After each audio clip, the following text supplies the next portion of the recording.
Chapter 1. He transcended. Amidst the undulating emerald mountains, several towering peaks loomed majestically, shrouded in wisps of white clouds, resembling a realm of immortals. Yet, within this ethereal landscape, a dense and oppressive darkness loomed overhead, casting an atmosphere rife with solemnity and foreboding. Su Yinyue, I offer you one last chance. Will you surrender, or will you not? From the depths of the inky clouds, a formidable figure clad in black stood resolutely against the wind, gazing down upon the struggling Qingyun sect below. The protective formation safeguarding the sect flickered uncertainly, besieged by waves of black lightning, its collapse imminent. Within the Qingyun sect, a stunningly beautiful woman donned in a light yellow robe was channeling every ounce of her cultivation into the formation's core, desperately holding it together. Surrender? Yi Chantian, I assure you, even if you were to massacre every last member of the Qingyun sect today, not a single soul would yield to your Bloodblade sect. Such foolish words, utterly ignorant. Even when your master, Dao Xuanzai, presided over the Qingyun sect, he would not dare speak to me in such a manner.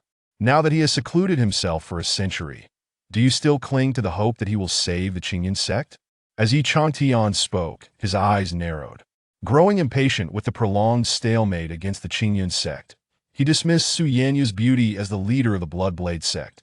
He could have any enchanting maiden he desired. With a thought, he gathered an intensely dark bolt of 9 heavens thunder into his palm and unleashed it towards the sect's protective array below. Boom! Before the thunder struck, its roar echoed across the heavens, instilling panic within the hearts of the Qingyun sect disciples. In despair, they closed their eyes, awaiting their fate. At that moment, a voice resonated angrily in their ears. From the heart of the dragon's head peak, a brilliant sword light pierced through the ominous clouds, defying the black lightning and compelling Yi Changtian to shift from offense to defense. Dao Xuanzai. Yi Changshan's face contorted with rage and astonishment.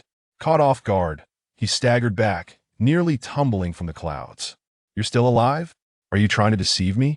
Retreat! Spitting blood, Yi Changshan's expression fluctuated wildly. With a wave of his hand, he transformed into a streak of light, fleeing the scene.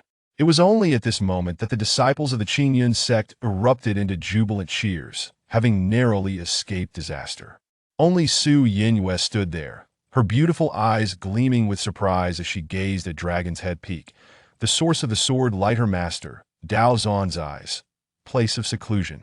On Dragon's Head Peak, at the silent contemplation cliff, a handsome figure clad in white stumbled and fell to the ground, his complexion pallid and devoid of color.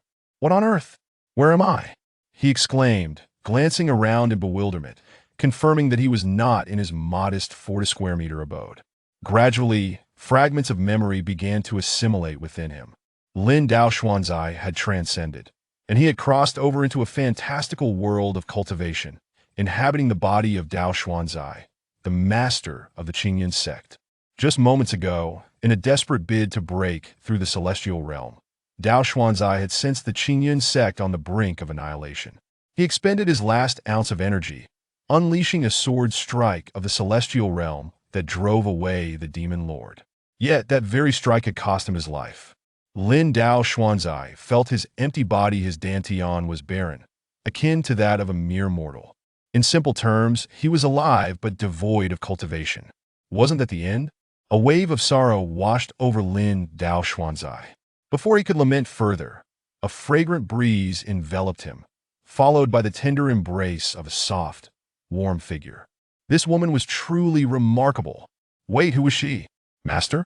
You're alive! You truly are alive! Su Yinyue exclaimed, clinging tightly to Lin Dao Xuanzai, terrified that he might vanish before her eyes. How many years had it been?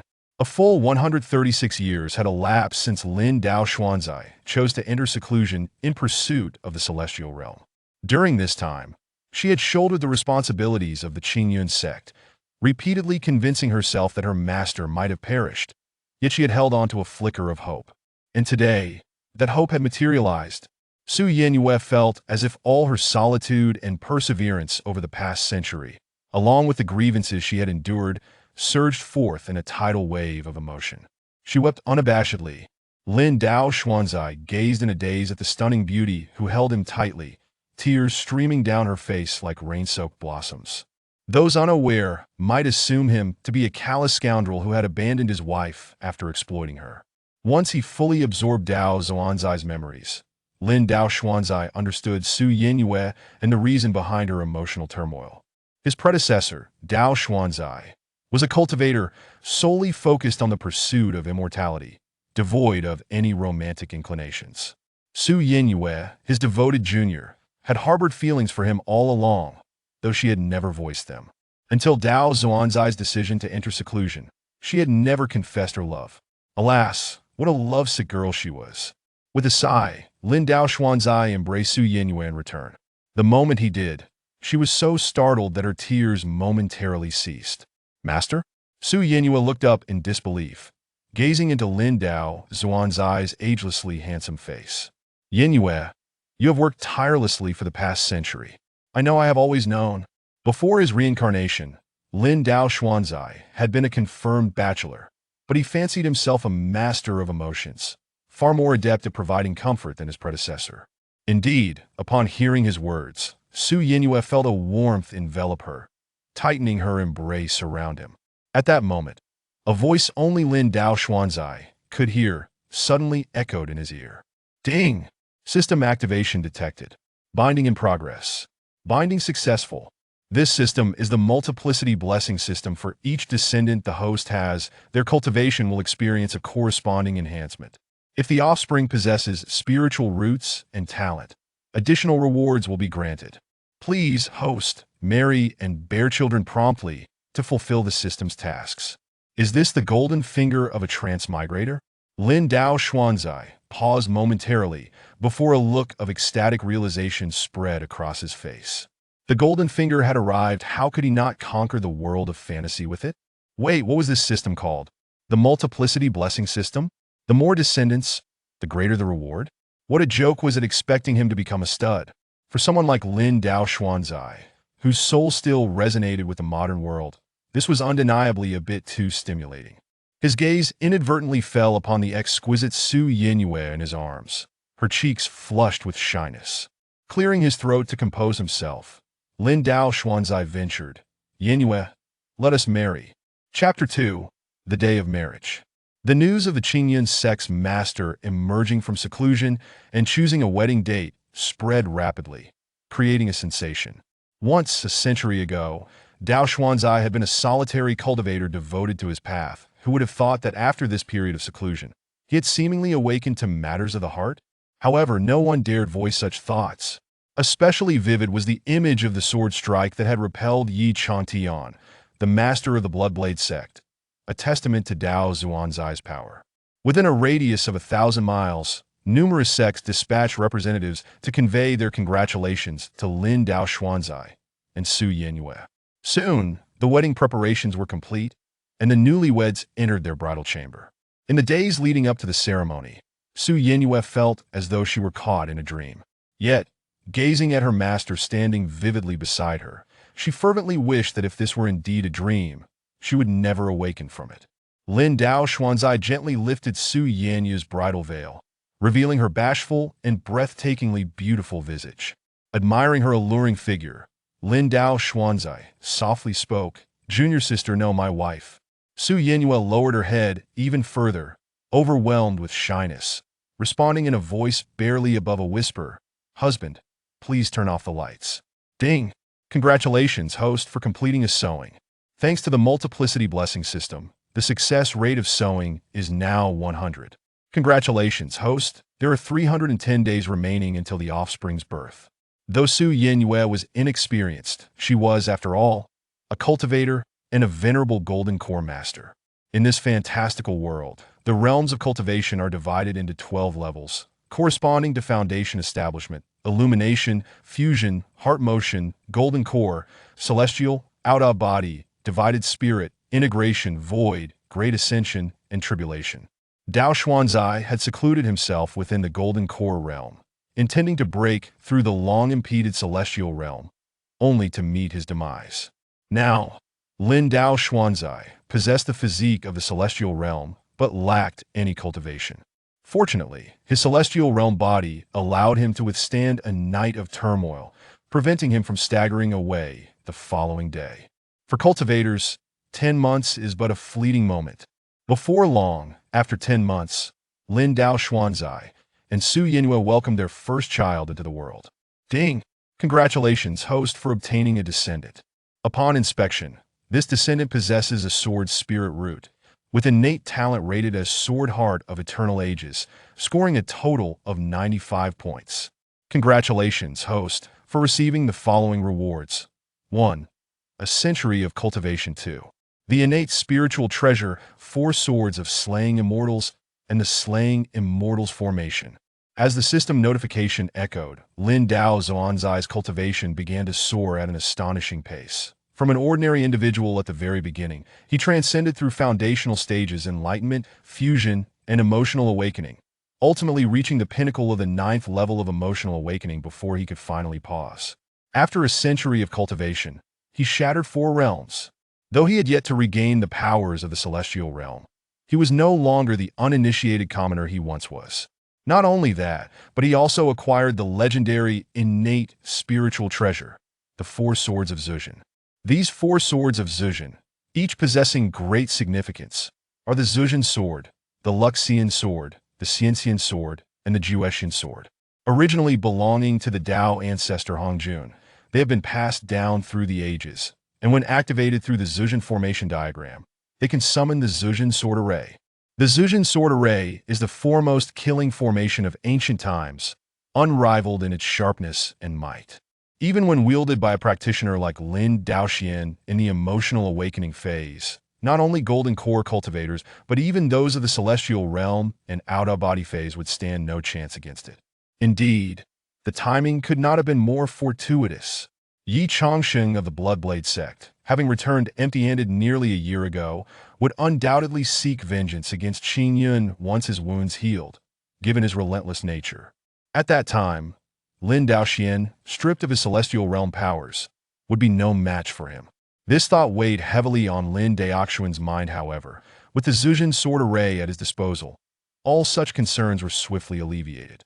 The recovery rate of a cultivator's body surpasses that of ordinary mortals, and with Lin Daoxian generously utilizing rare herbs and treasures, Su Yanyu's recovery progressed swiftly as well. The two had not engaged in deep conversation for over 10 months, making their current interaction akin to a sweet reunion after a brief separation. In a delightful exchange that lingered on, they conversed for 3 days and nights.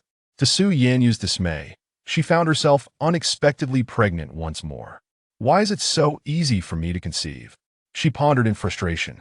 Yet upon seeing Lin Daoxuan's handsome visage, radiating an undeniable joy, her worries dissipated in an instant. As long as her husband was pleased, that was all that mattered.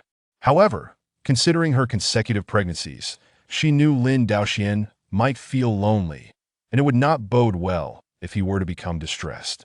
Su Yinhua was not so selfish.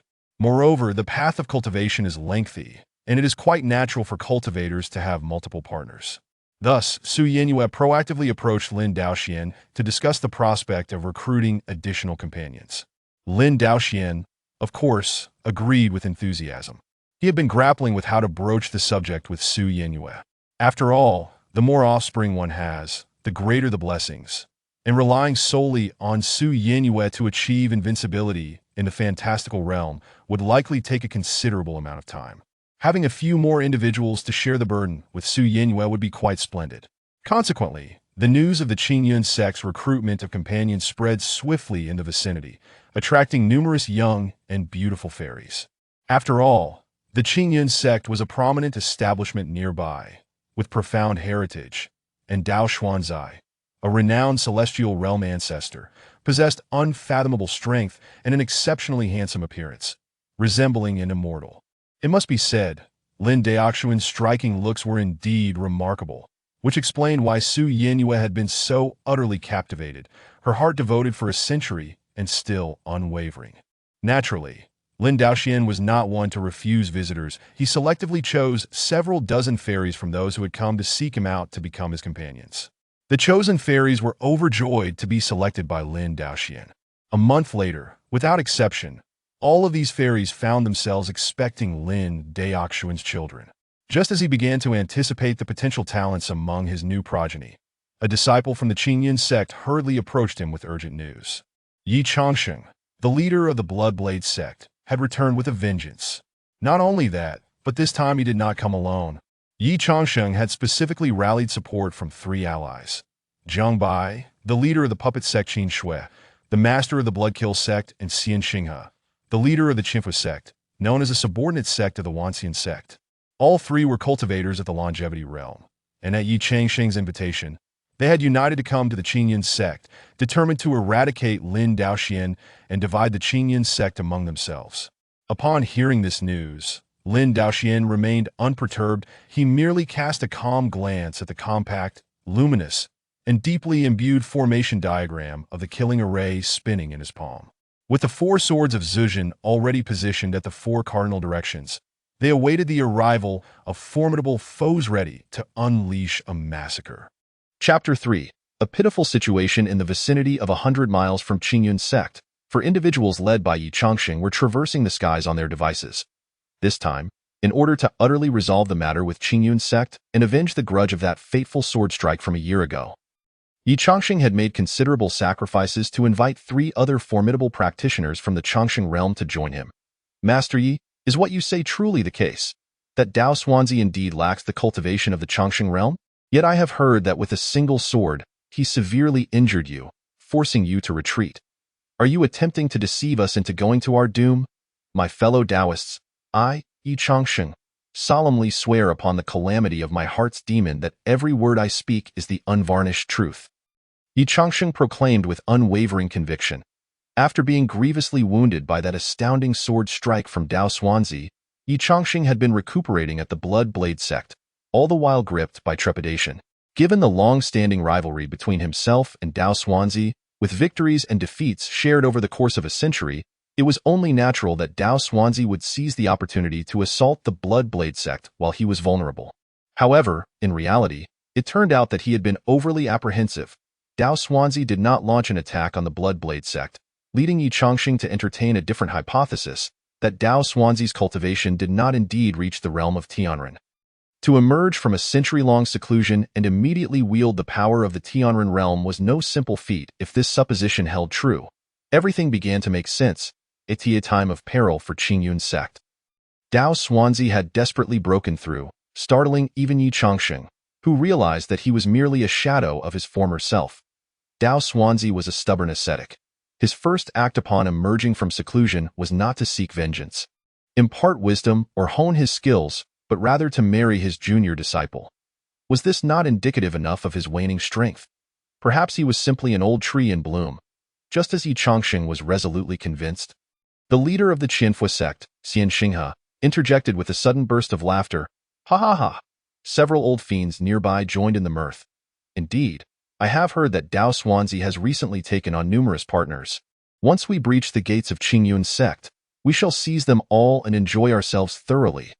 I've heard that his junior sister, Su Yenyue, is stunningly beautiful, and now that she is newly wed, she must be quite delectable.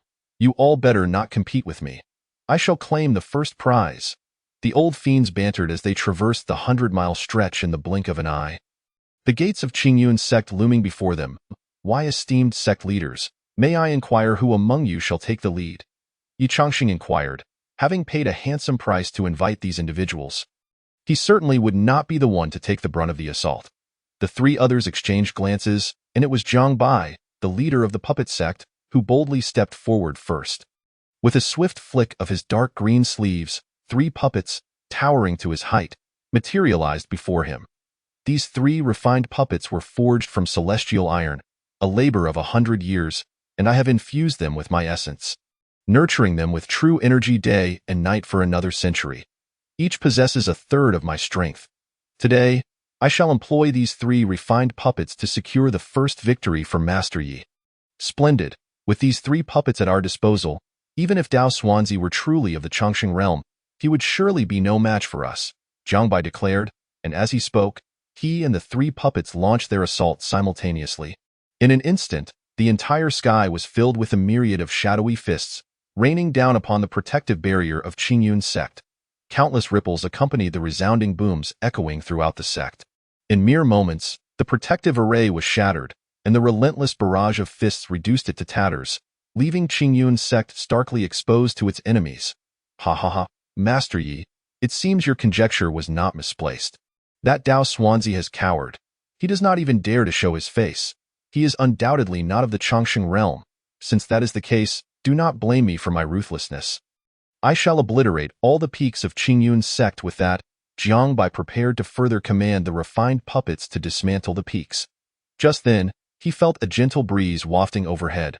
The sky, once shrouded in white clouds, was suddenly cleared, and in proximity to the blazing sun, an impossibly large sword tip appeared out of thin air.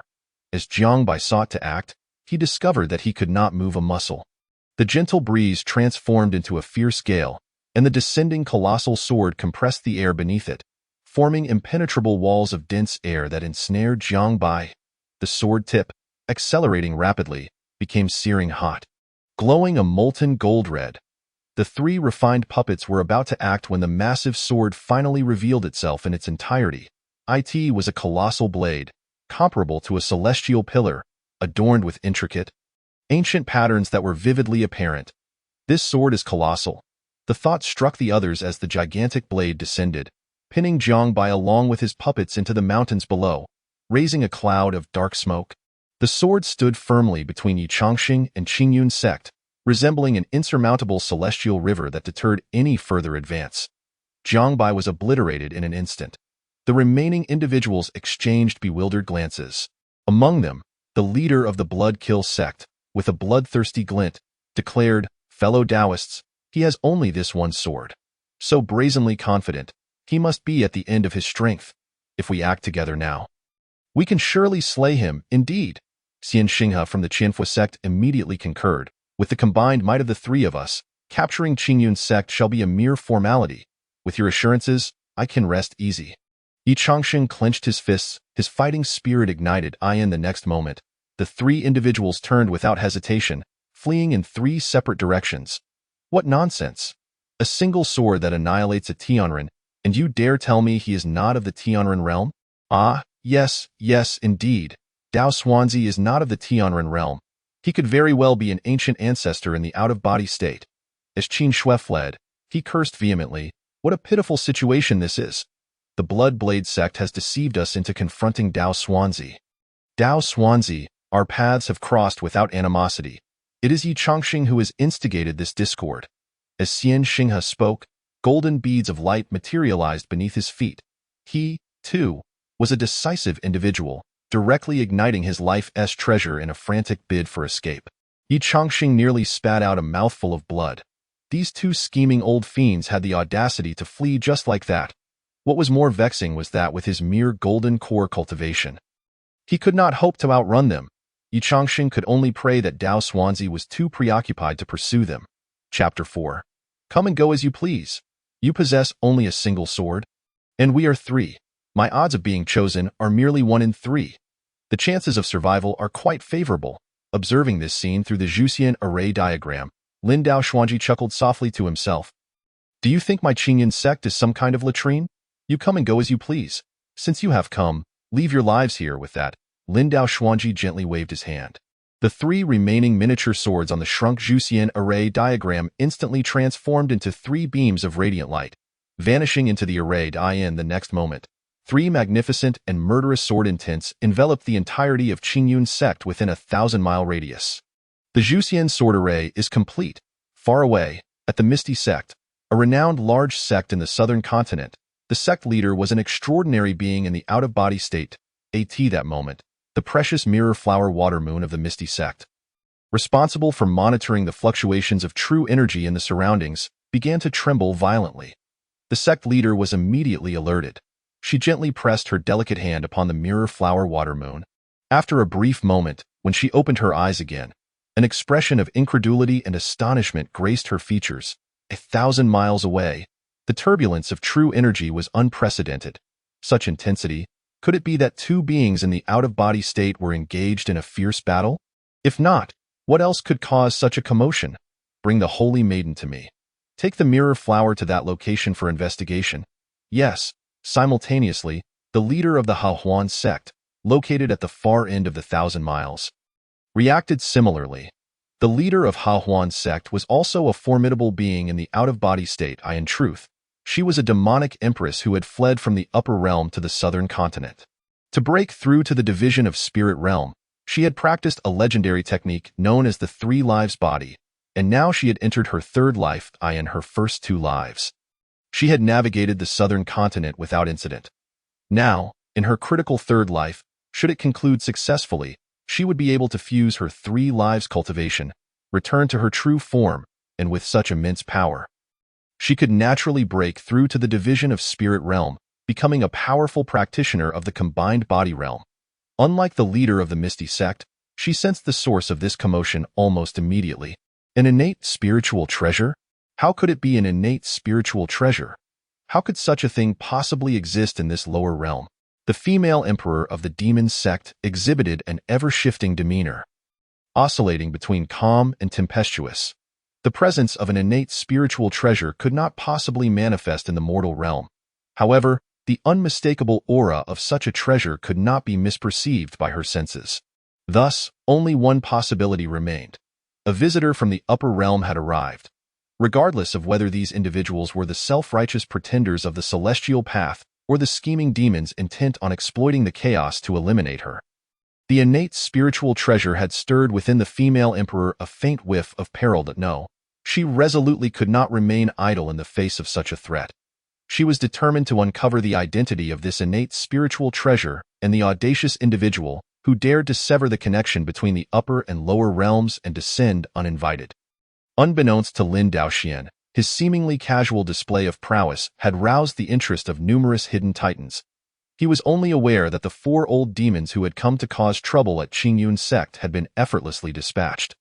Each met with a blade in a manner as serene as a gentle breeze. In the eyes of the other disciples at Qingyun sect, Lin Daoxuan's triumph over the intruding foes painted a different picture altogether. Su Yenyue was utterly enamored with Lin Daoxian. Upon witnessing her senior brother's formidable strength, she instantly transformed into a love-struck maiden, her eyes sparkling with adoration. Meanwhile, the newlywed celestial maidens, who had originally coveted Lin Daoxuan's handsome visage, found their previously restless hearts calmed upon witnessing his extraordinary display of unfathomable cultivation. Each resolved to nurture their pregnancies, aspiring for 2nd, 3rd, or even more offspring, hoping to secure a cherished place in Lin Daoxuan's heart. As for the ordinary disciples of Qingyun sect, their reactions were simple and direct. They joyously chanted Lin Daoxian's name, and in that moment, his prestige reached its zenith. For Lin Daoxian, vanquishing the 4 old demons was merely another commonplace occurrence, akin to the passage of time in cultivation or the gestation period of 10 months. As the fleeting 10 months came to an end, it was once more time for Lin Daoxian to reap the fruits of his progeny. This time, counting Su Yenyue, a total of 16 partners were with child, signifying that Lin Daoxian was about to receive 16 rewards in one fell swoop. With great anticipation, he awaited the moment as expected.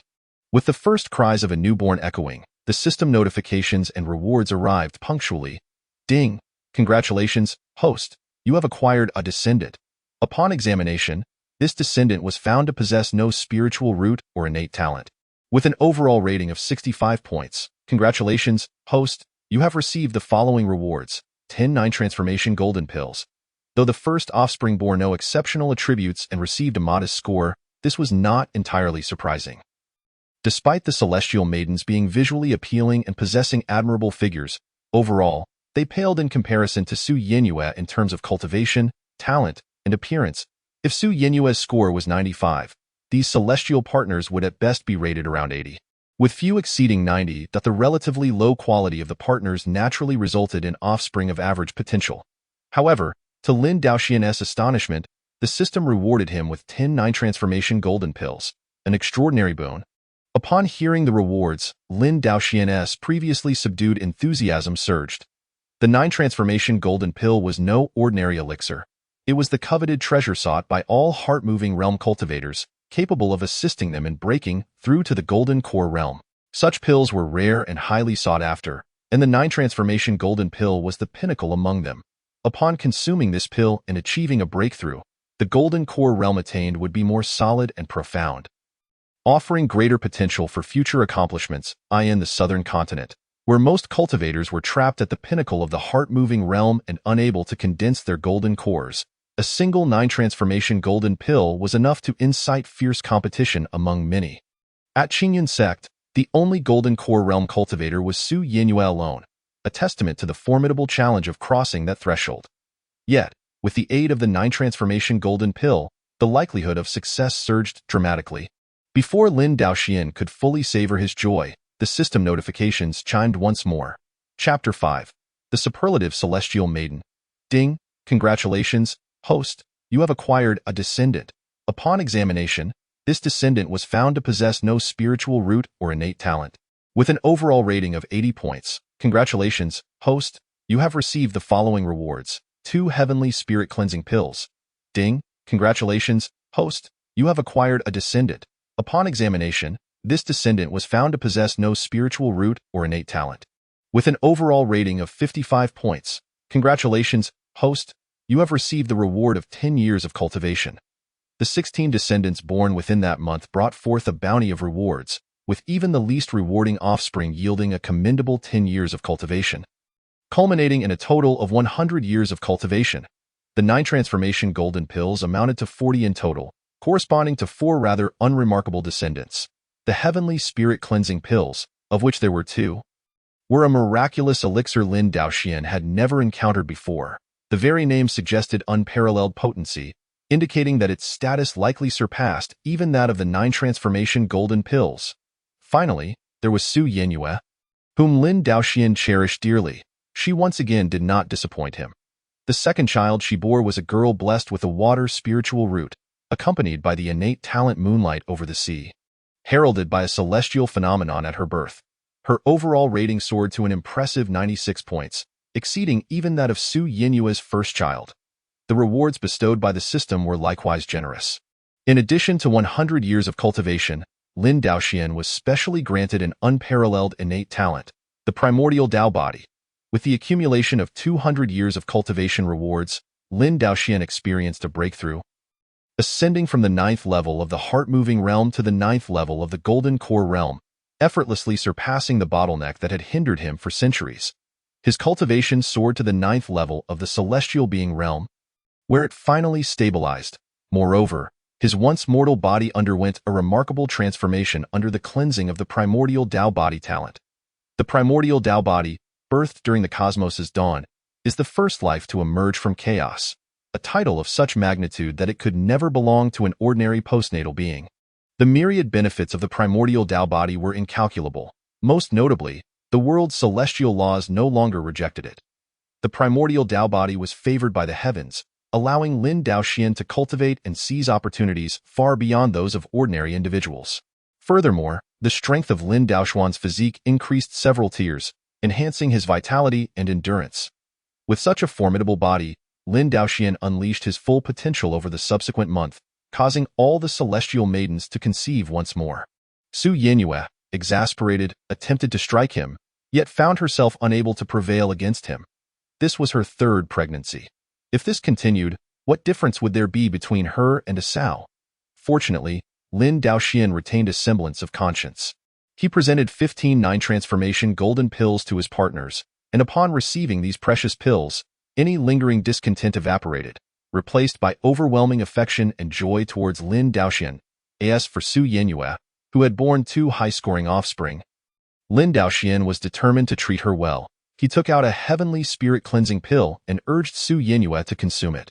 True to its reputation as a miraculous elixir, the heavenly spirit-cleansing pill not only eliminated impurities from her body but also nurtured her, healing the subtle injuries accrued from bearing 2 children. Su Yinyue's complexion became even fairer and more radiant. She had transformed from a 95-point beauty into a 100-point superlative celestial maiden. Moreover, with the assistance of the heavenly spirit-cleansing pill, Su Yinyue's cultivation advanced, propelling her past the golden core realm, which had long been stymied by her limited talent, and into the celestial being realm. For Lin Daoxian, the 16 partners were still too few. Thus, he decided to offer all remaining 9 transformation golden pills as a recruitment incentive for more partners. Lin Daoxian promised that any successful candidates who bore children would be rewarded with a 9 transformation golden pill. How enticing was the allure of the 9 transformation golden pill? Within a few days, news of the Qingyun sect's recruitment of partners spread throughout the southern continent. Many celestial maidens scoffed at the news, deeming Lin Daoxian audacious and incorrigible. Some maidens boldly proclaimed that they would rather starve, forever trapped in the heart-moving realm and never entering the golden core realm, than seek partnership with Lin Daoxian at Qingyun sect.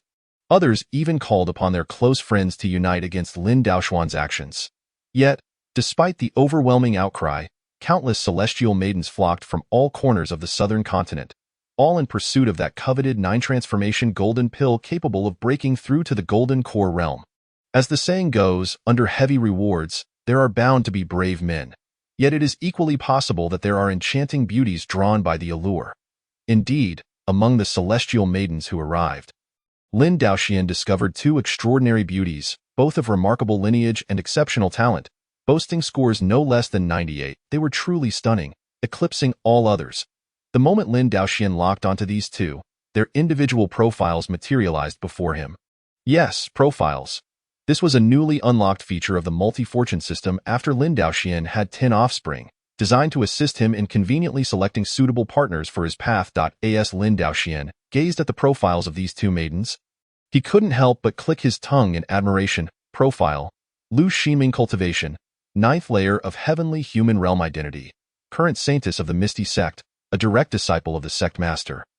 Innate Talent: Mirror Flower Dream Body. Profile: Yun Yanluo Cultivation, 9th layer of Out-of-Body Realm Identity, Sect Master of the Joyous Union Sect, reincarnation of the Demon Empress of the Upper Realm. Innate Talent: 3 Lives Body, Supreme Demon Physique, Succubus Constitution. Good heavens, have 2 spies been lured here? The Misty Sect and the Joyous Union Sect are both renowned sects in the southern continent, even larger than the Qingyun sect. To have both a sect master and a saintess attracted here is indeed remarkable. Lin Daoxian was certain they were not here for the 9-turn golden pill. So, what could their true purpose be? Could it be that the earlier activation of the Extermination of Immortals array, which eliminated those 4 old fiends, had alerted these major sects? How intriguing. As Lin Daoxian pondered this, he instinctively stroked his chin. Unfortunately, he would ensure they miscalculated. Once they entered Qingyun's sect, and after he successfully sowed his seeds in both, whether their hearts would still lean towards their former sects would remain uncertain.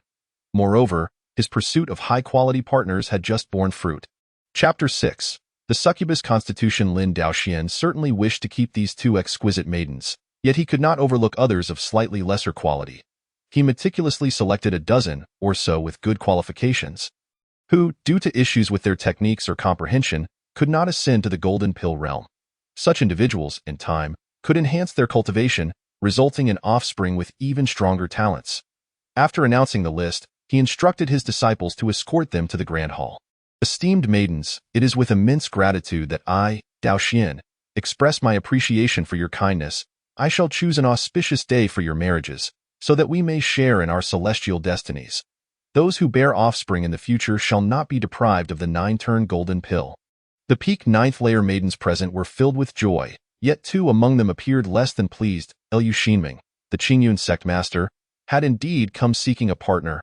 However, I am the current saintess of the Misty Sect. Should the sect master wish to formally wed, please prepare a betrothal gift, to be determined by the sect master of the Misty Sect. This was an excuse Lu Xinming had long prepared. She had come with a mission to seek out-of-body realm experts, observing Lin Daoxuan's cultivation, which was evidently at the heavenly human realm, indicated that there might be hidden masters within the Qingyun sect. Necessitating careful investigation, Lin Daoxian recognized her insincerity, yet he remained unperturbed. The 9-turn golden pill would not sway her, but he had other means at his disposal. He promptly replied with a smile, "The maiden speaks wisely. I shall have someone prepare generous gifts for the Misty Sect. For now, I invite you to rest in the Qingyun sect." As they concluded their exchange, Yun Yanluo, the sect master of the Joyous Union sect, interjected, "Sect master of Qingyun, our 2 sects are major powers in this region. Uniting with you would indeed be fortuitous. However, within a household, there must be a distinction of authority. Her words hinted at a looming conflict. Lin Daoxian remained composed. But Su Yin, you would not have it. Esteemed maiden, should you marry into our Qingyun sect, you must naturally heed the sect master's commands. Your disciples from the Joyous Union sect may also merge with us, thus eliminating the need for dual leadership. Though Lin Daoxian had many partners, Su Yinyu, as his childhood friend and first partner, naturally held the position of the primary wife. He had invited her to witness the selection of partners. Yet he had not anticipated such a turn of events, as it appeared that Yun Yinluo was about to lose her temper. Lin Daoxian quickly interjected, "Ha ha ha, we shall be family henceforth. Let us not mar the atmosphere." Indeed, Yun Xinzi makes a valid point. In that case, why not engage in a sparring match? Yun Yinluo was taken aback by Lin Daoxian's unexpected proposal for a duel. Her frown dissipated, replaced by a soft giggle. The sect master of Qingyun is indeed a man of valor. I accept your challenge. With that, Yun Yinluo turned and strode outside. Lin Daoxian, admiring her retreating figure, chuckled. Just moments ago, she had exuded an air of authoritative dignity, now transformed into a figure of alluring charm. Truly, she embodied the essence of the succubus constitution. Such a trait would indeed prove fascinating in more intimate settings. Lin Daoxian retrieved his personal artifact, the Tianxian sword, and followed Yun Yinluo to the plaza. Aware that she was a ninth-layer out-of-body realm expert, he knew he stood at a disadvantage, yet out of concern for her well-being and potential, he decided to wield the Tianxian sword instead of the extermination sword. Standing face-to-face in the plaza, Su Yinyu, Lu Ximing, and the other maidens gathered at the entrance to observe. Yun Yinluo, unarmed, declared, "Sect master of Qingyun, make your move." Lin Daoxian nodded. "Very well, I welcome your guidance." With that, he summoned his true essence and initiated the Qingyun sword technique. A streak of azure sword light surged towards Yun Yinluo. This strike showcased the pinnacle of the ninth layer of the heavenly human realm, yet Yun Yinluo dismissed it with ease. With a flick of her wrist, she released a cloud of peach-colored mist, enveloping the sword light in an attempt to neutralize it. However, upon contact, Yun Yinluo quickly sensed something amiss. The power of this sword strike, while seemingly at the ninth layer of the heavenly human realm, possessed a pureness of essence that surpassed her own magic. Typically, an ordinary cultivator at the heavenly human realm would be easily dispelled by her mist. Yet Lin Daoxuan's sword light remained unaffected. Continuing its forward trajectory, Yun Yinluo exclaimed, swiftly evading as Lin Daoxian's sword light grazed her, severing a portion of her sleeve and revealing her fair, snow-white arm. "Ah, sect master of Qingyun, how bold you are. Are you attempting to undress me in this plaza?" Yun Yinluo laughed, though surprise flickered in her heart. Lin Daoxian offered a slight smile and bowed. "I beg your pardon, Dado. And how do you intend to atone?" In the midst of their playful banter, Yun Yinluo suddenly launched an attack at Lin Daoxian. A stream of peach-hued mist shot towards his face like an arrow. Her strike was executed without warning. Before her words could fade, the attack was upon him. "Watch out!" Su Yinyu cried out from the entrance of the grand hall. Yet Lin Daoxian remained unfazed. With the Hongming Dao body, he was acutely attuned to the fluctuations of spiritual energy in the surroundings. The moment Yun Yinluo gathered her magic, he sensed it. As the attack approached, Lin Daoxian maintained a smile. Drawing his Tianxian sword in a sweeping arc, a crescent-shaped sword light flashed, effortlessly deflecting the mist. "What?" Yun Yinluo gasped in astonishment. Her technique was designed to be both real and illusory, yet Lin Daoxian's sword light, which she believed would only counter her magical assault, had disrupted her mist, preventing it from invading his senses. Lin Daoxuan's true essence was intriguingly peculiar. While she was still reeling from her surprise, Lin Daoxian seized the opportunity to counterattack. "Here is my response," as the adage goes. If one does not reciprocate, it is impolite. Lin Daoxian initiated a stealthy assault, his sword light swiftly closing in on Yun Yinluo. Yun Yinluo's expression hardened, and she summoned her magic, soaring into the air to evade his strike. Lin Daoxian followed suit, his sword dancing in the air, encircling her with brilliant light. To an onlooker, it might have appeared that Lin Daoxian's cultivation surpassed Yun Yinluo's. However, as a peak ninth-layer out-of-body realm expert, she felt no fear of his assault. Instead of retaliating, she focused on defense, dodging and gauging Lin Daoxian's true essence. Their exchange continued for hundreds of rounds. Just as Su Yinyu, Lu Ximing, and the other maidens were mesmerized by the spectacle. Yun Yinluo deftly broke free, landing gracefully in the plaza. "Ha ha, sect master of Qingyun, your cultivation is impressive. I am in awe," she declared. Lin Daoxian descended, cupping his hands in acknowledgement. "You flatter me, esteemed maiden." Chapter 7. Let the night begin. In terms of cultivation, it was evident that Yun Yinluo held the upper hand. Yet, after their sparring session, she recognized Lin Daoxuan's unique physique and the purity of his true essence, making him an excellent candidate for a dual cultivation partner. Initially, she had intended to find an excuse to propose a platonic partnership, postponing any thoughts of offspring while she searched for information on innate spiritual treasures. However, it was now clear that Lin Daoxian was fully qualified to be her partner. With a sultry sway of her hips, Yun Yinluo approached Lin Daoxian, reaching up to caress his face. "From this moment forth, you shall be my partner. There is no rush for marriage. Let us begin our dual cultivation tonight." Lin Daoxian smiled and nodded. "Indeed, that aligns perfectly with my desires." He comprehended Yun Yinluo's thoughts, yet he remained unperturbed by the possibility of her reversing their roles. After all, he could effortlessly elevate his cultivation and soon surpass her. Beside him, Su Yinyu, Lu Xinming, and others were astounded, unable to fathom how easily Yun Yinluo, given her cultivation and status, acquiesced to the arrangement. However, in such circumstances, all they could do was extend their congratulations. That evening, Lin Daoxian first engaged in mutual cultivation with Yun Yinluo. Utilizing the dual cultivation technique of the Hahuan sect, Yun Yinluo absorbed Lin Daoxian's spiritual energy, deeply appreciating its profundity, which was comparable to that of celestial beings from the upper realms. Yet, she did not merely take advantage. She also imparted her dual cultivation method to Lin Daoxian. The two reveled in shared ecstasy. Although Lin Daoxian experienced a drain of some spiritual energy, it was of little consequence, as his Hongming Dao body could self-repair. Lin Daoxian, having acquired new knowledge in this endeavor, later practiced alongside Su Yinyu. Initially, Su Yinyu harbored some doubts regarding Lin Daoxian's number of companions, but those concerns had now dissipated into satisfaction. A few days later, Lin Daoxian officially married his other partners, embarking on yet another round of sowing seeds.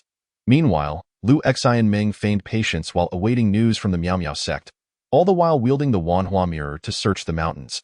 Having thoroughly explored the Qingyun sect, she had become more familiar with it than its own disciples.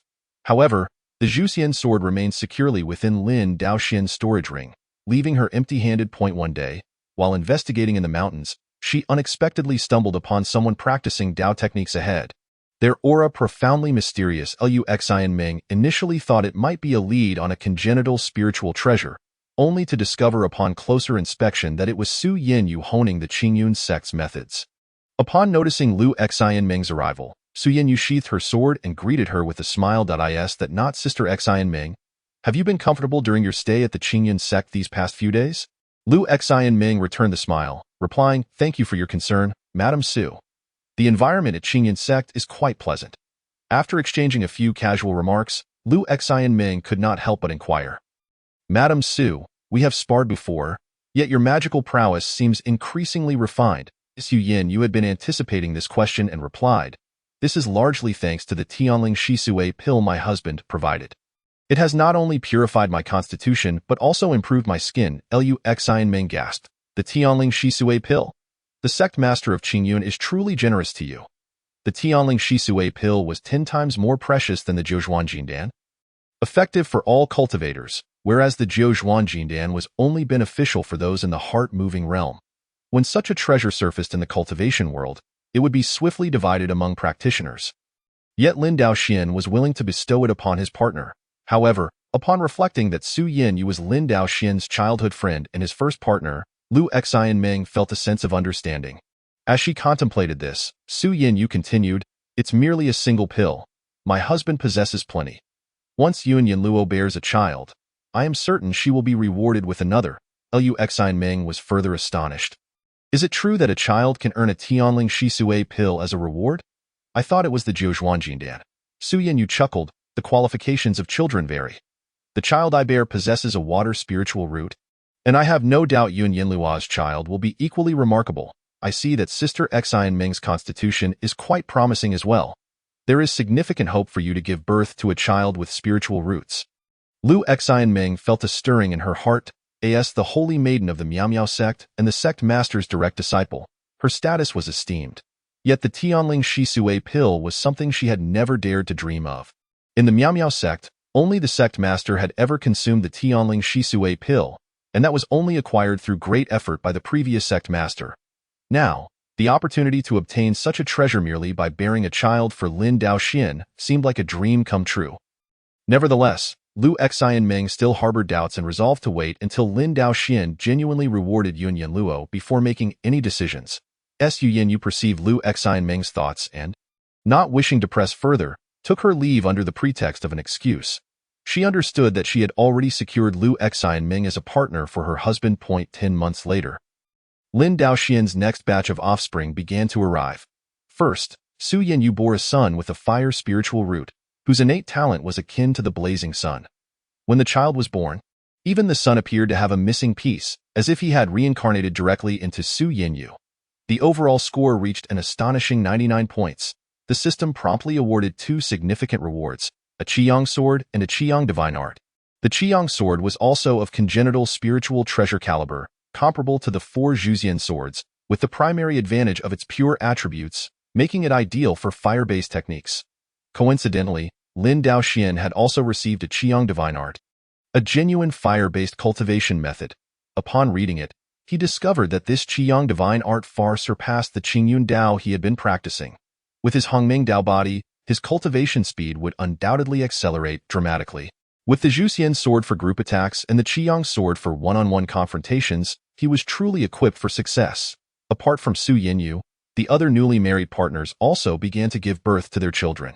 The newly-wed partners, all at the pinnacle of the 9th layer of the heart-moving realm, bore offspring with superior qualifications compared to previous ones. Although all were without spiritual roots, their scores exceeded 80. The system rewarded them with 50 Jiuzhuan Jindan, 2 Tianling Shisui pill, and 200 years of cultivation. Lin Daoxian's initial partners were also busy and had birth children, albeit with lower qualifications, earning a reward of 150 years of cultivation. This total of 350 years of cultivation propelled Lin Daoxian to the pinnacle of the 9th layer of the out-of-body realm, equaling Yun Yanluo. Logically, one would expect cultivation to become increasingly arduous, and Lin Daoxian initially believed that 350 years would only elevate him to the 5th or 6th layer of the out-of-body realm. However, it appeared that the credit was due to his Hongming Dao body and the Qiyang divine art. This instilled Lin Daoxian with great confidence for his future cultivation. With an ever-growing number of partners, the system rewards would multiply each year, and his cultivation ascended as if propelled by a rocket. Lin Daoxian was in high spirits as he rewarded each of his partners who had birthed children with the Jiuzhuan Jindan. He also shared the Qiyang divine art with Su Yanyu. Yet one concern lingered in Lin Daoxian's mind. Yun Yanluo had been pregnant for 11 months, yet there were still no signs of labor. Seizing a moment, he visited Yun Yanluo's residence. "Yanluo, how have you been feeling these past few days? Has the little one been kicking?"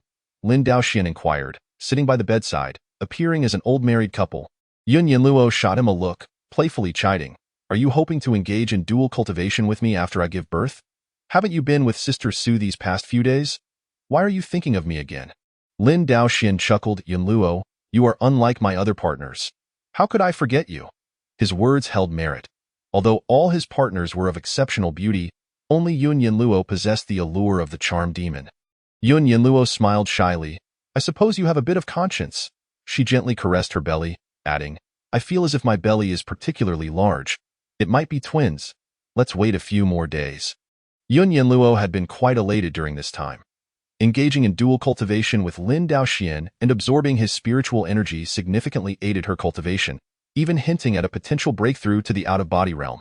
However, after her belly grew, she ceased dual cultivation, eagerly anticipating the arrival of her child.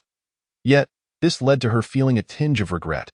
In her effort to avoid delaying dual cultivation, she had employed secret methods to prevent pregnancy. She had not anticipated still becoming pregnant, realizing that Lin Daoxian's unique constitution was something she had yet to fully understand. After spending some time with Yun Yanluo, Lin Daoxian took his leave. A month later, Yun Yanluo finally gave birth as expected. It was a pair of twins, 2 little girls, both possessing remarkable qualifications, each with a wood spiritual root and the spirit demon constitution. scoring 95 points each. The system rewarded him with a complete set of the 12 time formation and 12 magical artifacts, each resembling the 12 zodiac signs, along with 2 Tianling Shisui pill. Lin Daoxian held one child in each arm, his grin stretching from ear to ear. Splendid, Yunluo, you have worked hard, with spiritual roots and the spirit demon constitution. These are exceptional seedlings. Yunluo was astonished. You can tell all this? For Lin Daoxian. Discerning the wood's spiritual root was not particularly challenging, but recognizing the spirit demon constitution was a feat understood only by demon cultivators. Lin Daoxian appeared to be a cultivator of the Daoist sect. Lin Daoxian found himself at a loss for an explanation. He could hardly disclose that it was information revealed by the system. Oh, I merely guessed. By the way, what does the spirit demon constitution entail? Yunluo was speechless. You can guess that but don't know what it means. However, everyone has their secrets, and she chose not to pry further, especially since she had not disclosed her own background to Lin Daoxian. The so-called spirit demon refers to magical cultivators with spiritual bodies. Upon mastering it, they can freely transform into spiritual forms, perceiving mountains and trees as inconsequential, and even penetrate human bodies. Lin Daoxian was taken aback. Is it really that powerful? He harbored an instinctive premonition that his 2 daughters might prove to be of great significance in the future. As Lin Daoxian contemplated the prospects for his children, he distributed rewards to his companions. Tio Yunluo, he bestowed a heavenly spirit cleansing pill, along with 2 9 transformation golden pills. Furthermore, he selected 12 of his partners who had given birth to offspring with scores exceeding 90, granting them the 12-hour array and 12 magical treasures, encouraging their diligent practice. Should there be a future conflict, he could not bear the burden of command alone. Each of these 12 companions consumed a 9 transformation golden pill, elevating them to the golden core realm, thus forming a formidable united front against any adversary. Even if the 4 demons were to rise again and assault Qingyun's sect, these 12 companions would be capable of defending the mountain gate. While Lin Daoxian reveled in this newfound joy, Lu Ximing found herself increasingly anxious. She had lingered at Qingyun's sect for a year without uncovering any trace of the innate spiritual treasure. The lack of response from the Miao Miao sect indicated that the sect master still desired her to continue her investigations, leaving her unable to return and report. Deprived of the resources from the Miao Miao sect, her cultivation was bound to suffer setbacks. Meanwhile, Yunluo had already received astonishing rewards, something akin to the heavenly spirit cleansing pill, which even the sect master of the Haohuan sect could not obtain. Lu Ximing felt inclined to win Lin Daoxian's affections and become his partner. However, they had previously agreed that the approval of the Miao Miao sect's master was necessary, and now, a year had passed since the Qingyun sect had sent their betrothal gifts.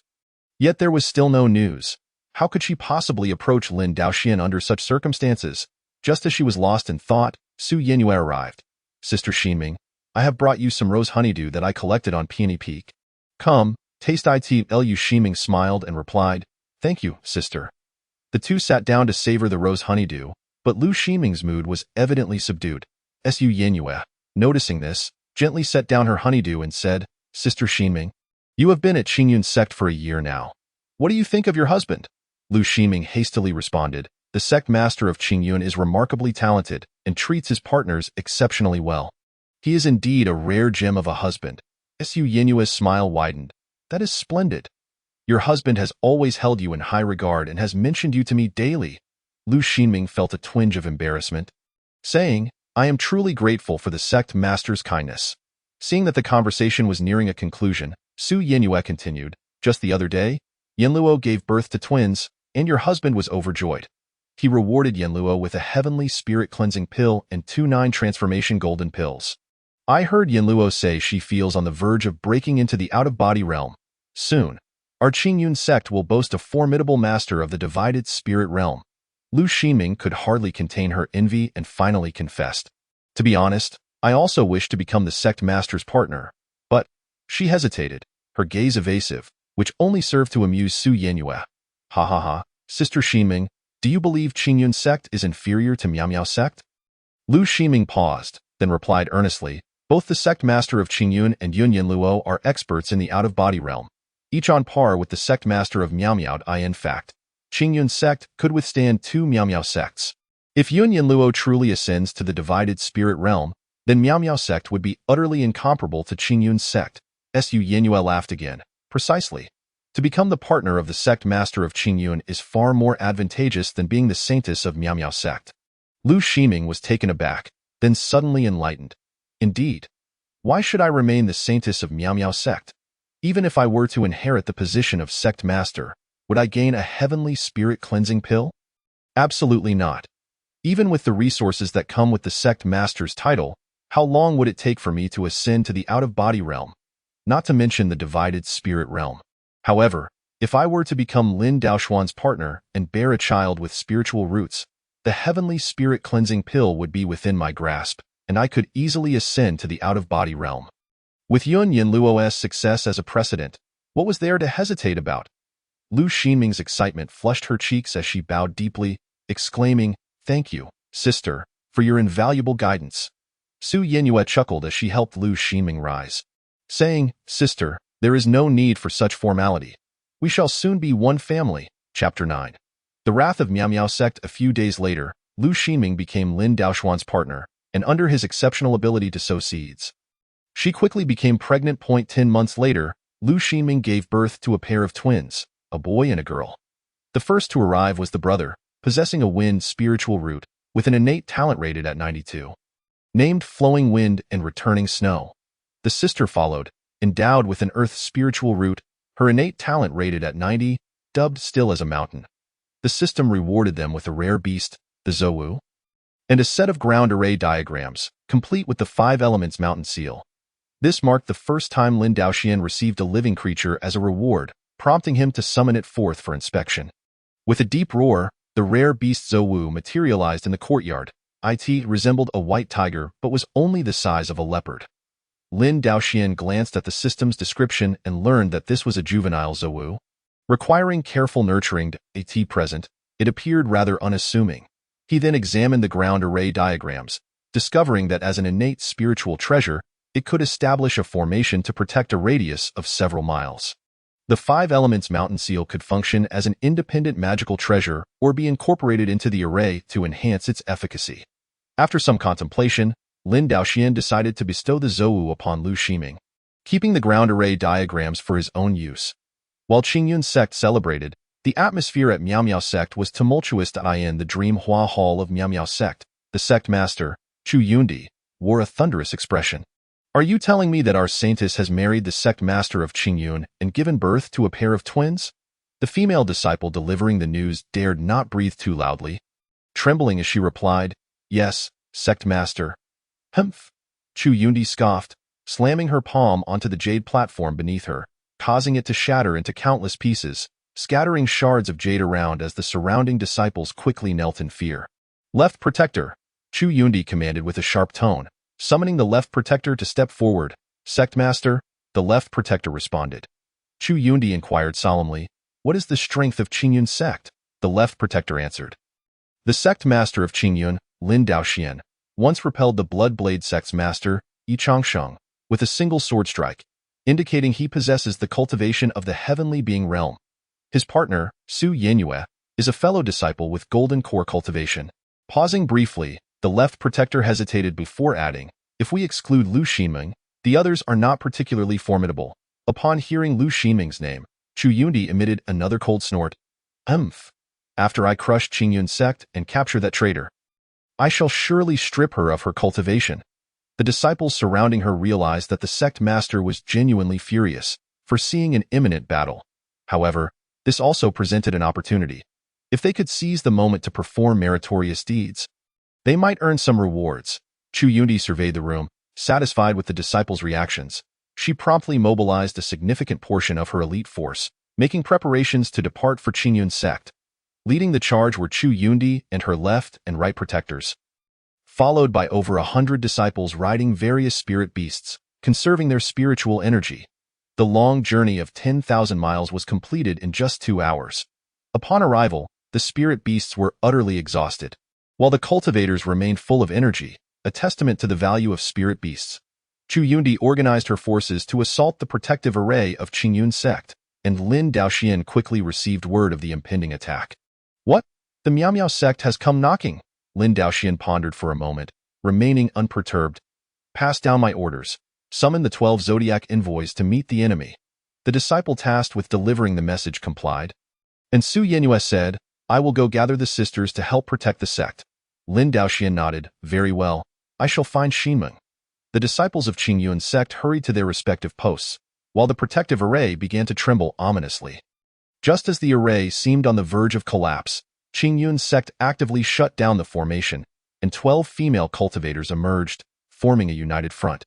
Seeing this, Chu Yundi waved her hand, signaling her disciples to halt, then coldly commanded, Where is Lin Daoxian? Step forward to accept your punishment. One of the 12 female cultivators, wielding a mouse-shaped magical treasure, replied, If you wish to see our husband, you must first pass through us. With that, the 12 female cultivators summoned their magical treasures, and a dazzling display of colors erupted as 12 ethereal beasts circled in the air. Chu Yundi frowned. Since Lin Daoxian had dispatched several of his partners, it was not prudent for her to engage directly. Which disciple is willing to break this formation for me? I shall. I will. In the midst of the responses, over 20 female cultivators soared into the air, charging toward the 12-hour array. All of them were at the pinnacle of the 9th layer of the heart-moving stage. Although they lacked the aptitude or comprehension to ascend to the golden core realm, they had dedicated more time to studying spells, making them the backbone of Miao Miao sect in their minds. Both sides were of comparable realms, and with double the numbers, how could they fail to breach a single formation? However, they were soon met with harsh reality. The group of over 20 could not even graze the edges of the 12 cultivators. The 12 ethereal beasts demonstrated their prowess, rendering the entire array impenetrable. In the midst of their counterattack, several Miao Miao sect disciples were injured, hastily retreating to consume healing pills. Is that rabbit in the array not the Xianfeng from Taohua Mountain? How has it become so formidable? One disciple questioned. Indeed, the one wielding the monkey was once my subordinate, yet now her power far surpasses mine. It is truly perplexing. Chu Yundi observed from a distance and sensed something amiss. Logically speaking, Lin Daoxuan's companions should all be of the heart movement realm. Could it be that the rumors were true, that Lin Daoxian indeed bestowed upon them the 9-turn golden elixir? How could that be possible? Such a precious celestial elixir being granted merely for bearing a child was nothing short of absurd. Chu Yundi shook her head and commanded, All heart movement realm disciples, advance together. At the command of the sect leader, the disciples surged forward, putting Lin Daoxuan's 12 companions in a precarious position. Brandishing their mouse-shaped magical artifacts, they cried out, Sisters, let us unite our magical treasures. The 11 female cultivators responded in unison, channeling their incantations to summon back the illusion of the auspicious beasts. Before the enemy could launch another attack, a massive beast soared out from the 12 zodiac formation. With a thunderous roar, the creature emerged, causing the disciples of the Piao Miao sect to grimace in agony, nearly toppling over. Just as the beast was poised to unleash devastation, Chu Yundi exclaimed, An innate spiritual treasure. To her astonishment, the innate spiritual treasure that the saintess of the Piao Miao sect had been searching for over the past 2 years appeared in this manner. Excitedly, Chu Yundi shouted, Guardians, retrieve the innate spiritual treasure for me. Upon the leader's command, the Guardians launched an assault against the beast. Both were at the 8th layer of the celestial being realm, making it manageable to confront 12 of the golden elixir realm. Thus, Chu Yundi refrained from joining the fray herself, as she anticipated. Although the 12 companions wielded the innate spiritual treasure, their cultivation and understanding were insufficient to unleash its true power. Under the combined assault of the Piao Miao sect's guardians, the beast faltered. Suddenly, a wicked wind swept across the battlefield, followed by a tiger's roar as a white figure dashed in like the wind. It was Lu Xinmeng, riding atop the Zhou beast. She arrived at the battlefield, summoned the Wanhuijing, recited the incantation, and released a brilliant radiance that enveloped the guardians of the Piao Miao sect. The mountains and trees before the guardians transformed into a hellish furnace. Wanhuijing, Lu Xinmeng. The two were all too familiar with this spell and immediately countered. With beams of red and blue light, they dispelled the illusion. It wasn't that Lu Xinmeng lacked the power to suppress them. Rather, due to their past camaraderie, she refrained from using excessive force, only saving the 12 zodiac emissaries. After repelling the guardians, Lu Xinmeng called out to her allies, Fall back. I shall handle them. The 12 emissaries, exhausted, retreated at the arrival of the powerful ally. Upon seeing Lu Xinming, Chu Yundi's eyes blazed with fury. Lu Xinming, you ungrateful wretch! How dare you come before me? Seize her. Yes. The guardians immediately charged, unleashing their signature techniques. Lu Xinming remained unperturbed, urging her Zouwu to move with the swiftness of the wind. The radiance of the Wanhuijing dazzled, deflecting the guardians' attacks, causing the disciples of the Piaomiao sect to scatter in alarm. Not only did the Zouwu dart around the battlefield, but it also emitted thunderous roars that disrupted the guardians' focus. Even the distant spiritual beasts of the Piaomiao sect prostrated themselves, as if paying homage to the king of all beasts. Chu Yundi was taken aback. How could the Qingyun sect possess such a spiritual beast? It was far superior to my Linglong horse. How has Lu Xinming's cultivation advanced? The guardians are unable to subdue her. Unable to contain herself, Chu Yundi shouted, "What are you dawdling for? Hurry and capture that traitor." Hearing this, the guardians gritted their teeth and unleashed their ultimate techniques. Yaobi Yunyan, June Snowfall. Lu Xinming frowned. Why must you go to such lengths? Drunken Dream, Immortal Flower. Lu Xinming did not evade. Instead, she commanded the Zouwu to halt and simultaneously cast two spells, one to the left and one to the right. These two resplendent beams of light pierced through the guardians' attacks, striking them squarely in the face. In an instant, the guardians collapsed as if suffering from a drunken stupor. Snoring thunderously. You have indeed ascended to the out-of-body realm? Chu Yundi exclaimed in astonishment. She was well aware of her disciple's cultivation level. Unless Lu Xinming was granted access to her sacred training ground, the Yaobi Yunhai, there was no way she could ascend to the out-of-body realm within 50 years. Was it possible that Lin Daoxian aided her? With this thought, Chu Yundi let out a cold laugh. Lu Xinming, it seems Lin Daoxian has bestowed upon you significant benefits, and no wonder you chose to betray the Piaomiao sect. Lu Xinming, upon hearing this, offered a slight bow. Master, my husband has already sent the betrothal gifts to the Piaomiao sect. A proper marriage. How can this be called betrayal? You? Chu Yundi stammered. This was clearly the excuse they had initially agreed upon, yet Lu Xinming dared to bring it up. However, sending the saintess to the Qingyun sect to investigate the innate spiritual treasure was not a glorious matter either. Chu Yundi had no choice but to retort, do not speak of such things. Tell me, what benefits did Lin Daoxian grant you? Lu Xinming smiled sweetly, her face radiant with happiness. Not only did my husband gift me this Zouwu, but he also provided me with a heavenly spirit-cleansing pill. Otherwise, I would not have ascended to the out-of-body realm so quickly. My husband promised that after I bore a child, I would be rewarded with a 9-turn golden elixir. Now, my sisters have received theirs, and I have received even more. The disciples of the Piaomiao sect were left dumbfounded. What? This is the legendary Zouwu? It is incredibly powerful, even more so than the sect leader's spiritual beast. Lin Daoxian really did grant those individuals 9-turn golden elixirs. It must be true. Otherwise, how could those 12 have ascended to the golden elixir realm? And those 12 magical artifacts, all innate spiritual treasures. Their combined power is astonishing. Why do I not have one? At this point, a female cultivator suddenly paused, then realized, indeed, I am also at the pinnacle of the 9th layer of the heart movement realm.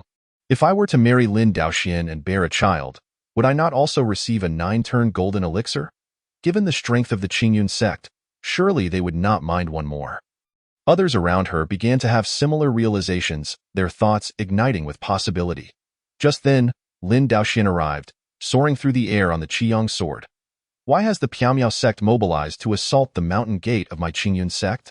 If the sect leader of Piaomiao does not provide a satisfactory explanation, I shall not let this matter rest. Before Chu Yundi could respond, a female disciple from the Piaomiao sect called out, Lin sect leader, are you still seeking companions? Lin Daoxian paused for a moment, then replied with a smile, of course, the more the merrier. Many children bring many blessings.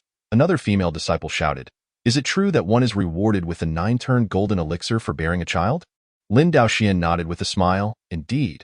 And those who bear twins will receive 2 da. A chorus of gasps erupted from the Piaomiao sect, followed by more than 10 individuals rushing towards Lin Daoxian. Lin's sect leader, am I suitable?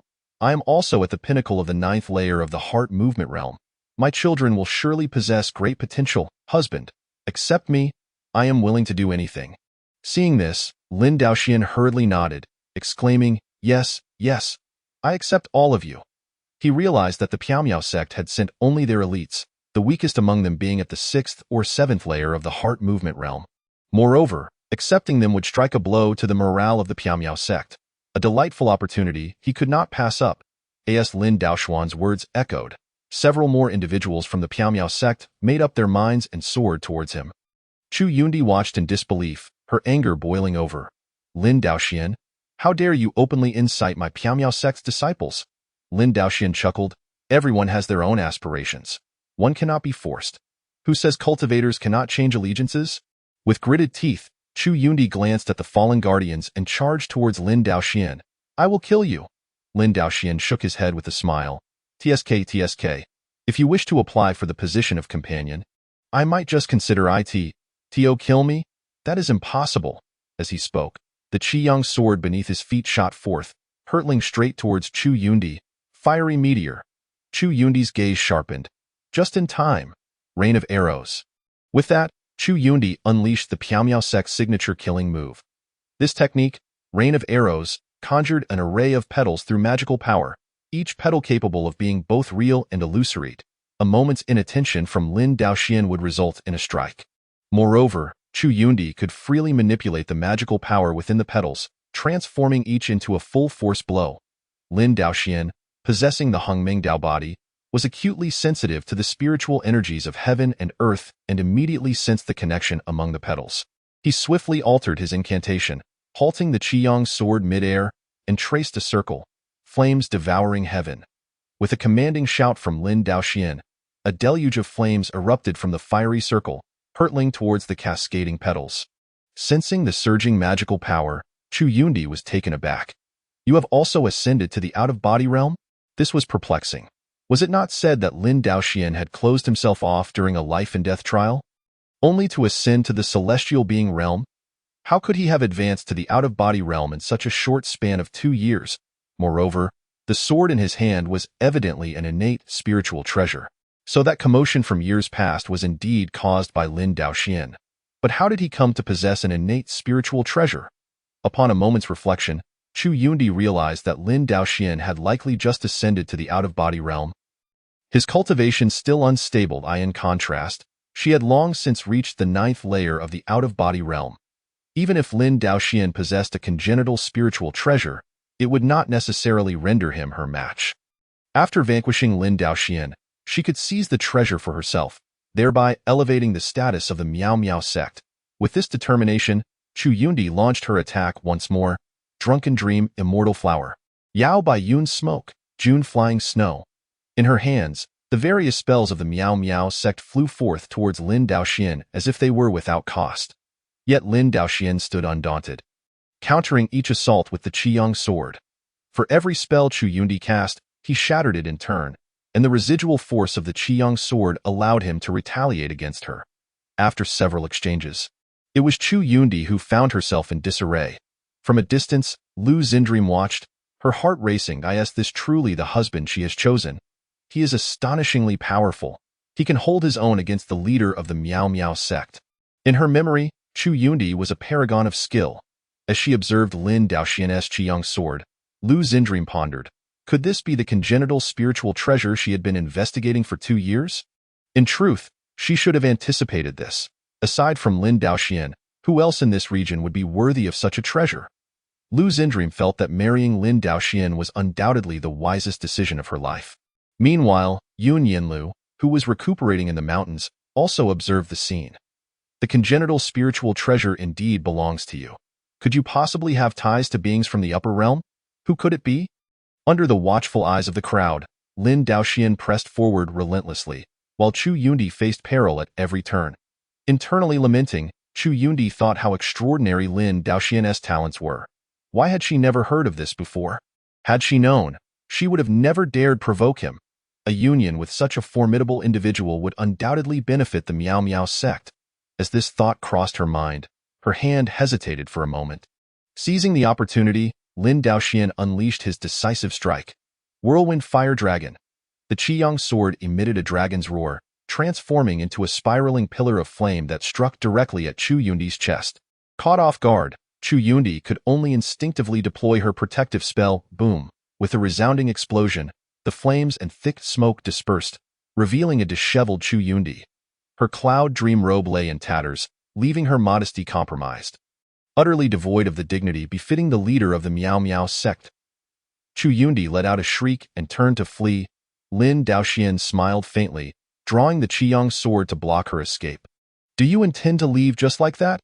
Chu Yundi crossed her arms defiantly, glaring at Lin Daoxian. What more do you want? Though her demeanor was fierce, the tremor in her voice betrayed her inner turmoil. Lin Daoxian shook his head helplessly, thinking, I do not wish for this to unfold. You have left me no choice. But what to do with her? Just then, Lu Xindream spoke up. Husband, may I have a word? Lin Daoxian looked at her with a smile. Of course. How do you think we should handle this? Lu Xindream glanced at Chu Yundi, recognizing that the Miao Miao sect's assault was indeed unwarranted. However, given that the protective formation of the Qingyun sect had been damaged and 12 sisters had exhausted their true essence, an explanation was warranted. In my view, the leader of the Miao Miao sect should return with ample gifts to express her apologies. Lin Daoxian contemplated for a moment and replied, Very well, let us proceed as Xindream suggests. Chu Yundi, do you have any objections? Chu Yundi was taken aback that Lu Xindream would advocate for her, and that Lin Daoxian had acquiesced. In the realm of cultivation, it was customary for the defeated in such sect battles to face annihilation or annexation. To return with gifts and apologize was hardly a punishment at all. Blushing, Chu Yundi replied, Very well, I shall indeed express my apologies.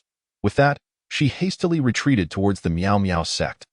The disciples of the Miao Miao sect exchanged glances, and a dozen or so made their way towards the Qingyun sect, preparing to seek partners. The remaining half hurriedly supported their fallen leader in pursuit. In this battle, the Qingyun sect achieved a resounding victory, suffering no injuries while repelling the formidable Miao Miao sect. Furthermore, they captured dozens of female cultivators. Lin Daoxian conducted a thorough inspection and accepted them all as partners. Days later, they held a grand wedding ceremony, followed by intimate unions, eagerly anticipating the fruits of their unions 10 months hence. A few days later, the leader of the Miao Miao sect, accompanied by her protectors, arrived with lavish gifts to express her contrition. Lin Daoxian briefly perused the list of gifts before instructing that the items be brought inside. Chu Yundi exchanged some perfunctory pleasantries, to which Lin Daoxian casually nodded in acknowledgement. Soon, the apology visit concluded, seemingly allowing the matter to fade into the past. Just as Chu Yundi felt everything had transpired too smoothly, Lu Xindream called her aside. The two women strolled through Qingyun Mountain, gradually distancing themselves from the crowd. Upon reaching a secluded spot, Chu Yundi inquired, Lu Xindream, speak your mind. Now, Chu Yundi felt exceedingly awkward. The woman before her had once been her disciple, her sex saintess, yet now she was the partner of the man who had effortlessly vanquished her. Lu Xindream appeared unfazed, smiling as she asked, Chu sect leader, how do you perceive the Qingyun sect in comparison to the Miao Miao sect? Initially dismissive of the Qingyun sect, Chu Yundi could only respond, naturally, it is far superior to the Miao Miao sect. Lu Xindream continued, a few days ago, those dozens of sisters have all officially become partners with my husband. Have you considered finding yourself a reliable ally? Chu Yundi was startled. What? You want me, the esteemed leader of the Miao Miao sect, to marry him? Are you out of your mind? Lu Xindream shook her head, stating, Chu sect leader, you fail to see the bigger picture. To the current Qingyun sect, the Miao Miao sect is hardly significant. Not to mention, even the leader of the He Huan sect, Yun Yinlu, has married into the Qingyun sect. Chu Yundi was taken aback again. What? Yun Yinlu has also wed Lin Daoxian? Lu Xindream chuckled. Not only that, but Yun Yinlu has also given birth to a pair of twins, and she is currently expecting her second child. For the first child, my husband rewarded her with a heavenly spirit cleansing pill and 2 9-transformation golden pills. We shall see what reward awaits for the second. Chu Yundi was left utterly speechless. The heavenly spirit cleansing pill, they're rewarding for having a child. Is this a jest? Lu Xindream continued, of course, it is true. Perhaps in a couple of years, Yun Yinlu will ascend to the spirit division realm, at which point you will have no choice but to believe it. The spirit division realm was a level Chu Yundi had yearned for desperately, yet, despite decades of cultivation in the sacred land of the Miao Miao sect, the Biao Cloud Sea, she had seen no glimmer of hope. She had nearly resigned herself to the belief that she would never have the opportunity in this lifetime. How astonishing it was that within the Qingyun sect, one could attain such heights merely by bearing Lin Daoxian a child. Chu Yundi felt profoundly shaken. However, Lu Xindream was not finished. The He Huan sect possesses a dual cultivation technique that can absorb a man's essence to aid in cultivation. After my husband mastered it, he imparted this technique to me and Sister Su, and now our progress has been remarkably swift. Chu Yundi was struck dumb. Wait, won't Lin Daoxian be drained dry? How is it that his cultivation advances so rapidly? Lu Xindream shook her head, saying, my husband explained that his physique is unique, allowing him to automatically absorb the spiritual energy of heaven and earth for repair, sustaining no harm whatsoever. Chu Yundi nodded slowly in a wonder. It explained the extraordinary purity and might of his magical power. Sensing that the conversation was nearing its conclusion, Lu Xindream took Chu Yundi's hand. Chu Yundi, your aptitude exceeds mine. You are bound to bear an exceptional child at that time. My husband will not only reward you with a heavenly spirit-cleansing pill, but also other gifts. Perhaps you may even possess a rare beast like my Zouwu. Chu Yundi instinctively nodded, recalling the majestic Zouwu she had seen that day, swift as the wind, its roars commanding respect, and still in its juvenile phase, with infinite potential for growth. Truly, it was the pinnacle of auspicious beasts for cultivators. Now, the prospect of bearing a child for Lin Daoxian offered her the chance to acquire it. Chu Yundi was thoroughly moved. All right, but what of the Miao Miao sect? Lu Xindream smiled. Just like the He Huan sect, it can be integrated as a subordinate sect of the Qingyun sect. With the protection of the Qingyun sect, who would dare bully the Miao Miao sect in the future? Chu Yundi nodded in agreement. Very well. I shall go seek Lin Daoxian at once. Lu Ximing was also exceedingly delighted. That day, she had expressed her desire for Chu Yui to visit and apologize. Having anticipated this moment for quite some time, she was emulating Su Yinyue's persuasion to convince Chu Yui. Now that she had successfully aided Lin Daoxian in accepting Chu Yui, her standing in Lin Daoxuan's heart was bound to rise significantly. Lu Ximing had come to realize that, despite being fellow Dao companions of Lin Daoxian, there existed a hierarchy among them. While she dared not aspire to the foremost position held by Su Yinyue, she yearned to be the most unique presence beside Lin Daoxian. Chu Yui, being a figure of high status herself, had made her decision without hesitation and approached Lin Daoxian to state her intentions. Naturally, Lin Daoxian agreed. A Dao partner of Chu Yui's caliber would surely bear exceptional offspring. He selected an auspicious day to receive Chu Yui along with the left and right protectors of the Piaomiao sect, as well as over 20 female cultivators who came seeking refuge. 10 months later, Chu Yui gave birth to a robust baby boy, whose extraordinary talents were apparent, possessing a wood spirit root and an innate talent akin to the rejuvenation of withered wood in spring. Earning a remarkable score of 98, the system rewarded them with a volume of the Essence Sutra and a wood spirit sword. The Essence Sutra was particularly suited for cultivators with a wood spirit root, although others could practice it as well. This technique emphasized the nourishment of the physical body and included numerous healing spells. Lin Daoxian passed it on to Chu Yui, ensuring that in future battles, they would have an additional healer at their disposal. The wood spirit sword, also an innate spiritual treasure, was given to Chu Yui after Lin Daoxian learned that her original artifact, the Wanhua Mirror, had been sent to the Qingyun sect by Lu Ximing. He intended for the sword to be passed to their child once he grew up, after which he would procure a more suitable artifact for Chu Yui. As the Qingyun sect flourished day by day, it inevitably aroused discontent among certain factions, specifically a group of demonic cultivators, the southernmost tip of the southern continent, in the land of extreme darkness. There existed a demonic sect known as the Yinjizong. The sect master of Yinjizong, self-styled as the Nine Celestial Demon, had always been a leading figure among the demonic cultivators of the southern continent. On this day, the Nine Celestial Demon summoned all the demonic sects of the southern continent to discuss strategies against the Qingyun sect. Esteemed colleagues, the Qingyun sect has grown exceedingly arrogant in recent years. Lin Daoxian has annihilated the Blood River Four Demons and has absorbed both the Hehuan sect and the Piaomiao sect. If this continues, he will set his sights upon us. The other demonic sects echoed in agreement. Indeed, we must strike first. Let us eradicate them and divide the three sects cultivators among ourselves. The men shall be turned into puppets. As for the women, they too shall become puppets. We shall follow the Yinjizong. The Nine Celestial Demons surveyed the crowd, grinning widely. He knew these demonic scoundrels would not willingly take the lead and become cannon fodder. However, he had already devised a plan. Ha ha ha, excellent, since everyone agrees. This matter shall be easily resolved. I have connections with the Qingyun sect of the upper realm and can summon a primordial demonic treasure to assist us, but I will require a small favor from you all. Upon hearing this, the assembled demonic cultivators became energized. The primordial demonic treasure was equivalent to innate treasures for demonic cultivators, and its spells were particularly devious and difficult to defend against. The Qingyun celestial demon is truly remarkable. But what sort of primordial demonic treasure is it? What assistance do you require from us?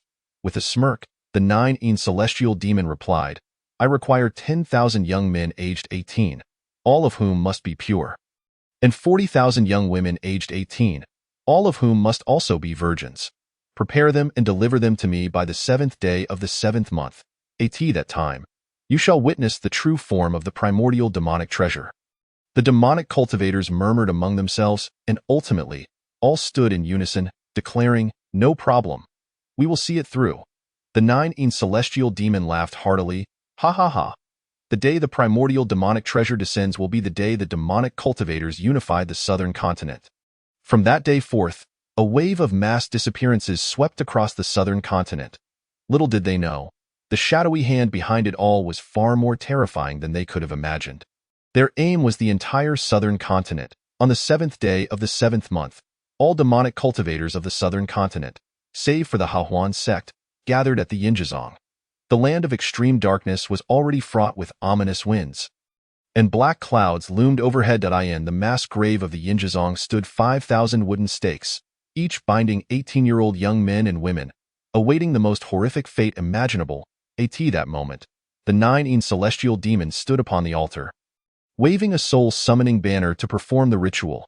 Surrounding him, the various sects of demonic cultivators gazed at the sky above the altar, where a black hole was gradually expanding, accompanied by flashes of lightning and thunder.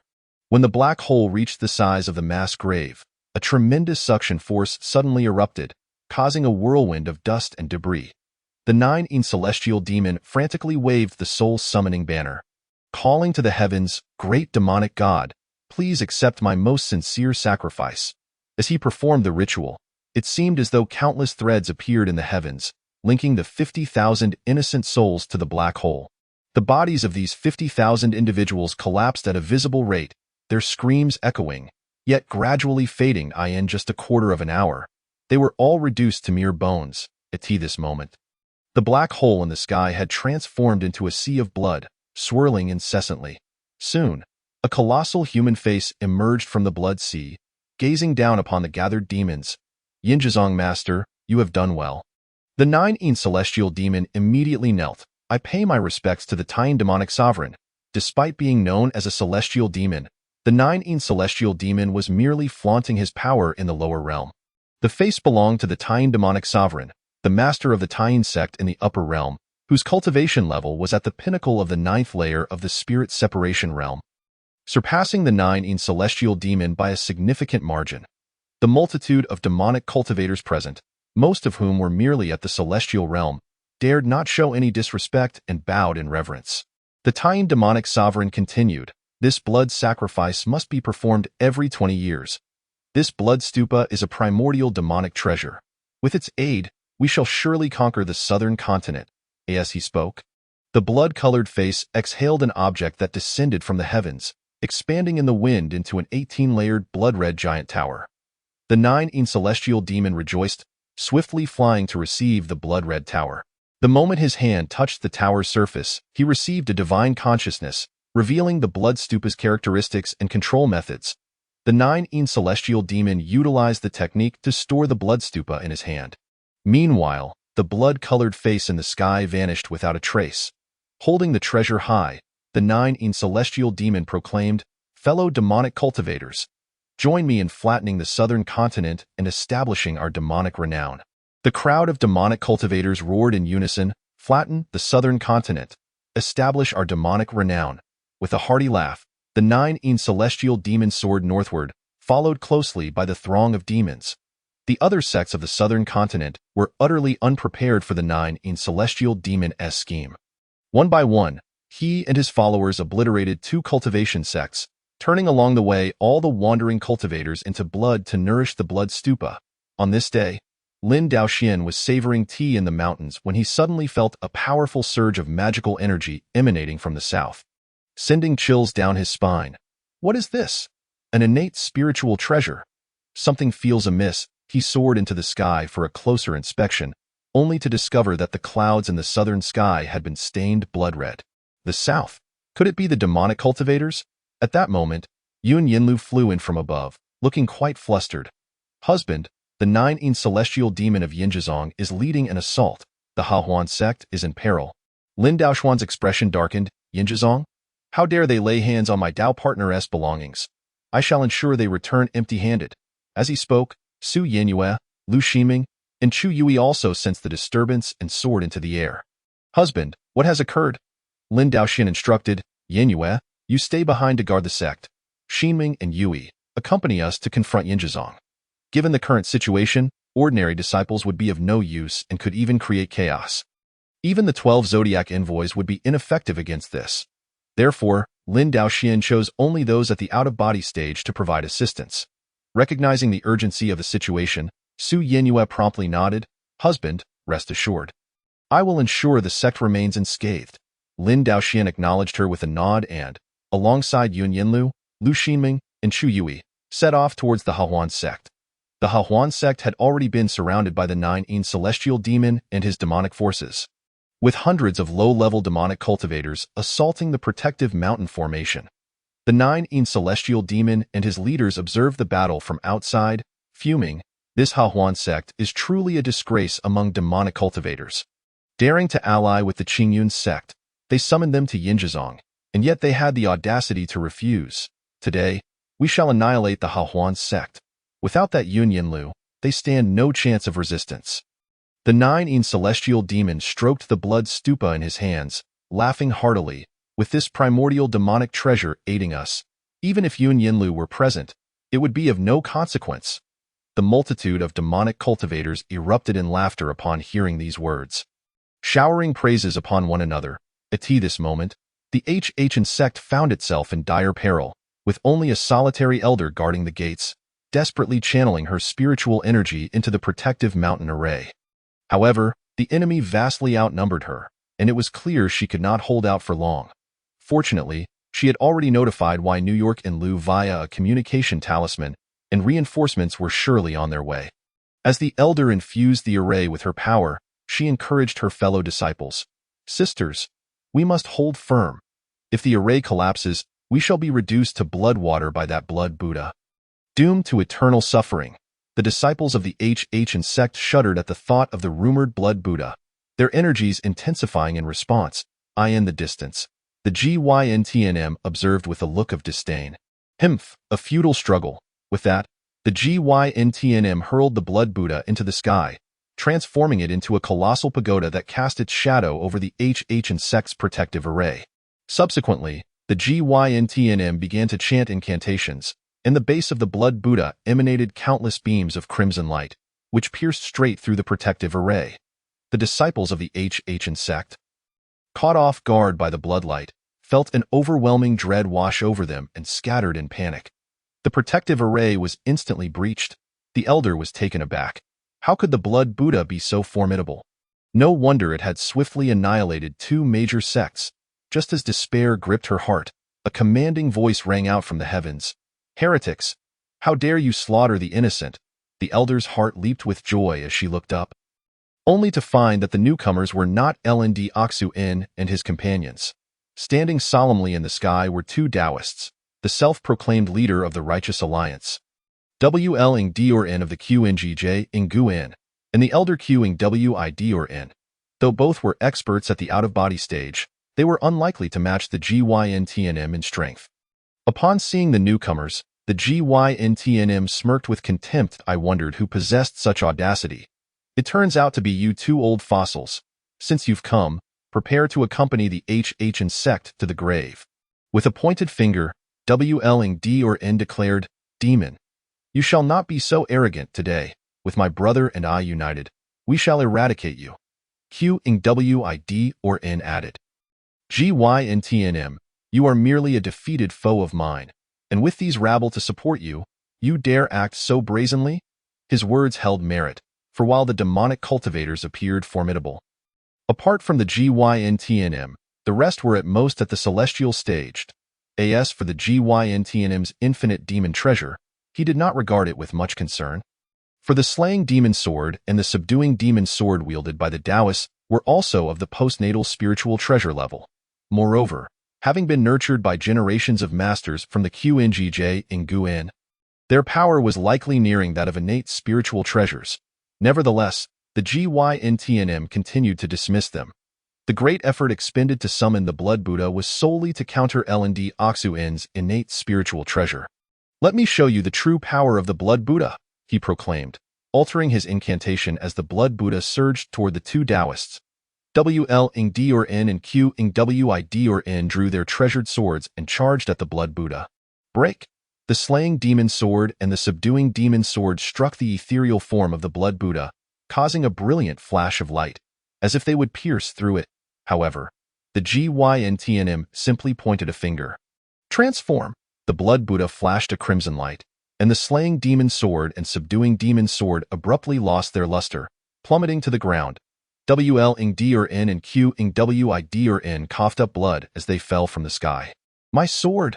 they exclaimed, horrified to discover that their treasured artifacts had lost their sentience, rendered mere mortal weapons. The Gyntnm laughed maniacally, pathetic. "How easily you fall!" The surrounding demonic cultivators rejoiced at this sight. If even the leader of the Righteous Alliance could be so easily bested, who in the southern continent could stand against them? However, just as they reveled in their triumph, a surge of spiritual energy raced toward them from the horizon. Upon closer inspection, it was 4 cultivators accompanied by a mystical beast. The elder of the HHN sect rejoiced. "The sect master and the Qingyan sect master have arrived. We are saved." Yet WLNDRN cried out in haste. "LND Oxuin, run. Gather the righteous to return with greater strength." LND Oxuin, however, did not flee. Instead, he descended beside the 2 Taoists. "I thank you both for your assistance. Please rest momentarily at the HHN sect while I eliminate this demon, and afterward, I shall toast to your valor." QWIDRN, alarmed, exclaimed, "What do you mean to eliminate the demon? Look at my subduing demon sword. That Blood Buddha is exceedingly powerful." LND Oxuin glanced at the once renowned sword. "Now in a pitiful state. Fear not. I possess an innate spiritual treasure and do not fear the Blood Buddha." Why New York and Lu chuckled beside them. "2 Taoists, please take a moment to rest and witness my husband's miraculous feats." Some disciples of the HHN sect, upon seeing their arrival, came forth to escort the 2 Taoists away. Meanwhile, the Gyntnm had retracted the Blood Buddha and addressed LND Oxuin. "I never expected you to still dare to show up. This saves me the trouble of searching for you at the Qingyan sect." LND Oxuin surveyed the demonic ranks before him and smiled. "It appears you have gathered all the demonic cultivators of the southern continent here. How fortuitous! I shall capture them all in one net." Upon hearing this, the demonic cultivators erupted into laughter, mocking LND Oxuin's audacity. The Gyntnm joined in the derision. "You righteous fools certainly know how to boast. Go." With a gesture, he sent the Blood Buddha soaring into the air, unleashing a torrent of crimson light toward LND Oxuin and his companions. Unfazed, LND Oxuin activated the Earthbound Array diagram, summoning the 5 Elements Mountain Seal, which descended to form an immense projection, enveloping LND Oxuin and his allies in an impenetrable shield. The bloodlight from the Blood Buddha struck the 5 Elements Mountain, only to be refracted harmlessly aside. The Gyntnm was taken aback. Could this be an innate spiritual treasure? According to his intelligence, LND Oxuin's innate spiritual treasure should have been a sword. Observing the success of the Earthbound Array diagram, LND Oxuin felt reassured. He summoned the Chying sword and launched a counterattack against the Gyntnm. Chying Flying Arrow. LND Oxuin unleashed his lethal strike, sending the Chying sword hurtling from the Earthbound Array diagram, aimed directly at the Gyntnm's head. The Gyntnm, witnessing this, commanded the Blood Buddha to intercept, transform. The Blood Buddha emitted another wave of bloodlight aimed at the Qingyun sword. However, as an innate spiritual treasure, the Qingyun sword was of equal rank to the Blood Buddha, rendering the Gyntnm's attempt futile. The Qingyun sword pierced through the bloodlight, continuing its trajectory toward the Gyntnm. Not good, the Gyntnm shouted, hastily producing the soul-guiding banner. With a flick of the wind, it transformed into a colossal banner, shielding him. When the Qingyun sword collided with the soul-guiding banner, it erupted in a brilliant flash of fire, sending the Gyntnm flying over 100 feet away. The Gyntnm bellowed, "Quick! Everyone, attack together!" The demonic cultivators hesitated for a moment, but ultimately surged forward to assault Qingyun. Fearing that if the Gyntnm fell, they would face dire consequences themselves, Qingyun would not spare them in an instant. Countless attacks rained down upon Qingyun. He withdrew the Qingyun sword, focusing on defense as New York Enlu, LXNM Ing, and Chynd unleashed their treasures to assist him in fending off the onslaught. As the demonic cultivators regained the upper hand, the Gyntnm laughed triumphantly. "Is this all you can do? Then just wait here to die." He commanded the Blood Buddha to ascend once more, unleashing another barrage of crimson light against the earthbound array diagram. Qingyun recognized that the key to victory lay in destroying the Blood Buddha. Once it was defeated, the remaining demonic cultivators would be insignificant. "Ynd, do you dare to join me in battle?" Ynd nodded resolutely, pledging her unwavering loyalty to her husband. "Excellent." Qingyun gripped the Qingyun sword in one hand and grasped Ynd's hand with the other. Soaring from the array toward the Blood Buddha, the Gyntnm laughed heartily. "Do you wish for a swift death? I shall grant you that." As Qingyun and Chynd advanced toward the Blood Buddha, the Gyntnm intensified his efforts, causing the Blood Buddha to radiate an even more brilliant crimson light. Yet Qingyun raised the Qingyun sword high, unyielding in his resolve. "Shatter the heavens with this sword." The Qingyun sword flared with a resplendent glow, transforming into a colossal sword aimed directly at the base of the Blood Buddha. This was the ultimate technique from the Qingyun divine art, wielding immense power. However, it left Qingyun vulnerable during the attack. Thus, he relied on Chynd, practicing the essence technique. Chynd summoned healing spells, her hands weaving through the air, casting radiant light upon them. Spring returns to the earth. All things rejuvenate. With Qingyun free of concern for his own safety, he channeled all his energy into the Qingyun sword, which began to show multiple cracks on the surface of the Blood Buddha. "Break for me," Qingyun shouted. And the colossal sword erupted, shattering the Blood Buddha into pieces. "Ah!" The Gyntnm shrieked as he plummeted from the sky. Qingyun pointed a finger, commanding, "Kill." No sooner had he spoken than New York Enlu soared forth, raising her hand to cast a spell. "Annihilate the soul." This strike struck the Gyntnm directly, and he let out another agonized scream, collapsing to the ground like a broken sack. Soon after, a wisp of his essence fled from his body. "Demon Lord, save me," he cried. "Useless fool." A voice reverberated through the sky, accompanied by a tumultuous swirl of dark clouds that unveiled a colossal blood-red visage. Lin Daoxian glanced at it, perplexed by the sight. Yun Luo, standing beside him, remarked, "This is a demon cultivator from the upper realm, possessing at least the cultivation of the spirit-severing stage." Lu Xianming, somewhat flustered, exclaimed, "Spirit-severing stage? What shall we do?" They had just endured a fierce battle, and both Lin Daoxian and Chu Yunyi were considerably drained. How could they contend with such a formidable adversary? Lin Daoxian offered a slight smile, reassuring, "Fear not, I am here." The women around him felt a wave of relief at his calm demeanor. However, Yun Luo was curious about what means Lin Daoxian had to confront a master of the spirit-severing stage. As they spoke, the blood-red face in the sky twisted and morphed, ultimately transforming into a humanoid figure that descended from the clouds. The nine heavenly demon promptly approached, saying, "Demon Lord, that Lin Daoxian's innate spiritual treasure is exceedingly powerful. I have exerted my utmost effort. I implore the Demon Lord to eliminate that scoundrel and assist me in reconstructing my body. I shall serve the Demon Lord faithfully." The Tying Demon Lord sneered. You worthless fool, unable to slay even a mere out-of-body cultivator, and yet you have destroyed my Wuja magic treasure. Given your performance, why should I expend precious resources to reconstruct your form? The nine-in heavenly demon felt a chill in his heart. Ah, demon lord, you, before he could finish, a wisp of his essence was siphoned away and consumed by the Tying demon lord. The Tying demon lord smacked his lips. Humph, it was quite laborious to descend to this realm. Consider this a modicum of compensation. With that, he turned his gaze towards Lin Daoxian, stating, the few innate spiritual treasures in your possession shall serve as restitution for my blood purgatory. Lin Daoxian chuckled. Pray tell, is life in the upper realm not to your liking? Must you descend to court death? The Tying demon lord paused for a moment before bursting into laughter. You little rascal, truly unaware of the vastness of the heavens. Today, I shall show you what the spirit-severing stage entails. As he spoke, the Tying demon lord's figure shimmered, and two beams of light emanated from his sides, transforming into two identical forms of himself. Yun Yen Luo whispered, 2 incarnations, each possessing at least the 6th level of the spirit-severing stage.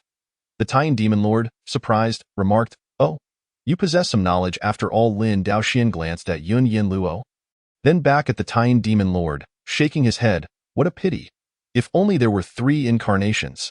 The Tying demon lord chuckled coldly, do not be hasty. Once I have subdued the southern continent and enjoyed a blood sacrifice for a century, I will surely cultivate a 3rd incarnation.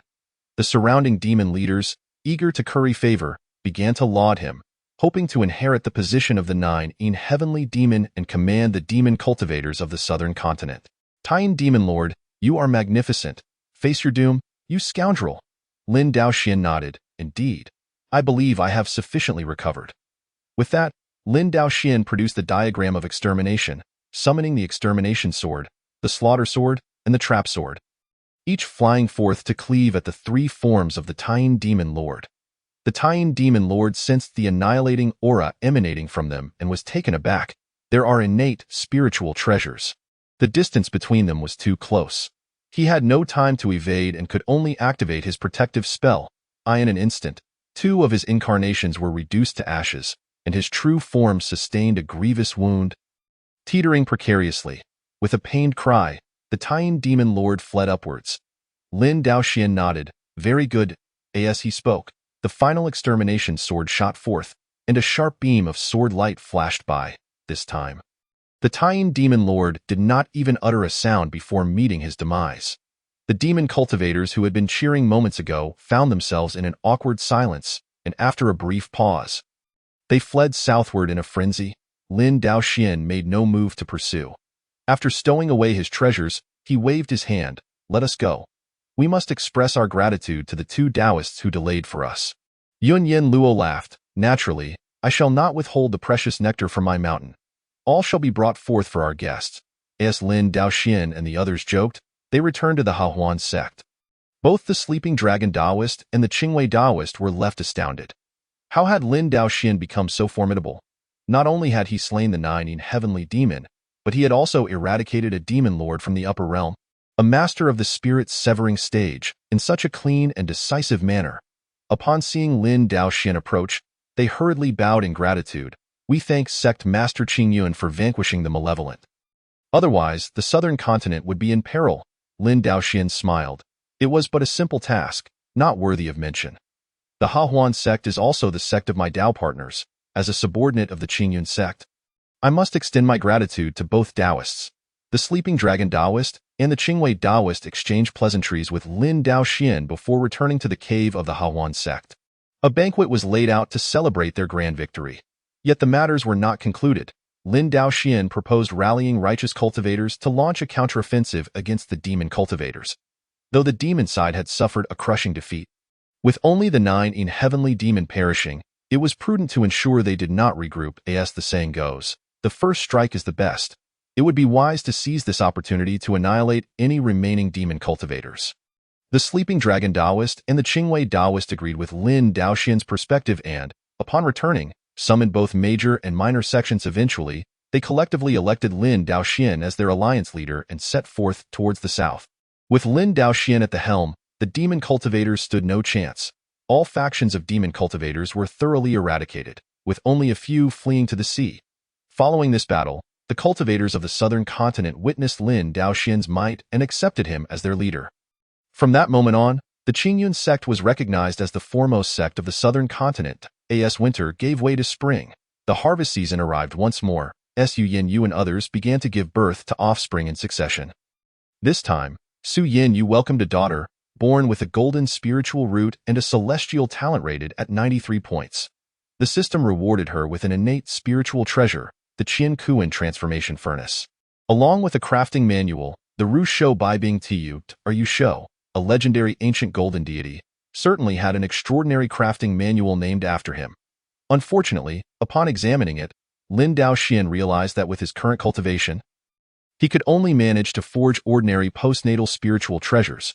Nevertheless, this was sufficient for the time being, as many of his Dao partners possessed subpar treasures, and crafting a batch for them would allow him to accumulate experience in forging. The Qingyun transformation furnace served as a furnace for crafting, and its rank matched that of the Ru Shou Bai Bing Tu. Lin Daoxian was unable to fully utilize its capabilities at present. Chapter 16. The Cold Beauty.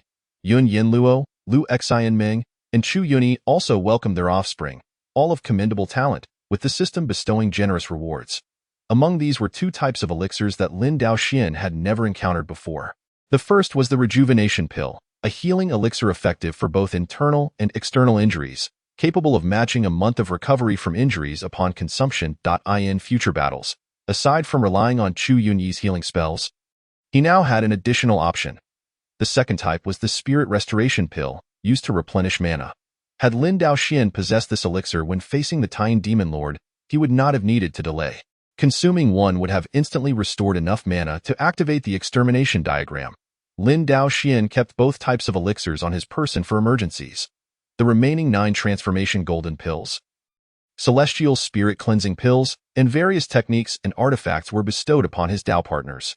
Following this bountiful harvest, Lin Daoxian advised Su Yin and the others to take some time to recuperate and temporarily refrain from bearing more children. He had observed that even with the nourishment of celestial spirit cleansing pills, they could not fully recover from the toll of childbirth. The offspring born during this period had slightly lower ratings. Thus, allowing them to focus on cultivating for a while would enhance their cultivation and restore their health. There would be plenty of time ahead, however. Lin Daoxian himself did not need to toil in cultivation, for marrying and having children was his true path of cultivation. Therefore, Lin Daoxian began to seek out Dao partners across the southern continent and the western continent. The Blood Demon sect received news from the upper realm regarding disturbances in the southern continent, specifically concerning the extermination of the Yin Extreme sect in the land of Extreme Yin. The sect master, the one-eyed Blood Demon, spoke with a smile. The elder, Blood Mad, brightened at the news.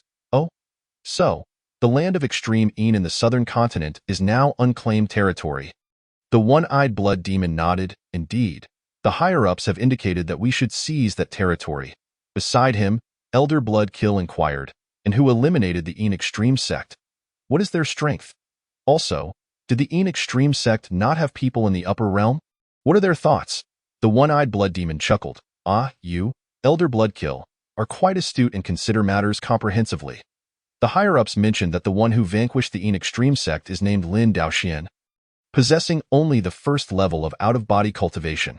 His prowess stems from a formidable innate spiritual treasure, and it was that treasure that slayed the individuals from the Yin Extreme sect. Blood Mad exclaimed. What? The individuals from the upper realm were all slain by him? Blood Kill pressed on. Then, was this Lin Daoxian not gravely injured? The one-eyed Blood Demon shook his head. No, he beheaded the Tian Demon Lord upon making his move. Blood Kill gasped in astonishment. What kind of innate spiritual treasure is so powerful? The one-eyed Blood Demon smiled again. No need to worry. Did I not say? His strength lies solely in that innate spiritual treasure. We need only to target that treasure. Blood Kill and Blood Mad asked in unison. How do we proceed? The one-eyed Blood Demon shook his head and said, I have heard that Lin Daoxian is debauched and licentious, insatiable even after marrying over 100 Dao companions, and is still recruiting more. We should take this opportunity to arrange for someone to steal his innate spiritual treasure. This individual must remain inconspicuous, preferably someone who has been in seclusion for a long time. They must also be utterly loyal and possess sufficient strength. Bloodkill smiled and remarked, "Oh, it just so happens that our blood demon sect has such a person." The one-eyed blood demon nodded, affirming, "Yes, it's that cold beauty. She has been cultivating alone for so many years. It is time for her to serve a purpose." Far away in the southern continent, Lin Daoxian remained blissfully unaware that a spy had been planted among him. However, he had no reason to worry, as he could check the information of any prospective Dao companions through the system prior to their appointment, in the Grand Hall of Qingyun sect. Lin Daoxian sat at the helm, meticulously reviewing the candidates for Dao companions. These individuals had been selected by Su Yinyue and her associates, all of whom were exceptional female cultivators in terms of cultivation, appearance, and physique. As Lin Daoxian scrutinized their information and prepared for the final selection, he suddenly noticed a peculiar woman. While others gazed at him with eager anticipation, this woman remained frigid and impassive, resembling a statue. One might easily assume she had stood in the hall for countless years. Lin Daoxian quickly examined her information. Character information: Long Qingqiu cultivation level, 9th stage of out-of-body realm identity, disciple of blood demon sect, innate talent, pure in-body. Lin Daoxian was taken aback. What kind of sect was this blood demon sect? An ordinary disciple at the 9th stage of out-of-body realm? Moreover, the pure in-body was no trivial matter. Why was she merely an ordinary disciple? After a moment of contemplation, he decided to accept her first and investigate the blood demon sect afterward. With a wave of his hand, he announced that all candidates were accepted. The room filled with female cultivators erupted in joy. Yet Long Qingqiu exhibited no reaction, merely departing expressionlessly alongside the disciples of Qingyun sect. Lin Daoxian shook his head and set out to investigate. A few days later, he received news that the blood demon sect was actually from the western continent. No wonder it had eluded his notice. Yun Yinlu nodded, expressing her confusion. "I, too, find it strange. Aside from the Hahuan sect, all the demonic sects in the southern continent have been eradicated. Where did this blood demon sect come from?" Su Yinyue inquired. "Husband, how do you intend to deal with Long Qingqiu? Is there anything we can do to assist?" Lin Daoxian chuckled. "This time, you need not concern yourselves. I can handle her on my own. However, the ceremony for our bond will be postponed for a few days." Su Yinyue and Yun Yinlu exchanged glances, realizing that Lin Daoxian clearly intended to keep this woman. Yet, they could not fathom his approach. Lin Daoxian, however, showed no inclination to explain, instead stroking his beard with a smile. Evidently plotting something, Su Yinyue and Yun Yinlu had no choice but to withdraw, refraining from further interruption. Several days later, Lin Daoxian held a ceremony with Long Qingqiu and the others, officially establishing their bonds as Dao companions. Nevertheless, Lin Daoxian deliberately refrained from sharing a chamber with Long Qingqiu, choosing to attend to the others first. Long Qingqiu displayed no outward reaction, simply retreating to her room to continue her cultivation. The following day, Lin Daoxian summoned over 100 Dao companions to the Grand Hall, including the newly arrived Long Qingqiu. Within the hall, 2 long tables were set up, with everyone standing on either side. A perceptive individual immediately asked Lin Daoxian, "Husband, has the magical artifact been successfully refined?" Lin Daoxian smiled slightly. "Indeed, little Linger is quite astute." As he spoke, Lin Daoxian approached her, retrieving a fan-shaped magical artifact from his storage ring. "This is for you. Do you like it?" Upon seeing the fan, little Linger's eyes sparkled with delight as she eagerly grasped it, inspecting it from every angle. "I love it. It's simply wonderful." Chapter 17. The magnanimous Lin Daoxian. This fan-shaped magical treasure was crafted by Lin Daoxian using the Qingyun transformation furnace. Although the blueprint he utilized was merely the most basic one from the collection of 100 weapons, it was nonetheless a commendable postnatal spiritual treasure, far superior to the artifact little Linger had previously used. The nearby sisters looked on enviously, inching closer to admire it. Lin Daoxian reassured them, "No need to rush. Everyone shall receive a share." As he spoke, he retrieved various magical artifacts from his storage ring, placing them upon the tables before them. Each artifact was of similar quality, tailored to suit their respective cultivation techniques, leaving all the Dao companions thoroughly satisfied. Long Qingqiu, of course, received a petite dagger. Though it was crafted from minimal materials, the rare treasures within were exceptional, making it another fine postnatal spiritual treasure. Upon examining the dagger, Long Qingqiu immediately took a liking to it. She unsheathed it and swung it a few times, finding it quite satisfactory. The dagger's blade was forged from thousand-year-old cold iron, ideal for channeling frigid magical power. The sheath was made from the scales of a merman, possessing the ability to alter its shape, making it difficult to detect when worn. While larger magical treasures could also be stored in a storage ring to be summoned during battle, having one readily accessible on her person allowed for quicker responses, potentially a decisive advantage in confrontations among skilled adversaries. This dagger could even rival her cherished cold edge, which she had carried since childhood in the Western continent. Such formidable magical artifacts were typically reserved for elders and protectors. Here, they were distributed as if they were mere commodities. Both she and the newly initiated Dao companions received such treasures. Lin Daoxian was truly generous. After receiving their magical artifacts, the Dao companions exited the Grand Hall, seeking secluded spots to familiarize themselves with their new treasures. Lung Qingqiu quietly left the hall as well, finding a solitary place to practice. Once she began practicing, she quickly realized that the more she wielded the dagger, the more adept she became. Lung Qingqiu couldn't help but think that this artifact was perfectly suited for an assassin's use. Was this perhaps a hint from Lin Daoxian? Did he harbor any suspicions? Yet, she felt little concern, as her sole intent was to steal the innate spiritual treasure, not to assassinate Lin Daoxian that very evening. Lung Qingqiu approached Lin Daoxian, initiating her plan. "Husband, I find this dagger rather unwieldy. I would like to spar with you." Lin Daoxian was taken aback, not by her request for sparring, nor by her ability to speak, but by the sheer melodiousness of her voice. It was a chilling yet gentle sound, akin to the soft breeze on a moonlit night. It felt ashamed that she had not spoken earlier. Lin Daoxian smiled in response. "Very well. This magical artifact was forged by me, and I can indeed offer you some guidance." With that, he retrieved the Qiyang sword and made his way to the courtyard. Indeed, it was an innate spiritual treasure. Lung Qingqiu nodded, unsheathing her dagger and charging toward Lin Daoxian. Her cultivation technique focused on concealment and controlling her aura, employing unpredictable and elusive attack methods. The moment she struck, Lin Daoxian felt as if the Lung Qingqiu before him had vanished, replaced by dozens of chilling winds rushing toward him. However, Lin Daoxian understood this was merely an illusion. He promptly closed his eyes and relied on his spiritual sense to perceive her true location. Clang! The Qiyang sword and the dagger collided mid-air, the sword emanating a blazing red light while the dagger shimmered with a frosty blue glow. Lung Qingqiu was taken aback. She had anticipated that Lin Daoxian would employ a broad defensive spell or concentrate solely on protecting himself. To her surprise, Lin Daoxian mirrored her approach, utilizing his artifact to strike directly. Though astonished by Lin Daoxuan's prowess, Lung Qingqiu did not falter. Instead, she continued to weave around him, employing illusions to disrupt his perception while launching attacks from various angles. Yet, Lin Daoxian consistently discerned her true form, countering her strikes with a myriad of techniques. After several dozen exchanges, Lung Qingqiu had yet to even graze the hem of Lin Daoxuan's clothing. She finally halted, stating, "You are quite formidable." Her tone remained icy, yet it bore a hint of admiration.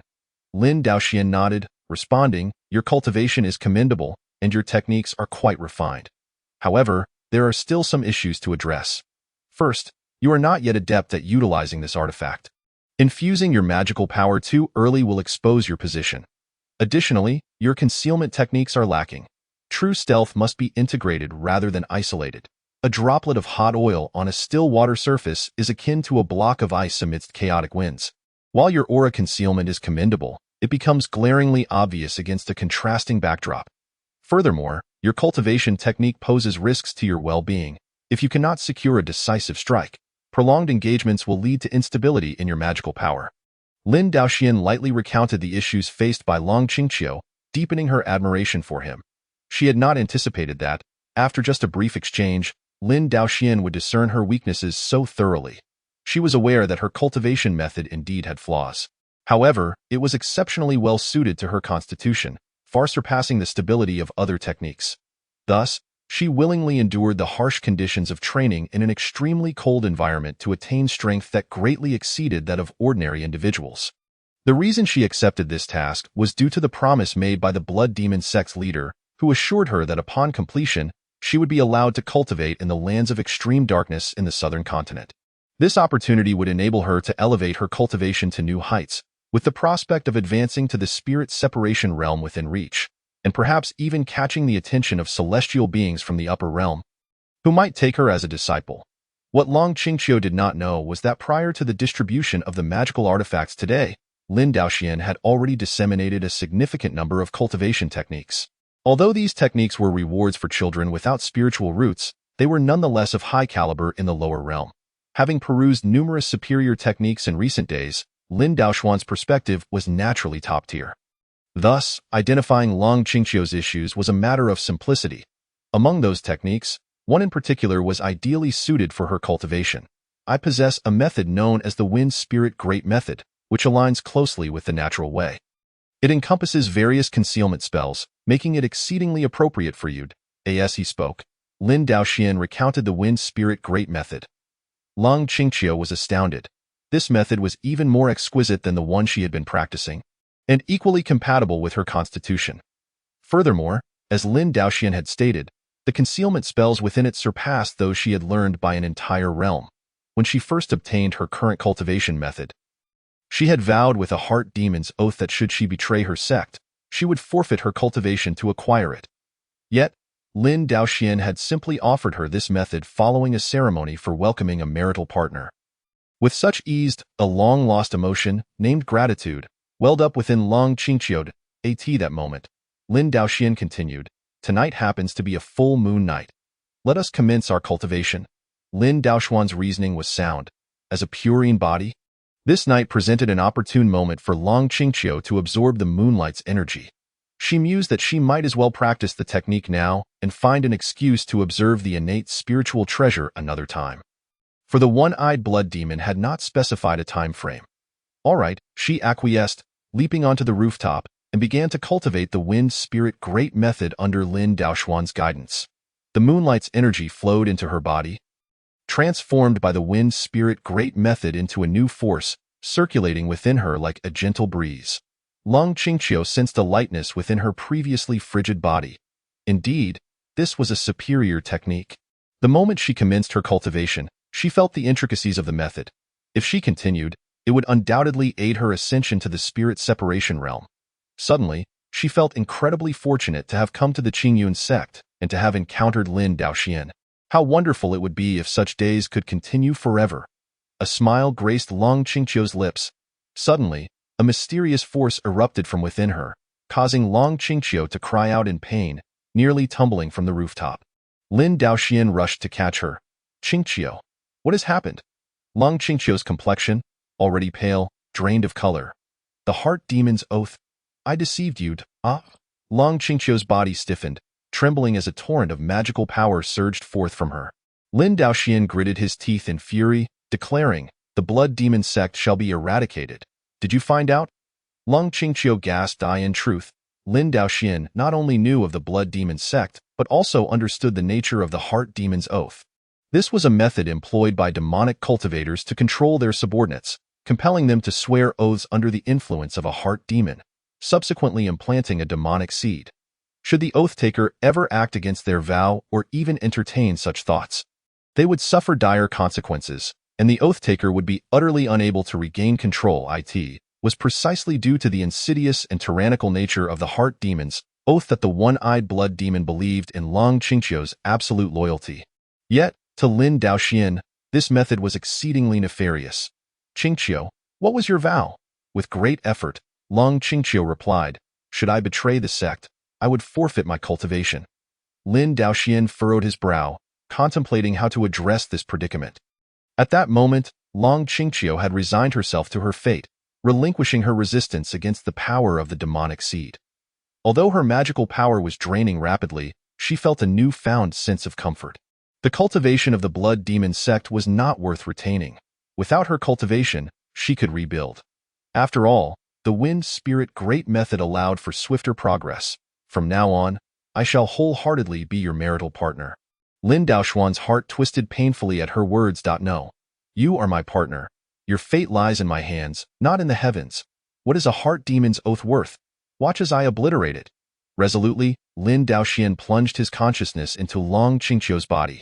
This act was perilous, for the demonic seed within her was on the verge of eruption, and his consciousness would surely be tainted upon entry. However, Long Qingqiu was currently too weak to resist, silently praying, "Heavenly deities, please protect my husband. I, Long Qingqiu, would rather face eternal damnation." On Qingyun Mountain, beneath the full moon, a solemn-faced man held a woman in his arms, tears streaming down her cheeks. Meanwhile, within Long Qingqiu's body, a fierce battle raged. Upon Lin Daoxuan's entry, he found that her magical power was uncontrollably surging forth, threatening to expel his consciousness. As he resisted, he sought the location of the demonic seed.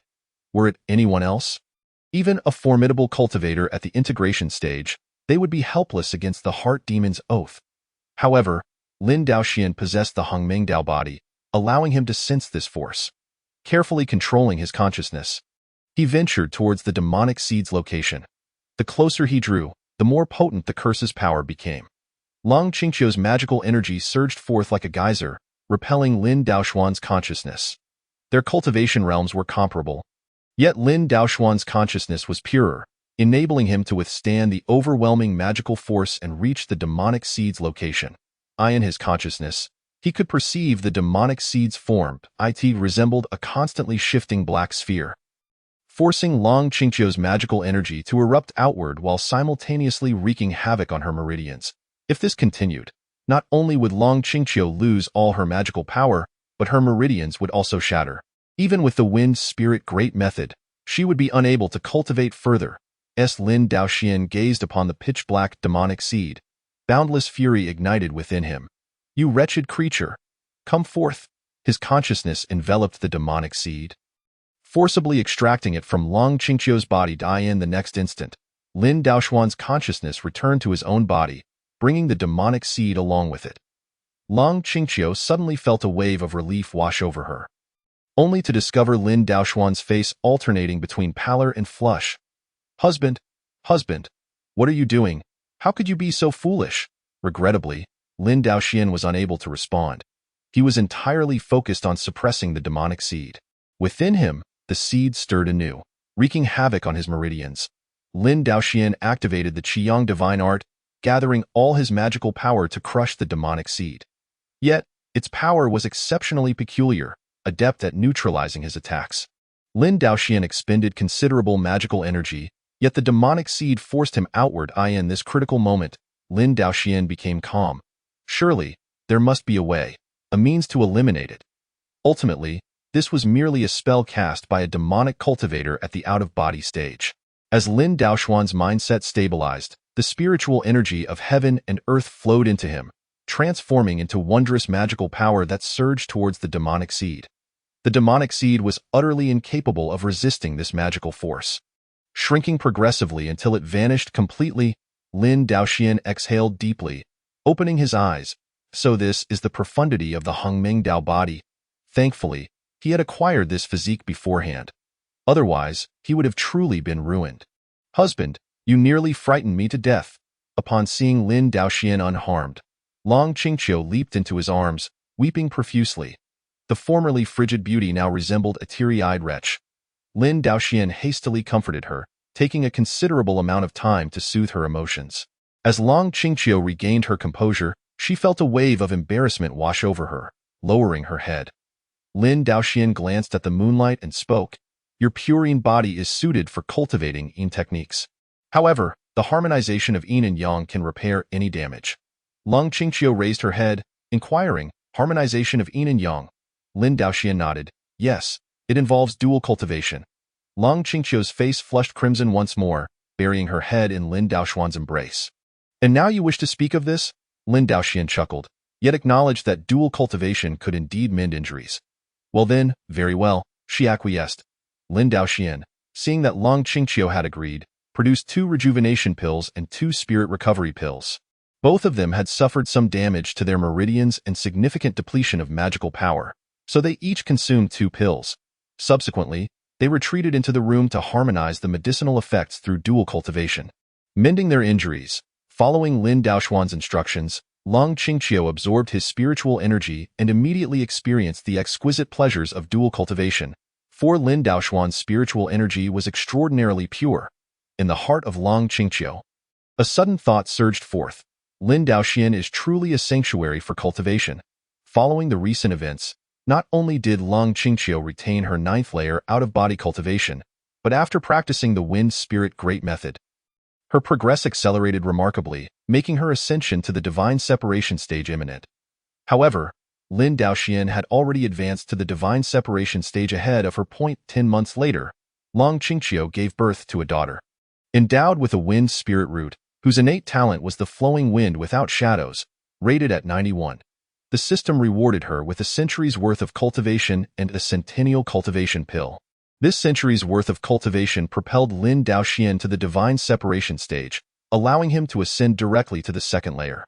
Yet, he chose not to consume the centennial cultivation pill himself, but rather gifted it to Su Yinyue.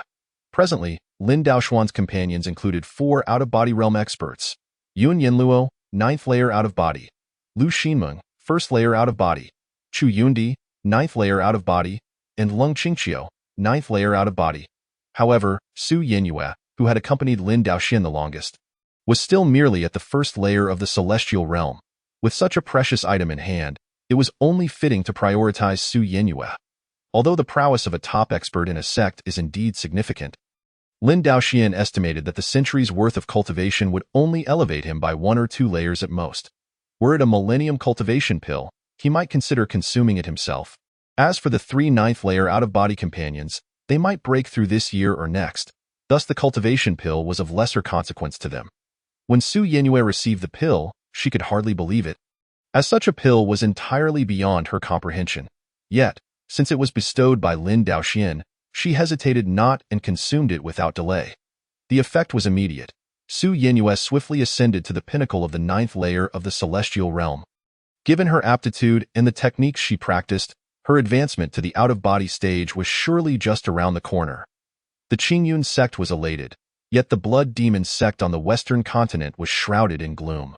Rewind 10 months, the Blood Demon sect's one-eyed leader, the Blood Demon, was seething with rage. Long Qingqiu had betrayed the Blood Demon sect. Blood Frantic and Bloodkill sprang to their feet. What? How could this be?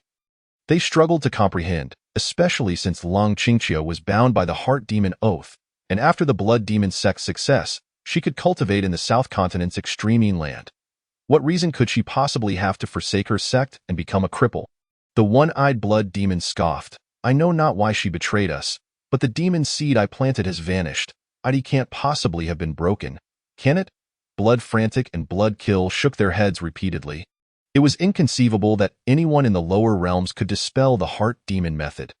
Even in the upper realms, only an ascended immortal at the Void Refinement stage could achieve such a feat.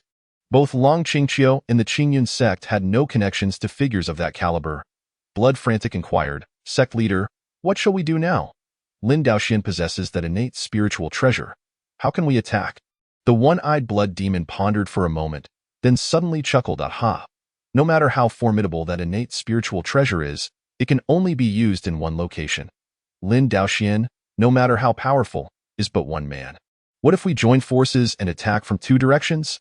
The Qingyun sect has 2 subordinate sects, and with the Hahuan sect and the Piaomiao sect separated by 20,000 miles, he could not possibly manage both. Blood Frantic slapped his thigh.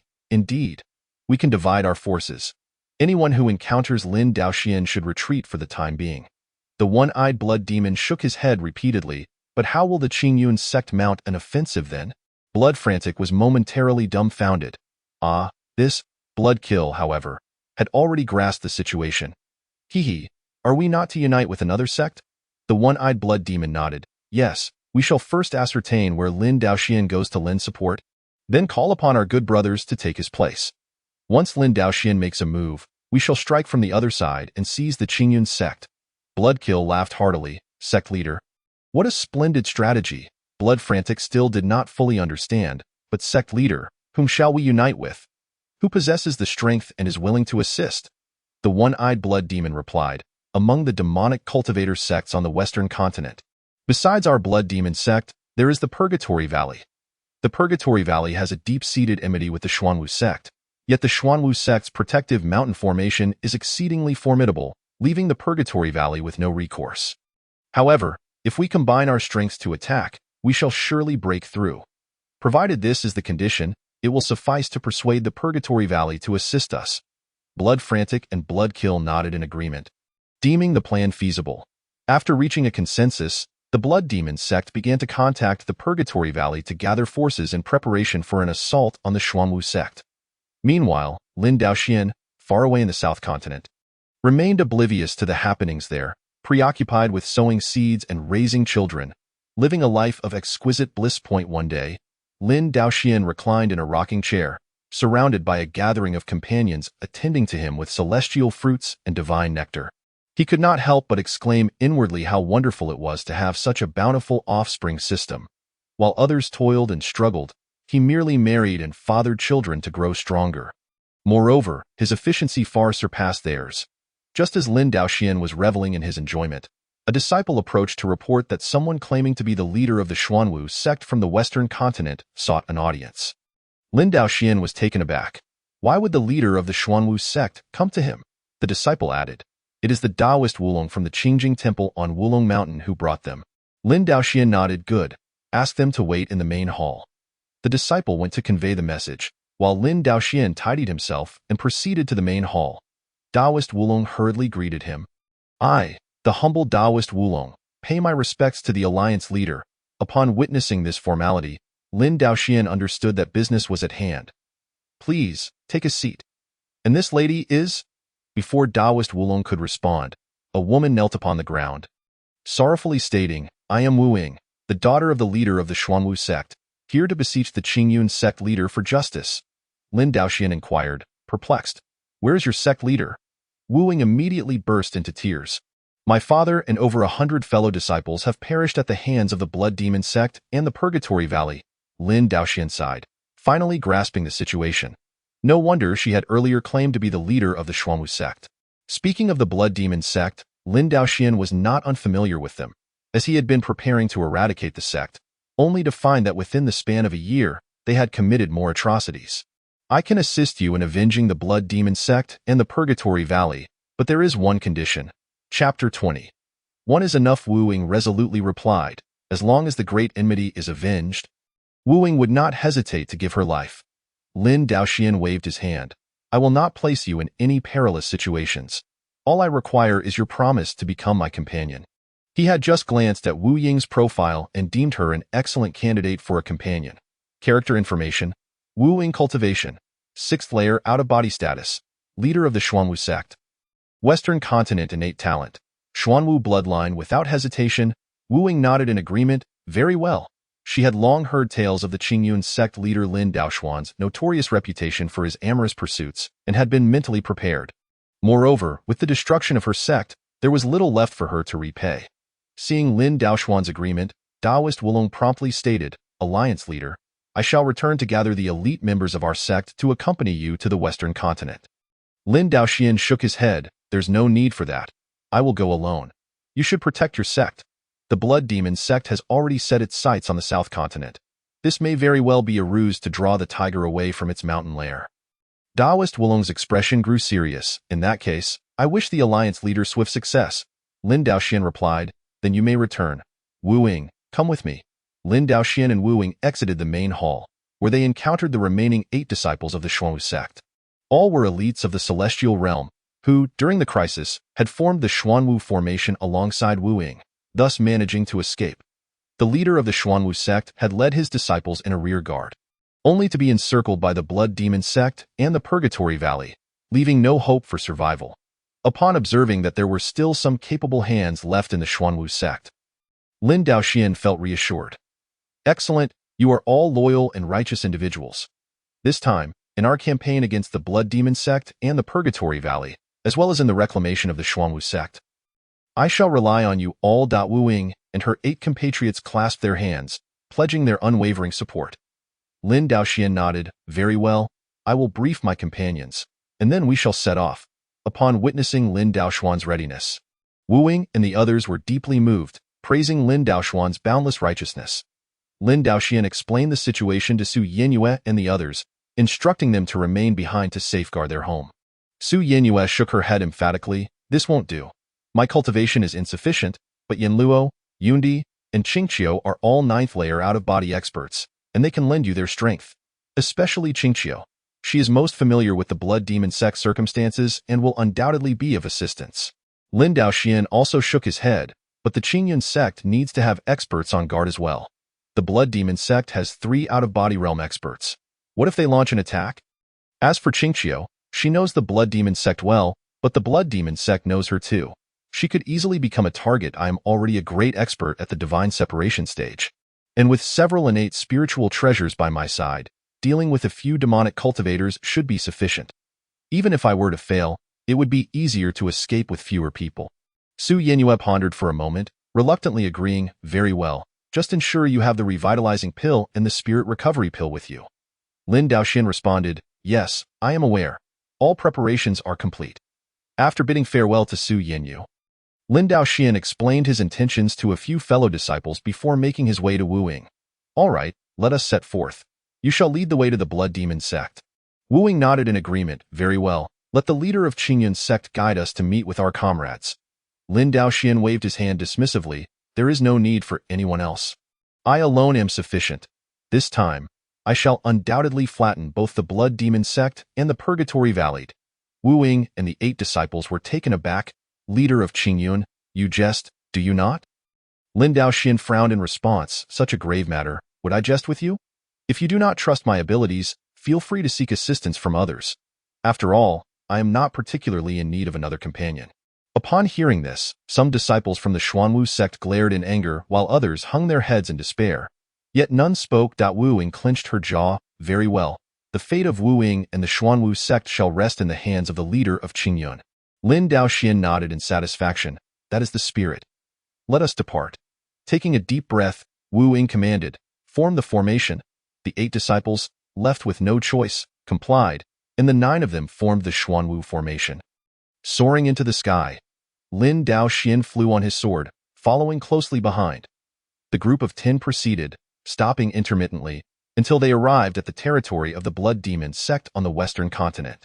Lin Daoxian scrutinized the protective mountain formation of the blood demon sect and drew forth the Qiyang sword.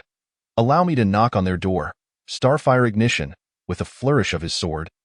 A blazing meteor descended from the sky, crashing into the protective formation of the blood demon sect. The formation reacted instinctively, revealing a semicircular magical barrier. With a resounding boom, countless flames erupted, spreading across the magical barrier. In an instant, the barrier crackled as if firecrackers had been set off, the sound echoing incessantly. After one strike, the magical barrier noticeably dimmed. Wuing and the 8 disciples gaped in disbelief.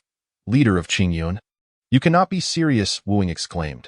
Lin Daoxian replied, is there anything humorous about such a significant matter?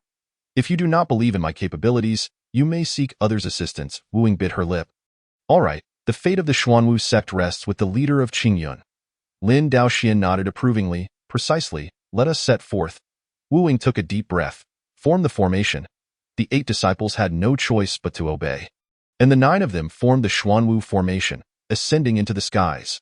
Lin Daoxian soared on his sword, following closely. The 10 of them proceeded until they reached the territory of the blood demon sect on the western continent.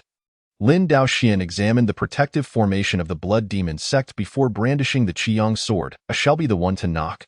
Starfire ignition. He drew his sword, and a blazing meteor descended from the heavens, crashing into the protective formation of the blood demon sect. The formation instinctively responded, revealing a semicircular magical barrier. With a thunderous roar, countless flames erupted, engulfing the barrier in a fiery display. In an instant, the barrier crackled like firecrackers, the sound resonating continuously. Following that single strike, the magical barrier visibly weakened. Wuing and the 8 disciples stood in shock, unable to fathom the power displayed before them. Even at the peak of their Xuanwu sect's prowess, they had never achieved such a result when assaulting the protective formation. Wuing realized that Lin Daoxian's strike far surpassed her father's abilities. Her father had attained the pinnacle of the out-of-body realm, while Lin Daoxian must be a formidable master of the spirit division realm.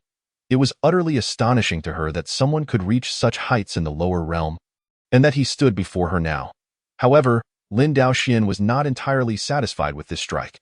This move still requires refinement, he mused, preparing to attack once more. Another starfire ignition ensued, this time with a meteor larger than the last, causing the protective formation to tremble violently. The subsequent explosion of flames transformed the magical barrier into a sieve. Now, this is more like it. Wu Ying and the others were left speechless. One person possesses such might. No wonder Lin Daoxian claimed he was sufficient on his own. We are beginning to believe it now. Meanwhile, within the Blood Demon sect, chaos erupted. They had never endured such a fierce attack and dared not emerge to confront it. Instead, they desperately funneled their energy into the formation, sending word to their sect leader. The one-eyed Blood Demon, upon hearing of the attack on the protective formation, hurriedly made his way there. Who dares to assault us? Is it the Qinglong or Zhuke? The disciples of the Blood Demon sect shook their heads vehemently. No, no. There are 9 clad in Xuanwu sect robes, and only one is attacking us. The one-eyed Blood Demon was taken aback. One person? Could it be Lin Daoxian? He swiftly flew to the formation center and peered out. Indeed, it is Lin Daoxian. He has come to assault us. As the one-eyed Blood Demon infused energy into the formation, he contemplated a strategy. Soon, Xuesha and Xuequang arrived. What? Why is it Lin Daoxian? Xuequang exclaimed. Lin Daoxian has delivered himself to us. Let us slay him. The one-eyed Blood Demon kicked him. Have you lost your mind? The Ta'in Demon Lord of the Spirit Division realm was slain by him. Do you wish to meet the same fate? Xuequang finally grasped the gravity of the situation. Oh, right. We should first deal with the Purgatory Valley. But now that Lin Daoxian is here, what should we do? The one-eyed Blood Demon SI darted around before he declared, we shall flee. Both Xuesha and the others were stunned. Flee. The one-eyed Blood Demon nodded. Yes, you go inform the Purgatory Valley that plans have changed. Gather at the Blood Demon sect before proceeding to the southern continent. Xuesha's eyes lit up. Oh, I told you there would be good wine and fine food waiting for them. The one-eyed Blood Demon grinned mischievously. Indeed, let them enjoy a sumptuous feast first. He summoned a group of disciples to hold the defensive formation while he and an elite group made their escape through a secret passage. Once the one-eyed Blood Demon departed, the protective formation quickly felled Wu Ying and the 8 disciples, brimming with excitement, shouted for vengeance as they charged inside. Lin Daoxian, concerned for Wu Ying's safety, followed closely. They plunged into a fray, but the 3 out-of-body realm masters were nowhere to be seen. Lin Daoxian frowned. Something is amiss. The one-eyed Blood Demon, Xuesha, and Xuequang are not here. Are you certain this is the Blood Demon sect's stronghold? Wu Ying nodded. The location is correct. They must have fled. Lin Daoxian felt a pang of regret, wishing he had held back earlier. In truth, even if he had been less forceful, the one-eyed Blood Demon would have still fled. Not wanting to meet the fate of receiving a heavenly treasure with his head, Wu Ying was even more frustrated, unable to believe the audacity of the Blood Demon sect to abandon their stronghold and flee. What if they hid away, leaving no trace? Lin Daoxian couldn't remain there indefinitely. What would happen once he left? As Lin Daoxian pondered the next course of action, he suddenly heard a commotion outside. Upon exiting, they discovered that the entrance to the Blood Demon sect was besieged, surrounded by layers upon layers of foes. Wu Ying's gaze ignited with the flames of vengeance upon recognizing the attackers. It is the demons of the Purgatory Valley. Lin Daoxian nodded. Indeed, they are swift in their arrival. Let us take them on first. Given the overwhelming numbers of adversaries, Lin Daoxian ceased to conceal his power. Directly retrieving the diagram of the Slaying Immortals. Go. The 4 swords of Slaying Immortals soared outward, instantly causing devastation. Several high-ranking cultivators, sensing the danger, turned to flee. Damn it! That one-eyed fellow tricked us. It's Lin Daoxian. Run! Just a moment ago, the 4 swords of Slaying Immortals had been unleashed casually. Now, spotting these few, Lin Daoxian sharpened his focus. Changing his technique, the 4 swords of Slaying Immortals struck out, dispatching several masters in a flash. The remaining demons fled in a frenzy, employing all manner of blood-burning and life-shortening escape techniques. Lin Daoxian sheathed the 4 swords of Slaying Immortals and inquired of Wu Ying, "Are all the Purgatory Valley members present?" Wu Ying nodded. 1 Valley Master and 4 Elders have already fallen to your hand. Lin Daoxian smirked, easily defeated. Come, let us cleanse the Blood Demon sect before deliberating our next steps. The group began to scour the Blood Demon sect stronghold, seeking out the treasury. The bizarre artifacts of the demons were of no use, but they could take the heavenly materials and treasures. Meanwhile, the one-eyed blood demon and his companions were observing from a distant hilltop.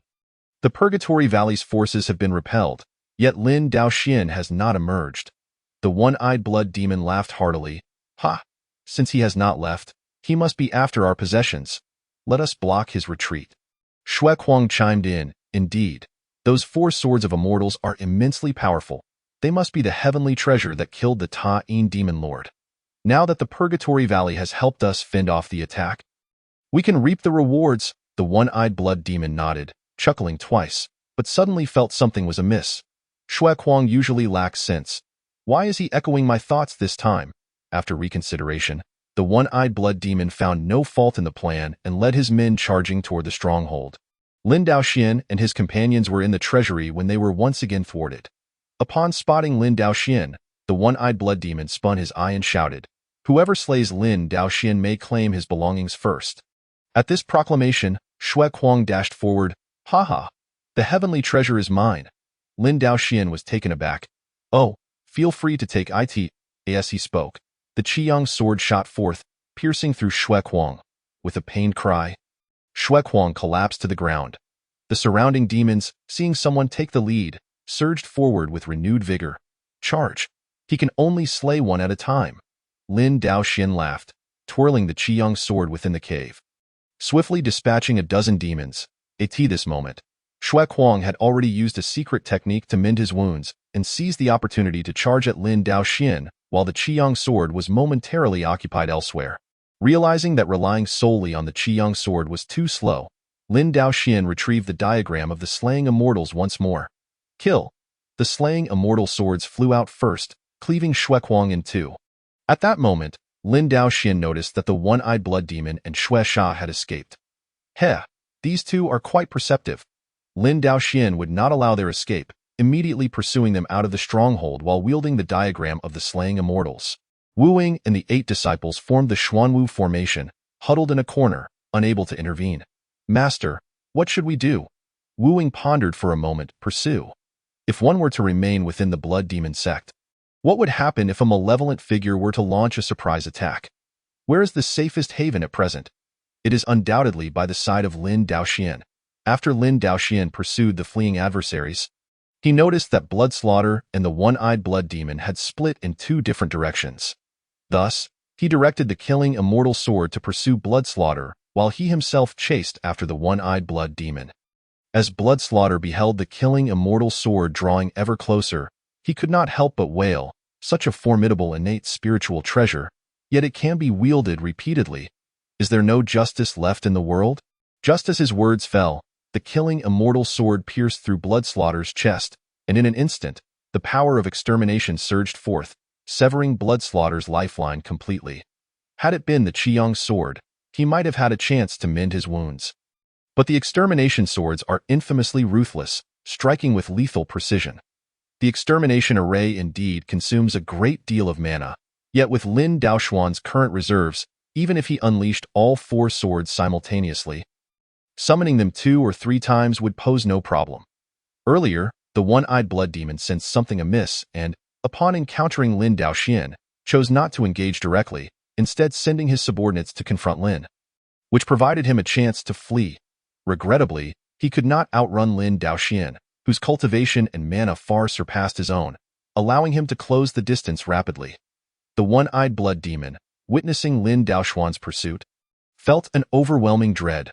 "Lin Daoxian, are you so willing to deplete your mana to kill me, unafraid of being unable to return to the southern continent?"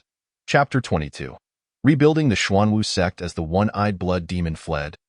He shouted, "Do you have such trust in the members of the Xuanwu sect?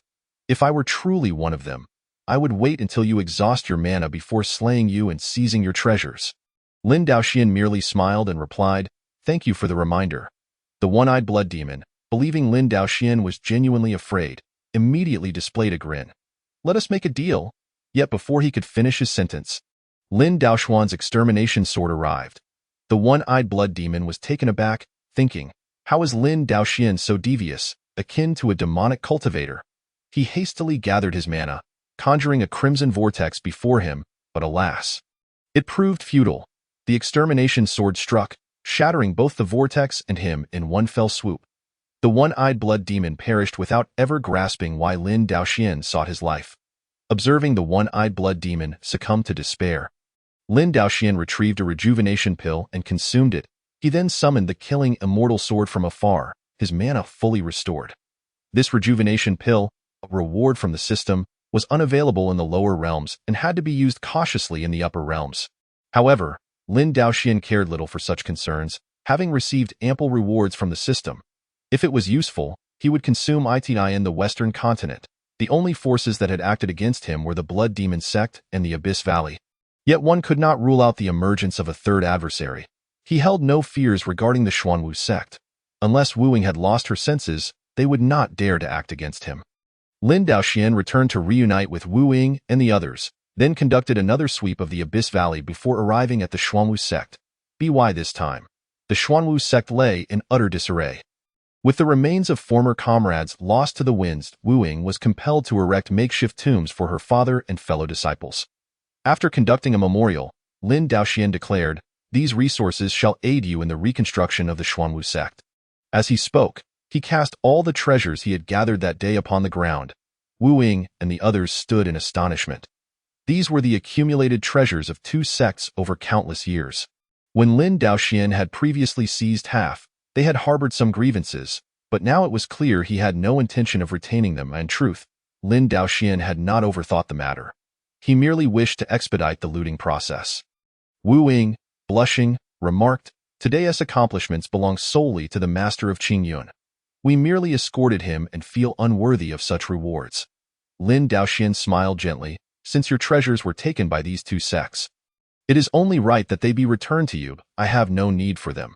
What Lin Daoxian sought was clear to Wu Ying, initially motivated by gratitude or perhaps to negotiate conditions.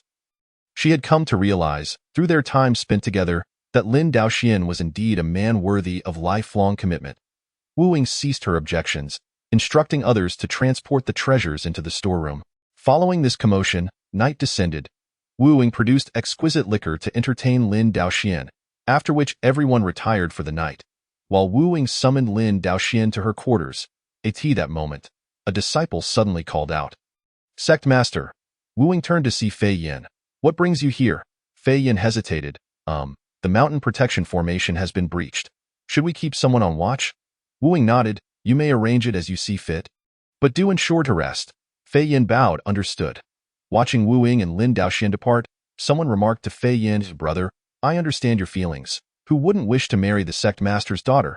It's not our lack of capability. If I were at the 9th level of the out-of-body realm, I would have proposed to the sect master long ago." Fei Yin waved his hands repeatedly. "No, that's not what I meant. I fear the Qinglong sect may." Just then, gasps erupted around them. Had Fei Yin not mentioned it, they would have forgotten entirely. "What do we do now?" Fei Yin shook his head. "What else can we do?" The young lady? "No, the sect master has already made her decision." Upon hearing this, the others sighed, temporarily setting aside the matter as they began to arrange for the night watch. Lin Daoxian followed Wu Ying to her residence and spoke. "Now it is just the two of us. If you have anything to say, speak freely." Wu Ying had been contemplating how to articulate her thoughts to Lin Daoxian during their walk, yet his question startled her. "I wanted to say," Lin Daoxian inquired, "are you having second thoughts? Do you no longer wish to be my partner?" Wu Ying hastily waved her hands. "No, no." As the words escaped her lips, her face flushed crimson. "Do not misunderstand.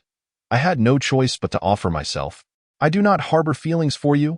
Lin Daoxian inhaled deeply, truly a textbook example of pride. Wu Ying, oblivious, exclaimed, "What strange words are you saying? In any case, that is the situation. I need to rest." Lin Daoxian followed closely. "Since you are willing to be my partner, we shall rest together." Wu Ying gasped. "What? I am not prepared." With countless women at his behest, Lin Daoxian was well aware of the nuances.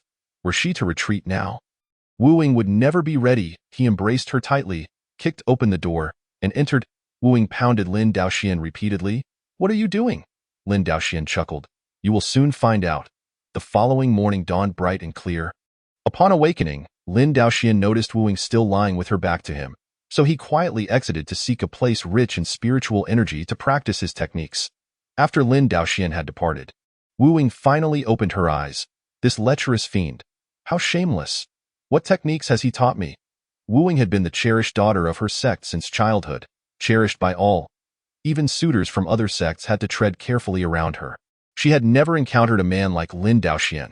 However, after spending several days together, Wu Ying ultimately embraced this reality and agreed to formally hold a ceremony to become partners.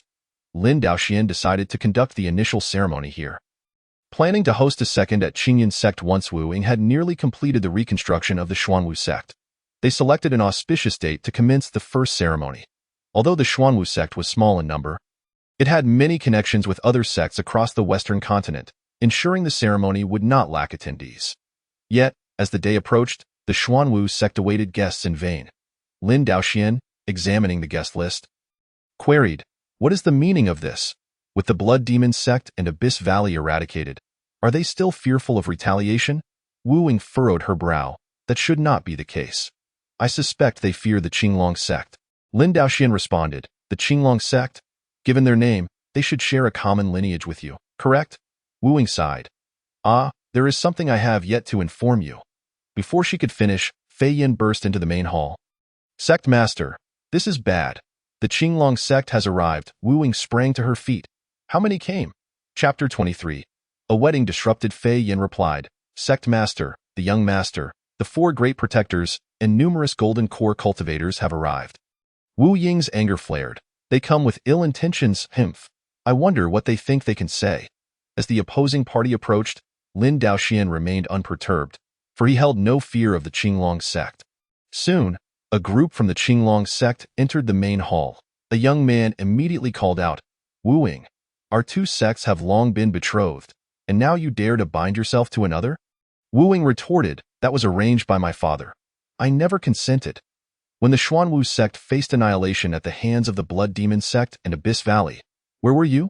The young man, slightly shamed by her words, quickly countered, "We, too, are not a match for those 2 sections. However, since this individual has avenged us, it suffices to provide him with some treasures. Why must you marry him? I see now. He is using this to coerce you. Isn't. Wu Ying, you need not fear. We of the Qinglong sect are here now." Lin Daoxian discerned that the Qinglong sect had chosen an opportune moment to strike. Arriving only when the formidable threat had been vanquished and the Xuanwu sect lay at its most vulnerable, it was evident they sought to exploit this weakness, coveting the territory and treasures of the Xuanwu sect. Such audacity! Did they indeed aspire to reap both wealth and beauty? Wu Ying shook her head repeatedly. "Qing Shu, you are always like this, unable to bear the sight of others thriving. You refuse to acknowledge your own faults. How could I ever marry someone like you?" Before Qing Shu could respond, Wu Ying interjected, "There is no need for you to continue. Lin Daoxian did not coerce me. I willingly chose to marry him. Moreover, I am already his." Lin Daoxian silently nodded in approval. Wu Ying had maintained a haughty demeanor before him. Yet in this grand moment, she exhibited the poise befitting a sect leader. Upon hearing her words, Qing Shu glared at Lin Daoxian in fury. "You? I challenge you to a duel."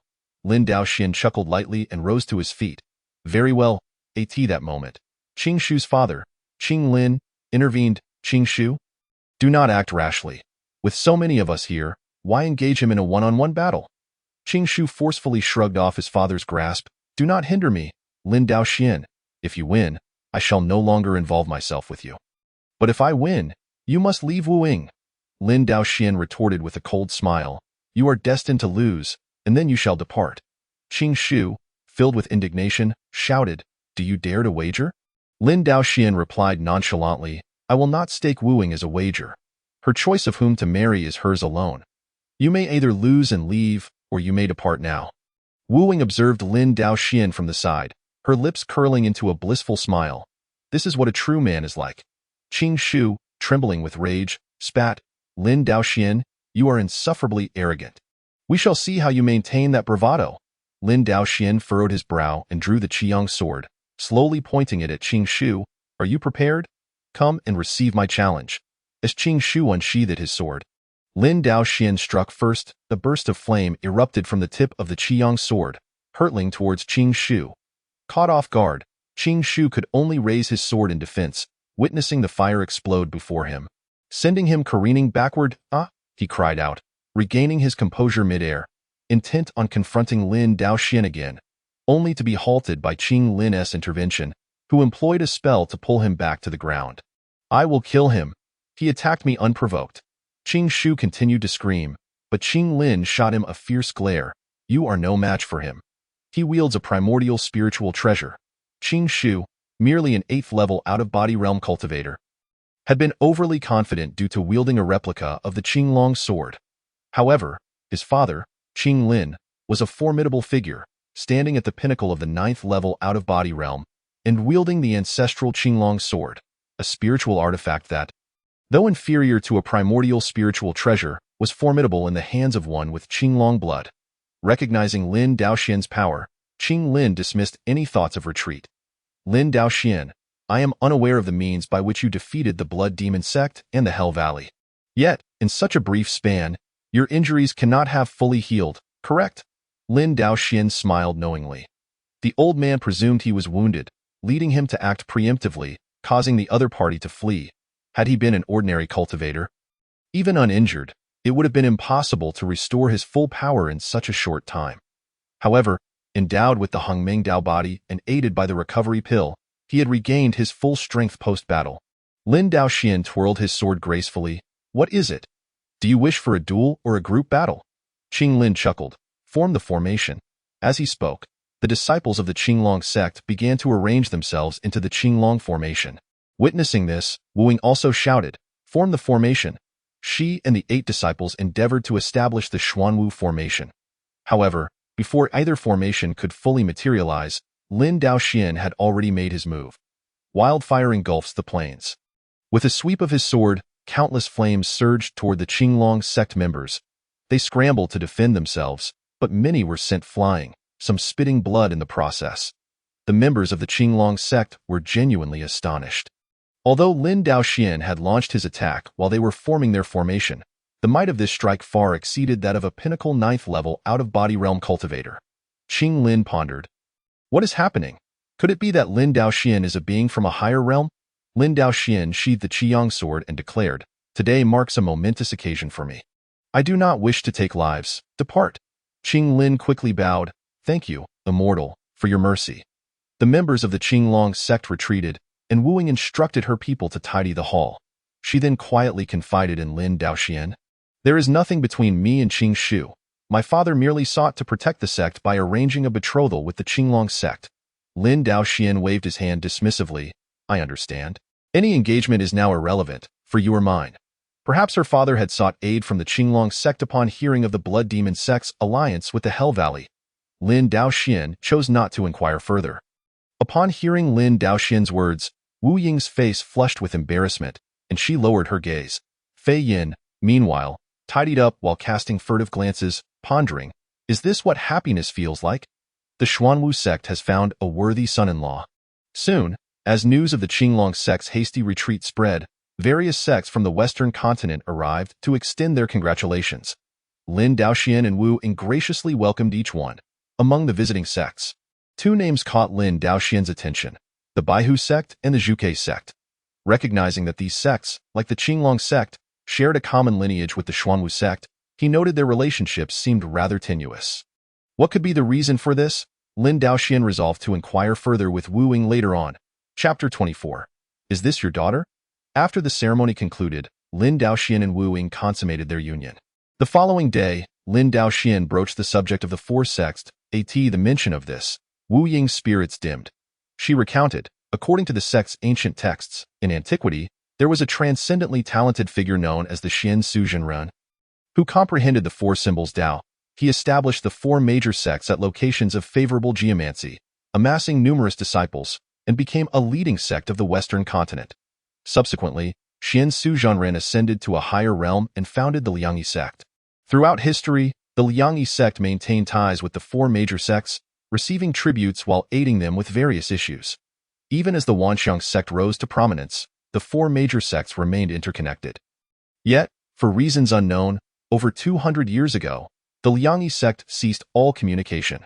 The 4 major sects could no longer receive news from the higher realms, leading to 2 centuries of isolation and divergence. Had it not been for the accumulation of various grievances, the Blood Demon sect and Hell Valley would not have dared to act against the Xuanwu sect. Lin Daoxian nodded thoughtfully. Would you wish to see the four major sects united once more? His intent was to bolster influence in the Western continent, and if it brought joy to Wu Ying, all the better. Wu Ying's eyes brightened with excitement. Really? How do we accomplish this? Lin Daoxian replied, I have an idea, but first, we must earn the respect of the other two sections. Wu Ying inquired. Oh, you plan to defeat them all? Lin Daoxian chuckled. The last time, it was the Qinglong sect that instigated matters. The Baihu sect and Zhuge sect have come to congratulate us. It would not be prudent to act against them. Please tell me about their circumstances, and I shall devise a plan. Wu Ying nodded and began to provide an overview of the two sections. After hearing her explanation, Lin Daoxian formulated a strategy. Let us set aside the Baihu sect for now. I see great potential with the Zhuge sect. Curious, Wu Ying asked, why is the Zhuge sect more amenable? Lin Daoxian revealed an item. Because of this. Wu Ying gasped in astonishment. Husband, you possess such a treasure. Lin Daoxian smiled slightly. Please send someone to deliver a formal invitation to the Zhuge sect. We shall pay them a visit. Wu Ying nodded. Yes. 10 days later, Lin Daoxian and Wu Ying arrived at the Zhuge sect. The Zhuge sect's leader, Zhu Yi, received them in the main hall. After a brief exchange of pleasantries, Lin Daoxian broached the main topic.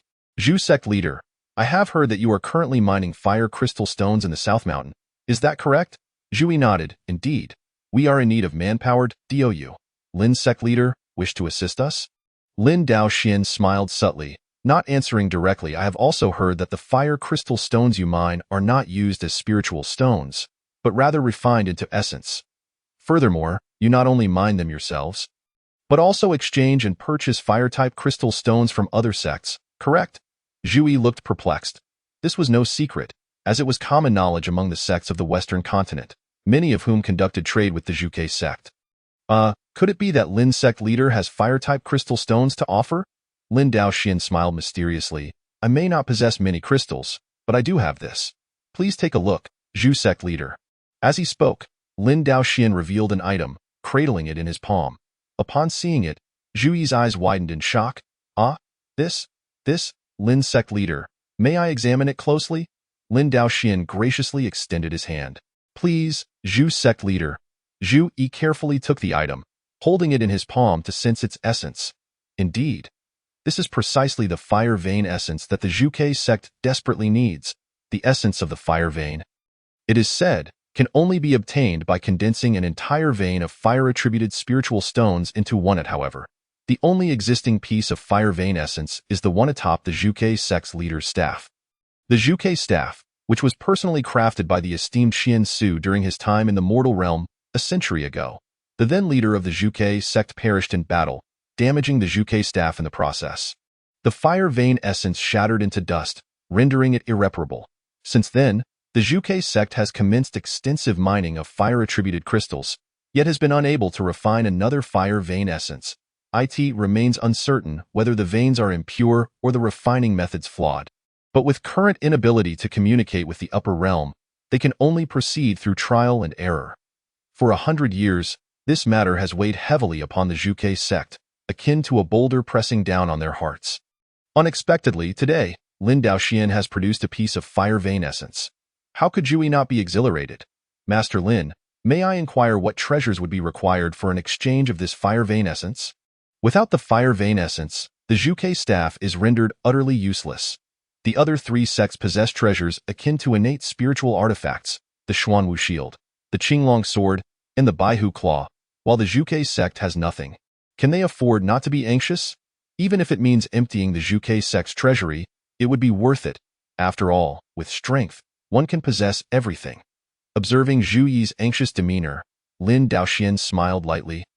Since it fortuitously is the item the Zhuge staff lacks, it is destined for the Zhuge sect, and thus, I shall gift it to you. This fire vein essence, of course, was a reward from the system for Lin Daoxuan's partner giving birth. He had never considered its purpose until now, and presenting it to the Zhuge sect seemed most fitting. Zhu Yi chuckled, not taking Lin Daoxuan's words too seriously. The Zhuge sect indeed needed the fire vein essence. Yet since Master Lin has rendered us such a significant favor, if there is anything Master Lin desires, I shall do my utmost to assist. Lin Daoxian replied earnestly, I lack nothing but a partner. I have heard your esteemed daughter is virtuous and gentle. Might I have the fortune to pursue her? Though Wu Ying was present, as sect leaders often have multiple partners, Zhu Yi did not overthink it. That is agreeable, but it must be my daughter's own willingness. Otherwise, I shall have to introduce Master Lin to other female disciples. Lin Daoxian was indifferent. The more, the merrier. It would be splendid to unite with Zhu Yi. But having more partners would also suffice, and no issue. Then let us meet her. All right, summon Zhu Xia. Zhu Yi instructed a disciple to relay the message, and shortly thereafter, the disciple returned with a young girl in tow. Father? What is it you need? I was in the midst of my cultivation.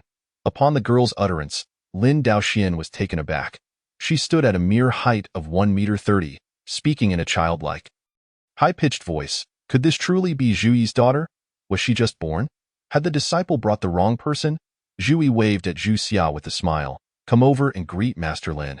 Zhu Xia complied, approaching Lin Daoxian and bowing. I have met Master Lin. Lin Daoxian nodded. Greetings to you, young lady. He then inquired of Zhu Yi. Is this your daughter? Is she of age? Zhu Yi chuckled. Of course she is of age. My daughter is currently at the third layer of the out-of-body realm. Lin Daoxian was speechless, yet concerned for her diminutive physique. Would this body be capable of bearing children? Zhu Yi explained. This is a characteristic of our Zhuke sect's cultivation method. Each realm undergoes a reincarnation, resulting in a childlike appearance. Once she reaches the fifth layer of the out-of-body realm, she will return to a normal size. Lin Daoxian calculated.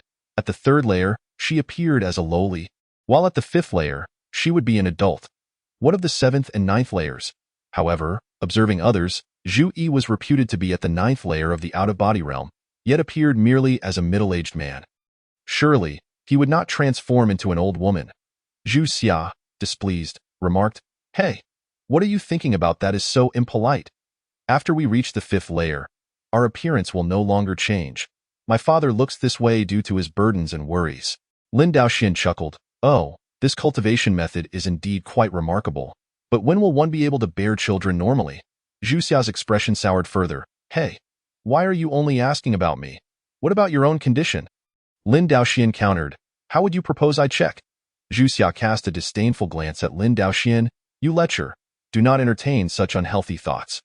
Our Zhuke sect possesses a treasure that can test the concentration of the Zhuke bloodline. If your bloodline is comparable to that of the Zhuke, it should be detectable. Lin Daoxian nodded. Very well, let us proceed with the test. Zhu Yi called for the treasure to be brought forth and approached Lin Daoxian. I humbly request Master Lin to squeeze out a drop of blood. Lin Daoxian drew forth the Qiyang sword, making a small incision on his fingertip and allowing a drop of blood to fall. Once the blood entered the treasure, the members of the Zhuke sect watched intently. This artifact could measure the concentration of the Zhuke bloodline. Those with a diluted bloodline would emit a pink glow, while higher concentrations would approach a vivid red. The lineage of the sect leader would display at least a red hue, while the collateral branches would show pink. Upon the entrance of Lin Daoxuan's blood, the artifact immediately erupted with a pink light, which swiftly transformed into a brilliant red, becoming increasingly vibrant. Zhu Yi suddenly felt an ominous premonition and instinctively hurled the artifact away from the door. Fortunately, his reflexes were quick. As the artifact exited, it detonated mid-air. The onlookers in the hall quickly invoked protective spells. Zhu Yi awkwardly remarked, Master Lin's bloodline is extraordinary. This artifact is utterly incapable of measuring it. Lin Daoxian, aware that he possessed the Hongmingdao body, and thus a potent bloodline, was not surprised. Does that imply my bloodline is quite formidable? Zhu Yi nodded. Indeed, it surpasses ours by a significant margin. Master Lin is destined to become a figure on par with Xian Su, capable of establishing a sect in the upper realm. Lin Daoxian, satisfied, nodded in agreement before turning his gaze towards Zhu Xia. Zhu Xia remained transfixed, her mouth agape in a daze. Lin Daoxian chuckled. So, young lady, are you satisfied with my bloodline? Zhu Xia regained her disdainful demeanor. But I wonder how your cultivation is. Lin Daoxian responded. First layer of the spirit division realm. Zhu Xia shot him a glare. You boast without shame. The other members of the Zhuke sect wore incredulous expressions. Only Wu Ying, having witnessed Lin Daoxuan's strength firsthand, believed him. This was hardly surprising. Ordinarily, how could anyone from the lower realm reach the spirit division realm? If such a talent existed, they would have long been noticed by the upper realm. Lin Daoxian was exceptional. Unlike typical prodigies, hence his rapid cultivation speed. However, those from the upper realm had previously overlooked him and were unaware of the former golden core cultivator from the Qingyun sect, thus ignorant of his swift progress. Furthermore, individuals from the upper realm faced restrictions when descending. The spiritual energy in this world was abundant, while it was scarce in the lower realm. Once those from the upper realm descended, their mana would naturally dissipate. And even if they attempted to cultivate, the rate of recovery would not keep pace with the loss. The higher the cultivation level, the faster the mana dissipated. So generally, those from the upper realm are at the spirit division realm and not for an extended period. Given the lack of spiritual energy in the lower realm, those at the spirit division realm would cultivate exceedingly slowly, naturally preferring to be summoned back to the upper realm. The combination of these two factors led to the out-of-body realm being the pinnacle of cultivation in the lower realm. After Lin Daoxian ascended to the spirit division realm, he did not perceive any issues with mana loss, suspecting it was due to his Hongming Dao body. The Zhuge sect members, unaware of this, found it difficult to believe. Zhui proposed, Master Lin, I am at the 9th layer of the out-of-body realm. May I spar with you? Lin Daoxian nodded. Certainly, please. With that, Lin Daoxian drew forth the Qiyang sword and soared into the sky. Zhui also produced a replica of the Zhuge staff, ascending to face Lin Daoxian. Since this is a spar, let us take turns to strike, to avoid any inadvertent harm. Zhui agreed, very well. Master Lin, please. Lin Daoxian nodded. Fiery meteor. The Qiyang sword flew from his hand, hurtling towards Zhui. Zhui traced a circle with his Zhuge staff, imitation, conjuring a ring of fire before him. As the Qiyang sword entered the fire ring's vicinity, its speed drastically diminished. Observing this, Lin Daoxian shouted, Be careful. He chanted a spell, causing the Qiyang sword to emit a clear chime, radiating a brilliant red light, shattering the fire ring in an instant. Zhu Yi was taken aback. Having heeded Lin Daoxuan's warning, he had doubled his mana infusion, yet still fell prey to Lin Daoxuan's strike. Well now, Master Lin, receive my attack? Lin Daoxian retracted the Qiyang sword. Please. Zhu Yi wielded his staff. Phoenix wings ascend. From the tip of the staff, a fire phoenix soared forth, flapping its wings as it darted towards Lin Daoxian. This fire phoenix was remarkable. Not only was it incredibly swift, but its flight trajectory was also erratic, making it difficult to intercept with spells. Seeing this, Lin Daoxian chose not to confront it directly. Instead, he raised the Qiyang sword before him, drawing the fire phoenix into the sword's body, causing the Qiyang sword to blaze with a fiery red hue. In the next moment, a pillar of flame erupted from the sword's tip, soaring skyward, while the sword's body gradually reverted to its normal color. Zhu Yi was astonished. What technique is this? Lin Daoxian smiled slightly. This Qiyang sword is an innate spiritual treasure, possessing a remarkable capacity for absorbing fire-attributed mana. Moments ago, I merely absorbed your magical essence and then transferred it elsewhere. Lin Daoxian spoke lightly, yet it was indeed the first time Zhu Yi had witnessed such marvel. The cultivation of Master Lin truly surpassed my own. Although Zhu Yi had never engaged in combat with a being of the divine separation realm, the potency of Lin Daoxuan's techniques and the profundity of his spells undoubtedly indicated his superior status. Zhu Xia, on the ground, scoffed. He's merely a tad stronger than my father. Lin Daoxian did not quibble with her and, descending to the ground, inquired, What do you think? Am I worthy of being your husband with my abilities? Chapter 26. A druid appears midway. Zhu Xia turned and walked towards the back of the hall, nonchalantly remarking, It's nothing spectacular. I'll be heading back first. Zhu Yi forced a smile and said, Master Lin, it seems my daughter has given her consent. Let us discuss the date for the wedding. Lin Daoxian replied, No rush. Once Zhu Zhangmin has arranged everything, just inform me. His implication was clear. They would wait until the Zhuge sect had repaired the Zhuge staff and settled their minds before formally binding with Zhu Xia's partners, thus ensuring mutual satisfaction. The two parties then resumed their conversation for a while, sharing some refreshments, before Lin Daoxian and Wu Ying took their leave. Zhu Yi accompanied them to the foot of the mountain and returned, leaving only Lin Daoxian and Wu Ying walking through the forest. Observing the surrounding scenery and spiritual energy, Lin Daoxian remarked, The view here is quite splendid. Xian Suzhenren certainly has an eye for locations. Wu Ying agreed. Indeed, during ancient times, there were far fewer cultivators, and the four major sects chose only the most exquisite places. As they conversed, Lin Daoxian suddenly sensed a pair of eyes watching from the roadside. Could it be a bear demon? It was a furry creature, lying low, concealing its presence. Its concealment technique was commendable. Had it not been for Lin Daoxuan's formidable divine sense, he might not have detected it at all. Wu Ying, mistaking it for a mere wild beast, asked Lin Daoxian, "Husband, what is the matter?" Just as Lin Daoxian opened his mouth to respond, the bear demon lunged at him, its paws wielding blades of magical energy. The moment the bear struck, Lin Daoxian sensed something was amiss. The fluctuations of its magical energy clearly indicated it was no ordinary creature. Not detecting any murderous intent, he refrained from lethal force, intending to subdue it for questioning. Lin Daoxian did not even draw his Qiyang sword, instead using his bare hands to form a circle in front of him, successfully blocking the attack. The bear demon, missing its target, rolled to the side, seemingly attempting to flee. However, the trees lining the path began to stir, with countless branches and leaves sweeping toward Lin Daoxian and Wu Ying. Lin Daoxian curled his fingers into a sword shape, unleashing a barrage of sword light to sever the encroaching foliage. At that moment, Wu Ying shouted, "White Tiger Sect, who are you?" As she spoke, the bear demon launched another assault, summoning a whirlwind that lifted the branches and leaves into the air, hurling them toward Lin Daoxian. This wind even possessed the ability to sever divine sense. Following that, the bear demon emitted a thunderous roar, similarly capable of impacting divine sense. Finally, the bear demon charged forward, eager to engage in close combat. While this sequence of events seemed complex, they transpired almost simultaneously. Though the spells appeared intricate, their power was quite limited. The interference with divine sense amounted to little more than a faint noise for Lin Daoxian. Upon hearing Wu Ying identify the attacker as belonging to the White Tiger Sect, he decided to cease hostilities.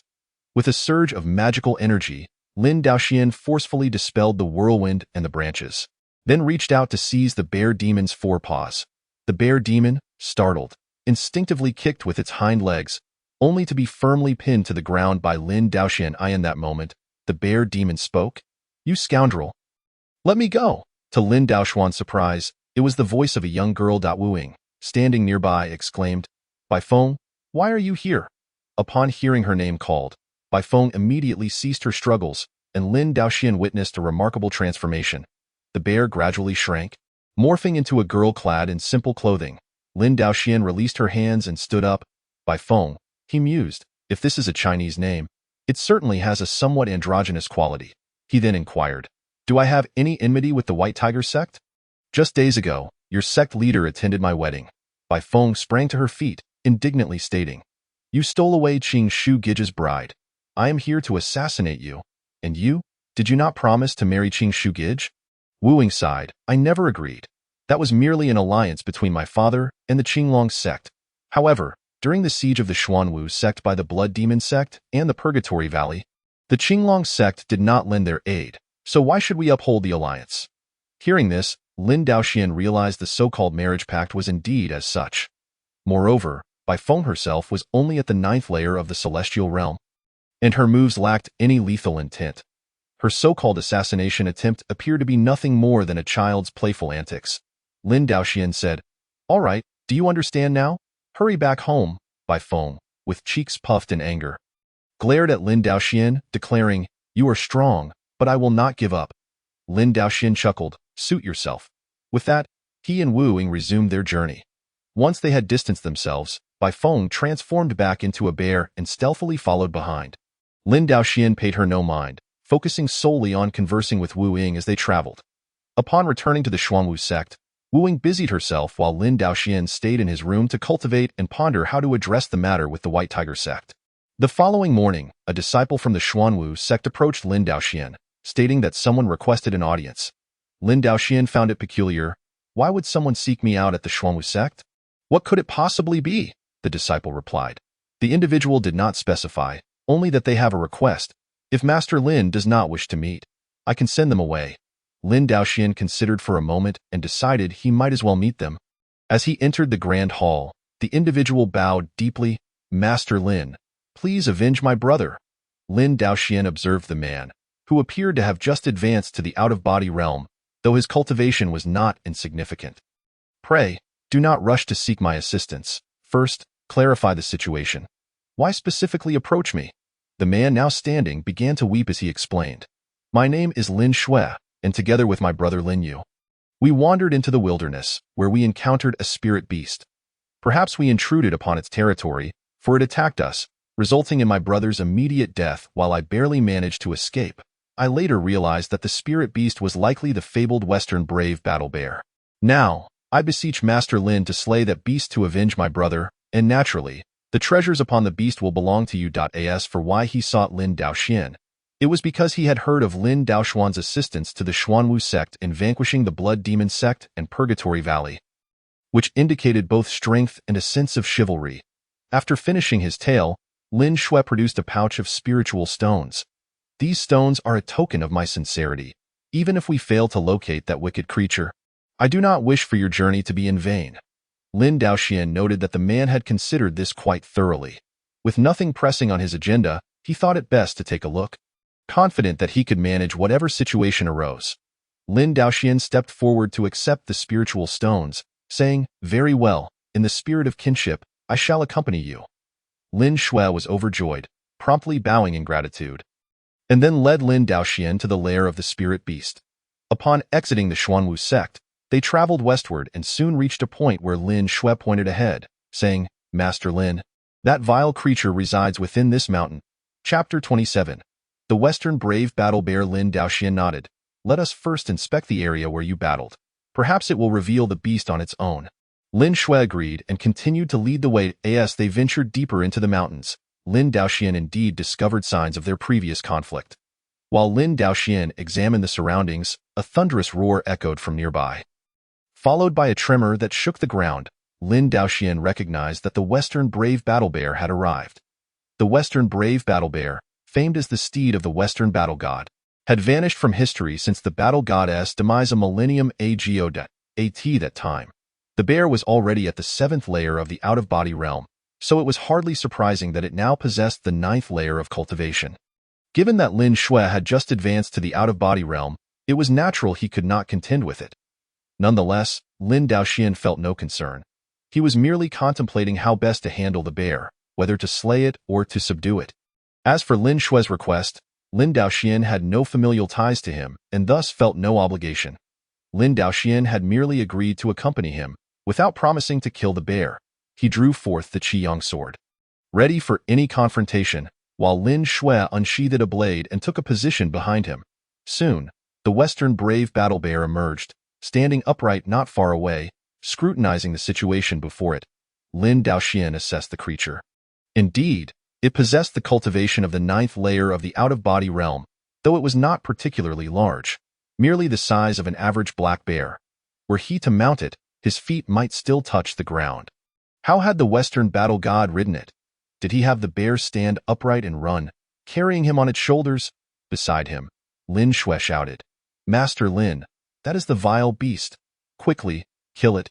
Lin Daoxian furrowed his brow but did not act. However, the Western brave battle bear charged towards him. He was compelled to raise his sword in defense, yet the bear aimed to circumvent Lin Daoxian and eliminate Lin Shui first. Seeing this, Lin Daoxian feigned a dash past the bear, leaping aside. The bear, indeed, paid him no mind and pursued Lin Shui instead.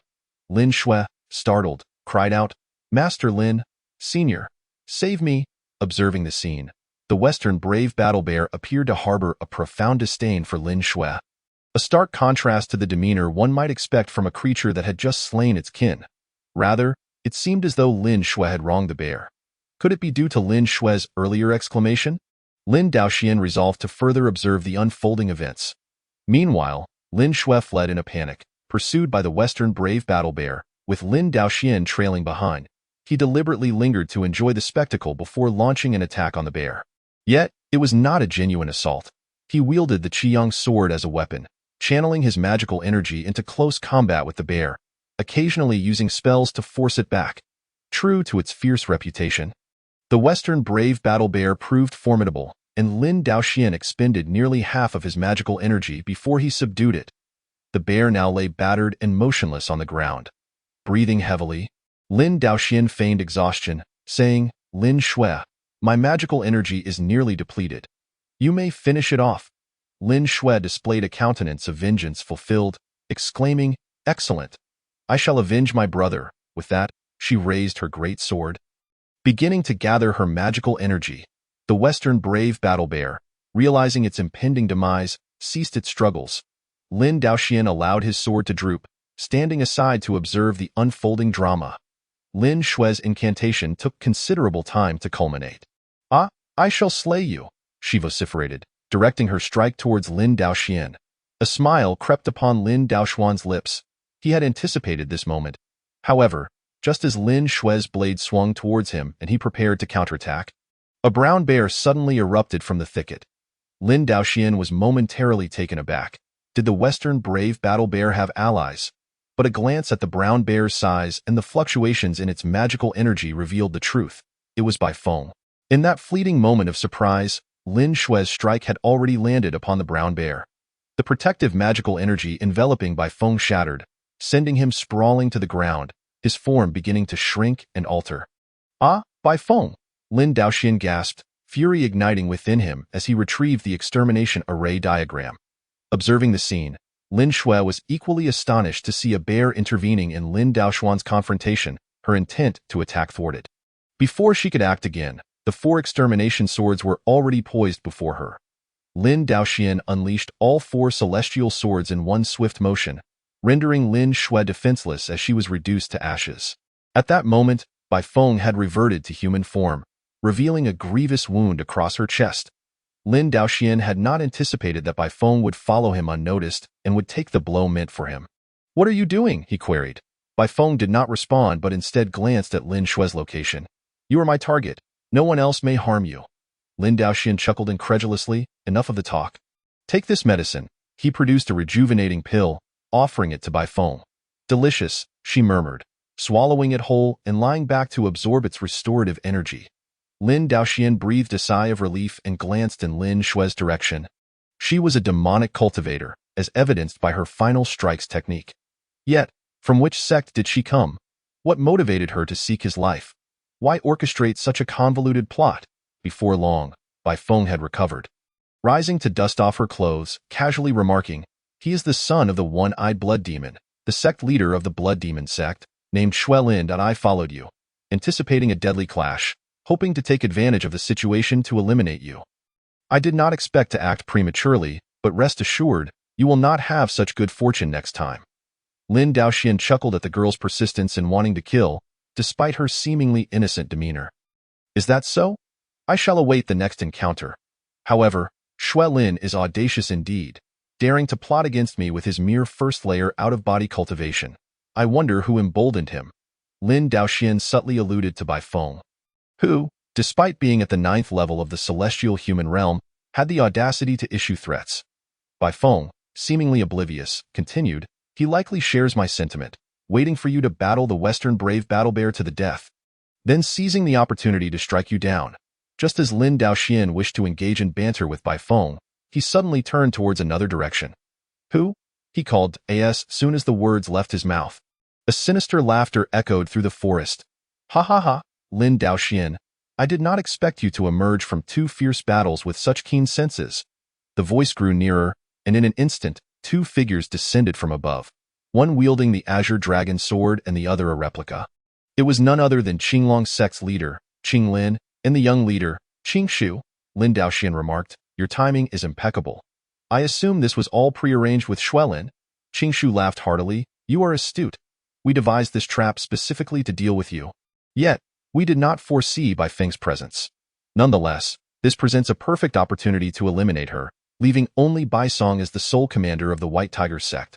Bai Feng, enraged, retorted, "You deceived Sister Wu Ying and now seek to target our White Tiger sect?" Qinglin guffawed. "Ha ha ha.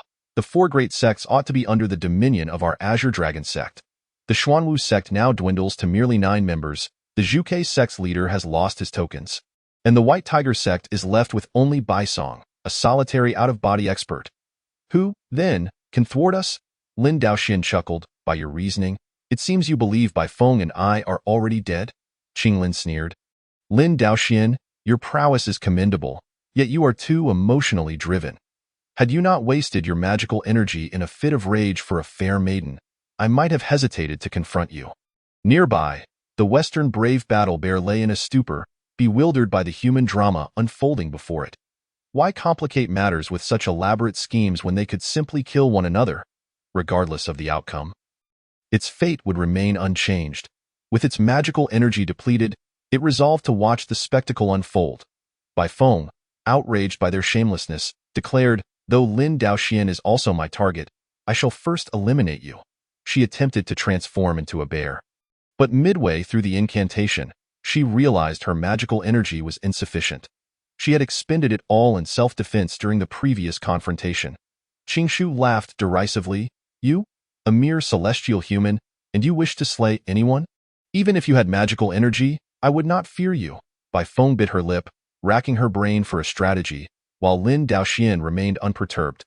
"Leader Qing, you make a valid point. I did indeed squander some magical energy earlier," he acknowledged. Qinglin chuckled. "Regret it in your next life, Qingshu. Attack." As they prepared to strike, Lin Daoxian brandished the extermination array diagram. "You shall regret it in your next life," he proclaimed, unleashing the extermination sword and the slaughtering sword to simultaneously pierce Qinglin and Qingshu. The distance was far too short, and they scarcely had time to react before being fatally struck. In truth, a single sword would have sufficed.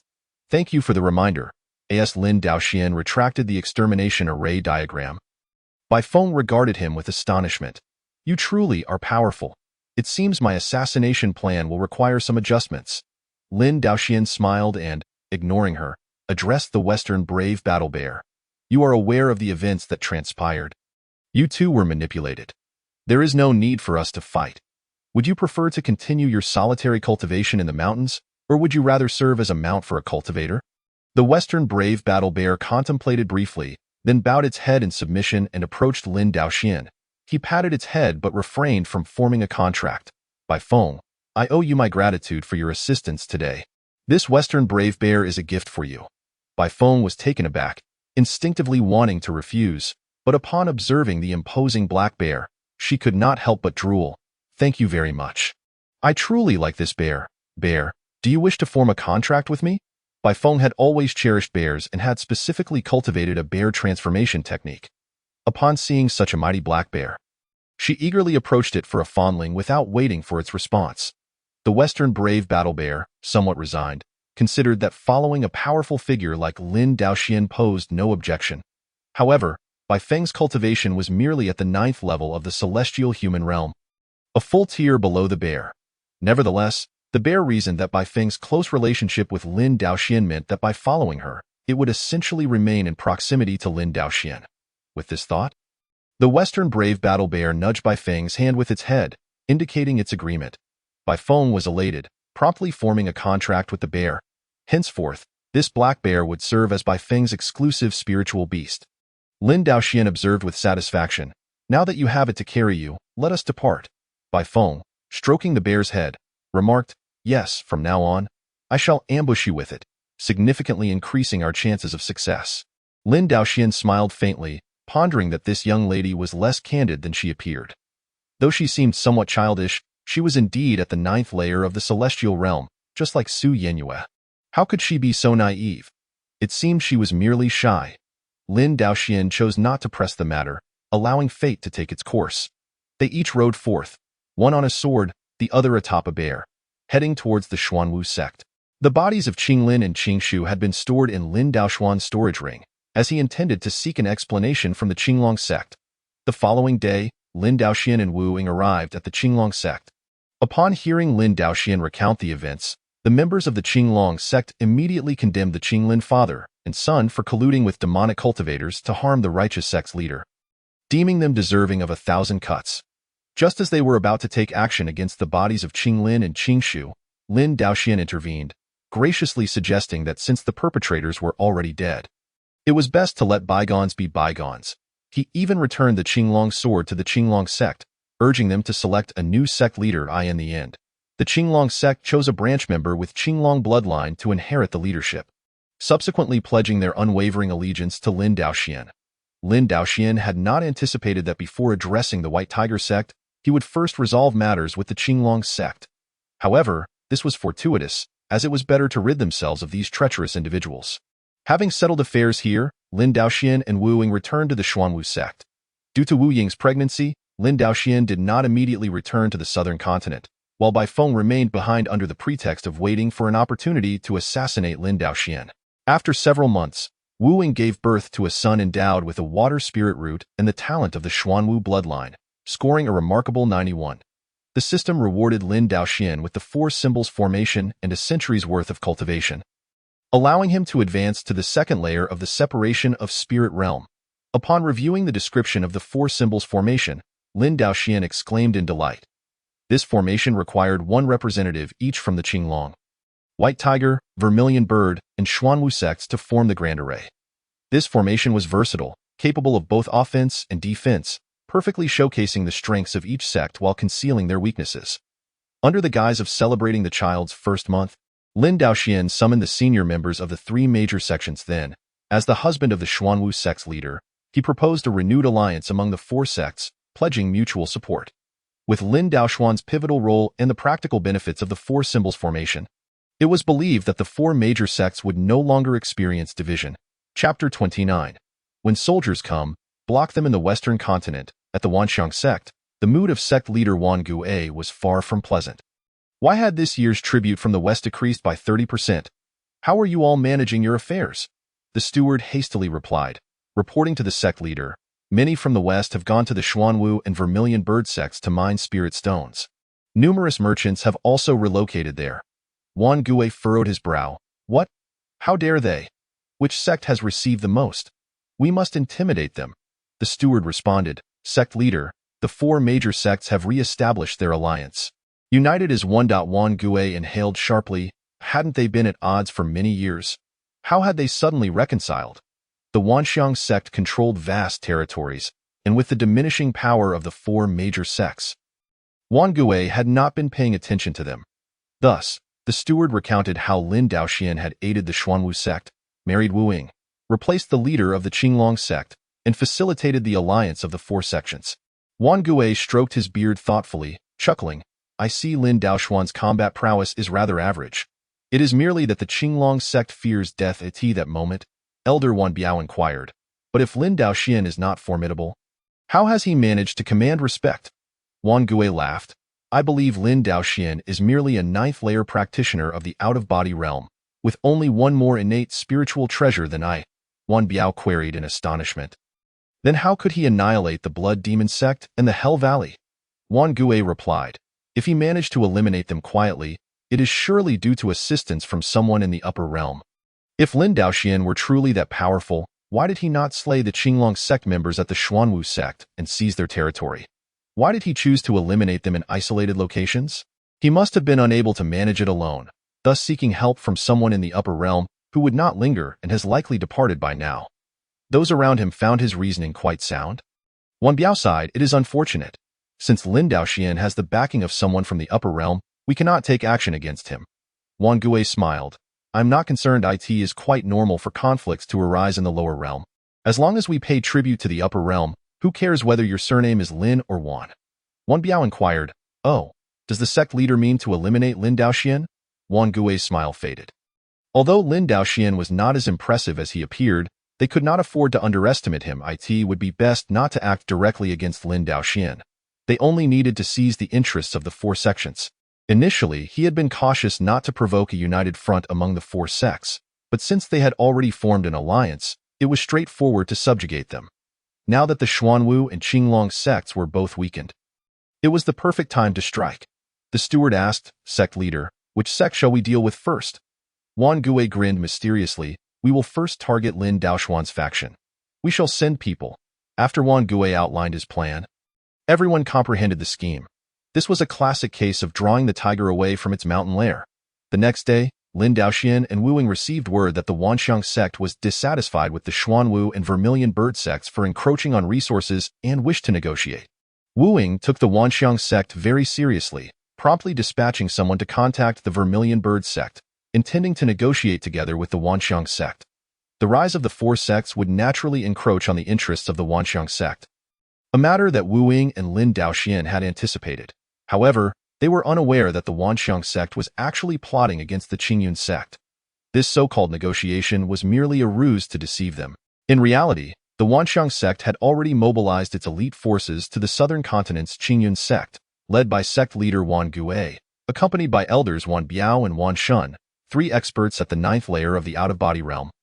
Along with many elite disciples at the Golden Core realm. It was evident that they took the Qingyun sect very seriously, aiming for a decisive and flawless strike.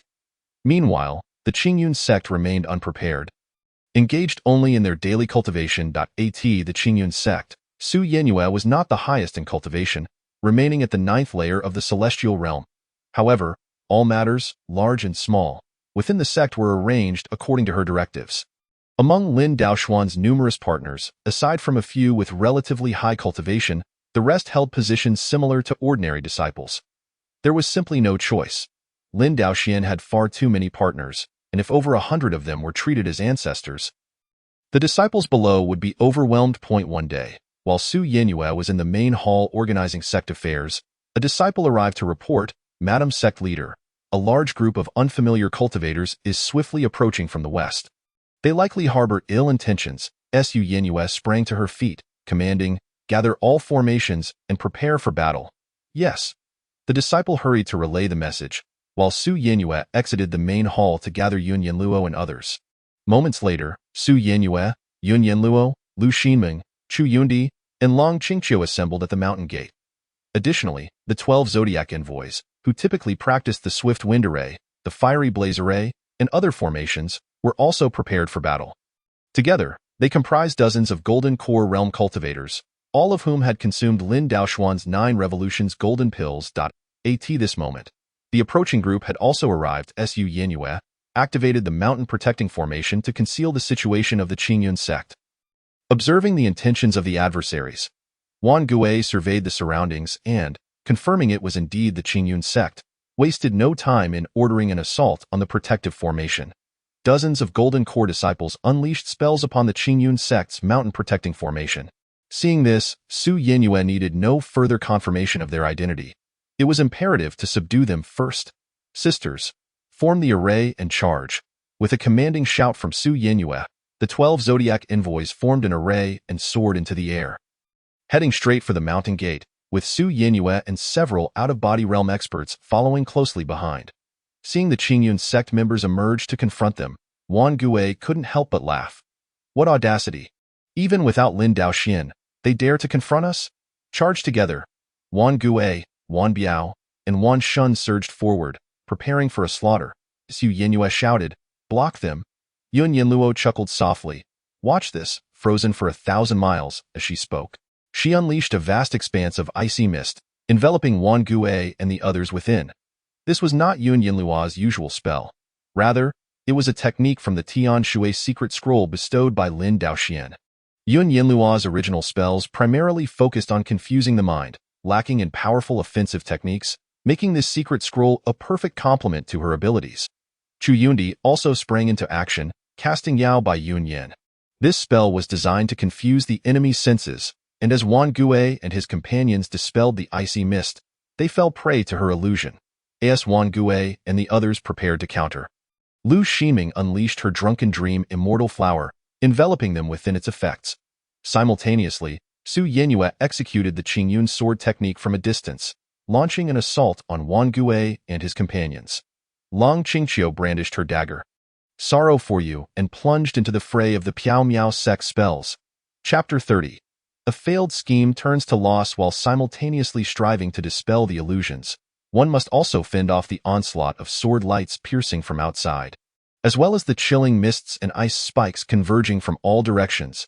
An enemy, elusive and ghostly, incessantly lunges with daggers from various angles. The illusions come in relentless waves, and the 3 of them, Wan Gui and his companions, find themselves scattered and utterly disoriented. This predicament cannot persist. Wan Gui called out several times, but received no response. It seems the illusions not only severed their spiritual awareness, but also muted their voices. Gritting his teeth, Wan Gui resolved to propel himself in a particular direction, determined to escape the realm of illusion first, hoping that his companions would exhibit similar cleverness.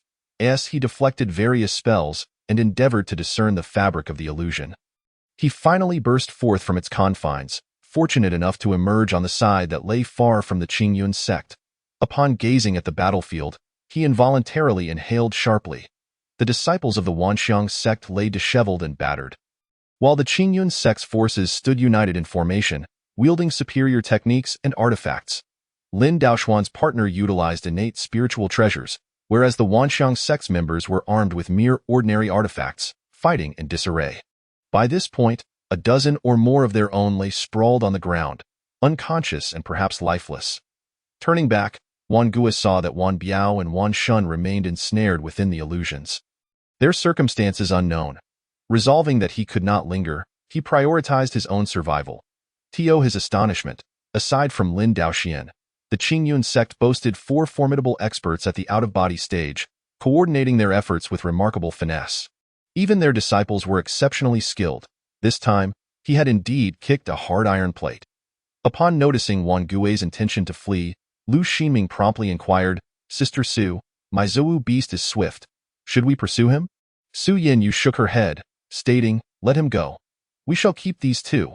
All right," Lu Xinming affirmed, continuing her incantations to ensnare Wan Biao and Wan Shun. Seeing that the Qingyun sect had not given chase, Wan Gue breathed a sigh of relief, disregarding the need for concealment, and hastened towards the western continent. After all, this was an unfamiliar territory. Who knew what other troubles might await? Unfortunately, just as he accelerated, he collided head-on with 2 individuals. Who dares invade our southern continent, boldly attacking our Lord's sect? The intruders were none other than the Wulong Daoist and the Qingwei Daoist, who had received word from the Qingyun sect and rushed over, fortuitously encountering Wan Gue. Having just endured a fierce battle, Wan Gue dared not confront 2 opponents of the same realm. He immediately turned to flee, intending to circumvent them. "Where do you think you're going?" Wulong Daoist and Qingwei Daoist promptly pursued him. Wan Gue, lacking the inclination to explain or resort to trickery, having overheard their words, which clearly indicated their alliance with the Qingyun sect, could only hasten his flight, hoping to outpace them through sheer speed. Regrettably, after evading for several hundred miles, he encountered yet another individual, the leader of the Jinshan sect, Jin Zhongguang. Upon spotting the unfamiliar cultivator fleeing in his direction, he instantly recognized him as an intruder. "Who are you? Do not run." Wan Gue lamented his misfortune, paying no heed to conversation, and swiftly changed course to escape once more. "Do not let him get away. Capture him and deliver him to the Qingyun sect," Wulong Daoist commanded. "Understood," Jin Zhongguang echoed, joining in the pursuit of Wan Gue. After flying several hundred miles, Wan Gue still failed to create distance. Rather, his diminished spiritual power allowed them to gain ground. Realizing this was untenable, he quickly produced a talisman, forcing forth a mouthful of blood to spray upon it. As the blood touched the talisman, the runes immediately glowed with vitality. Pressing it against his chest, his flying speed surged to a new level, finally allowing him to shake off his pursuers. Seeing that they could no longer catch up, Wulong Daoist and his companions reluctantly ceased their chase. "Alas, I did not expect him to escape. What kind of technique was that, to achieve such speed?" Qingwei Daoist remarked, "It must be a talisman bestowed upon him by an immortal from the upper realm." "It is only natural that we cannot catch up," Wulong Daoist replied. "What do we do now?" Jin Zhongguang inquired. "Let us head to the Qingyun sect. Although Madame Lin and the others will undoubtedly have triumphed, there may still be those who escaped," Wulong Daoist suggested. The 2 nodded and flew toward the Qingyun sect. Meanwhile, the battle at the Qingyun sect had come to an end. Wan Biao and Wan Shun, on the brink of collapse, knelt within the main hall, their fellow disciples suffering severe casualties, with the survivors imprisoned for interrogation. These 2 were personally questioned by Su Yinyu.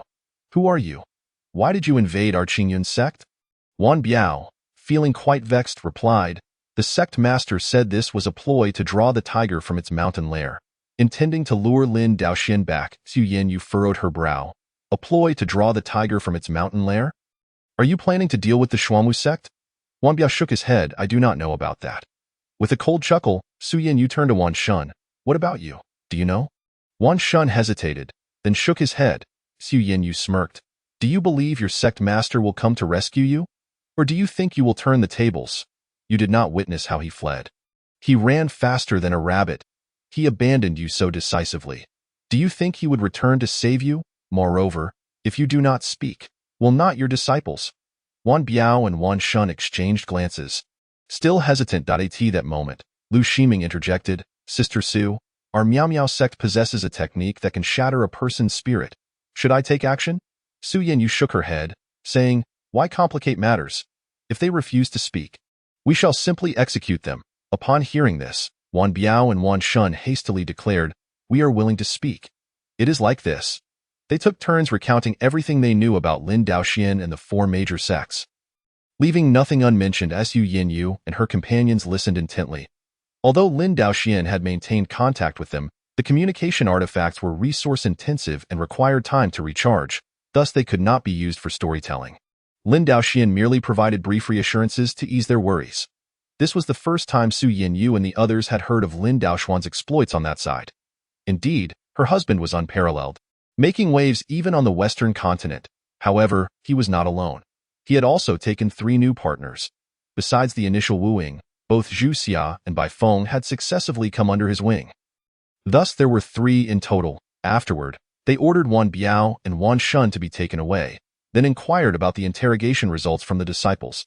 A comparison revealed no discrepancies, indicating their accounts were indeed credible. When Wulong Daoist and the others arrived, they found little assistance was needed, yet Su Yanyu warmly welcomed them. Upon learning that Wan Gui of the Wanxiang sect had managed to escape, she promptly relayed the situation to Lin Daoxian. Lin Daoxian was equally surprised, never having anticipated that the Wanxiang sect would resort to such underhanded tactics. The Wanxiang sect brazenly ambushed our Qingyun sect. They have certainly paid a hefty price, Wuing inquired. The Wanxiang sect? What transpired? Lin Daoxian recounted the events, prompting Wuing to slam the table, exclaiming, the Wanxiang sect is truly audacious, feigning negotiations while plotting an ambush. Husband, let us annihilate the Wanxiang sect. Given that the Wanxiang sect had suffered heavy losses, with Wan Gui left as a lone commander, it was indeed an opportune moment. However, Lin Daoxian remained unhurried. Even in the height of the Wanxiang sect's power, their destruction was a foregone conclusion. Neither the Blood Demon sect nor the Inferno Valley could withstand him. What was the Wanxiang sect in comparison? There was no rush. Bai Feng was nearing childbirth, and they would address matters once the child was born. Not long ago, after Bai Feng and Zhu Xia had entered into marriage, Lin Daoxian also sowed the seeds of new life. Zhu Xia would have to wait until she reached the 5th layer of the out-of-body realm and restored her human form before she could conceive. However, Bai Feng had already been pregnant for 9 months. Wuing, upon hearing Lin Daoxian's words, chose not to dissuade him. After all, she had great faith in Lin Daoxuan's capabilities, and the Wanxiang sect had little hope of resurgence. Days passed, and Bai Feng successfully gave birth to a son with a golden spiritual root, his innate talent being that of the White Tiger bloodline, rated at 88. This time, the system granted only one reward. Yet it was of great significance to Lin Daoxian. It was a skill called Incarnation 5-5, which required at least a first layer of the spirit separation realm to cultivate.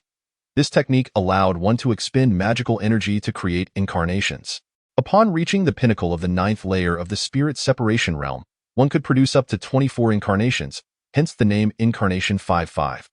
The appearance, aura, and magical abilities of these incarnations would mirror the original, but maintaining them required continuous expenditure of magical energy.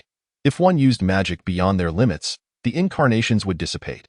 Thus, for lower-tier cultivators, it was nearly impossible to sustain them for extended periods. Yet for Lin Daoxian, these incarnations possessed a remarkable utility, the act of sowing seeds. Creating an external incarnation was not as simple as conjuring a humanoid figure with magical energy.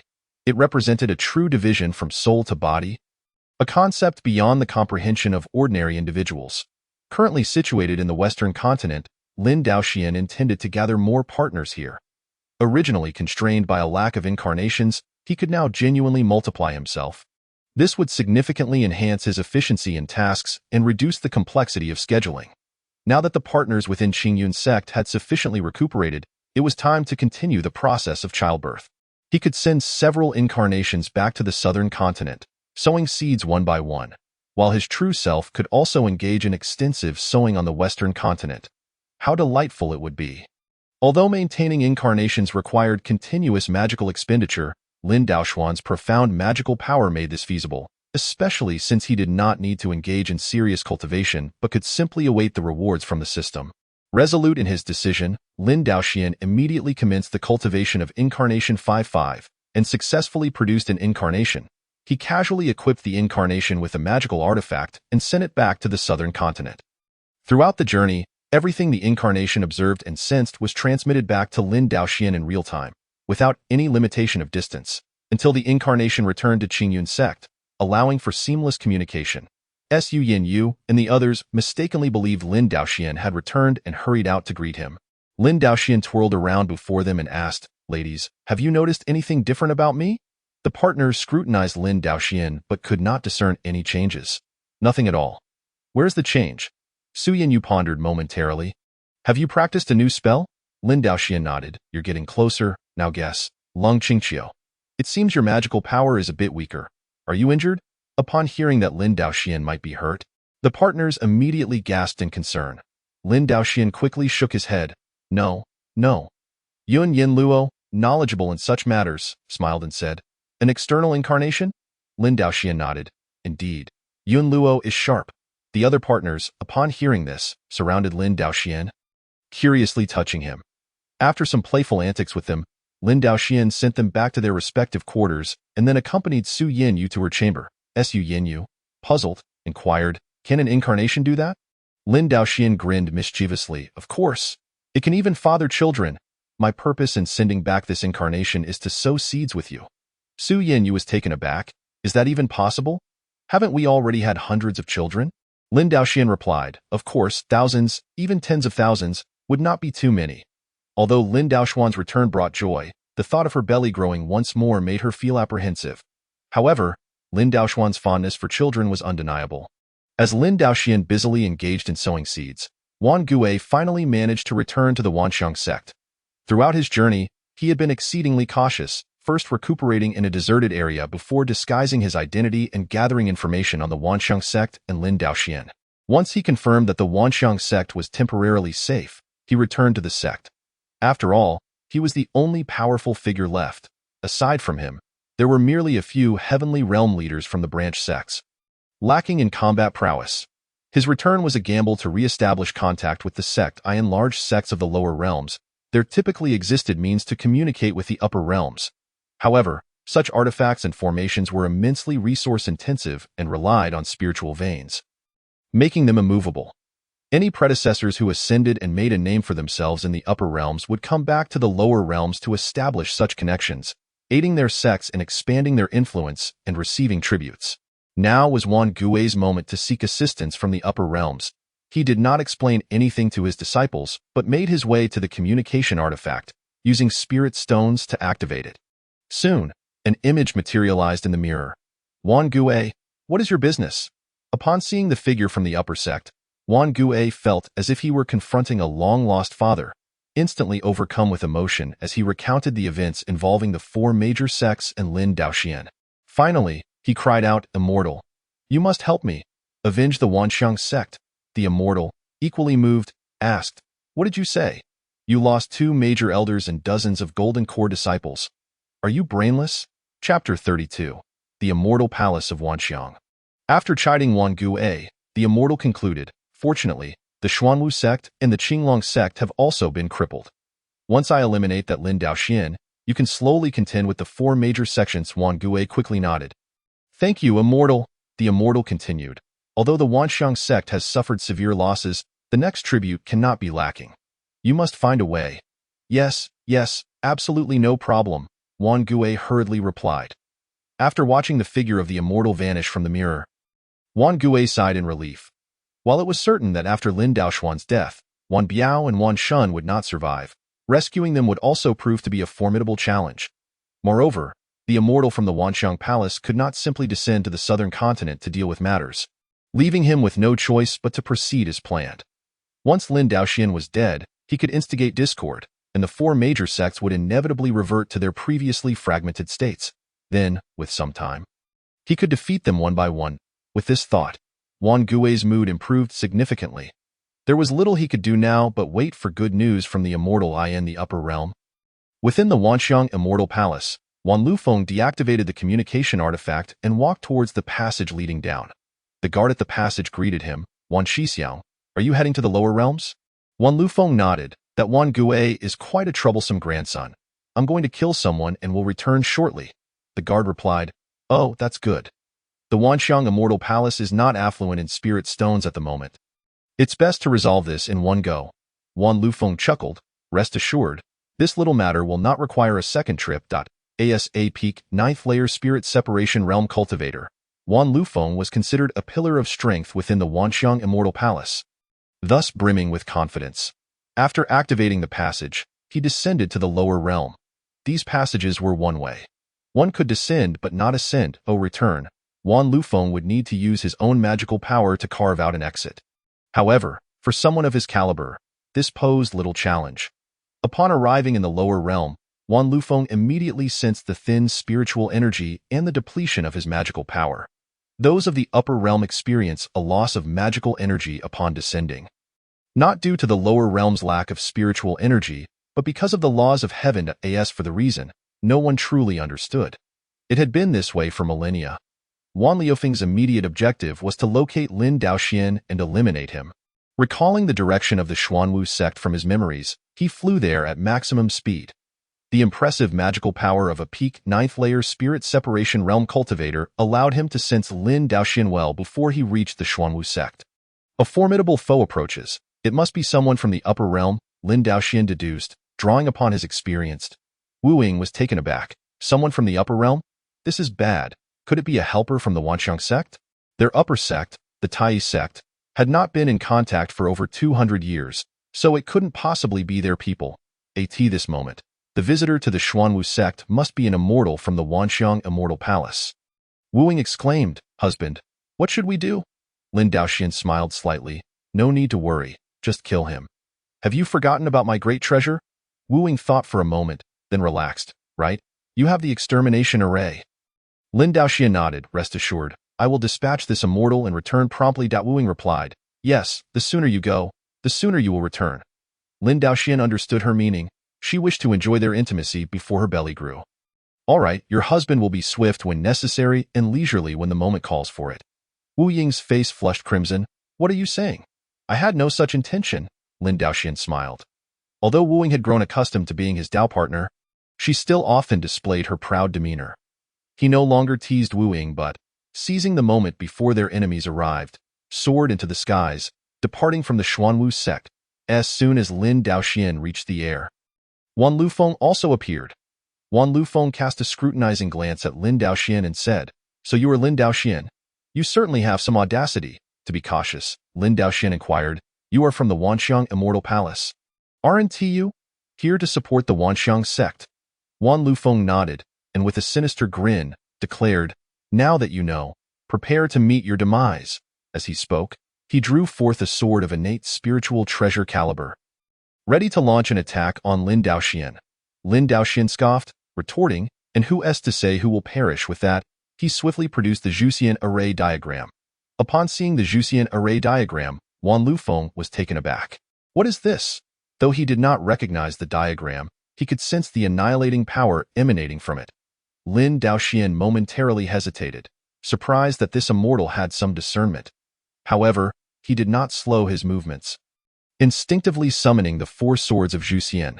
Just as the 4 swords began to form a sword formation, poised to pierce Wan Lufeng, Lin Daoxian was astonished to find that Wan Lufeng had vanished. Not only had he disappeared from sight, but Lin Daoxian could not even sense his presence.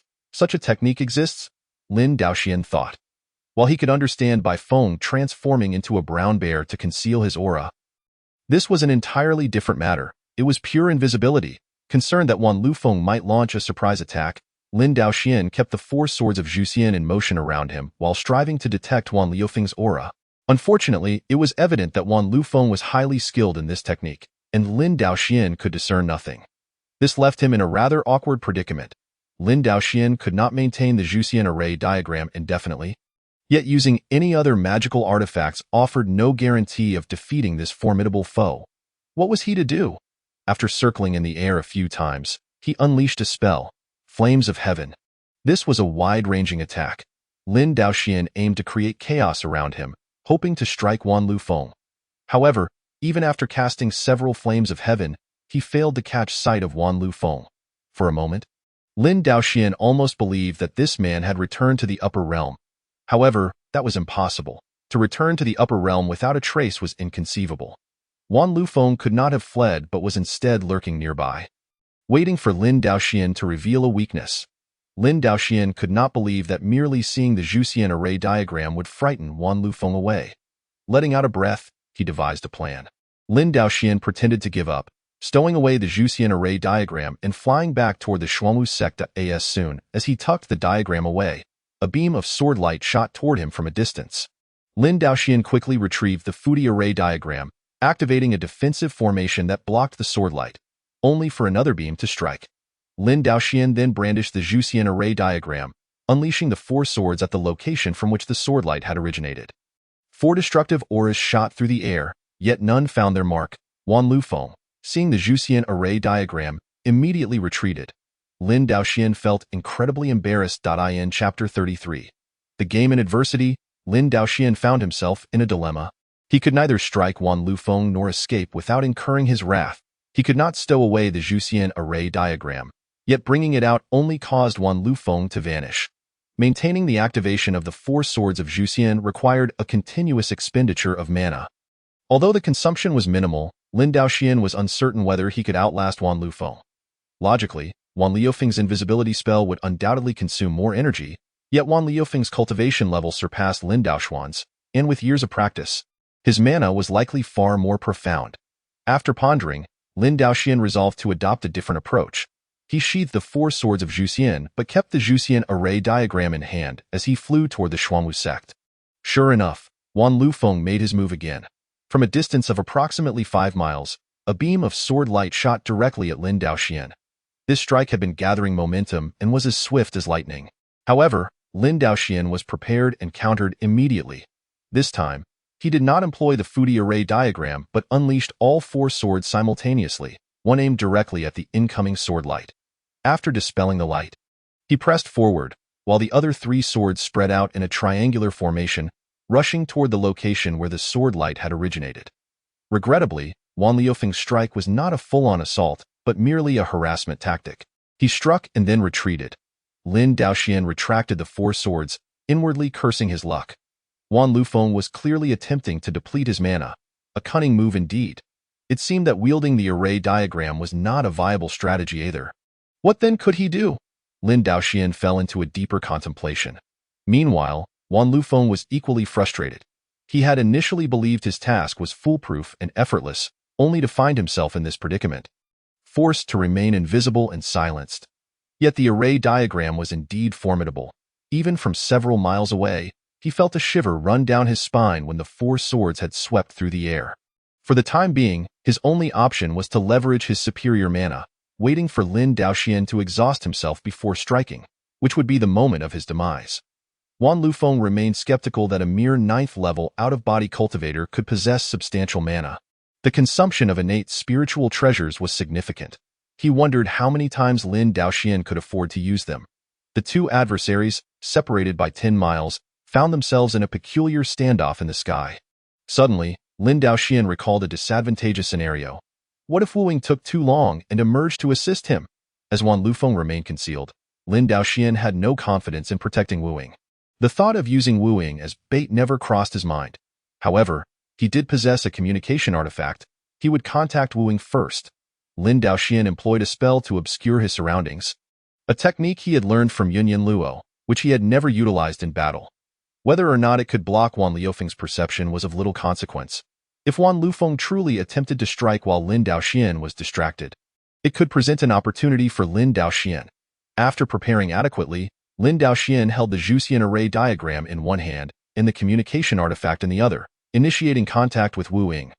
The Donghai multicolored shell opened, releasing myriad rays of light that formed an image of Wu Ying above. "Beloved, have you dealt with the Wanxiang Immortal Palace's people?" she inquired. Lin Daoxian shook his head.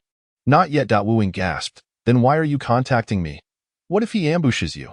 Should I come out with some people to assist you?" Lin Daoxian sighed. "I wish he would ambush me, but he remains hidden." He recounted the recent events and then asked Wu Ying, "Do you know how to break his invisibility spell?" Wu Ying shook her head. "I have never heard of such a spell from the Wanxiang sect. It might require a spirit-separating realm cultivator." Lin Daoxian paused for a moment before stating, "I'll think of another solution." "Stay put at the Xuanwu sect." Wu Ying nodded obediently, and Lin Daoxian terminated the communication. Continuing to contemplate a means of breaking the spell, Lin Daoxian remained still, and so did Wan Lufeng. Though he could not see the illusions, he could deduce Lin Daoxuan's approximate position. Yet, Wan Lufeng chose not to strike. He lacked confidence that he could hit Lin Daoxian, as repeated attacks might allow Lin Daoxian to calculate his trajectory, which would be perilous. For the time being, Lin Daoxian was the one who could not afford to expend his resources, prompting Wan Lufeng to adopt a more cautious approach. After remaining stationary for a considerable time, Lin Daoxian finally devised a plan. The Wanhuijing, belonging to Lu Xinmeng, was a treasured artifact of the Piamiao sect, capable of dispelling illusions. Perhaps it could counter Wan Liufeng's invisibility spell. However, Lu Xinmeng's cultivation level was merely at the first level of out-of-body. It would be best to have Chu Yundi operate it. She was also from the Piamiao sect and was quite familiar with the Wanhuijing. Lin Daoxian flew a distance toward the southern continent before pausing. Suddenly, he thought, what if he left, and Wan Lufeng stormed into the Xuanwu sect in a murderous frenzy? But if he did not depart, how long would it take for Chu Yundi and the others to arrive from the southern continent? What if his mana fell short? What if Wan Lufeng devised new tactics? Logically, the Wanxiang Immortal Palace aimed to target Lin Daoxian, but eliminating Wu Ying would also benefit the Wanxiang sect. Lin Daoxian dared not take any risks. Ultimately, he decided against flying to the southern continent, opting to send his clone to find Lu Ximing and Chu Yundi while his true self retrieved a healing elixir and consumed it. Before long, Lin Daoxian had fully replenished his mana. Hidden at a distance, Wan Lufeng was astonished. Lin Daoxian could actually consume medicine to restore his mana. What was he taking? Kunlun Yulu. How could such miraculous elixirs exist in the lower realm? This was bad. Did Lin Daoxian intend to outlast him with pills? As he pondered this, he noticed that Lin Daoxian had made another move. Lin Daoxian feared that Wan Lufeng might see through his intentions and flee. If Wan Lufeng were to fully conceal himself in the shadows, Lin Daoxian would face an even greater predicament. Thus, Lin Daoxian began to lead him in circles, occasionally providing him with opportunities for a sneak attack. The Zhuxian array diagram activated twice more, yet still failed to strike Wan Lufeng, and Lin Daoxian had consumed another recovery pill. Meanwhile, Lin Daoxian had summoned Chu Yundi and Lu Ximing together, explaining the situation to them. The circumstances were exceedingly dire. If the Wanhua mirror proved effective, then the Zhuxian array diagram could eradicate him. Should that fail, they would have no choice but to leverage their numerical advantage to locate him. But that would inevitably lead to significant casualties. Chu Yundi remarked, "The Wanhua mirror indeed possesses the ability to dispel illusions, but I have never encountered such a spell before, so I cannot ascertain its efficacy." Lu Ximing added, "The opponent is at the Spirit Division realm, while the Wanhua mirror is merely a postnatal spiritual treasure. It may not be capable of seeing through his magic." Chapter 34. The Wanhua mirror demonstrates its power.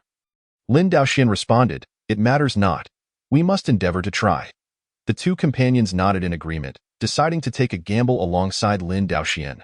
The three mounted the Zhou beast and soared toward the direction of the Zidlshu sect. To be prudent, they imparted the spell to Lin Daoxian. However, this spell was exceedingly intricate, and Lin Daoxian struggled to grasp it at once. This was not a cultivation technique rewarded by the system, which could be learned directly. He had never used the Wanhua mirror before and was unfamiliar with it, finding its use quite awkward. After several attempts, Lin Daoxian abandoned the effort. On the other side, Lin Daoxuan's true form continued to circle with Wan Lufeng, pretending to search for an opportunity. Simultaneously, he had to gauge the speed of his doppelganger's arrival, cautiously using the recovery pills. This time, he had brought only 10 recovery pills to the West Continent, and after consuming a few, only one remained. Fortunately, his doppelganger was nearing their rendezvous point. Lin Daoxian let out a slight sigh of relief and landed briefly to rest. Upon seeing this, Wan Lufeng felt elated. In his view, Lin Daoxian must have exhausted his supply of pills, which was why he had abandoned his tactic of luring him and stopped to rest. All he had to do now was wait for Lin Daoxian to deplete his magic, at which point he could boldly launch an attack. Wan Lufeng stealthily approached Lin Daoxian, ensuring that the latter would not take the opportunity to recover his magic. Lin Daoxian grasped the Zhuxian array diagram while standing on the mountaintop. Once the timing felt right, he soared into the sky once more, releasing spells haphazardly around him. His intention was to divert Wan Liufeng's attention and provide cover for his doppelganger. Observing Lin Daoxuan's erratic behavior, Wan Lufeng quickly distanced himself, wary of being inadvertently harmed. Meanwhile, Lin Daoxuan's doppelganger and Lu Ximing, along with Chu Yundi, were on the verge of arrival. They prepared to execute the concealment technique. This technique had been taught to Lin Daoxian by Bai Feng and subsequently passed on to Chu Yundi and Lu Ximing. The three aimed to delay their exposure as long as possible. As for the Zhou beast, there was little they could do. They trusted that Wan Lufeng would not pay it any mind. As the distance closed, they soon could see Lin Daoxuan's true form with the naked eye. At this moment, Wan Lufeng also noticed them. Observing the situation, it was evident that they had come to assist Lin Daoxian. Wan Lufeng sneered, thinking, what can mere mortals from the lower realms do, aside from that array diagram? I fear nothing. Seeing Lin Daoxian still unleashing spells chaotically, he stealthily drew closer to the reinforcements, intending to eliminate them first. Just then, Chu Yundi made the first move. She raised the Wanhua mirror and directed it forward. Countless rays of light shot forth, immediately revealing Wan Liufeng's form. Although it was merely a hazy silhouette, it was sufficient to be locked onto by divine sense. Lin Daoxian had been anticipating this moment. He swiftly activated the Zhuxian four swords into a sword formation, aiming to obliterate Wan Lufeng. Wan Lufeng was struck by an overwhelming fear, never expecting that a treasure from the lower realms could pierce his invisibility. Fortunately, in his attempt to approach the reinforcements, he had distanced himself slightly from Lin Daoxian. He quickly unleashed all his magic and flew away, attempting to escape the Wanhua Mirror's radius. Yao Bai Yunyan, burning flames of heaven, Lu Ximing and Lin Daoxuan's doppelganger unleashed large-scale spells to hinder Wan Lufeng. Bai Ti was then that Wan Lufeng realized that there was another Lin Daoxian seated upon that spiritual beast. Could it be that he had a twin? He used his divine sense to probe and immediately discerned something amiss. The aura of this Lin Daoxian was identical to that of the true Lin Daoxian, an external manifestation of himself? In the spirit division realm? Wan Lufeng was astonished. There was actually a cultivator from the lower realms who had secretly reached the spirit division realm and remained in the lower realms. No, I must return to the upper realm to send word. Wan Lufeng hastily dispelled the spells before him and forcibly opened a temporary passage, intending to escape directly to the upper realm. Unfortunately, he underestimated the speed of the Zhuxian four swords.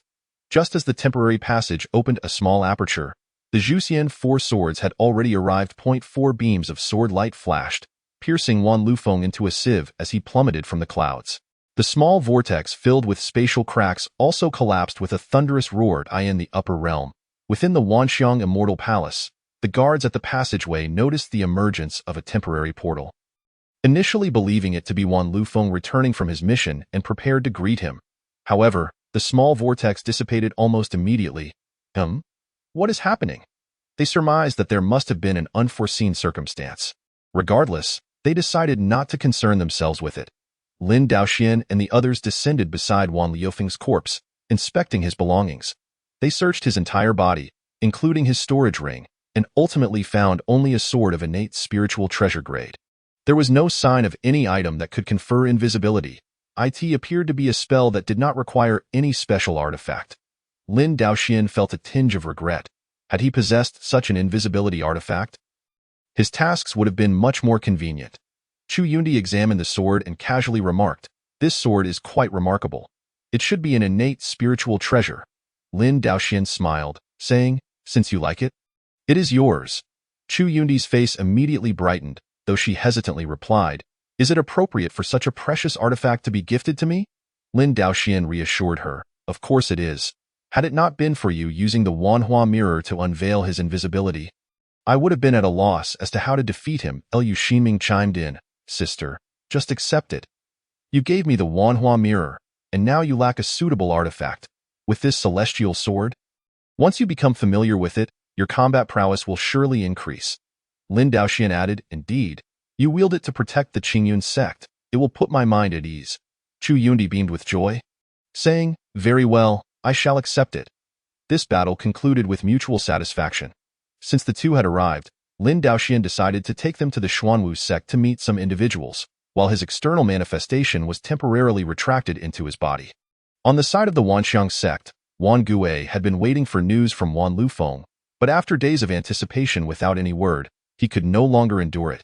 He dispatched someone to inquire at the Xuanwu sect. To his shock, he learned that Lin Daoxian was alive and well, and that the four major sects had encountered no issues. What, then, had Wan Lufeng been doing? Where had he disappeared to? Could it be that he had been slain by Lin Daoxian? Wan Gui shook his head vigorously in disbelief. However, with no reasonable explanation at hand, he pondered once more and utilized a significant amount of spirit stones to activate a communication artifact to the upper realm. In the Wanxiang Immortal Palace, the artifact used to contact the Wanxiang sect emitted waves of magical fluctuations, awaiting someone to come and activate the spell to connect with the lower realm. However, the individual responsible for contacting the Wanxiang sect, Wan Lufeng, was no longer present. Nearby, the guards monitoring the connection channel sensed the magical fluctuations. Chapter 35. Wan Gui in a desperate situation. The gatekeeper felt perplexed. Hadn't Wan Lufeng already descended to the lower realm? Why was there a need to communicate with them about matters of the Wanxiang sect? They could simply relay their concerns to Wan Lufeng. Yet, the contact artifact continued to emit magical fluctuations, which annoyed him considerably. Ultimately, he decided to investigate. He approached and performed the incantation to operate the communication artifact, causing Wan Gui's figure to appear on the mirror surface. Wan Gui, you scoundrel! Why are you bothering us instead of properly assisting Wan Lufeng?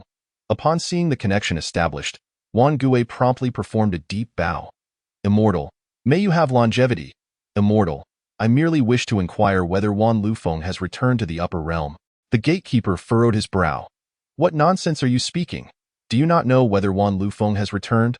Wan Gui, with a pained expression, replied, Well, Wan Lufeng said he was going to kill Lin Daoxian.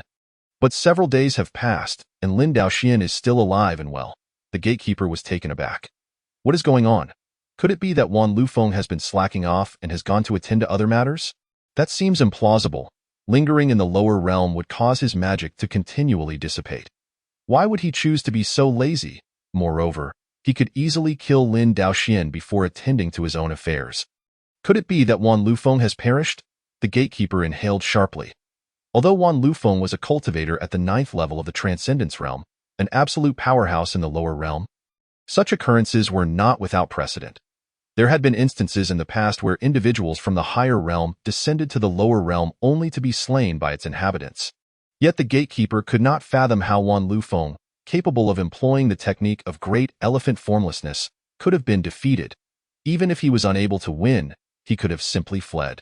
How could the denizens of the lower realm have managed to kill him? The gatekeeper swallowed hard and feigned calmness as he spoke. Perhaps the circumstances were unfavorable. Just await the good news. With that, he severed the communication. Alas! It seemed the Wanxiang sect had met its demise. It would be prudent to seek out a new subordinate sect. What a pity! The Wanxiang sect was founded by our ancestors, intertwined by blood, and was the most suitable subordinate sect. Regrettably, it had now provoked the wrong adversary, and any further investment to salvage it would be a futile endeavor. It would be wiser to support a new sect, allowing it to develop discreetly in its early stages while contributing to the main sect. Upon witnessing the Celestial's attitude, Wan Gui realized his fate was sealed. What was there to say about awaiting good news? Even a fool could see that Wan Lufeng was doomed. Damn it, I am doomed too. Ah, may you all perish. Wan Gui, in a frenzy, unleashed spells in every direction, shattering crystals and walls into ruin. He gasped for breath and glanced at the communication artifact. What use are you to me? Boom! Wan Gui cast a spell, transforming a massive mirror into countless shards. Observing the chaos that filled the room, he felt a strange calm wash over him as he plopped down onto the ground. Contemplating a strategy, after a lengthy pause, Wan Gui left the room, retrieved some items from the warehouse, and exited the Wanxiang sect. He was not merely fleeing alone. Having cultivated within the Wanxiang sect since childhood and ascending to its leadership, abandoning it felt akin to facing death itself. He still longed to make one final stand, for he had discovered a weakness in Lin Daoxian. The Xuanwu sect was severely understaffed. Wan Gui's plan was to gather a group of allies and launch an assault on the Xuanwu sect. overwhelming them by sheer numbers and eliminating Lin Daoxian in one fell swoop. Once Lin Daoxian was dead, he believed that with his skills and alliances and strategies, he could rise again. He envisioned the myriad of delights that would follow his success. He hastened toward his objective. He visited several sects, and unbeknownst to them, the Wanxiang sect was in dire straits. They still treated him with the courtesy befitting a top sect of the Western continent. Wan Gue claimed that the Wanxiang Immortal Palace required him to eliminate Lin Daoxian and sought assistance, promising rewards of heavenly materials and treasures upon success. When they inquired why he did not act alone and preferred to share the spoils, Wan Gue explained that the four great sects had reformed their alliance, and he wished to minimize casualties. Although they had some reservations, the Wanxiang sect had always been immensely powerful, supported by the higher sect. Thus, they ultimately decided to follow Wan Gue into this venture. Seeing things unfold favorably, Wan Gue was elated, fearful that his companions might catch on to any discrepancies, and immediately gathered everyone to assault the Xuanwu sect. Within the Xuanwu sect, Lin Daoxian was enjoying tender moments with Lu Ximing and Chu Yundi. Though he had his avatars with him at Qingyun sect, the experience felt entirely different. Presently, aside from Wuing, Bai Feng and Zhu Xia, only these two remained at Wuing was preoccupied with sect affairs, while Bai Feng and Zhu Xia had been dispatched by Lin Daoxian. Moreover, being away from his own sect and at the Xuanwu sect in the Western continent, it felt akin to a leisurely stay at a hotel. Thus, Lin Daoxian was thoroughly relishing the moment. Unfortunately, his enjoyment was soon interrupted. "Master Lin, someone is attacking the protective mountain formation.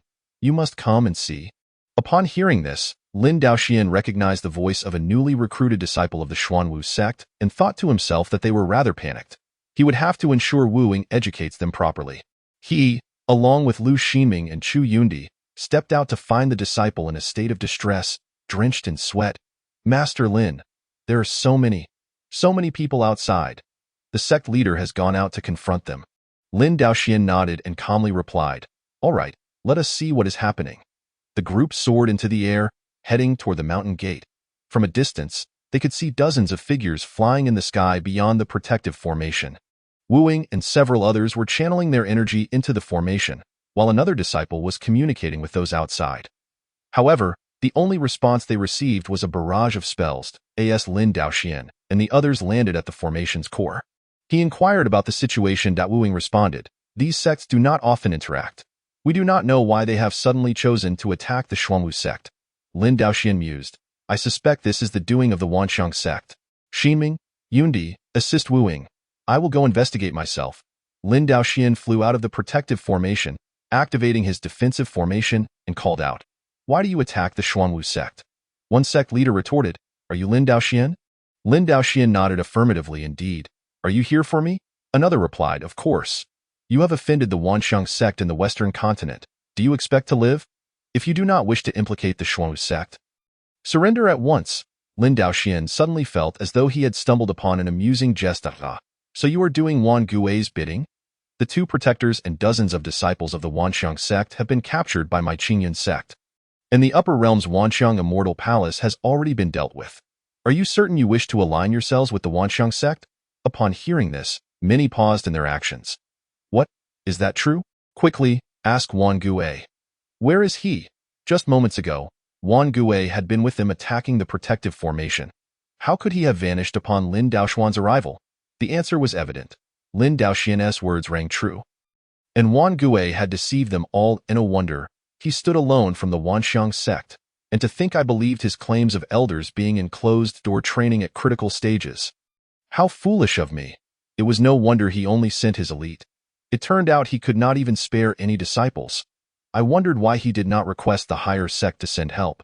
It seems he has been abandoned. He even sought to deceive us. He truly deserves death. Outraged, the crowd erupted in curses directed at Wan Gue. Of course, Wan Gue had concealed 2 instances of defeat. Otherwise, only a fool would follow him. He had not anticipated that the Xuanwu sect's protective formation would be so challenging to breach. Otherwise, they could have rushed in for a chaotic battle, leaving Lin Daoxian no opportunity to clarify matters. Furthermore, upon Lin Daoxian's emergence, he did not immediately engage in combat but opted to reason with them instead. How cunning! Seizing the moment of distraction, he slipped away like smoke. Once Lin Daoxian extended his divine sense, He detected Wang Gue fleeing in the distance, yet he refrained from pursuing him. He worried that if he left, the others might entertain nefarious thoughts. After all, Wang Gue was alone. His escape would bear little consequence. Regrettably, with only one avatar at present, he lamented that if he could manifest a second avatar in the future, he could give chase. After allowing the crowd to vent their frustrations, Lin Daoxian inquired, "Now that you have attacked my Xuanwu sect without cause, what do you believe should be done? What else can we do? We must bow our heads and apologize." Lin Daoxian had already slain the celestial of the Wanxiang Immortal Palace. Did he truly care for these individuals? We were all deceived by Wang Gue. It is unjust.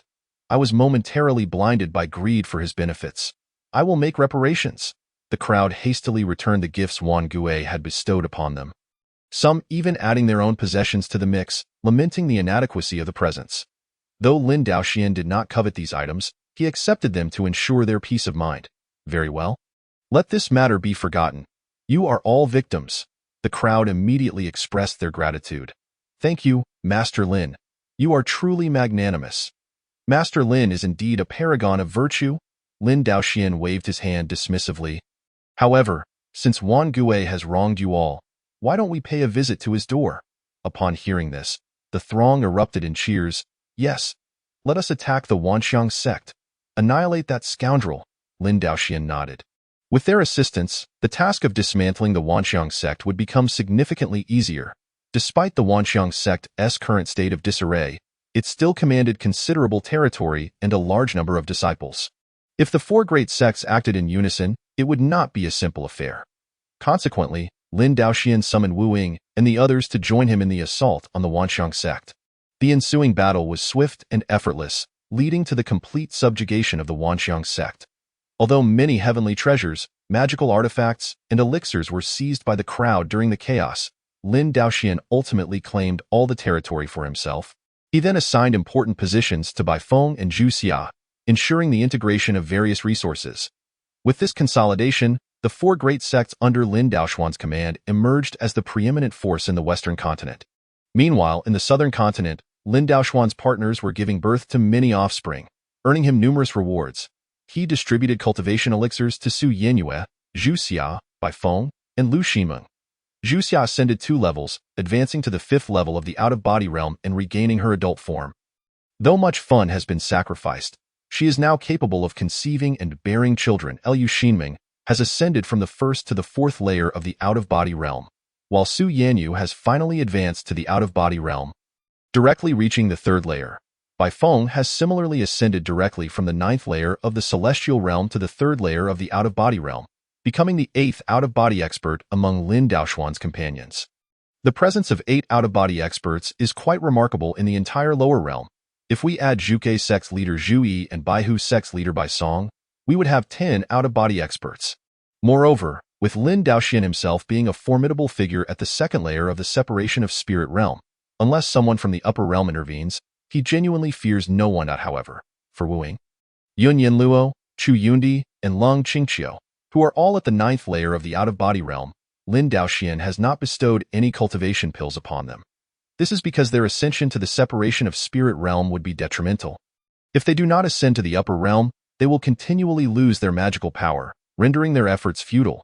Lin Daoxian has no intention of ascending to the upper realm just yet. On one hand, he still wishes to gather more companions in the lower realm, and on the other, ascending would transform him from a top-tier powerhouse to the lowest existence. This would hinder his ability to protect his companions. His external avatar cannot traverse the realms, and he cannot abandon his companions to ascend alone. The upper realm, with its marginally greater spiritual energy, cannot compare to the speed of cultivation achieved through marriage and childbirth. After all, he possesses the primordial Tao body, which ensures that he does not lose magical power in the lower realm. It would be foolish to rush upwards. While Lin Daoxian's side is rapidly advancing, others are less than pleased. In the West Continent, at Guangyan Mountain Manor, Manor Master Huang laments, since Lin Daoxian arrived in the West Continent, he has not only subdued the 4 major sects but also annihilated the Wanxiang sect. Now that his territory is vast, how shall we safeguard our interests? With a sigh, he adds, I understand the logic you present, Master Luo. However, the Wanxiang sect was under the protection of the Wanxiang Immortal Palace in the upper realm, And yet Lin Daoxian has obliterated them. What can we do? Both Guanyin Mountain Manor and Luoyi sect are major sects, yet they still lag behind the Wanxiang sect, at best comparable to one of the previous 4 major sections. Master Luo smiles and proposes, confrontation is undoubtedly unwise. However, we can infiltrate their ranks and seize power from within, and in doing so, Lin Daoxuan's influence will become ours, and his benefits will likewise be ours. Manor Master Huang expresses his doubts. Infiltrate his ranks? Is that truly so simple? Master Luo continues, are you not aware, Manor Master? Lin Daoxian is notoriously lecherous and fickle with his companions, constantly seeking new ones. He is currently on a grand recruitment spree. Our sect's protector Li Luoyao and your elder Huang Danya are both stunning beauties. Elder Huang is your niece, and Li Luoyao is my niece. Both trustworthy individuals. If we send them to become Lin's wives, we can find opportunities to seize power.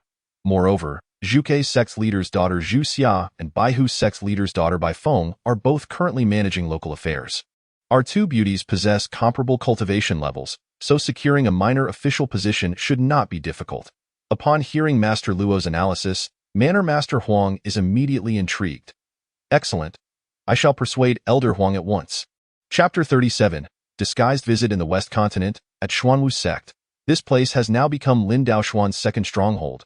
Today, the atmosphere is particularly lively, as Lin Daoxian has commenced large-scale recruitment of companions once more. The rewards include not only 9 revolutions golden pills but also heavenly spirit-cleansing pills and innate spiritual treasures.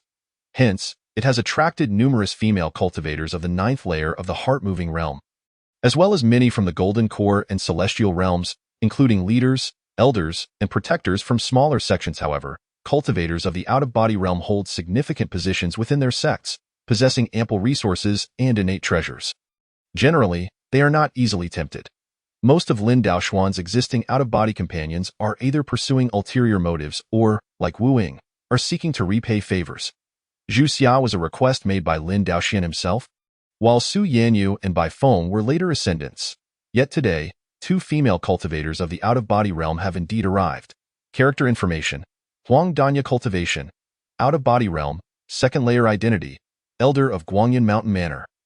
Niece of Manor Master Huang Tianxi innate talent. None character information. Li Luoyao cultivation, out-of-body realm, 4th layer identity, protector of Luo sect, niece of sect leader Luo Shuisheng innate talent. None. Upon seeing that these 2 sects are not insignificant, comparable to the Baihu and Zhukei sects, Lin Daoxian suspects that as elders and protectors, they should not lack resources. Thus, their motives for applying as companions warrant scrutiny. Nevertheless, Lin Daoxian does not refuse. He welcomes any who meet his criteria. After all, Lu Xinming and Long Qingqiu also came with missions, yet they were ultimately conquered by him. If they truly prove troublesome, he can simply dismiss them. A few days later, Lin Daoxian holds a ceremony with the new companions and then proceeds to sow seeds. During this period, he keeps a close watch on Huang Danya and Li Luoyao's movements. He discovers that the 2 engage in conspicuous collusion with other sisters, particularly those from the 4 major sects, and they exhibit a keen interest in the affairs of the newly acquired territory. Thus, Lin Daoxian advises Wu Ying, Bai Feng, and Zhu Xia to be wary of these 2 and to prevent them from participating in sect management. One day, while Lin Daoxian admires the scenery atop a mountain, he suddenly feels the need to alter his approach and refrain from public recruitment. Although his primary goal is to father children, emotional connections are equally vital, affecting the loyalty of both companions and future offspring, especially those with superior potential who may carve out their own niche within his power. Consequently, Lin Daoxian resolves to personally venture out to select suitable companions. With this thought in mind, he swiftly begins preparations, notifying Wu Ying, Bai Feng, and Zhu Xia while donning a simple attire and heading out of the mountain. He hears of a young woman named Zhao Chuqing, who possesses a cultivation level of the 5th layer of the Golden Core realm, noted for both her merits and beauty, yet she has not come forward to apply. Lin Daoxian decides to pay her a visit. Should she prove suitable, he would take her as a companion. In the eastern part of the West Continent lies the Danxia sect. Though not a powerful sect, it boasts a unique specialty that is unavailable elsewhere: the Danxia stones from Danxia Peak. These stones are formed from the transformation of fire-type spiritual stones under the sunlight and moonlight, and only unexploited fire-type crystals from this spiritual vein can yield effective results. This process requires a minimum of several decades. Thus, The founder of the Danxia sect established the sect here, instructing disciples to guard the Danxia stones until they mature for harvesting. These stones possess unique benefits for fire-type cultivators and the crafting of fire-type treasures. The Danxia sect has reaped significant profits. However, as the cultivation levels of the disciples declined over time, the Danxia sect became a subordinate sect of the Luoyi sect, losing control over the external trade of Danxia stones and further relegating the Danxia sect to the status of tenants or even laborers. Today, the Luoyi sect steward, Ling Yun, arrives at the Danxia sect. While the Danxia sect receives him warmly, Ling Yun levies an excessive demand. The sect has decreed that you must deliver another 1,000 Danxia stones this month. Zhao Qingyun is taken aback. Steward Ling, did we not submit Danxia stones this month already? Ling Yun furrows his brow. Is that so? I stated clearly, another 1,000. Can you not comprehend human speech? Zhao Qingyun silently laments, but must respond. Yes, it was my oversight. However, this demand is rather sudden. We truly lack the resources at present. Ling Yun retorts, there are still 10 days left this month, is there not? Continue mining. Are we of the Luoyi sect maintaining you for idle leisure? Zhao Qingyun's anger simmers beneath the surface, but he dares not voice it. The Danxia stones are, after all, the Danxia sect's unique product, cultivated over millennia to determine the optimal harvesting timing. The Luoyi sect has done nothing yet leverages its superior strength to force the Danxia sect into subservience, taking away 90% of the profits. The Danxia sect is effectively laboring to sustain the Grand Masters of the Luoyi sect, and now this Ling Yun dares to make such demands. Zhao Qingyun discreetly signals a servant, noticing that Steward Ling's tea has gone cold. Quickly, prepare fresh tea for Steward Ling. Yes. The servant acknowledges and rushes off to find an elder of the sect. Ling Yun impatiently interjects, who drinks your mediocre tea? Hurry and prepare the Danxia stones. I shan't be unreasonable. Submit 500 today, and the remaining 500 can be mined gradually. Zhao Qingyun nearly spits blood in fury. The production of Danxia stones follows a cycle. They cannot simply be harvested at will. Even if a new mining area is temporarily opened, they might only manage to extract a few hundred stones. The Danxia sect must harvest all matured Danxia stones each month to meet their quotas. Now, Ling Yun arrives demanding immediate results, but where are they to excavate? Especially for such a staggering amount as 500. Zhao Qingyun could only suppress his fury while explaining to Ling Yun, fervently hoping that an elder would arrive soon. Before long, a streak of radiant light shot towards the door, and upon closer inspection, he realized it was his sister, Zhao Chuqing. He had initially anticipated the arrival of their parents. However, with his sister's appearance, he feared matters would only worsen. Indeed, as soon as Zhao Chuqing entered, she inquired of Ling Yun, I heard you still desire 1,000 Danxia stones. Is that correct? Ling Yun sprang to his feet, exclaiming, Of course. The buyer demands them, so I must ask you. Zhao Chuqing retorted with a cold snort, Danxia stones only yield spiritual effects once they mature. Surely you are aware of this. Our Danxia sect has already submitted 1,000 this month. Where do you expect us to procure another 1,000? Ling Yun slammed his hand on the table, declaring, If you cannot provide them, I shall impose a penalty of 100,000 spirit stones. Chapter 38. Iron-willed Zhao Chuqing seethed, 100,000 spirit stones? You might as well rob someone. Ling Yun pointed an accusatory finger at Zhao Chuqing, shouting, Who says you cannot produce the Danxia stones? You deserve to be penalized. Upon hearing this, Zhao Chuqing drew her sword, vowing, If you seek our sect's spirit stones, first consider my morning dawn sword. Ling Yun, seeing her readiness for confrontation, also unsheathed his artifact, asking, Do you wish to rebel? Observing the escalating tension, Zhao Qingyun was nearly paralyzed with fear. Sister, please sheath your sword. What are you doing? Reverend Ling, let us discuss this amicably, Zhao Qingyun urged. Zhao Chuqing glared at him. Why do you fear him? He is merely at the 8th level of the Golden Core stage. Together we can surely dispatch him. Where's your artifact? Show it, Zhao Qingyun, caught in a state of exasperation, exclaimed, This isn't about whether we can win. If we truly kill Ling Yun, what will happen when the Luoyi sect retaliates? Enough. It's merely about the Danxia stones. We can mine more. Ling Yun trembled with rage, ignoring Zhao Qingyun. Very well. I shall report to the sect leader upon my return, and bring people to raise the Danxia sect. As Zhao Chuqing raised her sword to strike Ling Yun, he too prepared to retaliate. However, just then, A beam of golden light suddenly flew in from outside, landing between the two adversaries. My dear friends, let us discuss matters peacefully. There is no need for hostility, came the voice of Lin Daoxian. The Danxia sect's training grounds resided atop Danxia Mountain, making access challenging. Thus, they had established a manor at the foot of the mountain for receiving guests and maintaining external relations. Upon sensing the magical disturbance and the faint aura of hostility, Lin Daoxian had flown over. Zhao Chuqing might be his future partner. He could not allow her to be harmed without first understanding the situation. Zhao Chuqing, however, shouted, "Do not impede me. I intend to kill him," Ling Yun interjected. "Who are you to obstruct the affairs of the Luai sect?" Upon hearing this, Lin Daoxian was taken aback. He had not anticipated encountering a member of the Luai sect. Given this, he felt compelled to intervene. "Oh? What exactly is the situation? Pray, enlighten me. Perhaps I can assist you." From the moment Lin Daoxian arrived, Zhao Chuqing discerned that his cultivation surpassed her OWN. Yes, he offered to help. She seized the opportunity to express her grievances against Ling Yun, who retaliated with insults toward the Danxia sect, while Zhao Qingyun attempted to mediate. The three of them recounted the whole affair, and Lin Daoxian soon grasped the essence of the conflict. Addressing Ling Yun, he stated, "This is where you have erred. You agreed to provide 1,000 Danxia stones per month. How can you suddenly demand more?" Ling Yun pointed at Lin Daoxian, shouting, "Who do you think you are to meddle in the affairs of the Luai sect?" While he still held some reservations about Zhao Chuqing and Zhao Qingyun, as he relied on the Danxia sect for assistance, he felt no such hesitation toward Lin Daoxian, an outsider. With a swift motion, Ling Yun brandished his saber, enveloped in fierce flames, and aimed a strike at Lin Daoxian. Unperturbed, Lin Daoxian retrieved the Qingyun sword from his storage ring and met the attack with flames of his own.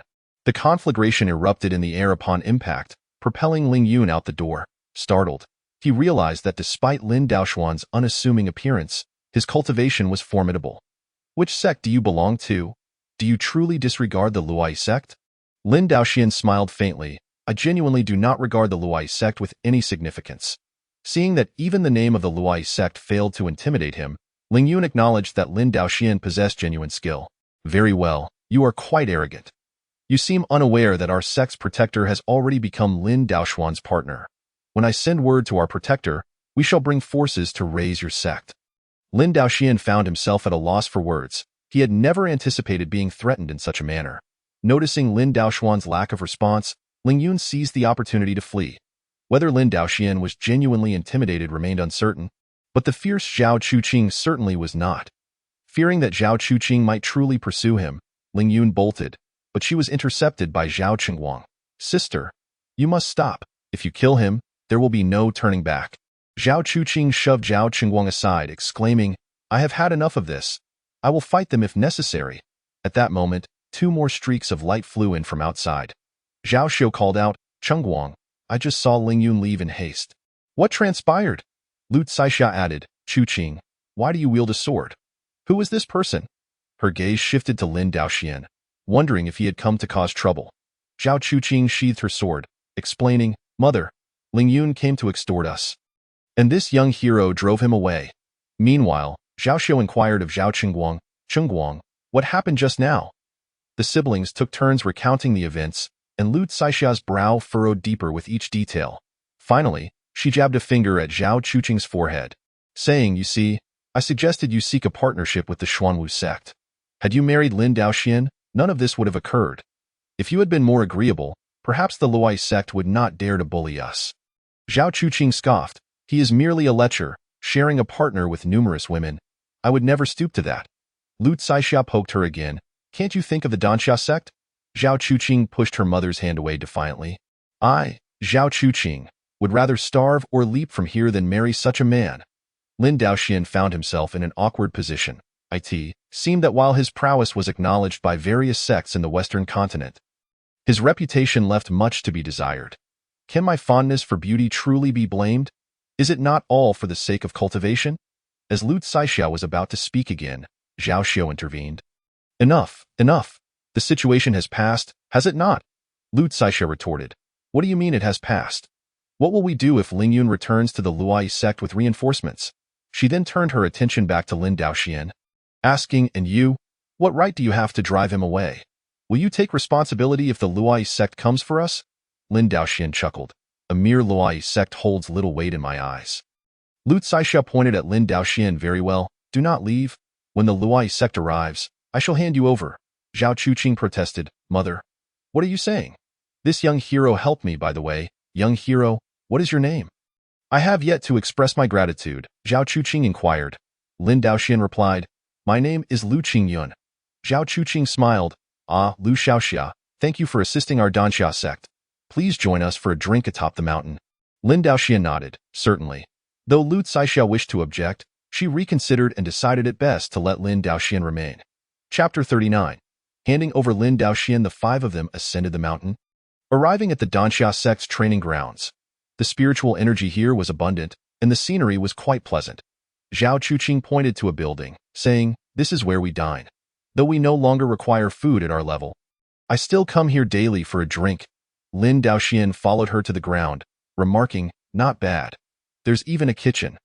What smells so delightful? Peering into the kitchen, he discovered someone roasting chicken, and the aroma was indeed enticing. Zhao Chuqing chuckled. Do you enjoy this? I often had it when I was younger, along with roasted rabbit and sparrow. Lin Daoxian responded with a grin. Excellent. I shall sample your chef skills today. Zhao Chuqing clapped her hands. Wonderful. We also have a wine cellar filled with our own brew, quite exquisite. Eating roasted chicken and savoring fine wine. What a delight!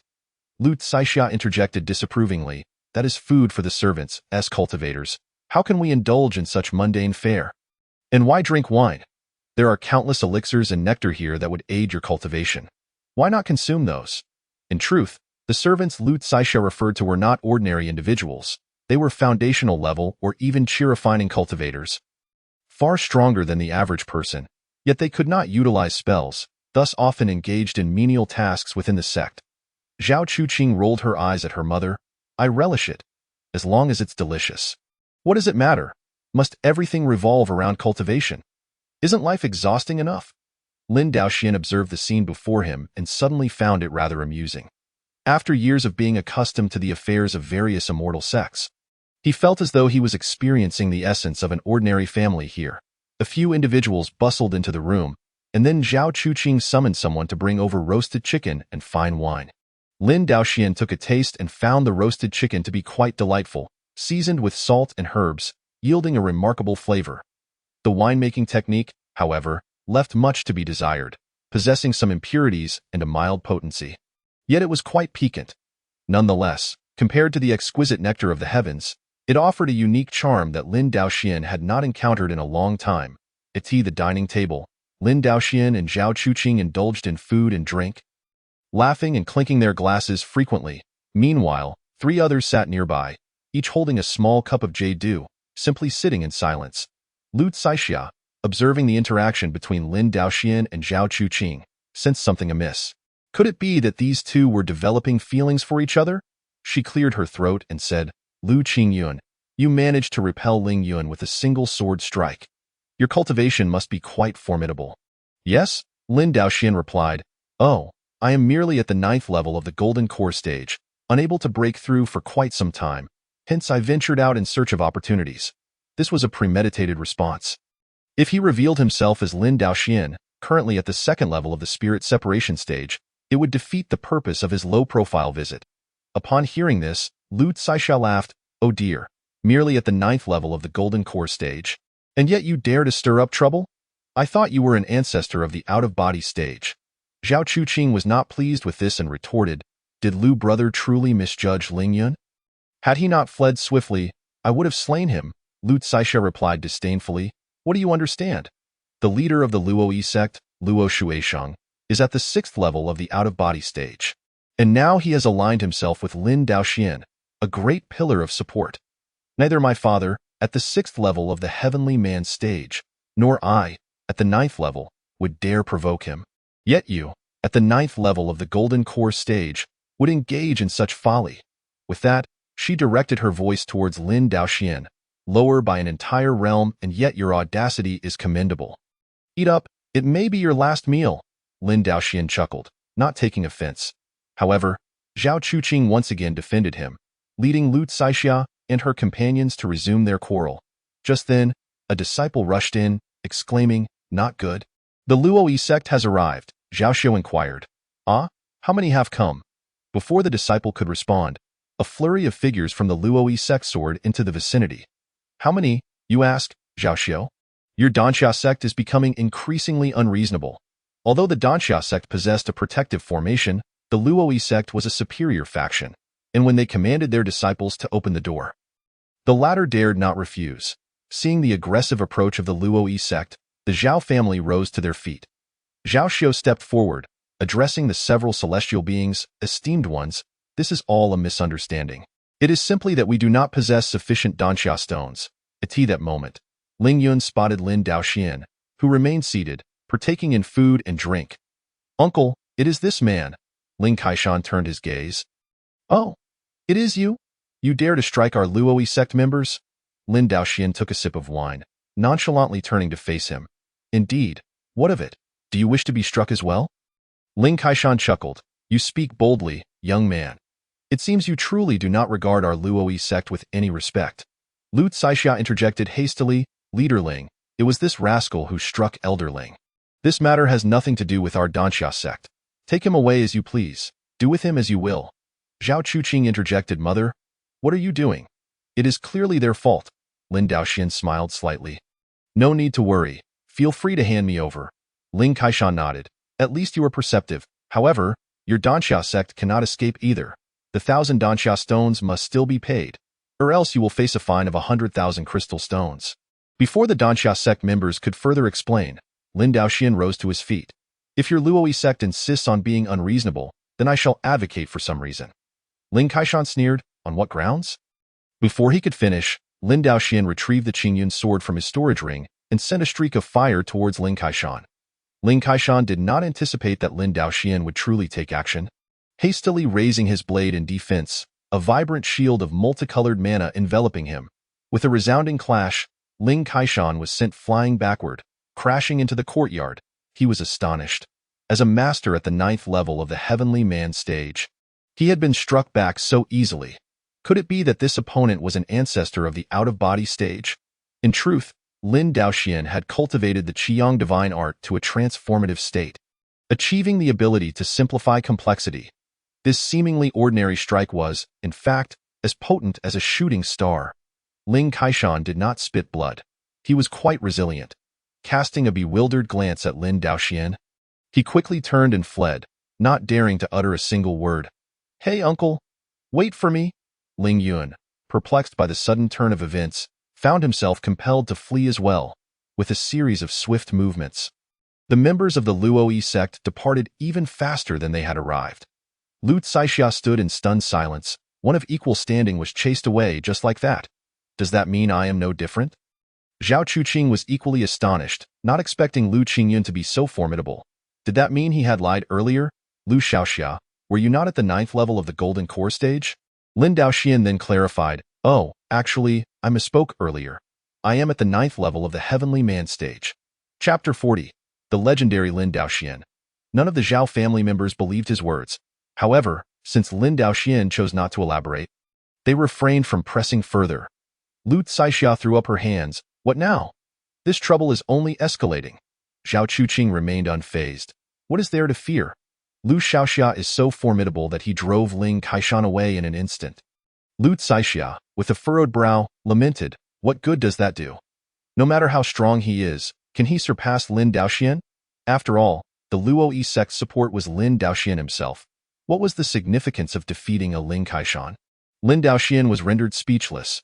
Why must he be criticized by his own side? Do not worry. Even if Lin Daoxian himself were to arrive, he could do nothing to me." Upon hearing this, Lu Caixia grew anxious. "Your arrogance knows no bounds. What use is boasting? You can just pack up and leave, but we of the Danxia sect will suffer greatly because of you. No, old man, let us seize this rascal and deliver him to the Luoyi sect." Zhao Xiu attempted to dissuade her. What is there to fear? This is merely a skirmish, after all. Lu Caixia paid him no heed, insisting on capturing Lin Daoxian, while Zhao Chuqing and Zhao Qingguang joined in the commotion, creating a chaotic uproar. Lin Daoxian exclaimed, "There is no need for you to seize me. I shall remain here. The Luoyi sect will come again, and I wish to see what they have to say." With that, Lin Daoxian settled down, resuming his meal and drink. The Zhao family members exchanged glances and, seeing no reason to leave, took their seats once more. Zhao Chuqing raised her cup, clinking it with Lin Daoxuan's. Lu Xiaoxia, rest assured, if the Luoyi sect truly arrives, I will stand with you and confront them. Lin Daoxian was both amused and exasperated. Zhao Chuqing indeed possessed a sense of loyalty, though perhaps a touch too recklessly so. Very well, should a conflict arise, we shall face it together. Nearby, Lu Caixia was clearly displeased, and yet again, she and Zhao Chuqing fell into another argument. Lin Daoxian had scarcely enjoyed another drink when, indeed, the Luoyi sect members returned. With a rush, several figures soared into the courtyard. The leader announced, "Who dares to strike our Luoyi sect members? Step forward." Lu Caixia's heart sank. Even the protector Li had been stirred into action. What were they to do? This Li was at the third level of the out-of-body stage, and they were no match for him. Lin Daoxian drained his cup, then leisurely stood up. It is I. What is the matter? On the opposite side, Ling Kaishan and Ling Yun were eager to charge forward. If not for their inability to overcome him, they would have rushed in. It is him. Kill him. How dare he look down on our Luoyi sect? Li Luofeng, curious about the situation, mused that while there were stronger figures in the Western continent, they were all known to them. Who was this reckless youth, however, upon witnessing Lin Daoxian slowly turning around? He was utterly dumbfounded. He stood frozen for a breath, then pivoted to deliver a resounding slap to both Ling Kaishan and Ling Yun. You fools! Why have you not paid your respects to sect leader Lin? With that, he himself knelt down first. Li Luofeng pays respects to sect leader Lin. Though others may not recognize Lin Daoxian, he certainly did. Lin Daoxian was the brother of Li Luoyao and had participated in Lin Daoxuan's betrothal ceremony. Witnessing it firsthand, Ling Kaishan and Ling Yun were left utterly stunned. Li Protector, what are you doing? Sect leader Lin. What sect leader Lin? The Zhao family members were equally bewildered.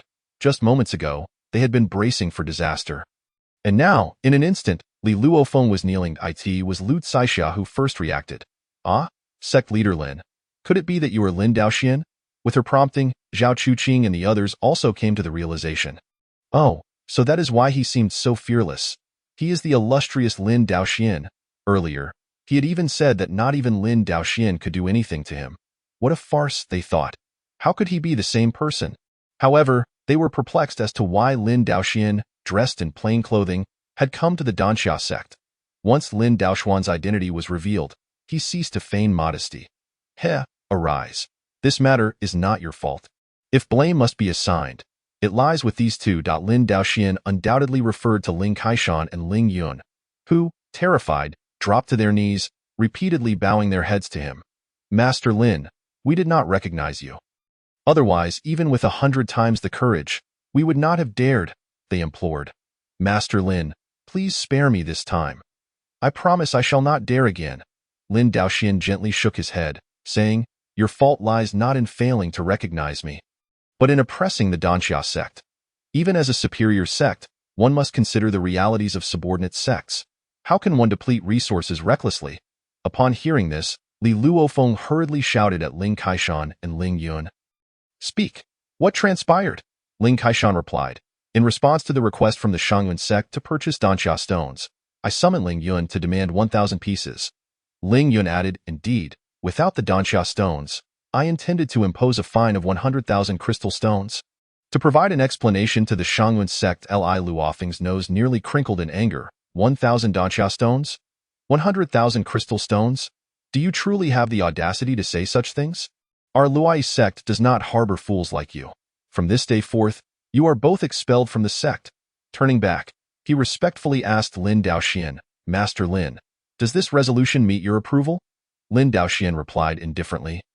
These matters pertain to your sect's internal affairs. Li Protector, you may handle it as you see fit. Ling Kaishan and Ling Yun were struck with fear. Expulsion from the sect seemed a harsh punishment. Li Protector, please don't. I will present you with 300,000 crystal stones. Let this matter be resolved, Li Protector.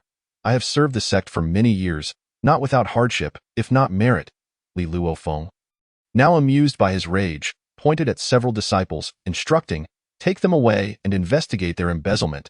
Several disciples complied, dragging the weeping Ling Kaishan and Ling Yun away. Li Luofeng then bowed to Lin Daoxian. The younger generation has mismanaged matters. I apologize for causing you to witness this. Lin Daoxian nodded. Very well, this is no longer your concern. You may leave. Yes, I take my leave, Li Luofeng said, not daring to linger. At this moment, the Zhao family regarded Lin Daoxian with entirely different eyes. Having heard of his formidable powers and unmatched combat prowess, capable of vanquishing the Blood Demon sect, the Infernal Valley, and the Wanshou sect, even slaying celestial beings from the upper realms, witnessing it firsthand confirmed his dominance. Lu Caixia awkwardly chuckled, Hee, Master Lin, our Danxia sect possesses a vast cellar of fine wines. Would you care to indulge with Chuqing? The roast chicken has cooled. Allow me to prepare another. My skills surpass this. Lin Daoxian smiled. Very well. I would be most grateful. Lu Caixia repeatedly waved her hands. Oh no? It is my honor to serve you. Chapter 41. Zhao Chuqing also finds it delightful. Zhao Xiao and Zhao Qingguang mirrored this transformation, shedding their previous indifference for eager deference. In stark contrast, Zhao Chuqing, who had just been calling Lu Xiaoxia and indulging in roast chicken and wine, now fell silent, wishing to sink into the ground. Why? Because she had just insulted him in front of Lin Daoxian, declaring that she would rather starve than marry such a man. Now, the tyrant in her mind had transformed into a gallant hero. Leaving her bewildered, before long, Lu Caixia returned with roast chicken. Observing Zhao Chuqing's silence, she poked her and exchanged glances, but to no avail. Lu Caixia and the others continued to attend to Lin Daoxian, serving dishes and pouring drinks. Despite their enthusiasm, Lin Daoxian preferred the initial, more candid atmosphere with Zhao Chuqing. After a brief while of casual drinking, he took his leave. After Lu Caixia bid farewell to Lin Daoxian, she pulled Zhao Chuqing aside. What is the matter with you? Did you not see that Master Lin is interested in you? Huh. You were quite chatty before. Why the sudden silence? Zhao Chuqing replied impatiently. And what about you? Did you not mock him for his low cultivation? Lu Caixia slapped herself in realization. Was my vision truly so poor? Now that I know he is Master Lin, I must show some respect. Zhao Chuqing chuckled, shaking off Lu Caixia's grip. I cannot be bothered to discuss this. She then strode toward her room. Lu Caixia glared at Zhao Chuqing's retreating figure, contemplating before calling Zhao Qingguang over. Qingguang, you see, if we can marry your sister to Master Lin, no one will dare bully us, and we will live in luxury. But now your sister seems lost. Go persuade her. Zhao Qingguang nodded. All right. Upon returning to her room, Zhao Chuqing mulled over the day's events, feeling a mix of confusion and conflict. Initially, she harbored feelings for that Lu Xiaoxia, fearless, upright, and brave enough to fight injustice. Yet, this Lu Xiaoxia was but a fade. He was Lin Daoxian, whose personal prowess and influence dwarfed that of the Luai sect. Was this not deceit? Why did Lin Daoxian choose to present himself in such a manner? Sister, I've brought you a hangover soup. Come in. Zhao Qingguang entered with a bowl of soup, grinning. Sister, are you still thinking of Master Lin? Zhao Chuqing shot him a glare. Nonsense. Why would I think of that person? Zhao Qingguang set down the soup. Chuckling. Enough, sister. I know you all too well. You weren't this way when drinking with your fellow disciples. This remark caused Zhao Chuqing's face to flush crimson as she sprang to her feet. Zhao Qingguang. I will kill you. Zhao Qingguang quickly dropped to his knees and feigned submission. Heroine, spare me. I promise I shan't do it again. Zhao Chuqing rolled her eyes. Fine, be gone. However, Zhao Qingguang did not leave. Instead, he stood up with a cheeky grin. Sister, Haven T, you always wanted to meet a gallant hero. Now that you have, why are you unhappy? Zhao Chuqing stammered. What gallant hero? It's all a sham. What skill is there in bullying a mere Luai sect? Zhao Qingguang replied earnestly, but when faced with true enemies, Master Lin did not flinch. Years ago, he flew from the southern continent to aid the Xuanwu sect, single-handedly annihilating the Blood Demon sect and the Infernal Valley. Did he not risk danger for that? Zhao Chuqing paused, finding his argument compelling, yet she retorted, that was because he coveted Wu Ying's beauty. Zhao Qingguang countered, but later, when the Wanshou Celestial Palace attacked the Xuanwu sect. Facing formidable enemies, Master Lin did not abandon them. Zhao Chuqing stuttered, well, he wouldn't dare forsake a beauty like Wu Ying. He is merely a lascivious rogue. Zhao Qingguang laughed. Sister, which great figure does not have multiple wives and concubines? Even mortal emperors have their palaces and courtyards. What more for a powerful figure like Master Lin?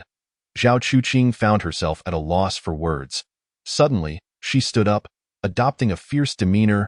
You little rascal. Have you come to plead for our mother? Zhao Qingguang bolted, shouting, Help murder! Zhao Chuqing refrained from pursuing further, instead returning to the bed to ponder the words spoken by Zhao Qingguang. After much contemplation, yielding no resolution, she resolved to drink the detoxifying soup in a single gulp before lying down to sleep.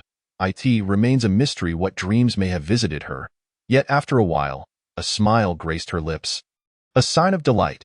Several months later, the Xuanwu sect held yet another ceremony. This time, the familiar sight of Lin Daoxian marrying his Dao partner was accompanied by a notable distinction.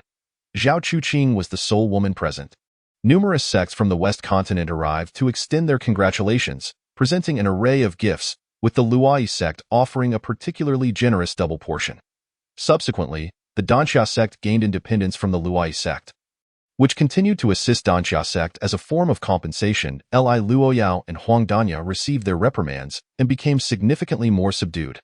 The situation on the West Continent was quietly stabilized by Lin Daoxian. A year passed, and Zhao Chuqing welcomed a son with a fire spiritual root. Although he lacked innate talent, his score was an impressive 93, which was commendable. The system rewarded her with a postnatal spiritual treasure, the Yin-Yang Judge's Pin. While this artifact did not reach the level of an innate treasure, it possessed numerous remarkable functions akin to the Wandering Mirror. Its special efficacy allowed it to determine life and death with a single stroke for mortals. It also enabled various magical applications, such as casting spells from a distance, immobilization, and the creation of illusions through writing. Lin Daoxian tested it and found it promising, believing it might prove useful in certain unique situations, thus deciding to keep it for himself. Zhao Chuqing, in turn, received the Celestial Spirit Cleansing Pill and a Cultivation Pill, swiftly ascending to the pinnacle of the Golden Core Realm's 9th layer. During this period, Lin Daoxian continued to spread seeds across the southern and western continents, with his Dao partners giving birth to offspring. Yet, he felt it was insufficient and resolved to embark on another journey to seek a suitable Dao partner. His target this time was a nun from the Qingyun sect, originally named Yuan Cai, also known as the Immortal Nun Cai, who had recently ascended to the first layer of the celestial realm and possessed commendable aptitude. At that moment, within the Qingyun sect, discussions were underway regarding the tribute to be offered to the upper sect. The sect leader, Longshu Daoran, furrowed his brows and remarked, since the Danxia sect's independence, acquiring Danxia stones has become increasingly challenging. Daoran Huading chimed in, Indeed, previously we had some rapport with the Luai sect, allowing us to jump the queue. However, after last year's incident, we are now relegated to waiting in line. Longshu Daoran sighed, We shall have to increase our offers to procure them from other sects. Let us hope they still possess and use stock. Regardless, the various resources demanded by the upper sect this year must be delivered on time. Junior Sister Tsai, it falls upon you to undertake this task. Yuan Tsai replied, Rest assured, sect leader, I shall fulfill this mission. Longshu Daoran nodded, Very well, let us hope no complications arise. Daoran Huading added, Let us fervently hope we do not encounter Lin Daoxian again. He was the cause of our previous troubles. Meanwhile, Lin Daoxian soared through the skies, discerning his direction toward the Shang'an sect. Suddenly, he sensed a surge of magical energy from below. Using his divine sense, he detected something amiss and descended from the clouds to investigate. In a dilapidated courtyard, 2 cultivators were present alongside a small girl. The earlier surge of magical energy likely emanated from the two. Yet one must wonder why they would employ their powers in the presence of a child. Lin Daoxian listened intently. Brother, do not worry. The little girl will stop crying and come with us soon. Ingdun, you are always so indecisive. She is merely a mortal child. We could simply take her. Ingdun quickly waved his hand. Brother, do not say that. He then turned to the little girl with a smile. Little one, come with us to the Immortal Mountain. We made a promise. The little girl, still teary-eyed, looked at Ingdun and gently shook her head. Seeing this, Ingmeng contemplated forcibly taking the girl, but Ingdun hastily intervened. Whispering, Brother, we need her to be compliant if we are to take her as our disciple. How else can we teach her the ways of the Tao? Ingmeng retorted, yet she continues to cry incessantly. Ingdun patted his chest, Do not fret. I shall speak with her. She is merely young and inexperienced. Calming Ingmeng, he approached the child in his heart. He mused that had the child's parents still been alive, this situation would not have arisen. At that moment, Lin Daoxian touched down. Upon seeing the collapsed building, he recalled troubling memories, sensing something suspicious was afoot. Ying Ming, noticing someone descending from the heavens, demanded, "Who are you?" "Do not interfere with the affairs of the Ying divine sect." Lin Daoxian shook his head. "Ying divine sect? I have never heard of it. What are you doing here?" Ying Ming frowned, eager to argue, but was halted by Ying Dun. He then smiled, asking Lin Daoxian, "I see you are a newcomer. May I inquire which sect you belong to?" Lin Daoxian was displeased. "I was the one to ask first." "Why have you made this child cry?" Ying Ming shouted. "What business is it of yours?" Lin Daoxian chuckled. "Oh, is that so? Very well." He turned to the little girl. "Little beauty, what is your name?" Seeing his kind demeanor, the little girl replied, "I am called Qingyun." Lin Daoxian nodded. "Ah, Qingyun, a lovely name. Who are these individuals, and why do they wish to take you away?" Having overheard the conversation, he had formed some suspicions, yet needed confirmation from the girl herself. Otherwise, should he eliminate those two, he would not know how to care for Xiang Yunyun. Xiang Yunyun glanced between Lin Daoxian and the two men, pursed her lips, and then said, "Uncle, you should leave. I simply do not wish to part from my parents. Once I have buried them, I will go with them to this point." Lin Daoxian surmised the situation. Xiang Yunyun likely suspected that her parents had fallen victim to Ying Ming and Ying Dun. Although he was willing to aid her, Xiang Yunyun was uncertain of his strength and feared for his safety. Thus, she deliberately spoke as she did. Regrettably, the little girl lacked the cunning to mask her intentions, inadvertently confirming Lin Daoxian's suspicions. He sighed inwardly. What a wonderful child! Meanwhile, Ying Ming and Ying Dun sensed the gravity of the situation. Ying Ming drew his artifact, exclaiming, "Who is this wild brat, daring to thwart my plans?" Ying Dun understood that a confrontation was inevitable and resolved to deal with this individual before attempting to coax the child. Lin Daoxian furrowed his brow, casting a protective spell around Xiang Yunyun before ascending into the air. Ying Ming and Ying Dun exchanged glances, amused. Initially, Lin Daoxian had shielded Xiang Yunyun, making it difficult for them to strike, but now that he had taken to the skies, they saw no reason to hold back. However, just as they raised their artifacts to attack Lin Daoxian, he had already made his move, freeze. As he ascended, he produced the Yin-Yang Judge's Pin. The moment the spell was cast, Ying Ming and Ying Dun found themselves immobilized, even their half-formed spells frozen in place. Then, with a flick of the Judge's Pin, he commanded, "Stone." Just as Ying Ming and Ying Dun broke free from the immobilization spell, two massive stones plummeted from above. They were unable to evade in time and could only rely on their most basic protective spells. With a resounding crash, the two were left disoriented and battered. This was the remarkable utility of the Yin-Yang Judge's Pin. Though it required a significant disparity in cultivation to achieve such effects, if the opponents were of equal standing, they might have evaded or even countered the falling stones. Lin Daoxian, curious to test the capabilities of the Judge's Pin further, unleashed additional spells. Ice Fire, Lightning, Ice, Fire, and Lightning manifested around Ying Ming and Ying Dun, leaving them with no choice but to cast defensive spells, passively enduring the onslaught. The unique characteristic of the Judge's Pin spells was that they originated directly from the vicinity of the enemy. However, the stone spell was an exception, requiring some distance from the caster, allowing opponents of comparable strength a chance to evade. Yet, the stone spell also possessed the greatest power and the ability to breach defenses. Using immobilizing or freezing spells first would be ideal. After experimenting with the Judge's Pin, Lin Daoxian halted his assault, observing that Ying Ming and Ying Dun had become utterly exhausted, their garments tattered from the elemental attacks. Seeing Lin Daoxian cease his onslaught, Ying Dun hurriedly knelt in supplication, "Immortal, we failed to recognize your esteemed presence. Please, spare us." Ying Ming stood silently beside him, bowing his head, too intimidated to meet Lin Daoxian's gaze. Lin Daoxian waved the Judge's Pin and replied coolly, "Whether or not I spare you depends on your subsequent actions. Now, confess to the wrongs you have committed." Ying Dun, unable to conceal the truth, promptly recounted their previous actions. The Yingshan sect, a nearby sect, had taken an interest in Xiang Yunyin during their search for disciples and had recently come to an agreement with the Xiang family. Chapter 43. A series of twists and turns. That time, the condition proposed by Xiang Yunyin was that her parents accompany her to the Yingshan sect, a request that Meng and Dun had consented to. However, the predicament arose from a stipulation within the Shan sect.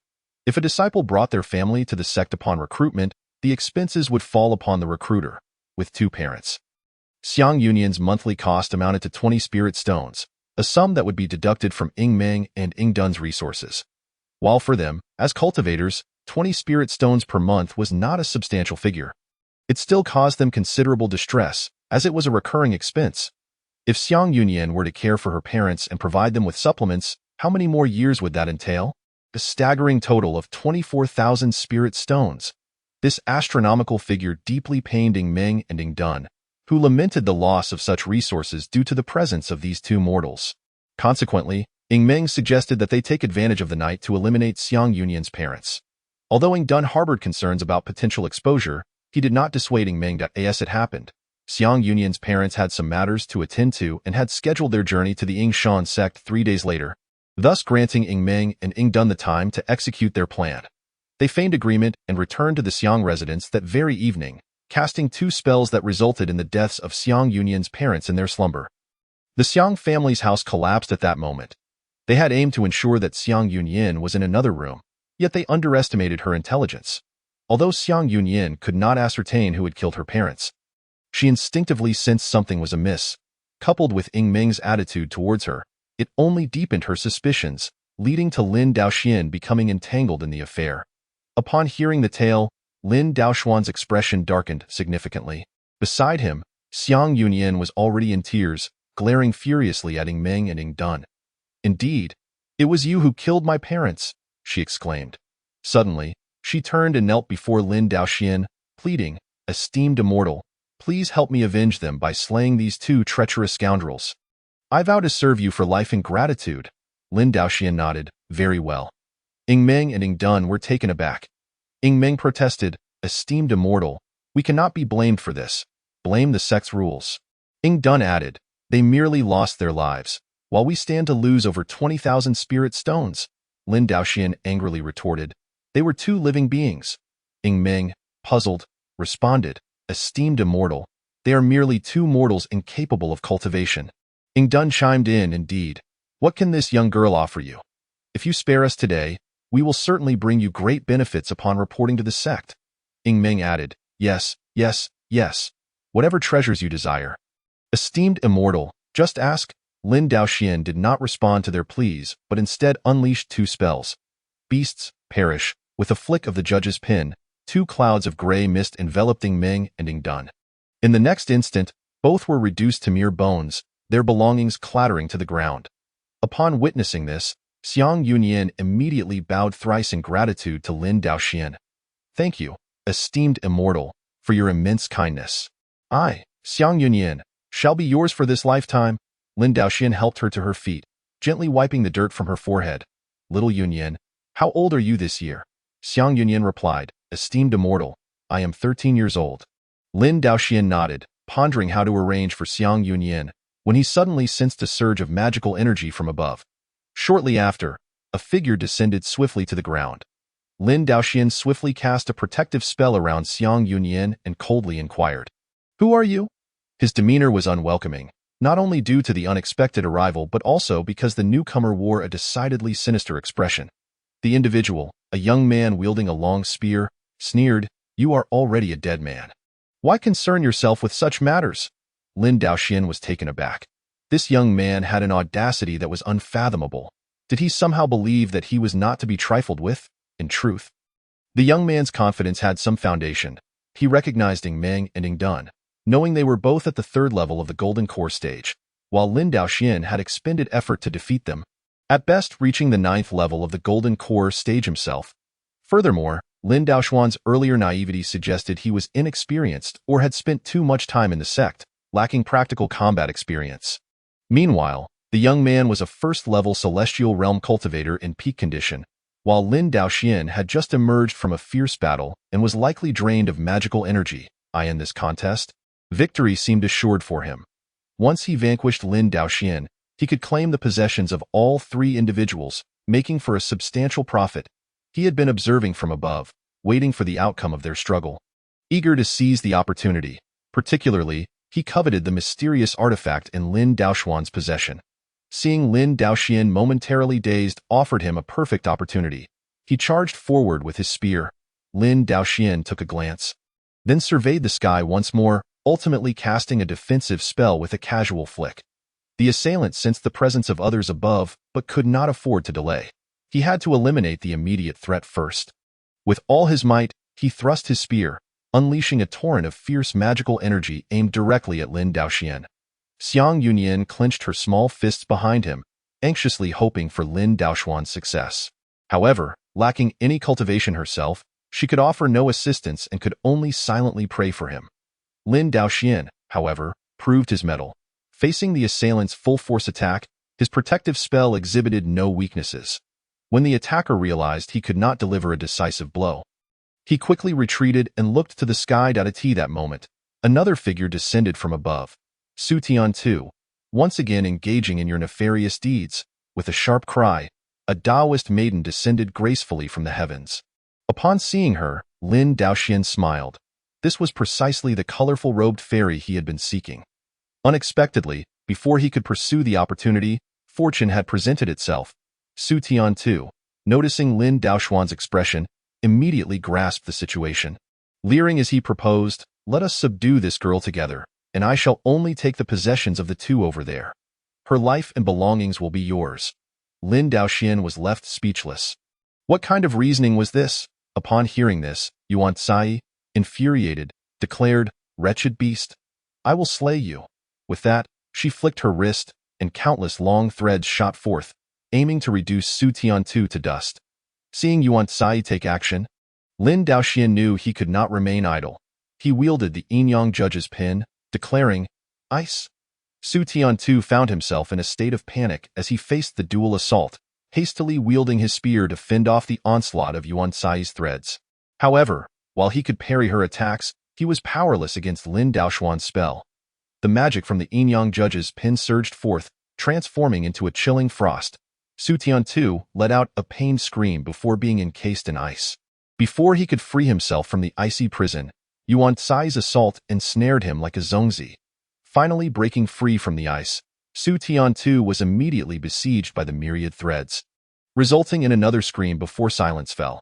Although Su Tiantu and Yuan Cai possessed similar cultivation levels, he had been frozen by Lin Daoxian first, leaving him with no chance to recover as Yuan Cai's relentless attacks sealed his fate. After vanquishing Su Tiantu, Yuan Cai retracted her threads and bowed respectfully. "Thank you, fellow Taoist, for aiding me in slaying this scoundrel." Lin Daoxian replied with a smile, "The scoundrel sought to kill me. I owe you my gratitude for the timely rescue." Yuan Cai laughed, "With your capabilities, how could you have fallen to such a villain?" She noticed the two skeletons and their belongings on the ground and asked, "Were they from the ancient sect? What misdeeds had they committed?" Lin Daoxian nodded. Realizing that the reputation of the ancient sect was not favorable, he recounted the events, which incited Yuan Cai's righteous indignation. "Truly despicable creatures. Well done, fellow Taoist," she continued. "I am a disciple of the Qingyun sect, known as the Colorful Garment Fairy. You may simply call me Cai. May I inquire your honorable name?" Lin Daoxian paused for a moment before deciding to respond truthfully. "I am Lin Daoxian." Yuan Cai was taken aback. "You are the legendary Lin Daoxian?" Lin Daoxian chuckled. "I have merely accomplished a few minor deeds. It hardly qualifies as legendary." Yuan Cai exhaled. "Lin Zongzhu, you are far too modest. Your earlier mention of saving my life is a debt I cannot repay," Lin Daoxian replied. "Ah, since you refer to yourself as Cai, there is no need to call me Lin Zongzhu. Simply address me as Daoxian." Yuan Cai's cheeks flushed slightly, suddenly recalling the rumors of Lin Daoxuan's notorious flirtations, realizing he might be teasing her. By the way, what is the name of this child? How old is she today?" Lin Daoxian noticed that although he had only provided a brief overview earlier, this was clearly an attempt to change the subject. "Her name is Xiang Yunyan, and she is 13 years old this year." As the conversation progressed, Lin Daoxian's mind sparked with inspiration, and he proposed, "Since this child has a fateful connection with Kai Yi, let her take you as her master." Yuan Cai was momentarily taken aback. After all, it was Lin Zongzhu who had rescued the child, and thus it should be Lin Zongzhu who took her as a disciple. Given that Xiang Yunyan had caught the attention of the ancient sect, it was evident that her talents were commendable. How could she possibly compete with Lin Daoxian for a disciple? However, Lin Daoxian harbored ulterior motives. If Xiang Yunyan were to accompany him back, she would inevitably become his disciple, thus rendering her unsuitable as a partner. Such a remarkable child. It would be a shame to let her go to someone else. It would be better to foster her within the Shangyuan sect as a child bride. And once she matured, Lin Daoxian could propose marriage. Therefore, he hastily explained, I am a man, and it would not be appropriate for me to care for a young girl. Moreover, her home is in close proximity to the Shangyuan sect, making her life more convenient. What if she finds it difficult to adapt at the Xinwu sect? Yuan Kai shook her head, replying, my friend, you jest. Once she begins her cultivation, what does land and water matter? However, you do make a valid point. Cultivation is not merely about meditating on the mountains. For a child like her, it is also crucial to venture out and experience the world. Nevertheless, this matter must be discussed with the child herself. Xiang Yunyan, whom do you wish to take as your master? Xiang Yunyan blinked her large eyes, glancing between Lin Daoxian and Yuan Kai. After a moment's contemplation, although she felt she ought to stay by Lin Daoxian's side to express her gratitude, it seemed that Lin Daoxian wished for her to take this celestial maiden as her master. A good child ought to be obedient. Thus, she decided to comply with Lin Daoxian's suggestion. I wish to take the celestial maiden as my master. Master, please accept this disciple's bow. With that, Xiang Yunyan knelt before Yuan Kai and began to bow her head in reverence. At this moment, it would be inappropriate for Yuan Kai to refuse her. Lin Daoxian, observing from the side, secretly gave a thumbs up, thinking, as expected of my future partner. She is truly astute. Yuan Kai laughed heartily and quickly helped Xiang Yunyan to her feet. Very well, I shall accept you as my disciple. Once you return to the Shangyuan sect with me, we will hold a formal initiation ceremony, and I shall bestow upon you a magical artifact. Xiang Yunyan expressed her gratitude. Thank you, master. With this matter settled, Yuan Kai and Xiang Yunyan were ready to return to the Shangyuan sect. But how could Lin Daoxian let such a splendid opportunity slip away? I also have matters to attend to at the Shangyuan sect. Let us journey together. Yuan Kai inquired. Oh? What business does Lin Zhongzhu have? Lin Daoxian pondered for a moment before responding. It concerns the collaboration among the various sects on the Western continent. As for the specifics, he had not yet formulated a plan. It was merely an excuse. Yuan Kai nodded. Ah, very well then. Yunyan, do you have anything else to attend to? Is there anything you need to gather? Xiang Yunyan pursed her lips and replied. I wish to bury my parents. Yuan Kai nodded. Lin Daoxian and Yuan Kai assisted Xiang Yunyan in laying her parents to rest, and after Xiang Yunyan tidied up her belongings, the three departed from the site. As for the belongings of the three corpses, neither Lin Daoxian nor Yuan Kai expressed any desire to claim them, nor did they even mention them. As Xiang Yunyan passed by, she cast a glance at them, prompting Yuan Kai to quickly say, Yunyan, we cannot take those filthy items. One must adhere to principles in our endeavors. Xiang Yunyan obediently nodded. Disciple will heed the teachings. Lin Daoxian observed this interaction with approval, silently acknowledging Yuan Kai as an admirable woman. This trip had proven to be fortuitous. The two, along with Xiang Yunyan, made their way to the Shangyuan sect. The gatekeeping disciples spotted them from a distance and began to whisper amongst themselves. How did Kai Xiangu return with a man? The child is already this grown. Am I mistaken? Or did Kai Xiangu only descend the mountain this year? Could she have a love child? Who knows? Just keep moving. We're almost there. Although Yuan Kai was unaware of their conversation, she could surmise their speculations from their expressions. Approaching them, she admonished, mind your duties and refrain from whispering. The two disciples promptly bowed. Yes, Yuan Kai continued. This is my newly accepted disciple, Xiang Yunyan.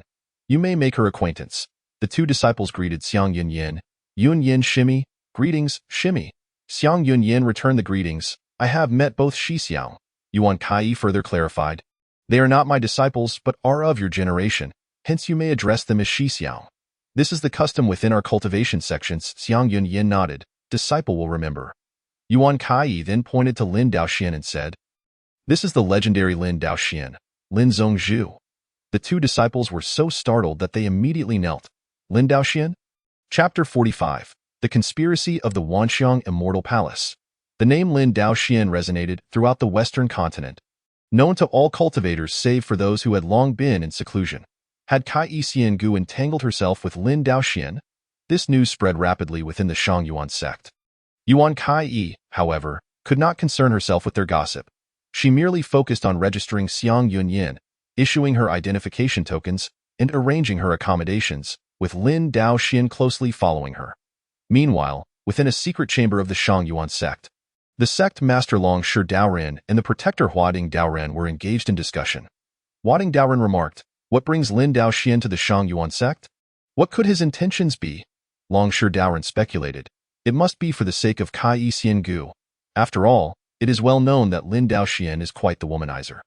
Huading Daoren added, however, after Lin Daoxian's visit to the Danxia sect, that sect fell under his control. What about us? As he spoke, Huading Daoren glanced at the large mirror situated in the center of the chamber. Long Shi Daoren nodded. Indeed, we should report this. They utilized a batch of crystal stones to activate their communication artifact. A figure appeared on the expansive mirror surface. It was the former gatekeeper of the Wanxiang Immortal Palace, now the overseer of the lower realms.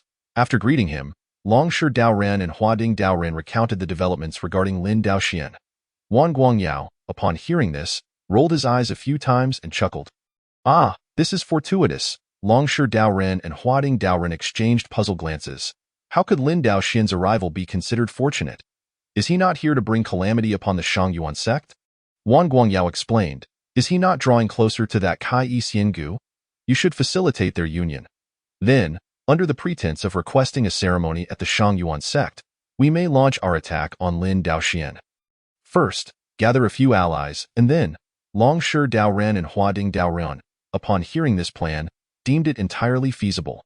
Rest assured, we shall accomplish the task. Wang Guangyao nodded in satisfaction. Excellent. Call for me when the time comes. After severing the connection, Long Shi Daoren and Huading Daoren fell into contemplation. How might they bring about their union? At that moment, a series of intense fluctuations in magical energy resonated from the mountain. The two were startled and hastily flew over to investigate. The source of the magical fluctuations was Lin Daoxian's guest chamber. They refrained from probing with their spiritual senses and instead summoned a disciple to inquire. They soon learned that Lin Daoxian had undergone a breakthrough. Long Shi Daoren and Huading Daoren exchanged knowing glances and smiled softly. Well, let us retrieve a few treasures from the storeroom as a congratulatory gesture. Huading Daoren understood the implication. Indeed, it is our honor that Lin Zhongzhu achieved his breakthrough within our Shangyuan sect. The two jested as they entered the sect storeroom to select treasures. Once assured that no one was around, Long Shi Daoren whispered, as the celestial being suggested, Lin Daoxian, as a divine separation realm cultivator, will inevitably lose magical energy in the lower realms, becoming increasingly weaker. Huading Daoren concurred. Indeed, it has been quite some time since Lin Daoxian defeated the celestial being of the Wanxiang Immortal Palace. It appears his strength is on the verge of diminishing. Long Shi Daoren chuckled. This is truly a stroke of fortune. Just as the celestial being is poised to act, we find ourselves in a position to gain immensely. Huading Daoren laughed in agreement. He claims to have made a breakthrough. After ascending through so many realms, I certainly know that such fluctuations in magical energy do not signify a true advancement. Ha ha ha ha. The two individuals erupted into joyful laughter. Their understanding of the concepts of the upper and lower realms was superficial at best, and their knowledge of the threshold of the spirit-severing realm was utterly non-existent. Little did they know that Lin Daoxian was the embodiment of the primordial Tao. And when he ascended to the third layer of the spirit-severing realm, the fluctuations of his magical power would undoubtedly differ from theirs. In truth, Lin Daoxian's promotion within the Shangyuan sect was merely a stroke of coincidence. Typically, when cultivators approached a breakthrough, they would enter seclusion for intensive meditation. However, Lin Daoxian's ascension relied on system rewards. The moment a child was born, the system granted him power, allowing Lin Daoxian to potentially advance at any time. Not to mention the over 100 Dao partners from the southern continent. Even on the western continent, before Lin Daoxian set out, he had already sown the seeds. Given the varying schedules of his Dao partners, it could be said that dozens were born each month, and this time, it conveniently coincided with Lin Daoxian's promotion within the Shangyuan sect. After ascending to the third layer of the spirit-severing realm, Lin Daoxian took a moment to recuperate before indulging in the exquisite wines of the Shangyuan sect. Since his cultivation was a reward from the system, There were no concerns about instability in his realm. Thus, he did not require a fixed seated posture. After drinking for a while, a disciple of the Qingyun sect came to inform him that the sect leader, Longsher Daoran, and the protector, Huading Daoran, were seeking an audience. Lin Daoxian welcomed them in, and upon entering, the two congratulated him and presented gifts. After a brief conversation, Longsher Daoran broached the matter at hand. Lin Zhengzhu, I heard from Fairy Cai that the people from the Yingshan sect and the Changshan sect have committed further atrocities. I intend to take action against the two sects, but regrettably, both Huading Shidi and I are tied up with other affairs, so we were planning to send Fairy Cai with a group. However, given Fairy Cai's cultivation level, she may not be up to the task. Upon hearing the name Yuan Cai, Lin Daoxian immediately perked up. Oh, just as well, I have no pressing matters, and I can assist you in this endeavor. Huading Daoran feigned a look of concern. Ah, Lin Zhengzhu is a guest. How can we impose upon you to assist the Qingyun sect? Lin Daoxian chuckled. It just so happens that I have grievances with both sections. Whether for personal vendetta or righteous cause, I should indeed make this journey. Longsher Daoran laughed. That is splendid. With Lin Zhengzhu here, I need not worry about Fairy Cai's safety. Lin Daoxian replied earnestly. Of course, I shall ensure Fairy Cai's safety. After concluding their serious discussion, Longsher Daoran and Huading Daoran took their leave. Once they found a quiet spot, Huading Daoran remarked, the moment we approached, he received us, indicating that he hasn't stabilized his realm. It is evident that his so-called promotion is likely a FAAD. Longsher Daoran nodded in agreement. Indeed. Following this success, the sect will surely bestow numerous rewards. At that time, we will both have the opportunity to ascend to the spirit-severing realm. Huading Daoran exclaimed excitedly, once we ascend, we can directly join the 10,000 Ways Immortal Palace. The two reveled in their bright future, eagerly anticipating Yuan Cai's union with Lin Daoxian. They did not disclose any plans to Yuan Cai, as the 10,000 Ways Immortal Palace had instructed Longsher and Huading to keep matters confidential. Aside from the two of them, no one else was to know of the palace. The 10,000 Ways Immortal Palace feared Lin Daoxian, and the Qingyun sect was aware that if Lin Daoxian were to discover their allegiance to the palace, there would be dire consequences. Thus, even Yuan Cai only knew of the Shangzong but was unaware of its name. After all, it was merely an exchange of techniques and resources, and Yuan Cai did not inquire further. Chapter 46. The Great One takes flight. Days passed, and Yuan Cai and the disciples of the Qingyun sect were fully prepared to launch an assault against the Yingshan sect and the Changshan sect. Lin Daoxian joined them as well. As the Yingshan sect was closer, they first arrived there only to discover that the sect lacked even a protective formation. Lin Daoxian thought to himself, what a waste of effort. Why use a sledgehammer to crack a nut? Nevertheless, he was merely accompanying Yuan Cai. Yuan Cai, however, took this operation very seriously. Despite observing that the Yingshan sect had no protective formation, she commanded everyone, form a formation to prevent surprise attacks. After issuing her orders, she extended her divine sense to thoroughly investigate the situation within the Yingshan sect. She did not request assistance from the more powerful Lin Daoxian, as she believed it was essential to rely on her own strength first. The disciples of the Yingshan sect soon noticed their presence, and several flew into the air, halting at a distance to inquire. Fellow cultivators of the Qingyun sect, what brings you here? Yuan Cai declared, the Yingshan sect has long engaged in nefarious deeds, and just days ago, you murdered the parents of my disciple. Today, I come on behalf of the Qingyun sect to eradicate you. The disciples of the Yingshan sect were taken aback. What? Senior, is there some misunderstanding here? Why not join us for a drink of jade dew at the Yingshan sect and discuss this matter properly? Yuan Cai, with a stern expression, retorted, no need for that. With a flick of her whisk, countless long strands surged toward the group. Realizing the danger, the disciples turned to flee. The distance between them was too great, and they managed to escape Yuan Cai's initial attack. She was compelled to retract her strands and aimed at a slower runner, simultaneously shouting, charge! Lin Daoxian had been waiting for this command. Before the disciples of the Qingyun sect could react, he took the initiative. Lightning, with a wave of his yin-yang judge's brush, a net of electricity surged forth, ensnaring the fleeing individuals. They cried out in despair as they plummeted to the ground. Witnessing this, the disciples of the Qingyun sect rushed in to finish them off. Indeed, Lin Zhengzhu is formidable. Such a long-range attack brought them down. They could not afford to waste this opportunity. Kill the fallen disciples of the Yingshan sect. still dazed from their fall, were swiftly dispatched by the charging disciples of the Shan sect. In the meantime, Yuan Cai and Lin Daoxian had already reached the gates of the Yingshan sect. A few disciples of the Yingshan sect, alerted by the commotion, emerged to assess the situation and encountered them directly. Yuan Cai, with her whisk once more, unleashed her attack toward those at the entrance. The bewildered disciples hurriedly attempted to defend themselves. Who are you? Why are you attacking our Yingshan sect? They had barely completed their query when Lin Daoxuan's assault arrived. This time, wielding the Qiang sword, a blazing meteor shot forth, incinerating them into charred remnants. Cai, take it slow. Let me scout ahead first, Lin Daoxian declared as he charged inside. Yuan Cai thought to herself, if you go in first, there will be nothing real left. Only ashes, she hastened to follow, darting down a side path. Zhengzhu, be cautious. Disciples of the Shangyuan sect, follow me. The disciples of the Shangyuan sect, realizing that any delay would mean losing all credit, swiftly rushed inside as well. The commotion stirred the entirety of the Yingshan sect, and one by one, its members emerged from their quarters, clashing with the disciples of the Shangyuan sect in chaotic combat. Observing the disorder, Yuan Cai promptly shouted, do not act independently, form up, though she called out.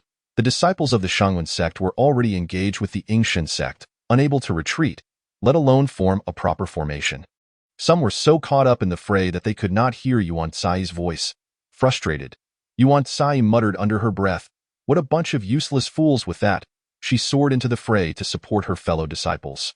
Noticing Yuan Cai returning to the fray, Lin Daoxian also turned back, systematically eliminating the disciples of the Yingshan sect. At that moment, a voice from the other side cried out, hold, do not fight. Our Yingshan sect bears no enmity with the Shangyuan sect. But who would heed such words at that juncture? All eyes were fixed on the battle before them, as the figure approached. Yuan Cai recognized a significant target and darted towards him. Lin Daoxian, analyzing the individual's attire, identified him as Yingming, the sect leader of the Yingshan sect, whose cultivation was at the 5th layer of the celestial realm. Given that Yuan Cai was merely at the 1st layer of the celestial realm, she stood at a disadvantage. He immediately rushed forward. However, just as Lin Daoxian was about to strike Yingming down, Yingming addressed Yuan Cai, Fairy Cai, why does the Shangyuan sect attack our Yingshan sect? Yuan Cai halted at a distance. Are you unaware of the Yingshan sect's myriad misdeeds? Moreover, your disciples Yingming and Yingdun have killed my disciples' parents. I naturally come seeking vengeance. Yingming, upon hearing this, wore a bitter smile. Elder Yuan, I truly did not know. I have been in seclusion for 3 years. Had you not attacked today, I would not have emerged.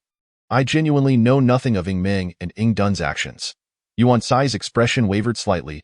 Even if he was unaware, as the sect leader, he bore responsibility. Upon hearing this, Yingming's face turned ashen. Elder Yuan, considering my ignorance, please spare my life. As Yuan Cai furrowed her brow, preparing to respond, Yingming suddenly lunged at her, his hand wielding a short blade that erupted in icy spikes, aimed directly at her. Caught off guard, Yuan Cai was slow to react. By the time her whisk was raised, Yingming was already mid-charge. While her whisk was effective for ranged attacks, it was less so in close combat, and she found herself at a disadvantage. Fortunately, Lin Daoxian had been closely monitoring the situation and swiftly wielded his yin-yang judge's brush. Freeze! A series of spells were unleashed in rapid succession. Yingming was briefly immobilized before being besieged by icy blasts, ultimately encased in a solid block of ice. Yuan Cai, having previously collaborated with Lin Daoxian, promptly directed her whisk, entangling him in myriad strands of ethereal silk. As Yingming shattered the ice, he found himself ensnared by Yuan Cai's whisk once more. With a surge of strength, she inflicted countless wounds upon him, and soon he fell silent. Letting out a breath, she turned and bowed, expressing her gratitude to Lin Zhengzhu for his timely rescue. Lin Daoxian replied with a smile, Cai, there is no need for such formalities. Had it not been for this treacherous individual, who feigned innocence before launching a surprise attack, you could have handled the matter on your own. However, be cautious of such deceitful characters in the future. Do not be misled by their pitiful facade. Yuan Cai nodded in acknowledgement, admitting, I was indeed remiss. Chapter 47. Fortunately, I arrived. Having said that, they turned their attention back to supporting the disciples of the Shangyuan sect, swiftly resolving the battle. Following this, Yuan Cai led her companions to plunder the storerooms of the Qingyun sect. Had she personally vanquished the villain, she would have deemed such an act beneath her, but it was a directive from her sect, leaving her no choice. With numerous disciples in the Qingyun sect requiring rare materials, medicinal pills, and magical artifacts, she understood the necessity of the task. Once these matters were concluded and they prepared to depart, Yuan Cai suddenly noticed a multitude of commoners hiding within their homes. Furrowing her brow, she called out in a clear voice, "Come forth. The conflicts of cultivators shall not extend to the innocent." Initially, the concealed commoners hesitated to emerge, fearing Yuan Cai's wrath, but ultimately, they trickled out one by one. Yuan Cai then instructed her disciples, "Bring them to the square and have them stand orderly. Do not be rough." The disciples complied, escorting the commoners over. Lin Daoxian inquired, "Cai, what is your intention here?" Yuan Cai responded, "Now that the Qingyun sect has fallen, how will they sustain themselves? We must leave them a means of survival." Lin Daoxian nodded, remarking, "Your thoughtfulness is commendable." Observing Yuan Cai directing her disciples to distribute worldly wealth among these commoners, Lin Daoxian felt a swell of emotion. Yuan Cai possessed a kind heart. Had she not been in the realm of cultivation, she might have been a woman too timid to harm even a chicken. The commoners, having received their share of riches, bowed in gratitude, expressing their profound appreciation for Yuan Cai's generosity. Although their families of cultivators had been slain by Yuan Cai and her companions, such occurrences were commonplace in the world of cultivation. Yet, they had never encountered someone like Yuan Cai, who considered the livelihood of the commoners. Once the commoners dispersed, Yuan Cai instructed her disciples to consume medicinal pills to recuperate before leading them towards the Qingyun sect. With a hint of apology, Yuan Cai addressed Lin Daoxian, "We must hasten to the Qingyun sect. If they receive word and flee, it will complicate matters." Lin Daoxian chuckled, "It is of no concern. After all, I exerted little effort earlier. It is you and the disciples who have borne the brunt of the fatigue. I shall take action when the time comes. You need only focus on clearing the battlefield." Yuan Cai shook her head. "That cannot be. Lin Zhongzhu is here to assist us, not to take our place. We must handle this ourselves." Lin Daoxian scratched his head, thinking that while Yuan Cai was admirable in many ways, she was overly polite. Before long, the group arrived at the Qingyun sect's stronghold, which, like the Qingyun sect, lacked a defensive array. Lin Daoxian assessed the situation and determined that this place could also be easily subdued, as intelligence indicated that the Qingyun sect's leader was of comparable cultivation level to that of the Qingyun sect, around the fourth layer of the celestial human realm. Yuan Cai cautioned her disciples to maintain their formation after establishing their array. And once more she extended her spiritual awareness to probe the circumstances of the Qingyun sect. A disciple stationed at the entrance soared up to assess the situation but was swiftly slain by Lin Daoxian. The group charged forward, seemingly progressing without hindrance. Soon, the leader of the Qingyun sect emerged with his followers, only to meet the same fate at Lin Daoxian's hands. The next phase was to commence the sweeping operation. Suddenly, Lin Daoxian sensed a powerful surge of magical energy emanating from beneath the ground, causing the earth to tremble. What could be the cause of this? Lin Daoxian extended his spiritual sense downward, while Yuan Cai remained vigilant, urging, "Fall back, retreat." The disciples of the Qingyun sect complied, while the disciples of the Qingyun sect, perplexed, remained in place, believing that perhaps some ancestral relic had been disturbed, safeguarding their sect. At that moment, the ground erupted with a thunderous explosion, sending debris flying as a figure sprang forth from the depths. "Who dares to disturb my sanctum?" Lin Daoxian's heart raced. Fortunately, he had arrived in time. The figure was a demon cultivator, radiating an aura comparable to that of the Tian demon lord, indicating he was at the 9th layer of the spirit separation realm. Lin Daoxian quickly produced the earthbound formation diagram, arranging the 5 elements mountain seal to protect Yuan Cai and the others. The demon cultivator turned his gaze towards Lin Daoxian, "A congenital spiritual treasure. Which sect do you hail from?" Lin Daoxian replied, "From the southern continent, Qingyun sect." The demon cultivator scrutinized Lin Daoxian, questioning, "From the southern continent? What brings you here?" His demeanor suggested Lin Daoxian was not there to hunt him down. At that moment, the disciples of the Qingyun sect shouted, "Lord Demon God, they are from the Qingyun sect. They have come to invade us. Lord Demon God, please protect our sect. Eliminate them." The demon cultivator frowned, annoyed by the clamoring. with a casual wave of his hand. A spell was unleashed, instantly claiming several disciples' lives. Panic. What is happening? Isn't he on our side? The disciples of the Qingyun sect fled in terror. Seeing this, Lin Daoxian swiftly drew the Qingyun judge pin, executing a series of strokes, and those disciples who could not escape were swiftly annihilated. Yuan Cai, aware of the demon cultivator's formidable prowess, remained rooted in place, refraining from action. The demon cultivator observed Lin Daoxuan's slaughter with keen interest, offering no resistance. This formation diagram is quite remarkable, and this pin possesses a certain charm. I have been in seclusion here for centuries, lacking suitable artifacts. Consider these two items as a tribute to me. Once a demon lord in the upper realm with considerable influence, he had offended a powerful being, resulting in the annihilation of his sect and his own escape to the lower realm.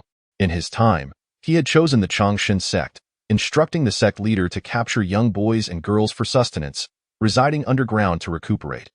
After feasting on enough children, he fell into a deep slumber. And by the time he was awakened by Lin Daoxian and his companions, the current disciples no longer recognized him. Had the sect leader still been alive, he might have shown some respect.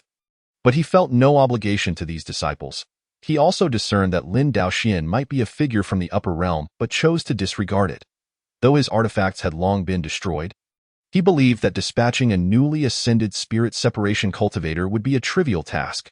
The disciples of the Qingyun sect trembled at the thought of facing the demon cultivator, though they had heard tales of Lin Daoxian slaying celestial beings from the upper realm.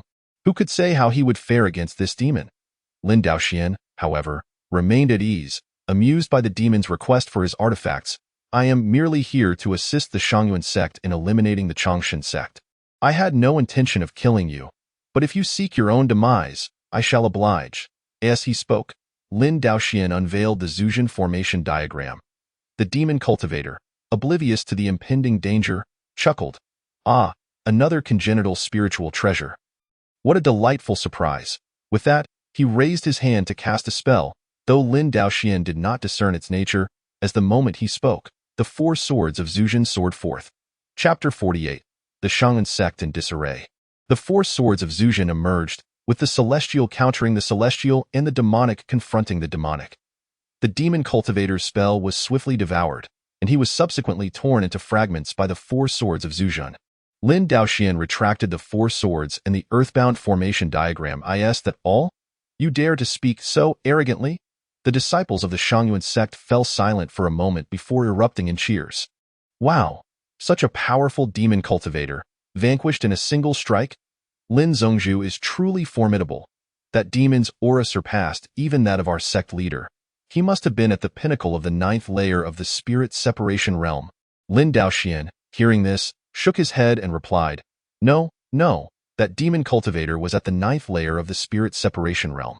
Had he been at the pinnacle of the 9th layer of the spirit separation realm, I would not have needed to summon the four swords of Zhujian.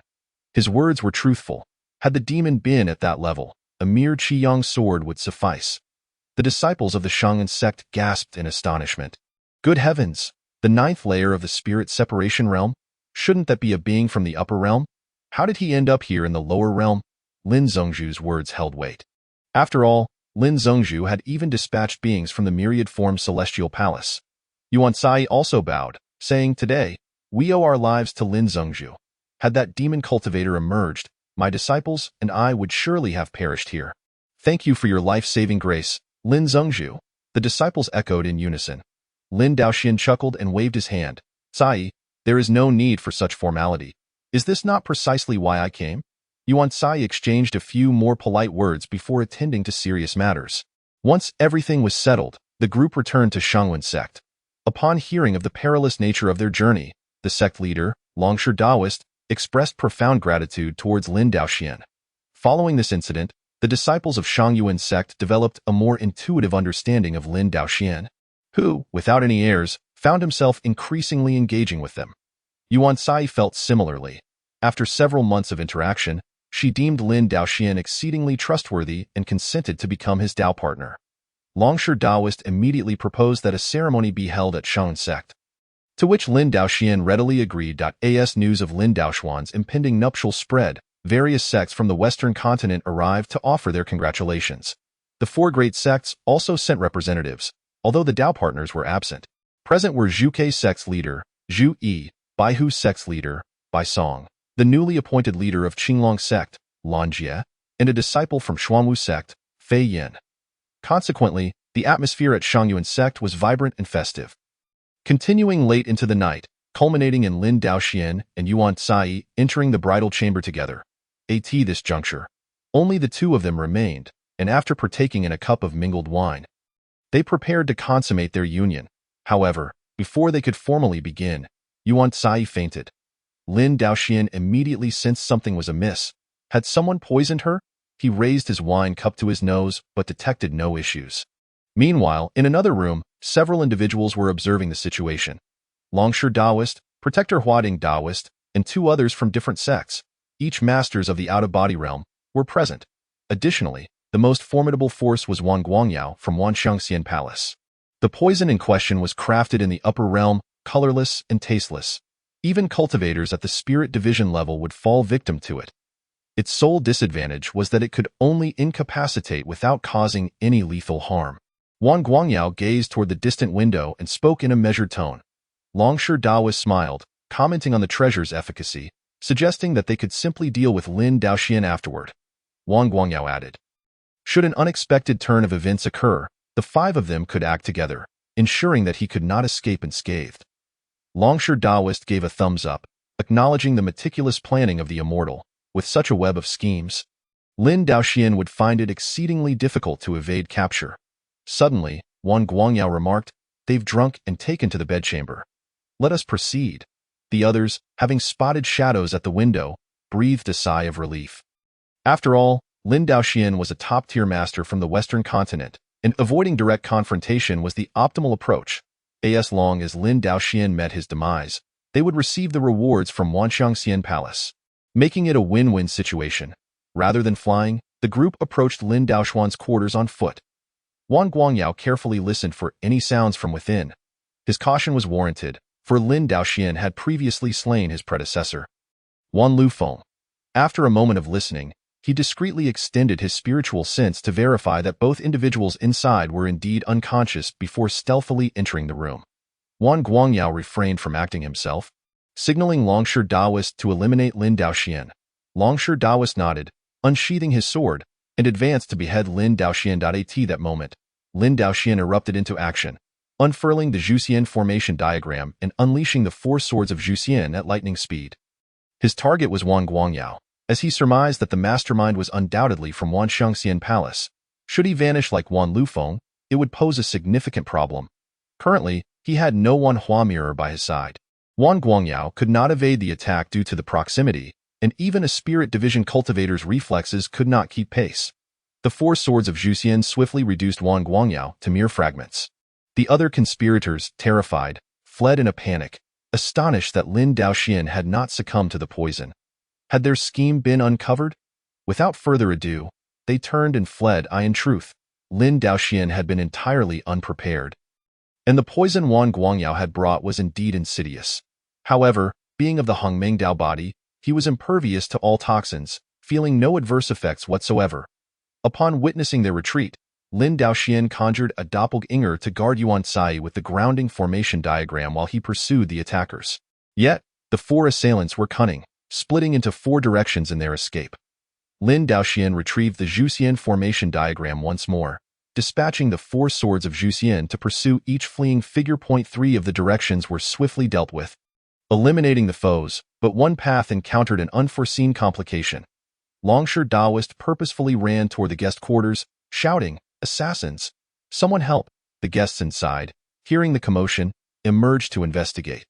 Some stepped forward to inquire, and Lin Daoxian, worried for their safety, had no choice but to pursue. "Step aside. I must slay the treacherous Longsher," Lin Daoxian shouted, prompting some to immediately clear the way, while others, who were on good terms with Longsher Taoist, obstructed his path. "Sect leader Lin, what is the meaning of this?" one asked. "Longsher Taoist, how have you offended sect leader Lin? You must apologize at once." At that moment, members from the four great sects, including Zhu Yi, Bai Song, Lan Jie, Fei Yin, and Zhao Xiu, arrived to stand with Lin Daoxian. Tensions escalated into a standoff, further compounded by disciples from afar rushing to the scene, resulting in utter chaos at Qingyun sect. Seeing the few still defending Longshan Daoist, Lin Daoxian chuckled darkly. "Offend me? He seeks to take my life." Gasps of astonishment echoed through the crowd. Zhu Yi and Bai Song swiftly brandished their magical artifacts, exclaiming, "How audacious! To attempt the assassination of sect leader Lin. Slay him! Anyone who stands with him shall meet the same fate." Fueled by indignation, the crowd quickly thinned around Longshan Daoist. Yet, one individual, harboring a glimmer of hope, interjected, "Longshan, you truly ought to reconsider. But sect leader Lin, since you are unharmed, let us allow Longshan to make amends and let this matter rest." Longshan Daoist pleaded, "Sect leader Lin, I was momentarily misled, entranced by Wan Guangyao's deception. I am Tsai's senior brother. You cannot take my life." Lin Daoxian smiled slightly, saying nothing, before swiftly unsheathing the Zhuxian sword, executing both Longshan Daoist and the individual beside him. "Let it be settled. This matter concerns no one else. The 5 who conspired against me are already dealt with, and neither Qingyun sect nor the other sects will bear the brunt of this incident." Hearing Lin Daoxuan's words, the disciples of Qingyun sect exhaled in relief, kneeling to express their gratitude. Yet, the identities of the 2 slain individuals remained unknown to them. Lin Daoxian presented the corpses for all to see, and recognition dawned. Both were leaders of their respective sects. Considered mid-tier but still inferior to Qingyun sect, thus having been lured by Longshan Daoist. After some contemplation, Lin Daoxian decided that since both were sect leaders, their disciples likely remained unaware of the circumstances. Thus, he would let the matter rest. The disciples who had accompanied the 2 leaders to offer congratulations also knelt in gratitude. With that, the incident was deemed concluded. With Longshan Daoist no longer at the helm, Lin Daoxian appointed Yuan Tsai as the new leader, and various sects extended their congratulations once more. Meanwhile, Wanxiangxian Palace, realizing their scheme had failed, chose to abandon their interests in the lower realm, as their numbers were insufficient. The loss of 2 spirit division level cultivators outweighed the benefits of any resources they might have gained. In truth, the treasures and artifacts from the upper realm far surpassed those from below. Only sects lacking sufficient strength would seek to control the lower realms. The powerful sects vied for resources in the upper realm, dismissing the inferior treasures of the lower world. Now, Wanxiangxian Palace found themselves with empty hands, forced to lie low and await a favorable opportunity. In the upper realm, a certain demonic cultivator, seated in meditation, opened his eyes. "Brother, I failed to protect you back then, but I shall avenge you this time." Reflecting on the past, they were both members of the blood-burning Assassins Alliance, and his brother had perished during an assassination attempt, revealing their identities and leading to the obliteration of their sect. He had escaped to the lower realm, planning to wait until he achieved the integration realm before seeking a powerful ally to safeguard them. Alas, his brother would never see that day. Clenching his fists in anger, he made his way to the contact point between the blood-burning Assassins Alliance and the lower realm. However, upon activating the communication artifact, he received no response from the other side. Could it be that Blood Demon sect has also been destroyed? No matter, he opened a temporary passage and descended to the lower realm. Upon arrival, he immediately sensed the draining of his spiritual power, his crimson eyes dimming slightly. Nearby, a celestial cultivator flew by, and he deftly seized the individual. "Ah, immortal, I have done nothing wrong," the captured cultivator protested, struggling in vain. The demonic cultivator coldly inquired, "Who is responsible for the death of the demonic cultivator at the separation realm?" The cultivator pondered for a moment and replied, "Ah, the demonic cultivator at the separation realm was slain by Lin Daoxian and the members of the Qingyun sect." The demonic cultivator nodded. "Lin Daoxian and Qingyun sect? What is their strength?" The cultivator answered, "The Qingyun sect has 2 experts at the out-of-body realm, and it is said that Lin Daoxian is at the 3rd layer of the separation realm, though I cannot attest to the truth of that." The demonic cultivator mused, Very well, thank you." The cultivator felt a surge of joy, thinking that this demonic cultivator was rather easy to converse with. However, in the next moment, the demonic cultivator unleashed a surge of magical power, instantly transforming the golden elixir cultivator into a pool of blood. Strangely, he proceeded to consume the blood entirely. His blood-red eyes regained their luster. "If he can kill my brethren, I must not underestimate him." Rather than seeking immediate revenge against Lin Daoxian, he flew off in another direction, seemingly in search of something. In the Western continent, at the Qingyun sect, Lin Daoxian had been occupied with handling sect affairs for the expectant Yuan Cai. One day, the moment they had been waiting for arrived. Yuan Cai was about to give birth. The newborn was a boy with a fire spirit root. Though lacking innate talent, he boasted an impressive score of 95. The system rewarded Lin Daoxian with a postnatal spiritual treasure, the Qingyun Baodang, a replica of the treasured lotus lamp. This auxiliary treasure could dispel invisibility and illusions, along with various other wondrous uses associated with lamp-type treasures.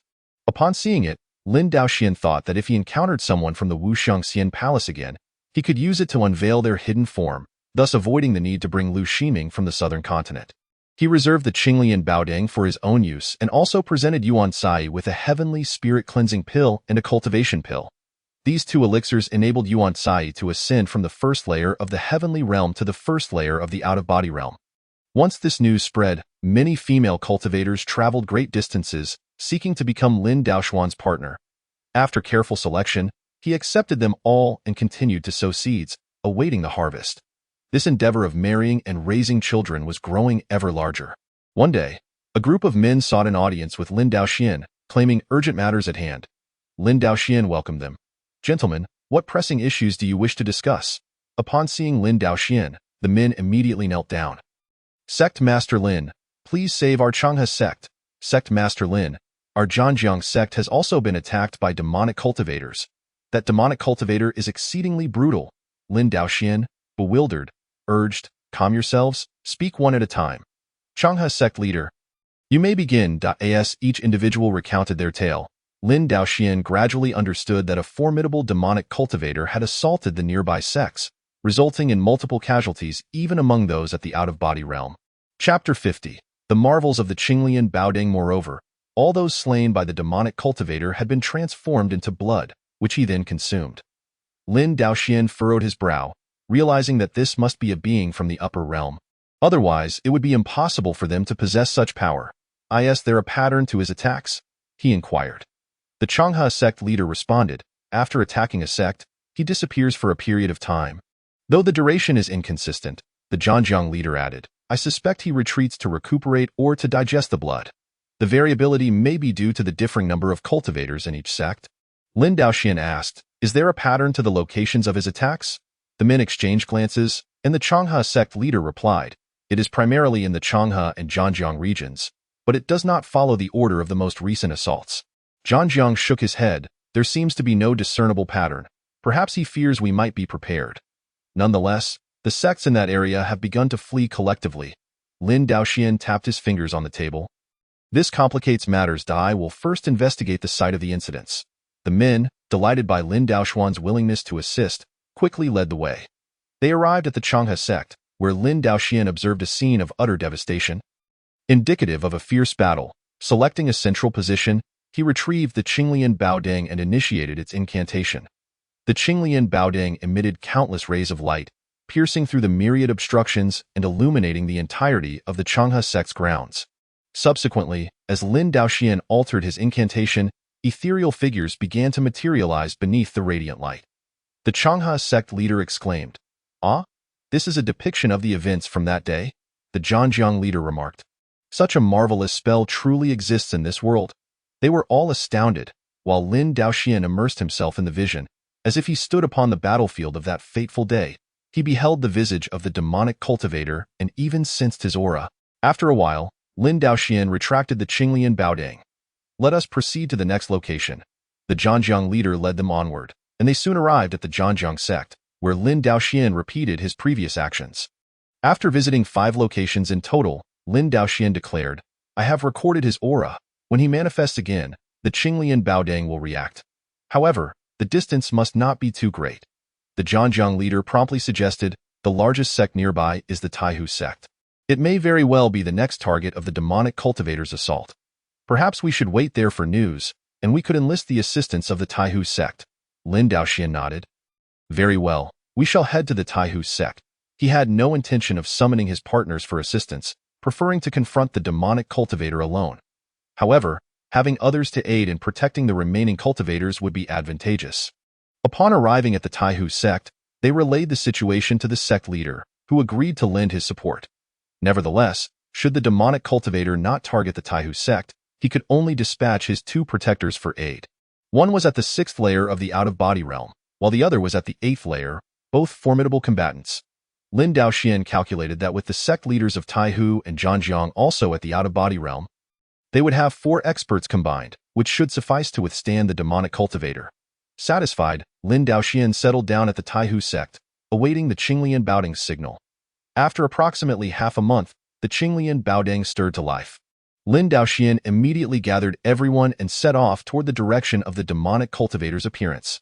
Surprisingly, the demonic cultivator had not attacked the largest sect, the Taihu sect, but had instead targeted the Qingxi sect, located not far from the last site of assault. The group hastened to the Qingxi sect, only to find that they had arrived too late. Blood flowed like rivers.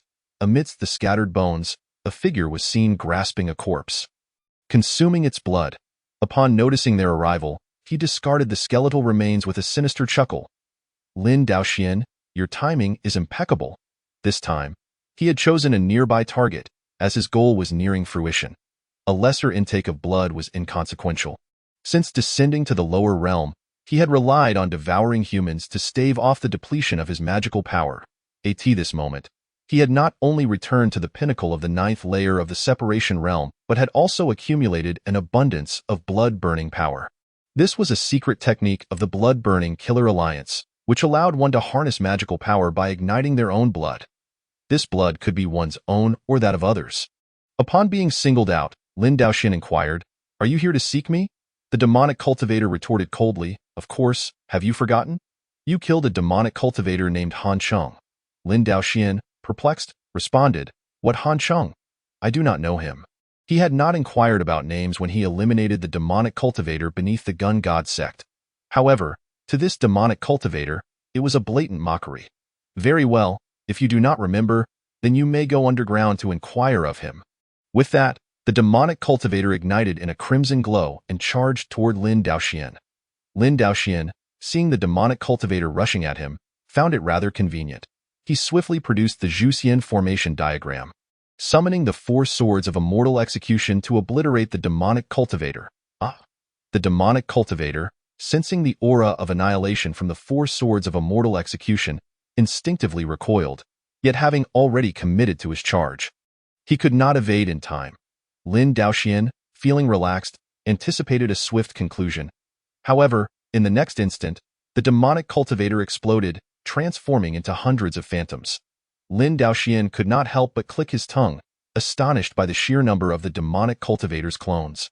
Faced with this multitude, the targeting ability of the 4 swords of immortal execution faltered, forcing Lin Daoxian to strike at the clusters of clones. As the sword light flashed, over 20 clones were annihilated. Yet the remaining phantoms lunged at Lin Daoxian and his companions. Realizing the dire situation, Lin Daoxian hurriedly retrieved the Futi formation diagram, causing the 5 elements mountain seal to swell against the wind, sheltering them within the formation. Originally hoping they could protect the other cultivators, it was unfortunate they had arrived too late. The cultivators of Qingxi sect were all deceased, and these men had instead become Lin Daoxian's burden. Seeing that the group had clustered together, the demonic cultivator commanded his clones to encircle the magical barrier, launching an assault. Lin Daoxian, meanwhile, directed the 4 swords of immortal execution to cut down the demonic cultivator's clones outside the formation. However, even after slaying several of the clones, new ones emerged from the remaining phantoms, and despite Lin Daoxian's relentless efforts, the number of clones showed no signs of diminishing. What kind of sorcery is this? How can it be so enigmatic? Lin Daoxian's inquiry was in vain, as the knowledge of those few individuals was inferior to his own. They were now left trembling in the confines of the earthly formation diagram. The 4 swords of extermination had claimed yet another round of lives, yet to no avail. Lin Daoxian smacked his forehead in realization. How could I have forgotten? My friends, I must take charge of the earthly formation diagram now. Please hold your ground for a moment. Chapter 51. The Wrath of the Western Continent. Lin Daoxian recalled that the newly acquired Qingyun treasure lamp could pierce through invisibility and illusions. Initially, he believed the adversary to be merely a projection, but upon closer inspection, It became evident that it was impossible for any technique to create so many clones. It had to be an illusion. The master of Changhe and others recognized that this stalemate was untenable. Although departing from the earthly formation diagram was perilous, there was no other option. Very well, we shall buy you some time. After reaching an agreement, Lin Daoxian withdrew the earthly formation diagram, simultaneously using the 4 swords of extermination to eliminate the approaching clones while retrieving the Qingyun treasure lamp. With a flick of his fingers, Lin Daoxian activated the Qingyun treasure lamp, which emitted a brilliant light, immediately revealing the true forms of the clones. Among these so-called clones, some were genuine external manifestations, while others were mere illusions conjured by magical prowess. No wonder they were able to proliferate endlessly. Ha ha ha, where do you think you can run? Lin Daoxian swiftly targeted those authentic external manifestations as the 4 swords of extermination darted through the air. Dispatching them one by one, the demonic cultivator was taken aback, astonished that a mortal realm could possess a magical artifact capable of unveiling his blood-burning avatar. It was indeed prudent to exercise caution. This Lin Daoxian was no trivial opponent. Nonetheless, he did not despair, for the blood-burning assassin alliance excelled in stealthy assassinations rather than direct confrontations. This encounter had merely been a chance meeting during a blood-sucking endeavor, and he was currently in a prime state, allowing for a spontaneous battle. Since he could not win, fleeing was the only alternative. The demonic cultivator immediately recalled all his clones and employed the blood-burning great technique to accelerate his escape. A crimson light shooting forth into the void. Would Lin Daoxian allow him to escape? He promptly directed the 4 swords of extermination in pursuit. Realizing the astonishing speed of the 4 swords of extermination, the demonic cultivator reluctantly divided some of his clones, while his true self stealthily descended towards the earth. However, Lin Daoxian was hot on his heels. Upon witnessing the multitude of clones, he illuminated them once more with the Qingyun treasure lamp. Continuing to focus on eliminating the external manifestations, in a state of desperation, the demonic cultivator shouted, "Lin Daoxian, I will perish alongside you."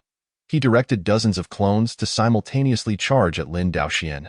Anticipating this move, Lin Daoxian summoned back the 4 swords of extermination, systematically vanquishing each clone. It was only after the last clone fell that he sheathed the 4 swords of extermination. This fierce battle had consumed a significant amount of his magical energy. Lin Daoxian had never wielded the 4 swords of extermination in such a manner before. As the skirmish concluded, the master of Changhe and others flew over, expressing their gratitude. Thanks to Master Lin. Without you, this demonic cultivator would have remained unconquered. Master Lin is truly a blessing for the Western continent. Lin Daoxian chuckled modestly. You are all too kind. This victory against the demonic cultivator is a collective achievement. The master of Changhe quickly interjected, Nonsense. It was solely due to Master Lin's divine sword and this enchanted lamp. Lin Daoxian laughed heartily, intending to respond, but upon lowering his gaze, he was startled to see the Qingyun treasure lamp still flickering. The crowd's hearts raced. Master Lin, what is the matter? Lin Daoxian stroked the Qingyun treasure lamp in astonishment, exclaiming, That demonic cultivator is still alive. What? The group gasped in disbelief. After expending such tremendous effort to slay hundreds of clones, the thought that they could not eliminate him was alarming. If even Lin Daoxian could not handle this, what hope did they have if the demonic cultivator recovered and returned? A chill ran down their spines. Lin Daoxian chuckled. No worries, he still has clones. We shall continue our pursuit. The master of Changhe inquired, Oh, does Master Lin have a brilliant plan? Lin Daoxian nodded. Indeed, it is the Qingyun treasure lamp. He then performed a hand gesture, directing the lamp to cast a beam of light towards a distant location. Let us see what the demonic cultivator is scheming. At that moment, the demonic cultivator's true self was but a fleeting shadow, burrowing underground and fleeing to safety. This was the last resort of a member of the blood-burning assassin alliance. In the past, his brother Han Cheng had utilized a similar tactic to escape, seeking refuge in the mortal realm. After this, he merely needed to drain the life essence of 99 young mortals to restore his corporeal form, gradually consuming lives to regain his strength. Lin Daoxian, once I restore my powers, I shall ensure that your entire family is reduced to mere bones. The demonic cultivator seethed internally while desperately fleeing. However, he suddenly sensed several cultivators approaching from behind, causing him to panic. Impossible. This extreme yang return technique is imperceptible even to celestial beings. How could Lin Daoxian catch up to me? No, it must be mere coincidence. He randomly chose a direction. Forcing himself to disregard the thought, the demonic cultivator pressed on.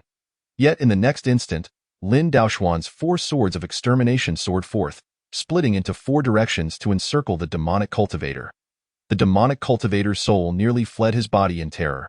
This is impossible. With a swift stroke, the extermination swords pierced through, shattering the final vestiges of the demonic cultivator's essence into a pool of blood. Lin Daoxian unleashed a flame, purifying the land. Humph! This demonic cultivator truly knows how to evade. What a nuisance! He retrieved the 4 swords of extermination, hovering in the air with a smile. The master of Changhe and the others breathed a sigh of relief. At last, they were free from worry. Master Lin is indeed extraordinary. Only Master Lin could have accomplished this. Anyone else would surely have let him escape. The group lavished praise upon Lin Daoxian before returning to the Taihu sect to celebrate. Following this incident, Lin Daoxuan's grand stature was firmly established. Not only was he immensely powerful, but he also possessed a chivalrous spirit, capable of safeguarding the peace of the Western continent. The crowd proposed that they collectively honor Lin Daoxian as their leader. The other sects of the Western continent, upon hearing this, expressed their willingness to submit. Lin Daoxuan's reputation soared to unprecedented heights, and seizing this opportunity, he welcomed a multitude of partners, drawing a great response. After gathering this new cohort, Lin Daoxuan's number of partners reached an astonishing 300. His schedule was nearly filled for the year. Fortunately, Lin Daoxian could now manifest 2 external avatars. Otherwise, he would have had no time for anything else. Following the marriage ceremony with dozens of partners, a sect leader from a remote region sought an audience with Lin Daoxian. Master Lin, I have recently been in contact with a friend from the northern continent and received news concerning Wan Gu of the Wanxiang sect. Lin Daoxian paused to recollect, recalling that Wan Gu had previously led an assault against the Qingyun sect, only to return in disgrace. Subsequently, he had targeted the Xuanwu sect but fled as soon as the battle commenced. It was unexpected to hear news of him now. Oh, Wan Gu? What has he done this time? Master Lin, he has now allied himself with the illusory sword sect in the northern continent and has ascended to the position of elder within their ranks. Since his allegiance, the illusory sword sect has been expanding continuously, much to the dismay of the surrounding minor sections. Some have been defeated and absorbed, others have surrendered outright, and some have even relocated to seek new paths. Lin Daoxian chuckled. This Wan Gu truly is a scourge. Chapter 52.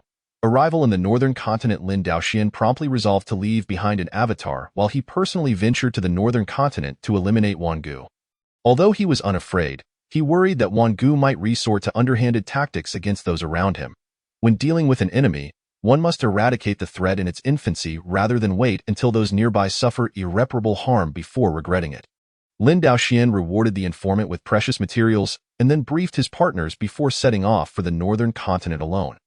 Unfamiliar with the northern continent, Lin Daoxian decided to seek out the informant's friend to gather information. However, halfway through his flight, he sensed commotion below. Several hundred cultivators were engaged in combat. With so many present, could they be members of the illusory sword sect? Their location was indeed near the western continent. Making this likely, without hesitation, Lin Daoxian altered his course and soared toward the battlefield. In the northern continent, at the Nutaitian Manor, the Lord, Hai Shinru, was leading her disciples in a battle against the illusory sword sect. Elder Jiang, head to the formation core and ensure the mountain's protective array remains intact. Elder Qi, lead the charge from the east. Guardian Squad, follow me. As Hai Shinru issued command after command, the disciples of the Rage Tide Villa became busily engaged, each fulfilling their respective duties. Hai Shinru, accompanied by her team, emerged from the western gate and soared into the sky to confront the enemy. Given the inadequacy of the Rage Tide Villa's defensive formation, a mere defensive posture would surely lead to its swift downfall. Thus, Hai Shinru resolved to lead an offensive, drawing the enemy's fire and alleviating the pressure on the protective formation. This strategy proved effective. Hai Shinru and Elder Qi each took a team and struck at the illusory sword sect, causing their members to flee. The illusory sword sect, preoccupied with pursuing them, naturally neglected their assault on the protective formation. From a distance, Lin Daoxian observed, nodding subtly in approval. This woman was extraordinary. In a moment of life and death, she exhibited such discernment and decisiveness. Had it been an ordinary individual, they would have relied on the protective formation to exhaust the enemy's magical energy before engaging in a decisive battle. However, this woman's tactics resembled a defensive siege strategy. Rather than fortifying a rigid stronghold, she adeptly capitalized on the enemy's numerical disadvantage in the vast expanse of Rage Tide Villa's territory, leveraging her own agility and flexibility. As Lin Daoxian continued to watch, he flew closer and inquired, "Which sect do you belong to, and why this grand commotion?" At the sound of his voice, both parties turned to look. Hai Xinru thought to herself that this stranger must be merely passing through. Although his words conveyed a sense of chivalry, he was outmatched and of no use in the current situation. "Esteemed young hero, we of the Rage Tide Villa are here to safeguard our sect. I kindly ask you to withdraw to avoid any inadvertent harm." Conversely, a member of the Illusory Sword sect shouted, "A mere loose cultivator, do not meddle in the affairs of our Illusory Sword sect." Lin Daoxian chuckled. "Ah, so it is indeed the Illusory Sword sect. Where is your elder Wan Gue? Bring him forth to face his demise." Upon hearing Lin Daoxuan's challenge, a disciple turned back, bewildered. What does this mean? Is he an enemy of Elder Wan? At that moment, Wan Gue's face turned sour, more sour than if he had consumed a sour fruit. "Retreat. Back to the sect." Beside him, Elder Jianfeng of the Illusory Sword sect asked, "What are you afraid of? He is but one person. Even if he is at the 9th level of the out-of-body realm, what of it? With him and Hai Xinru, we still hold the advantage." Wan Gue was nearly in tears. He was the notorious demon of the Western continent, Lin Daoxian. As he spoke, he had already begun to retreat. Jianfeng was taken aback. "He is Lin Daoxian? Run!" The disciples of the Illusory Sword sect, evidently well acquainted with Lin Daoxuan's reputation, also fled in haste. The disciples of Rage Tide Villa were left in shock. Just moments ago, the Illusory Sword sect had been so aggressive, and now Lin Daoxuan's mere presence had sent them fleeing? Everyone turned to Lin Daoxian, wondering who this man truly was, as Wan Gue had labeled him a demon of the Western continent. Lin Daoxian smiled faintly, choosing not to pursue them with bloodshed. His target was solely Wan Gue.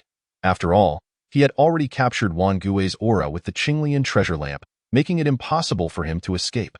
"Esteemed friends of Rage Tide Villa, I extend my greetings. I hail from the Western continent, here solely to hunt down Wan Gue." Hai Xinru quickly realized that regardless of Lin Daoxuan's identity, he had come to their aid. Moreover, if Lin Daoxian truly eliminated Wan Gue, it would undoubtedly be a boon for Rage Tide Villa. Thus, she gracefully approached, offering her respects. "I am Hai Xinru, the master of Rage Tide Villa. Thank you, fellow Daoist Lin, for your timely assistance." Lin Daoxian responded with a slight smile. "Master Hai, you are too kind that I arrived from the northern continent and wish to inquire about the situation here, such as the location of the Illusory Sword sect's base and the status of nearby smaller sections." Hai Xinru replied, "Then I invite you to our villa for a visit. We would be delighted to host you." "Very well," Lin Daoxian consented. His purpose in coming to the northern continent was twofold: to hunt down Wan Gue and to seek additional allies. The remarkable Hai Xinru, with her exceptional cultivation and leadership skills, was indeed a rare find. Upon entering Rage Tide Villa, Hai Xinru ordered the preparation of fine elixirs and nourishing potions to entertain their guest. Lin Daoxian was unreserved, indulging in food and drink while inquiring about the northern continent's affairs. Hai Xinru informed him that the original base of the Illusory Sword sect was located 10,000 miles to the northwest. But after assimilating the Radiant sect, they had relocated to Golden Peak, as the spiritual veins at their former site had been depleted. Wan Gue, a treacherous individual, had devised many harmful schemes for the Illusory Sword sect upon his arrival.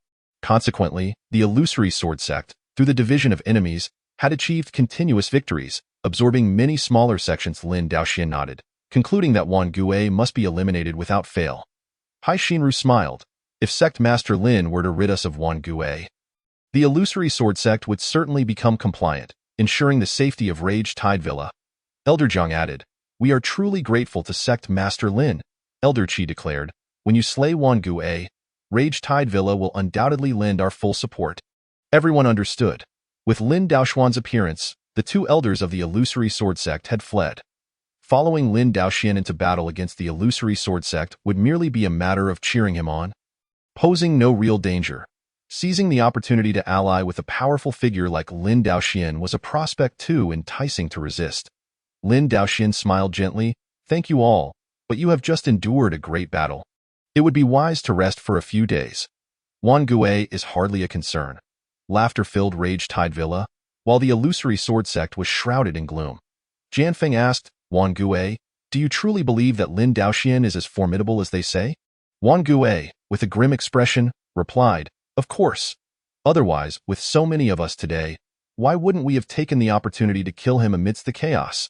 The sect leader Jianzhong nodded. "If this Lin Daoxian is indeed so powerful, we must seek out some allies." Wan Gui quickly suggested, "Yes, the Western Mountain sect and the Western Sea sect will surely assist us."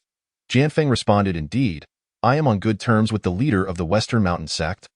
I will go speak with him." Jianzhong added, "Yes, we will focus our efforts on Lin Daoxian alone. As long as we eliminate him, the rest will pose no threat." Wan Gui felt deeply moved. "Sect leader? Elder Feng, you are truly men of great loyalty." Jianzhong smiled. "Of course. Rest assured, you have expanded our territory significantly. We shall not treat you poorly." After their plans were established, the group dispersed to seek out their affiliated sects for assistance. On the third day, the leader of the illusory sword sect, Jianzhong, arrived at the gates of Rage Tide Villa with all their elite fighters. Several loudmouthed disciples of the illusory sword sect shouted, "Where is Lin Daoxian? Come out and face us, Lin Daoxian, your grandfather has arrived." Inside Rage Tide Villa, Lin Daoxian was taken aback. He had not anticipated the illusory sword sect's audacity to confront them directly. "Come, let us see who has given them such courage." Hai Shinru and the others were filled with righteous indignation. "Sect Master Lin, allow me to lead all disciples into battle and annihilate them. Such audacity! I shall put an end to him. He has overstepped his bounds." A furious group exited the protective formation, charging towards the opposing ranks.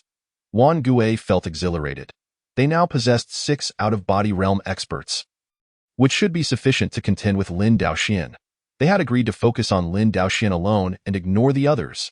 Jianzhong and the others concurred, "Very well, let us strike together." As several out-of-body realm experts surged forward, Lin Daoxian prepared to unleash a massacre, when suddenly he sensed something amiss. Aside from Wan Gui, the others changed direction and surrounded him.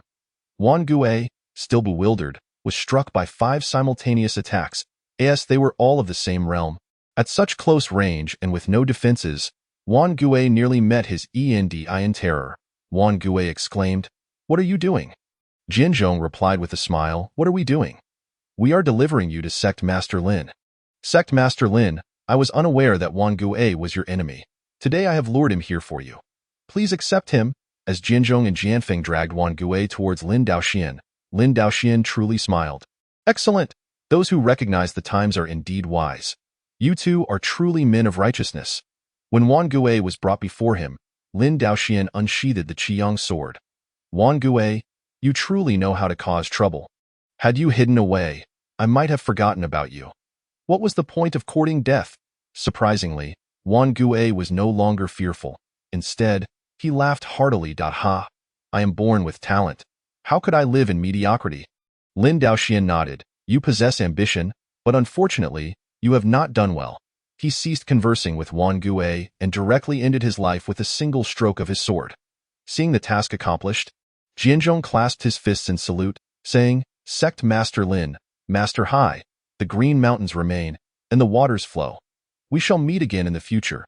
As Jianzhong turned to leave, Lin Daoxian called out, "Please stay, fellow Taoist." Jianzhong's heart sank, knowing that being called back at this moment was unlikely to bode well. "He, Sect Master Lin, what further instructions do you have?" Lin Daoxian spoke plainly, "Do not think this matter is concluded. The smaller sects that the illusory sword sect previously absorbed must be returned to me. The golden peak of the radiant sect must also be restored. While these transgressions were instigated by Wan Gui, they were also sanctioned by you, Jianzhong. Now is the time for you to rectify your errors." Lin Daoxian certainly would not wish for such an uncontrollable large sect to emerge. It would be preferable to fragment it back into smaller sections. Upon hearing this, Jianzhong's expression immediately turned troubled. "Lord Lin, while expelling the smaller sects may be feasible, our Huanjin sect's spiritual veins have already run dry. and returning offers no resources for cultivation. Lin Daoxian replied calmly, "There is no need for concern. You may collaborate with other sections, for instance. You can assist other sects in alchemy or artifact forging, and mine for crystal stones. Simultaneously, seek out new spiritual veins and discover new footholds." Jianzhong's anxiety deepened. This would essentially compel them to work for others. Once the disciples were scattered, it would further weaken their cohesion, making it easier for Lin Daoxian to exert control. He understood this, but dared not voice his dissent. Yes, I appreciate Lord Lin's guidance. We shall comply upon our return." Lin Daoxian nodded. "Very well, be on your way." The members of Huanjin sect walked back, their spirits notably dejected. They had initially hoped that by handing over Wangui, they could retain their territory. Instead, their elaborate planning had yielded this outcome. Lin Daoxian was not easily deceived. This maneuver not only defused the potential threat from Huanjin sect, but also garnered the support of various mid-sized sections. The Nuatao Mountain Manor expressed great satisfaction and extended further gratitude towards Lin Daoxian, particularly Hai Xinru, who deeply admired Lin Daoxuan's commanding demeanor, thereby advancing their relationship. Lin Daoxian decided to linger at Nuatao Mountain Manor, intent on capitalizing on this momentum. However, news of his actions spread slowly across the northern continent. After all, aside from Huanjin sect, few were aware of Lin Daoxuan's formidable prowess. For instance, the Binlu sect was currently deliberating an assault on Nuatao Mountain Manor. The sect leader, Shui Zhantian, spoke fervently. "Our Binlu sect has recently grown in strength and is no longer what it once was. With numerous sects joining us, our scale has doubled. Now, aside from Huanjin sect, we fear no one." Nuatao Mountain Manor, rich in spiritual energy and home to the Moonlight Pool, abundant with the delectable Wanyu fish, aids in the cultivation of lower-tier disciples. Given Nuatao Mountain Manor's current strength, it no longer deserved such a treasure, which was a divine blessing bestowed upon us, the Binlu sect. Today, we shall seize it. The disciples of Binlu's sect were electrified, including the newly joined members. Initially, they felt that relying on others was not ideal. But should the Binlu sect conquer Nuatao Mountain Manor, the resources they could obtain would far surpass their previous allocations. Thus, the Binlu sect set forth with great enthusiasm, arriving at the outskirts of Nuatao Mountain Manor. At that moment, Lin Daoxian was engaged in a discussion about profound Taoist principles with Hai Xinru when a disciple burst in to report, "Master, Lord Lin, there are attackers besieging the manor." Hai Xinru inquired, "Which sect is it? How many are there?" The disciple responded, "I recognize many faces, but they hail from various sects. There are around 300 to 400 of them." Lin Daoxian chuckled, "Indeed quite a number. However, it poses no concern with me present. Come, let us see." Upon stepping outside, Lin Daoxian noted the considerable number of attackers but observed a lack of formidable experts among them, seemingly only one at the out-of-body stage. Conversely, Hai Xinru was at the 9th level of out-of-body, and both elders were at the peak of the celestial stage. A genuine confrontation, the adversaries would hardly gain any advantage. Yet, with Lin Daoxian present, he would ensure that Hai Xinru remained unscathed. Hai Xinru called out, "Which sect do you belong to? Why do you attack Nuatao Mountain Manor?" Shui Zhantian replied, "We are from the Binlu sect. If you know what is good for you, surrender your disciples at once." Hai Xinru furrowed her brow, murmuring, "Binlu sect. When did they amass such numbers?" Lin Daoxian remarked, "I surmise they have absorbed several smaller sects. Not long ago, many sects fled from Huanjin sect, relocating elsewhere." Hai Xinru nodded in agreement. Lin Daoxian continued, "Since their ambitions have blossomed, let us extinguish them." Hai Xinru concurred, agreed, "But to minimize casualties, we shall only send experts into battle." Lin Daoxian responded, "Very well." Hai Xinru commanded, "Elder Jiang, Elder Qi, prepare for battle." The two acknowledged her and followed her out of the protective mountain formation. Upon seeing adversaries emerge, the attackers immediately unleashed their spells towards them. Lin Daoxian unfurled the ground concealment formation, with the 5 elements mountain seal positioned at each cardinal point, enveloping Hai Xinru and the others. He then sent forth his Qiang sword, cleaving towards the enemy ranks. Hai Xinru and her companions also unleashed their powers, striking at the opposition from a distance. The Binlu sect members were astonished to find that their spells had no effect against Lin Daoxuan's magical shield, while their own attacks resulted in immediate casualties. Who could withstand such a barrage? A significant number began to retreat. 1 or 2 may flee, but soon the entire formation was in disarray. Shui Zhantian bellowed, "Do not retreat. Hold your ground." Lin Daoxian noted that this individual must be the sect leader of Binlu. He redirected his Qiyang sword, launching a blazing meteor towards Shui Zhantian.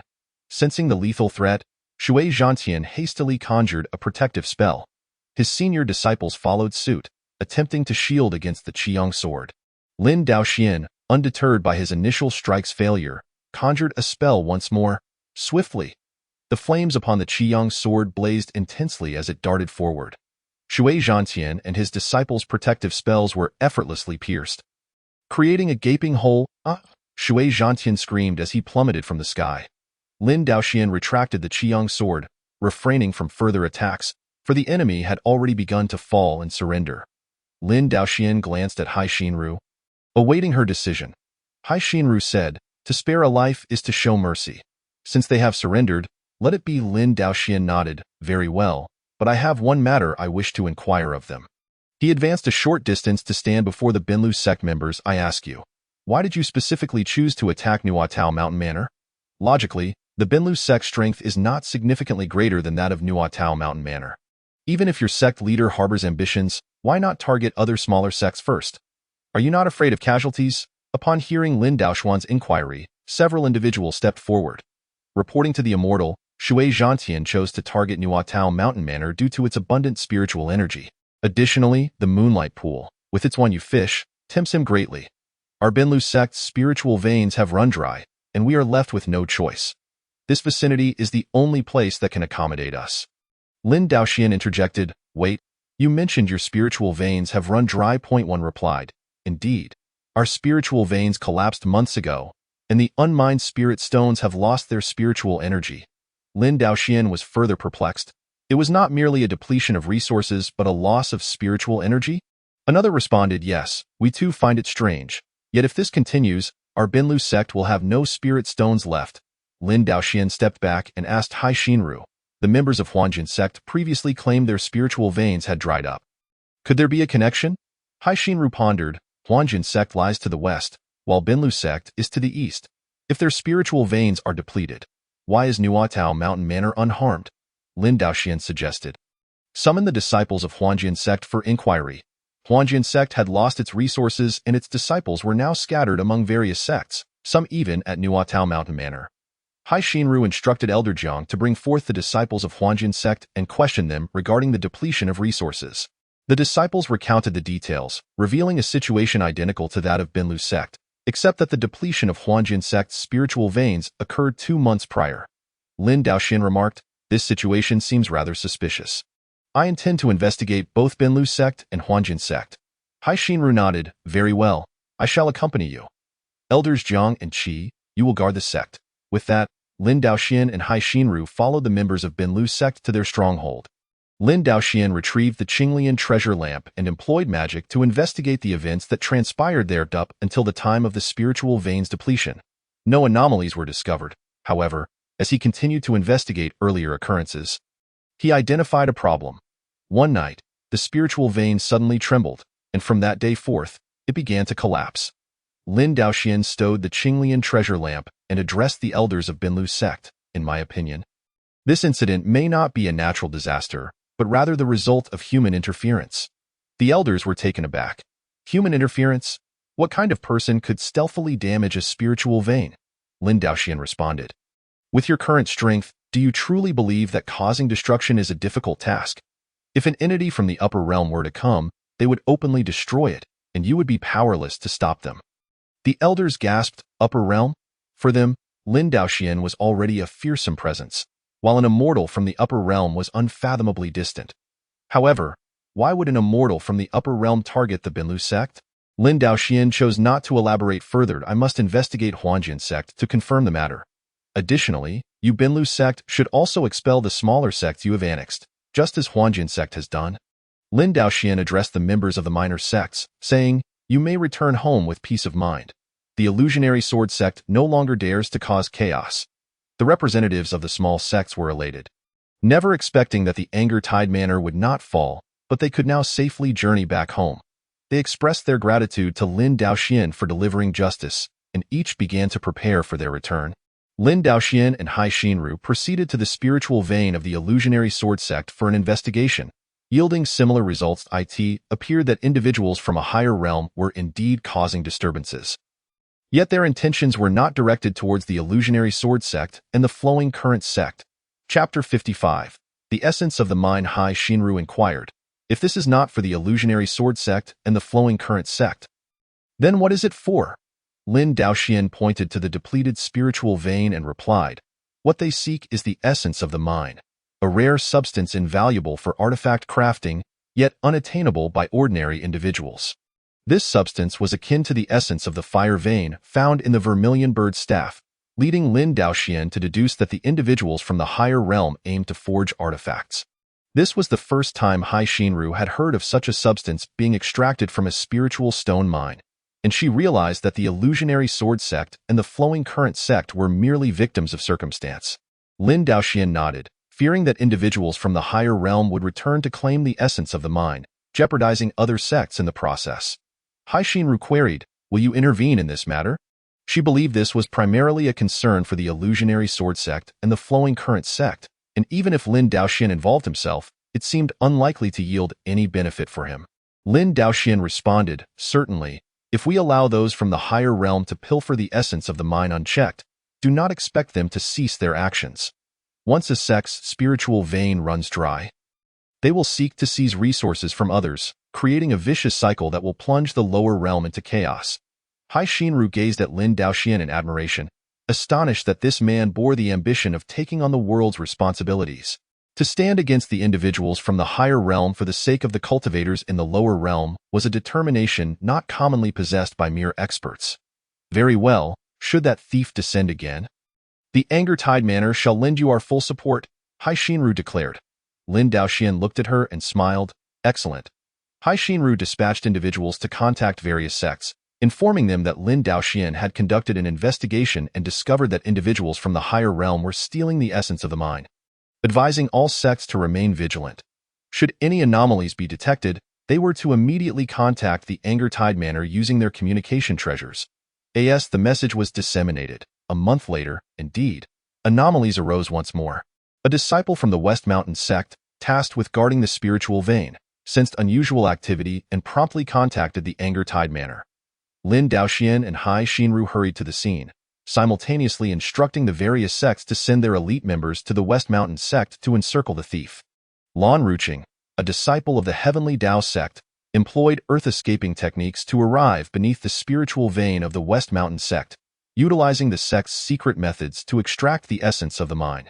Just as he emerged from the ground, preparing to ascend to the higher realm, he suddenly sensed himself being locked onto by another's divine consciousness. In haste, Lan Ruching activated protective spells to defend against the impending attack. A streak of fire surged towards him from the horizon, colliding with Lan Ruching's magical energy. The protective barrier shattered, yet the assailant's power was also expended, allowing Lan Ruching to deflect the attack with a flick of his hand. Even so, he was taken aback. How could there be such a formidable expert in the lower realm capable of breaching his defenses? In that moment of distraction, Lin Daoxian and Hai Xinru had already arrived. Are you the one stealing the essence of the mine? Lin Daoxian brandished the diagram for exterminating immortals, with the 4 swords of extermination poised for action. Lan Ruching scoffed, what business is it of yours? With that, he swung his sword, unleashing a colorful sword aura towards Lin Daoxian. Lin Daoxian was unyielding, releasing the 4 swords of extermination to first annihilate the colorful sword aura before directing them towards Lan Ruching. However, he was utterly unprepared for Lan Ruching's cowardice beneath his bold facade. The colorful sword aura merely served to obstruct his path, while Lan Ruching, realizing the predicament, made a hasty retreat. Is this what the beings from the higher realm are like? Lin Daoxian scoffed, pursuing him alongside the 4 swords of extermination. Lan Ruching was indeed swift, yet the intersecting pursuit of the 4 swords proved insufficient to catch him. If the swords were to spread out in 4 directions to form a formation, their combined power would still be inadequate to vanquish him. Lin Daoxian understood that this individual could burrow into the earth, and he dared not relax his pursuit in the slightest, determined to see who would tire first. While Lin Daoxian and Lan Ruching engaged in their relentless chase, a group appeared ahead, members of the illusionary sword sect, including Jinzhong and Jianfeng, thief. Where do you think you're going? Upon spotting Lan Ruching, they swiftly formed a formation to confront him, seeking only to block his escape rather than cause harm. Lan Ruching realized that despite facing only two experts at the out-of-body stage, achieving a decisive strike was impossible. Reluctantly, he shifted direction, fleeing northward. Before long, another group approached from the north. It was the elite experts of the West Sea sect. Lan Ruching had no choice but to change course once again. Soon, elites from various nearby sects converged, encircling him from all sides, while Lin Daoxian closed in. With no other options, Lan Ruching declared, "Lin Daoxian, you win. Speak. What is it that you desire?" Lin Daoxian chuckled ominously, "Your life." Lan Ruching gasped in shock. "What? I merely extracted a few essences of the mine. I have not taken any lives." Lin Daoxian frowned. "If it were not for you, how could there have been such chaos? Those who perished were all due to your actions." Panic overwhelmed Lan Ruching. "Lin Daoxian, you cannot kill me. I am the representative of the Flying Rainbow sect from the higher realm." Lin Daoxian sneered. "Do you think that being from the higher realm grants you the right to act recklessly? As long as I, Lin Daoxian, am here, you shall not succeed."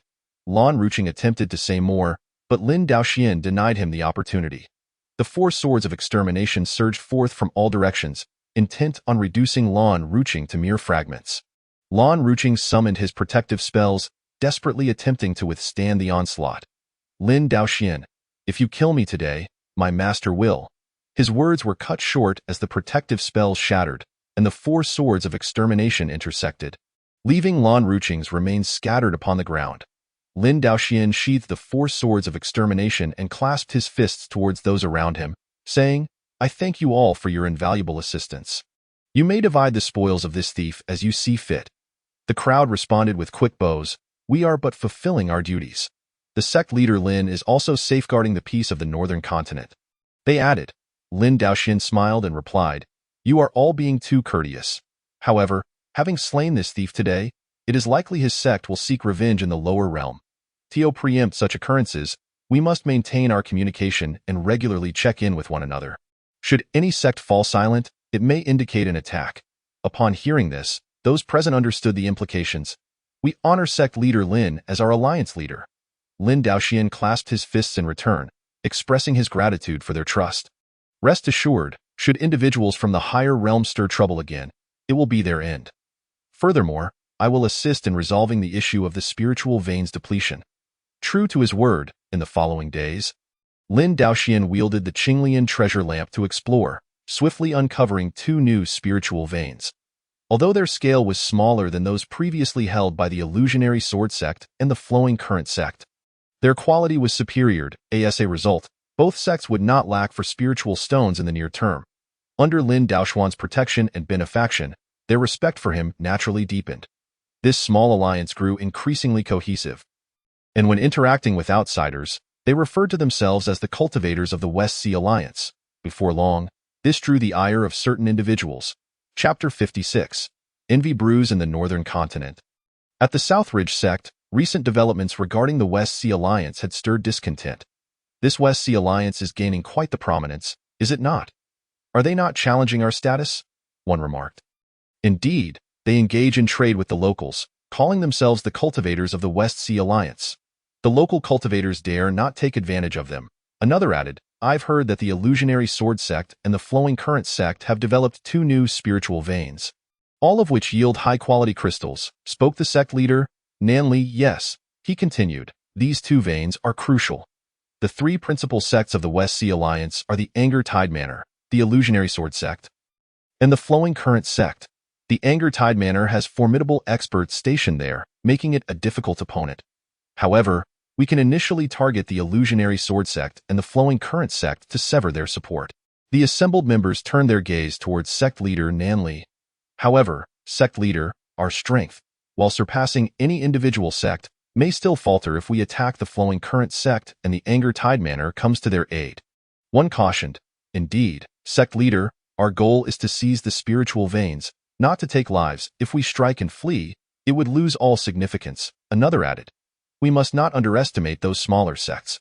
Their newfound coordination could form a significant fighting force."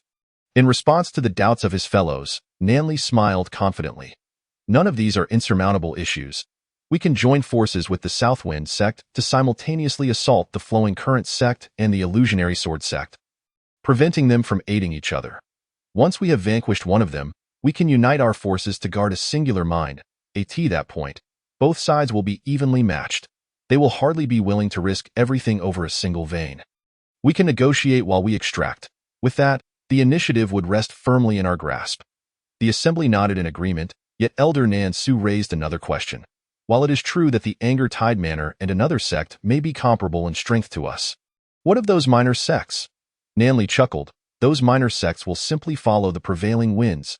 We, alongside the South Wind sect, have repressed them for centuries, and they have yet to unite. Once we secure our first victory, they will undoubtedly remember the renown of the South Ridge sect and the South Wind sect. The crowd nodded in unison. Their doubts dissipated. On this day, Lin Daoxian was playfully flirting with Hai Xinru when a disciple rushed in to report. Zhuang Master, Lin Zhengzhu, the Binlu sect has been attacked by the Nanling sect and requests assistance. Hai Xinru's smile faded as she inquired, Nanling sect? Are they attacking in full force? The disciple responded, the sect leader, Nenli, Elder Nan Su, and several elder experts from the Tianren realm have all arrived.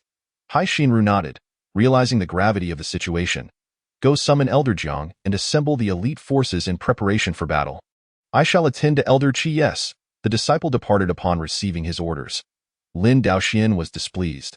His recent closeness with Hai Xinru had been interrupted just as he was about to share a risque joke.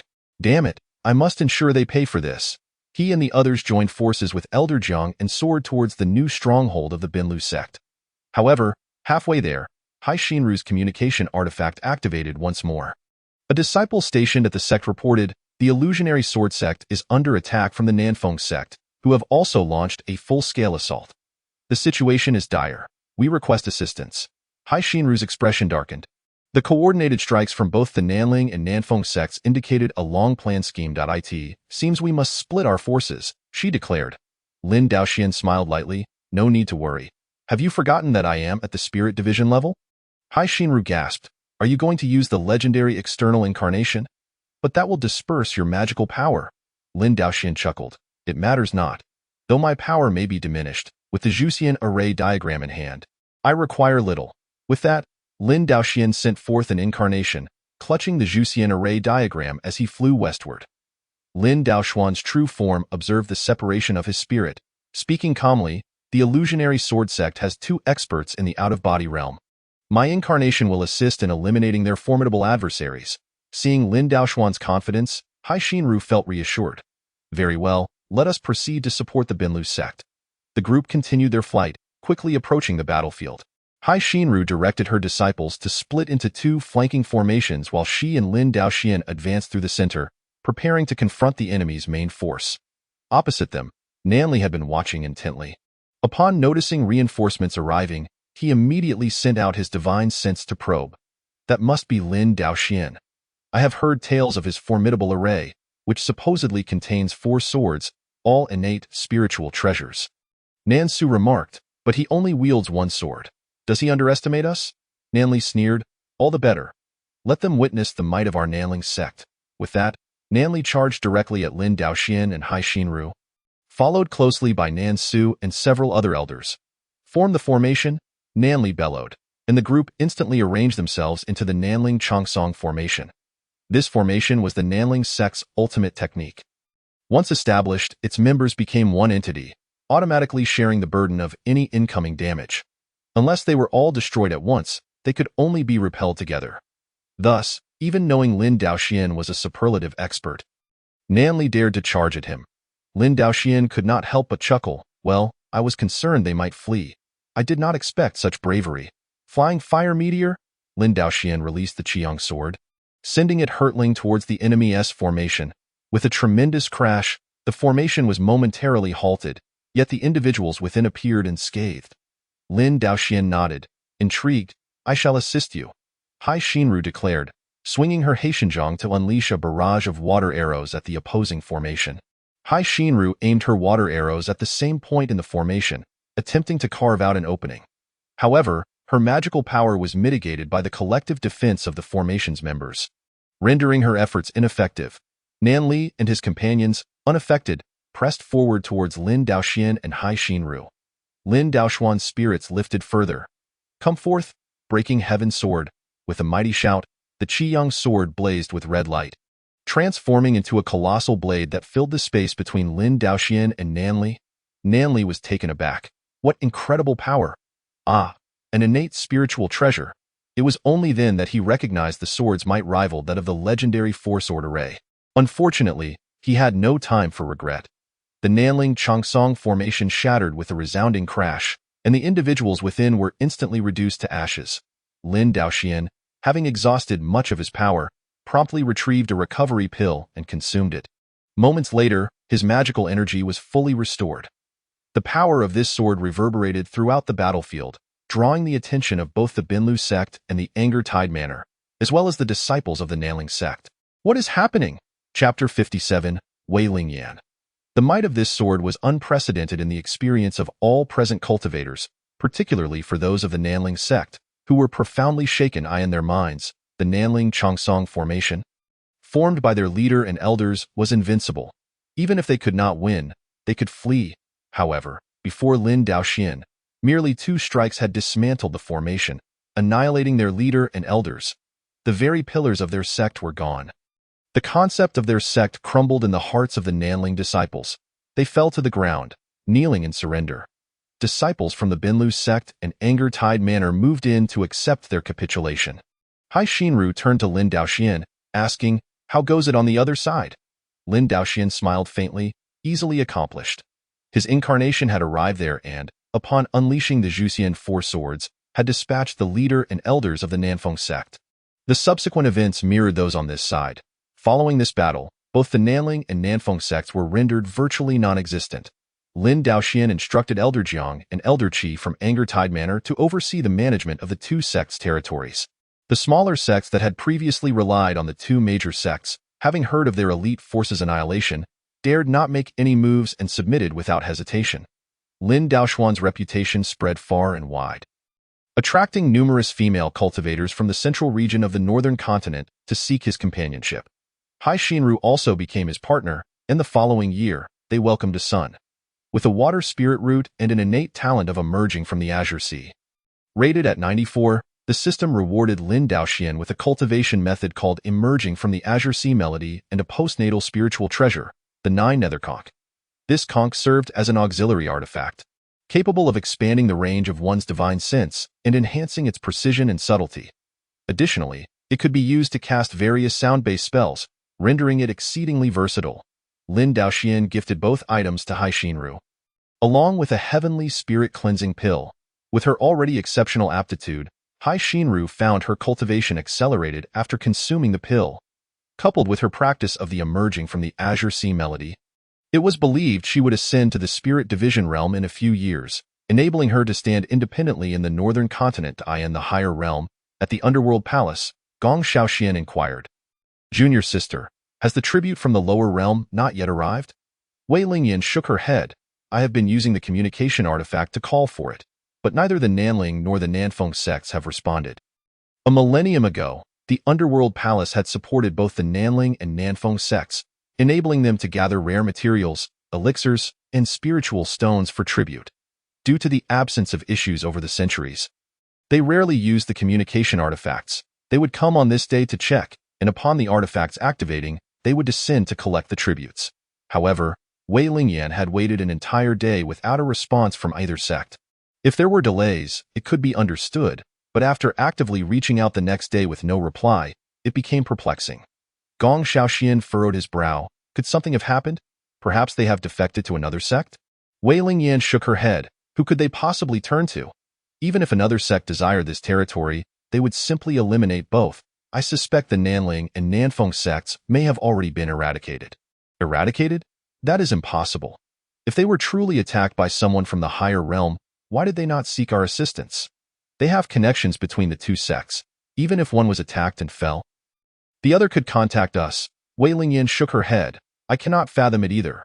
I intend to descend to investigate. It was no wonder they were puzzled, for the Nanling and Nanfeng sects had launched a joint operation with their elite forces and were subsequently divided by Lin Daoxuan's incarnations, resulting in the deaths of their leaders and elders. Consequently, Those who could use the communication artifacts were all perished, leaving the others unaware of the location of their secret chambers. Upon hearing that Wei Lingyan intended to descend for an investigation, Gong Shaoxian immediately offered, "Junior sister, I will accompany you." Wei Lingyan smiled awkwardly, "Thank you, senior brother, but managing the lower realm is my responsibility." Gong Shaoxian grinned, "No problem. I will follow your lead once we descend. Furthermore, since the Nanling and Nanfeng sects are in 2 locations, we can split up, one for each of us." Wei Lingyan sighed, "Very well. I shall head to the Nanling sect, and you can go to the Nanfeng sect." Gong Shaoxian nodded vigorously, all right. Although they could not explore the same place together, it was still better than going alone. At worst, one could inquire about the matter at hand and subsequently address it together. Thus, he felt elated. However, Wei Lingyan found herself rather vexed. Gong Shaoxian had been persistently pursuing her, yet she remained unsatisfied with him. Firstly, he had cultivated for an additional 500 years to reach the same stage of divine manifestation as her, the 9th layer.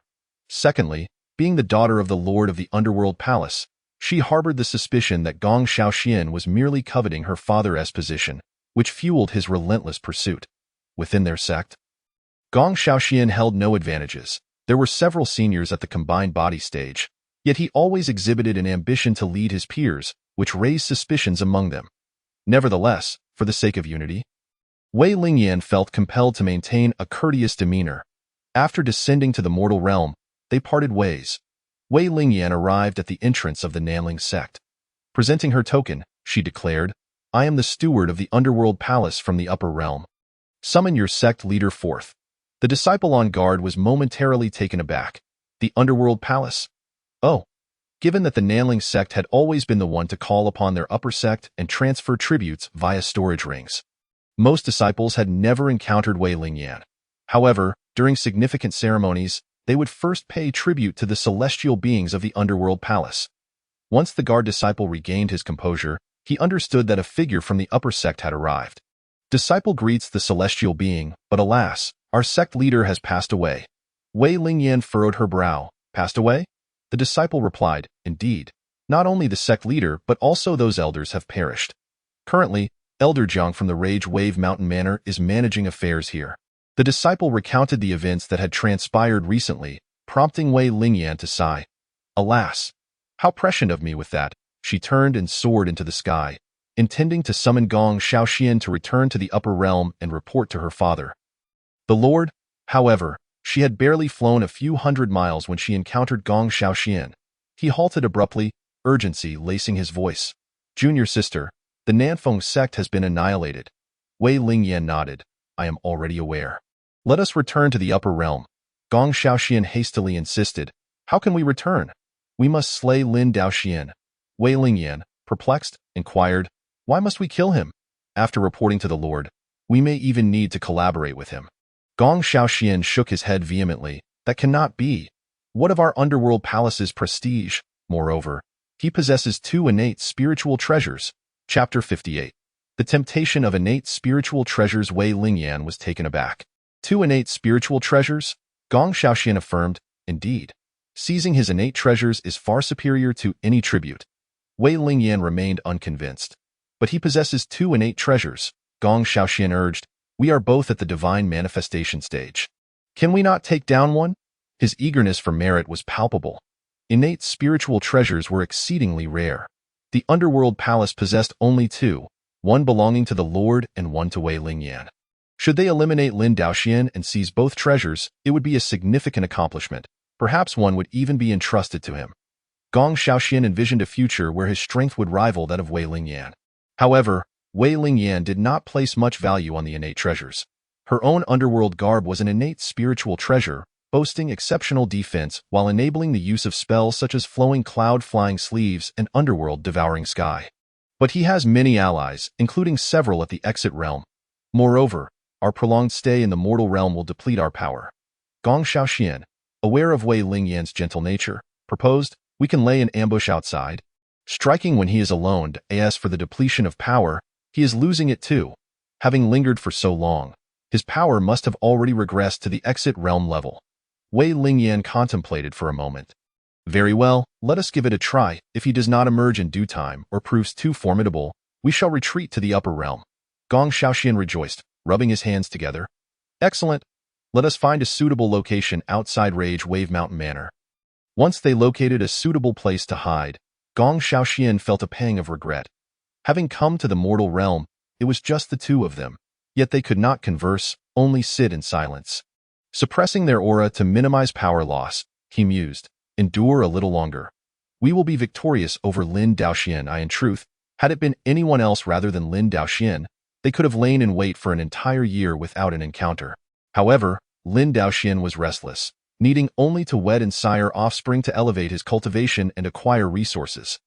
Thus, after scattering seeds a few days prior, he had ventured out to seek a partner. Gong Xiaoxian was elated to see Lin Daoxian emerge alone. Junior sister, Lin Daoxian is out, just by himself. Wei Lingyan nodded, very well.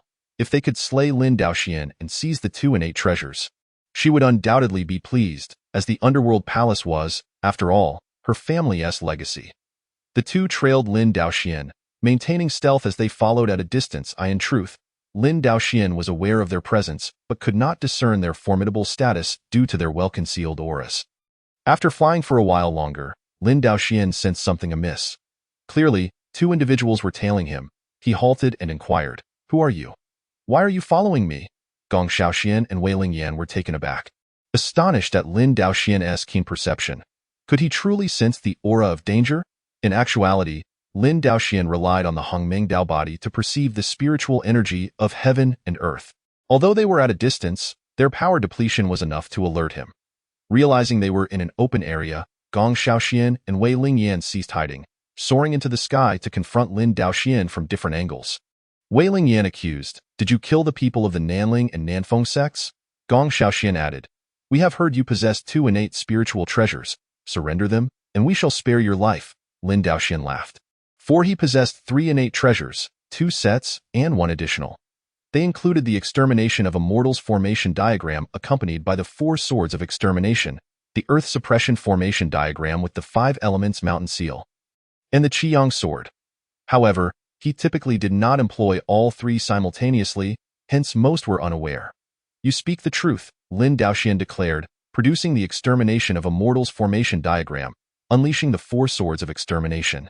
Since he recognized them as members of the Nanling and Nanfeng sects, and that they had stealthily followed him, their intentions were clear. Why waste words? He would simply eliminate them, having slain numerous celestial beings from the upper realm. He was not concerned about these two. Lin Daoxian believed his movements were swift enough. However, he was taken aback to find that the 2 before him were even quicker. Just as he retrieved the formation diagram, Gong Xiaoxian and Wei Lingyan had already fled, each darting in opposite directions. Lin Daoxian chuckled. "Ah, so you wish to trick me into splitting my focus? Did they take him for a fool? His avatar would weaken his power, providing an opening for his adversaries. Why not pursue just one?" Lin Daoxian resolved to fly towards Rage Wave Mountain Manor, setting his sights on the male figure. Gong Xiaoxian realized that Lin Daoxian was not pursuing an avatar but was solely after him. Though the initial plan had failed, he remained unperturbed, confident that Wei Lingyan would return to launch a surprise attack. Gong Xiaoxian turned back, brandishing his ice sword. Ice seal. The sword tip erupted with icy mist, enveloping the 4 swords of extermination. Unfortunately, the quality of his artifact was too inferior to withstand the onslaught. The 4 swords sliced effortlessly through the mist, continuing their assault on Gong Xiaoxian in a state of panic. Gong Xiaoxian hastily conjured a protective spell, Ice Armor. With a flick of his wrist, icy mist coalesced around him, forming a crystalline suit of armor.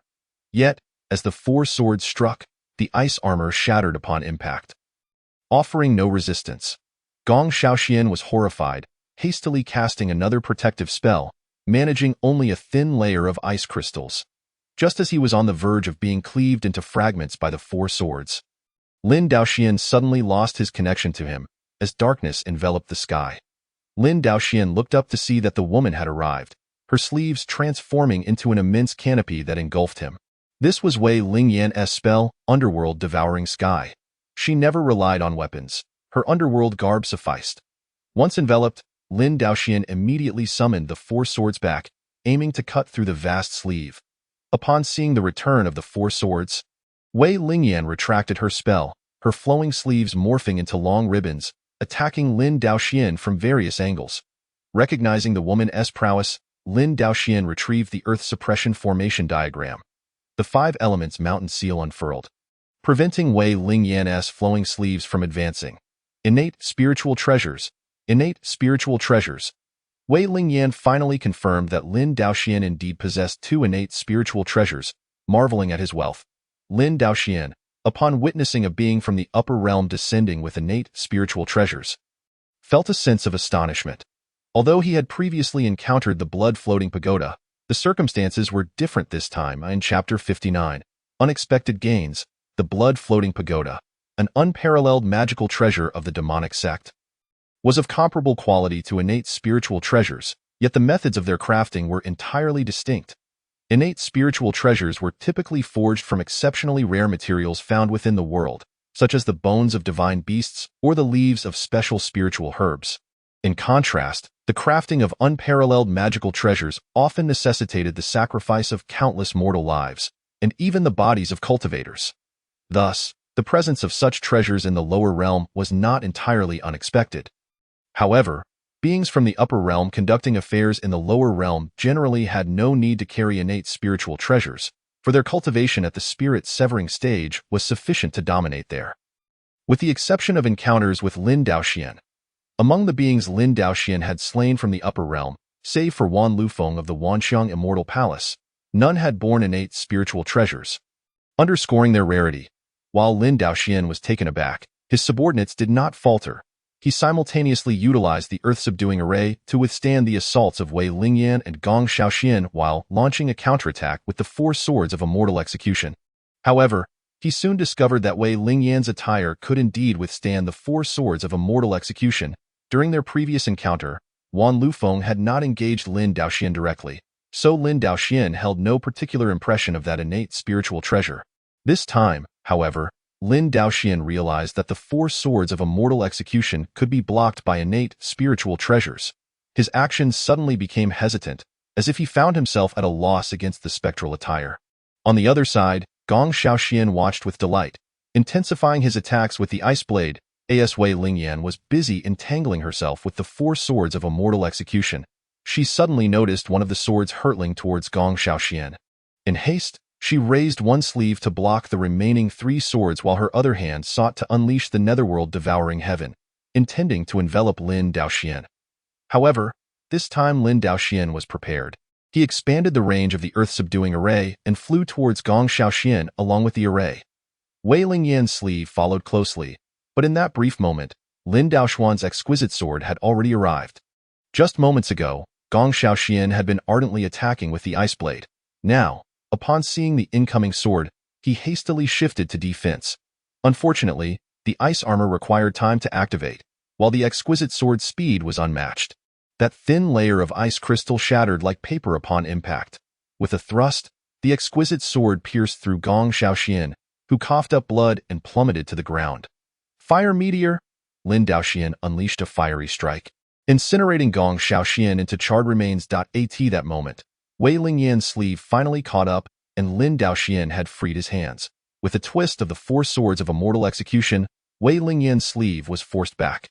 Having extricated himself, Lin Daoxian promptly retracted the earth-subduing array and drew forth the Qiyang sword. It was time for an offensive. The sword that breaks the heavens. Faced with the defense of innate spiritual treasures, Lin Daoxian unleashed his ultimate move, transforming the Qiyang sword into a colossal sword that soared towards Wei Lingyan. Sensing the power of this attack, Wei Lingyan swiftly retracted her long sleeves to weave them into a shield before her. Boom! A tremendous sound erupted as the colossal sword vanished, and a burst of flames detonated against the spectral attire, dimming its radiance. Wei Lingyan was taken aback. She had never anticipated that Lin Daoxian possessed a 3rd innate spiritual treasure, one of equally immense power. Realization dawned upon her that defeating Lin Daoxian was impossible, and she felt a desire to retreat. Netherworld Devouring Heaven. Wei Lingyan contemplated using the Netherworld Devouring Heaven to obstruct Lin Daoxuan's perception before making a hasty escape. However, the fierce battle had accelerated her mana depletion, and coupled with the earlier attack from the Qiyang sword, she found her mana insufficient to activate the Netherworld Devouring Heaven. Lin Daoxian observed the dissipating silhouette of her sleeve in midair. Momentarily stunned, before the Qiyang sword surged once more towards Wei Lingyan. Yet at that instant, he was astonished to see Wei Lingyan squatting in midair, and then she began to weep, woo woo woo. I don't want to fight anymore, woo woo. I want to go home, daddy. Lin Daoxian was utterly flabbergasted by this turn of events, the Qiyang sword halting mid-flight. He never expected that he would reduce a celestial being from the upper realm to tears, and to the point of calling for her father. Having sensed her mana, Lin Daoxian had deduced she was at the 9th level of the spirit-severing stage, with an extensive cultivation period likely exceeding a millennium. How could she be so immature? What else had she done besides cultivating? Wei Lingyan paused, ceasing her sobs, eating the primordial fruit, consuming the Qingyun apricot, feasting on yaoqi fish, devouring the peach of immortality. She rattled off dozens of dishes Lin Daoxian had never even heard of. Strangely, the moment she began to speak of food, a smile broke through her tears. Watching her face, streaked with tears yet lit with joy as she reminisced about those delicacies, Lin Daoxian felt utterly speechless. Once she had finished discussing food, she transitioned to beverages. There's heavenly fragrance wine, snow lotus juice, Dongyuan breeze dew. Lin Daoxian quickly interrupted her. Hold on. About that ambush with that man against me. You owe me an explanation. Wei Lingyan's smile vanished abruptly, and tears welled once more. Woo woo woo. I want to go home. Lin Daoxian interrupted her again. You can't go home. I think you should stay in the lower realm and be my partner. Then we can have 10 or 8 children, and that will suffice as compensation. Initially, Lin Daoxian had intended to kill her, but given her nature, he sensed she could be tamed. Wei Lingyan was left dumbfounded by Lin Daoxian's audacity. She never imagined he would demand her to be his partner right after capturing her, and to bear 10 or 8 children.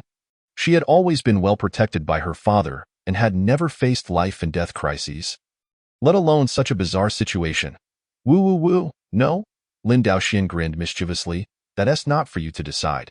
He stepped forward, grasping Wei Lingyan's arm and directly bringing her back to the Angry Waves Mountain Manor. Hai Xinru was puzzled.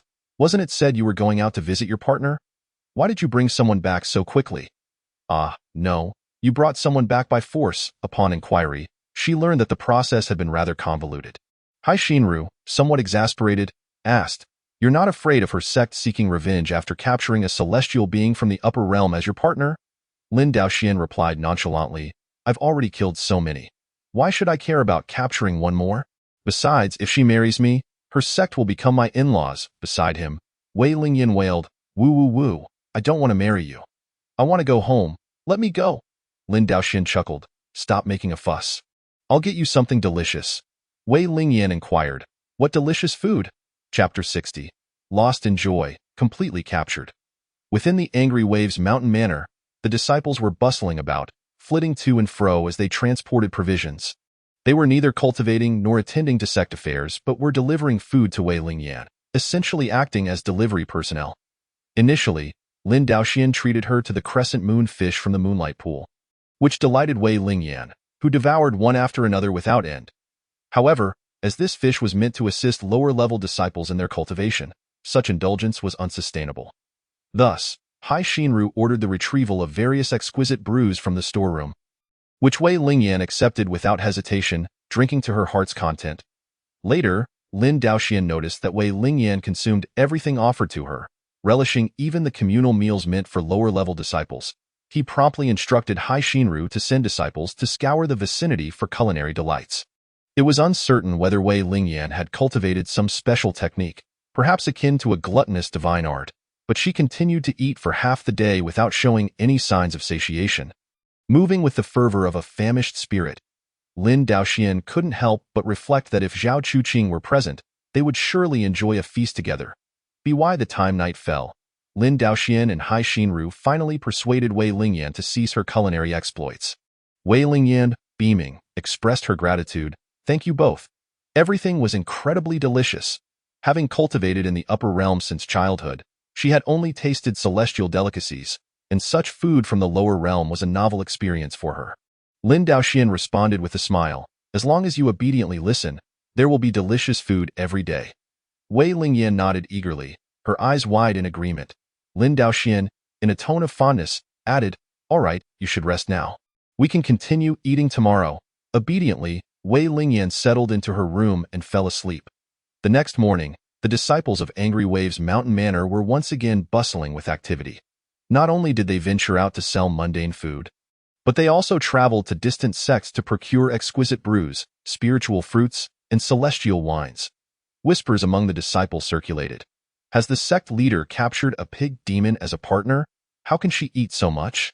Wei Lingyan not only enjoyed her meals but was also astonished by Lin Daoxuan's power, realizing that this man had unified the southern and western continents. Although it may be said that this is merely the resource-scarce lower realm, it is still quite remarkable. The sects from the upper realm, in their quest to develop their subordinate sects, can only claim a fraction of the continent. This is primarily because they cannot linger in the lower realm for long. It ultimately falls upon the inhabitants of the lower realm to engage in battles for territory. Moreover, the upper realm's attempts to control their subordinate sects are not limited to just one faction. As competition brews among them, at times, an unspoken understanding may prevail, with each faction governing a specific area. However, Lin Daoxian is different. He has relentlessly fought his way through. All those who descended from the upper realm to cause chaos have been vanquished by him. After hearing the tale, Wei Lingyan patted her belly in relief, grateful that she was not among those slain. Otherwise, she would have missed out on delicious feasts. Seeing that the moment was right, Lin Daoxian smiled and remarked, "In a few days it shall be an auspicious day. We should be wed, should we not?" Wei Lingyan looked at Lin Daoxian with a smile, but her expression gradually flattened, revealing a hint of terror in her eyes. No, I absolutely do not wish to marry you," Lin Daoxian, both amused and exasperated, thought to himself. Could it be that Wei Lingyan, preoccupied with feasting, has forgotten this matter? Had I not mentioned that I wanted her to be my partner in the Tao? And for us to have 10 or 8 children as compensation? Wei Lingyan shook her head vigorously. No, I shall offer you something else instead. I will give you my netherworld robe, a congenital spiritual treasure. Lin Daoxian inquired with confusion. The netherworld robe? But that already belongs to me. Wei Lingyan was taken aback. On the very first day Lin Daoxian had brought her in, he had claimed the netherworld robe. Yet she only now recalled it. Stammering, Wei Lingyan said, "Then, since you have taken it, I shall compensate you for it, and now I must take my leave." Lin Daoxian smirked. "If you leave, you shall miss out on the delicious food." "Then I shall not leave. I will continue to eat." Lin Daoxian replied, "If you regard me as your Tao partner, then I shall provide you sustenance." Upon hearing this, Wei Lingyan felt tears welling up again. But then she reconsidered. Lin Daoxian, with cultivation comparable to her own, possessed such formidable spells and abilities that even those at the integration stage could not rival him. Perhaps, having such a partner was not so bad after all. Furthermore, given Lin Daoxuan's considerable influence in the lower realm, he would undoubtedly possess significant combat prowess upon ascension. Wei Lingyan declared, "Then you must ensure that I am well fed every day." Lin Daoxian nodded earnestly. "Of course, it is my duty to keep you satisfied." Wei Lingyan continued, "Once I tire of the food here, I wish to travel to the western continent, the southern continent, and the eastern continent to indulge in various delicacies." Lin Daoxian nodded, "Certainly, I shall take you wherever you wish to go." Wei Lingyan concluded, "Then I shall be your Tao partner." Lin Daoxian smiled, "Very well." Days later, Lin Daoxian and Wei Lingyan formally became Tao partners. The various sects that came to offer their congratulations brought gifts that were not rare treasures, but rather an array of delicacies for cultivators, and even gourmet treats from the mortal realm. The entire Nutaishan Manor was inundated with food boxes. Wei Lingyan feasted for an entire day. On their wedding night, Lin Daoxian did not enter the bridal chamber. Fortunately, everything must eventually be consumed. During one of Wei Lingyan's meal breaks, Lin Daoxian took the opportunity to feed her some delectable morsels and ensured she was well-satiated. As time passed, Lin Daoxian taught her the dual cultivation technique, resolving the issue of her dwindling spiritual energy. At this point, Wei Lingyan found herself utterly unable to part from Lin Daoxian. 10 months later, Wei Lingyan gave birth to a son. True to her nature as a glutton at the 9th level of the spirit division, the child was extraordinary, possessing a fire spiritual root and the innate talent for netherworld flames, scoring a remarkable 99 points. This marked the second offspring Lin Daoxian had obtained with a score of 99 since Su Yenyue's third child.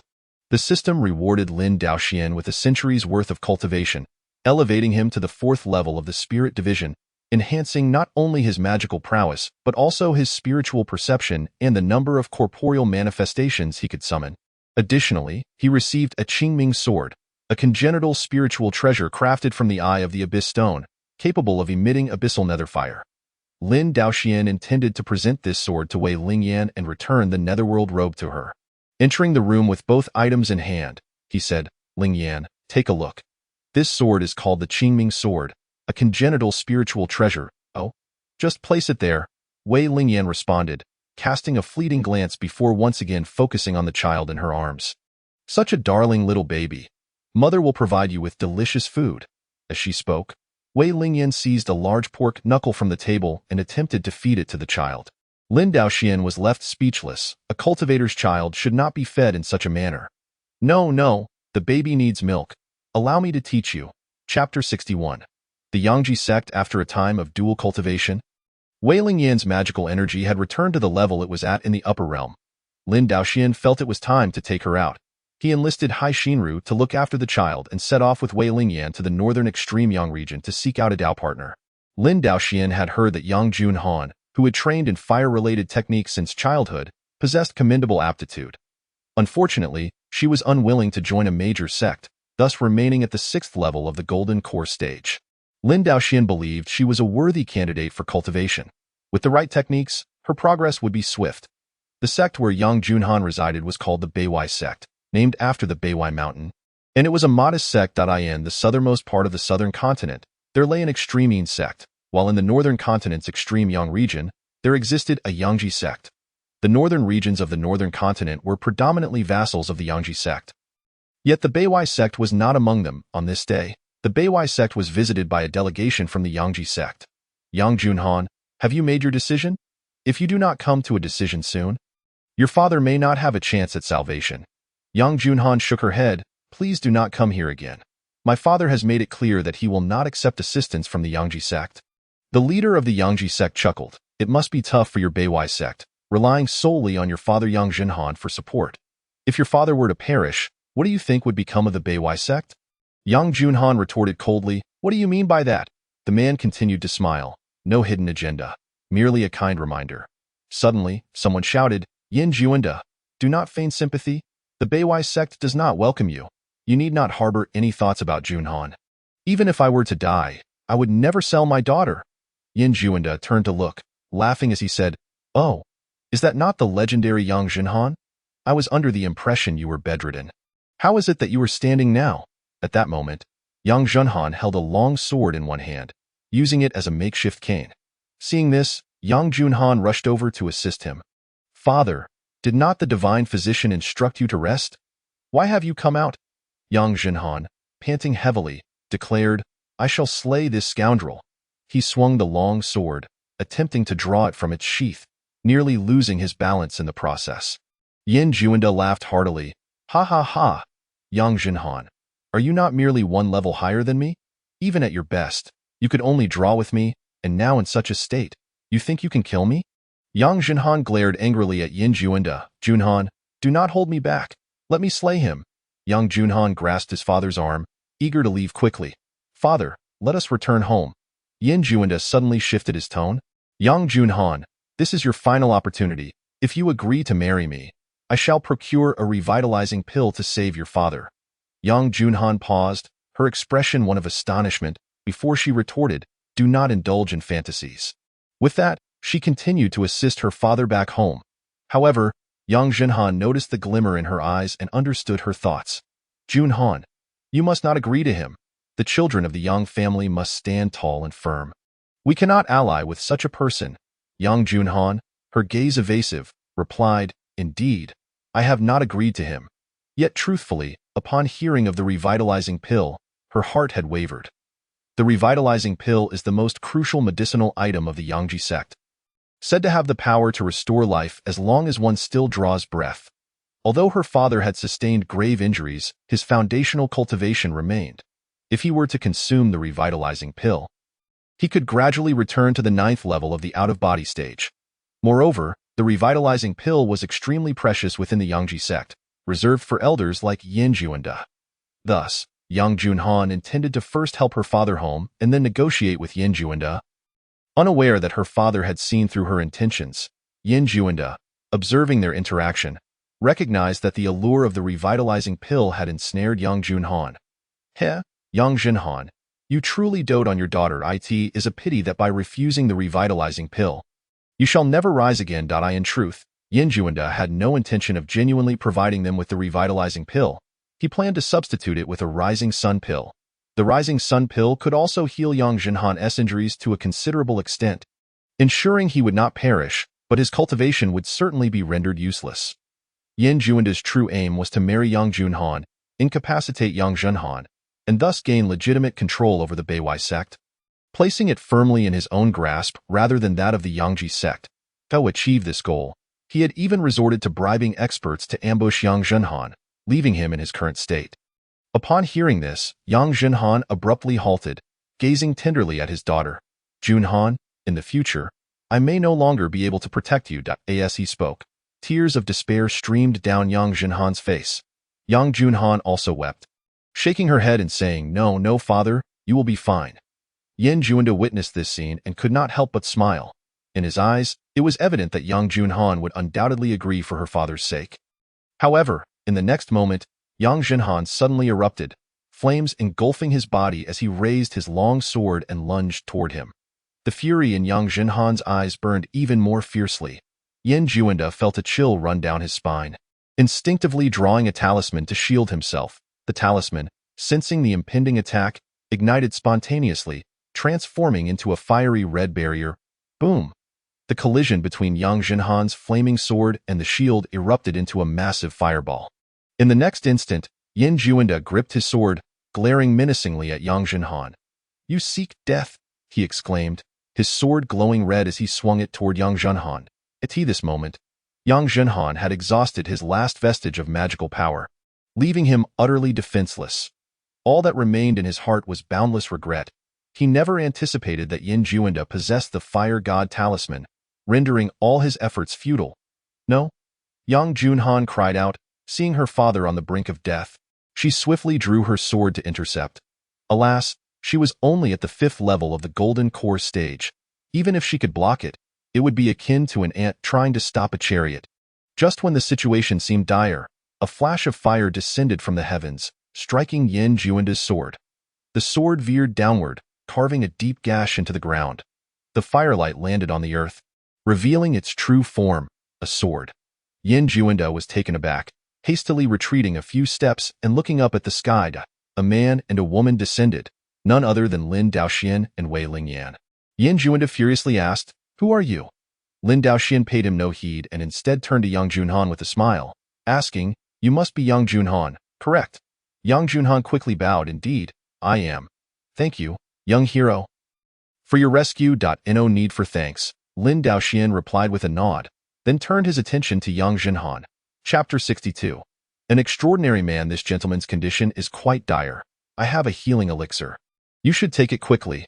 Yang Junhan struggled to kneel, expressing his gratitude. "Young hero, I am but a dying man, and I would not waste your precious elixir. I am forever grateful for your earlier assistance.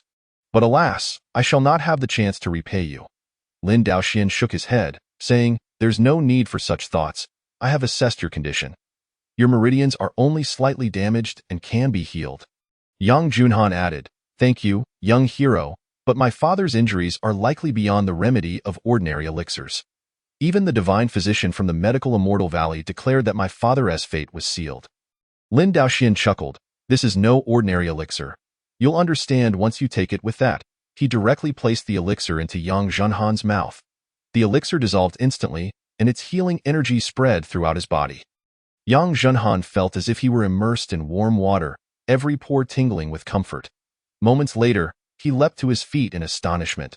"Huh! My injuries are healed? A divine elixir?" Yang Junhan was equally astonished. "Father, you are truly healed." Yang Junhan nodded excitedly. "Indeed, my meridians have been restored."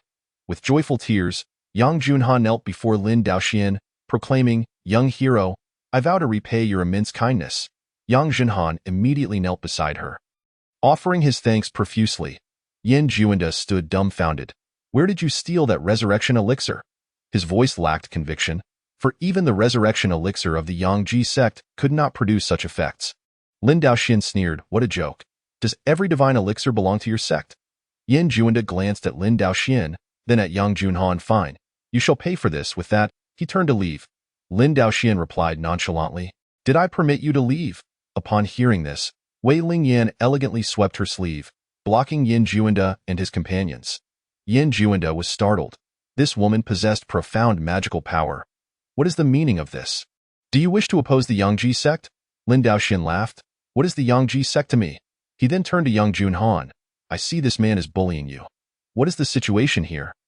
Yang Junhan briefly recounted the events, and Lin Daoxian nodded. Very well. We shall keep Yin Juanda here. The others may go. Upon hearing this, Yin Juanda's brows shot up in anger. You dare. Before he could finish, Lin Daoxian pointed, and the Qiyang sword soared from the ground, directly piercing Yin Juanda. Yin Juanda swung his sword in defense, but the Qiyang sword shattered through his guard. With a sickening thud, the sword penetrated Yin Juanda's body, and in a flash of red light, he was reduced to ashes. Lin Daoxian smiled at the members of the Yangji sect and said, you lot, please dispose of this body. Yes, thank you, immortal, for your mercy. They did not dare linger, hastily carrying Yin Juanda's corpse away. At this moment, both Yang Zhenhan and Yang Junhan were left astounded. Yin Juanda was a formidable master of the 8th level of the out-of-body realm. To be dispatched so effortlessly was truly shocking. This young hero, I have yet to inquire your esteemed name. Lin Daoxian smiled gently. There is no need for formality. You may call me Lin Daoxian. Both Yang Zhenhan and Yang Junhan gasped in astonishment. You are Lin Daoxian? At the Beiwei sect, the four of them exchanged greetings and introductions once more. Lin Daoxian did not conceal Wei Lingyan's identity as the daughter of the Upper Realms sect master, which left Yang Zhenhan and Yang Junhan greatly startled. The beings of the Upper Realm were invincible existences. Now, she was marrying a cultivator from the Lower Realm. However, upon reflection, Lin Daoxian was even more formidable. Having slain beings from the Upper Realm, Yang Zhenhan presented the finest fruits from the sect's collection, Yulu, to honor Lin Daoxian. Wei Lingyan feasted heartily, and the other three engaged in cheerful conversation. Finally, Lin Daoxian remarked, the Yangji sect will surely seek trouble again, but rest assured, I shall remain here for a while longer. Yang Zhenhan grinned. With sect master Lin present, those scoundrels cannot stir up any trouble. However, I fear I may delay sect master Lin's important matters. Lin Daoxian chuckled. My purpose in coming here is indeed to visit the Beiwei sect. Yang Zhenhan and Yang Junhan exchanged glances, immediately recalling Lin Daoxian's arrival. After saving someone, he had not even addressed Yin Juanda, but instead inquired about Yang Junhan's name first. Thus, the important matters Lin Daoxian referred to became apparent. Yang Junhan lowered her head. She had heard tales of Lin Daoxian, and aside from his notorious lechery, he was known for his formidable strength, sense of justice, and ability to protect both major and minor sects in the northern continent. Guiding them toward normal development, he was truly an extraordinary man. Moreover, even a celestial being from the upper realm like Wei Lingyan had chosen Lin Daoxian, showcasing his irresistible charm. Yang Junhan certainly welcomed such a prospect. Yang Zhenhan chuckled with joy. Had Lin Daoxian not been so discreet, he would have readily agreed on behalf of his daughter. Ha ha ha, Sect Master Lin, feel free to stay as long as you wish. Consider it your home. Within the Yangji sect, Sect Master Yang Baitian wore a grim expression. Have you all been struck dumb? Yin Juanda was slain with a single sword? The disciples hurriedly responded. We would not dare deceive the sect master. It is all true. There was also a formidable woman. Sect Master Yang Baitian waved his hand impatiently, dismissing them. Elder Yuan, what is your opinion? Elder Yuan Qixia stroked his beard and remarked. In my view, that individual must be Lin Daoxian. It is said that Lin Daoxian possesses 2 innate spiritual treasures of immense power. That sword must surely be one of them. Yang Baitian nodded. Yes, innate spiritual treasures. I shall report this to the upper sect. Instruct all disciples to remain within the mountains until this matter is resolved. Understood. Lin Daoxian and Wei Lingyan remained at the Beiwei sect for 2 days. And on the 3rd day, the Yangji sect made their appearance. However, this time they came not to confront, but rather to pay their respects. Yang Zhenhan was perplexed. When had the Yangji sect become so courteous? Yang Junhan replied, it must be because Sect Master Lin is here. They are afraid. Lin Daoxian smiled. It matters not what they scheme.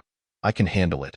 The group entered the main hall, and soon after, members of the Yangji sect approached, two of whom appeared particularly astonished. Oh? Wei Lingyan? What brings you here? Wei Lingyan recognized them as well. It's so. The Yangji sect summoned you. Do you have business with us? Jing Kaming replied. I would like to ask you. The Yangji sect has always been our territory. What is the meaning of your actions? Jing Jiaming added. If you can do this, can we not also go to the Nanling sect and the Nanfeng sect? Wei Lingyan responded coolly. I am not here representing the Underworld Palace. Lin Daoxian. Indeed. Wei Lingyan is my partner on the path, and my assistance to the Beiwei sect in this matter is entirely my own intention, unrelated to the Underworld Palace. What? Jing Kaming and Jing Jiaming were taken aback. The daughter of the Underworld Palace's master is actually marrying a person from the lower realm? Isn't that akin to a human marrying a monkey? Lin Daoxian disregarded their expressions and inquired, Do you have any business here? Jing Kaming and Jing Jiaming remained silent, instead casting their gaze toward Yang Baitian, the master of the Yangji sect. Yang Baitian nodded slightly, clearing his throat. A few days ago, our disciples from the Yangji sect came to the Beiwei sect on official business, and our elder, Yin Juanda, was killed by your hands. Yang Zhenhan immediately exclaimed. That scoundrel deserved death. I only regret my insufficient powers, which prevented me from slaying him myself. Fortunately, with the esteemed presence of Sect Master Lin, the abominable creature was vanquished. Sect Master Lin acted to save me. If you seek vengeance for him, come find me. Yang Baitian hastily waved his hand. That is not my intention. I merely wish to point out that when Sect Master Lin slew Yin Juanda, he wielded a sword. That sword was recognized by our disciples as the celestial sword granted to us by the esteemed Jing Tian sect. Lin Daoxian was amused. How intriguing. Previously, Yin Juanda accused me of stealing your Huanyang Dan, and now you claim I have pilfered your Qiyang sword.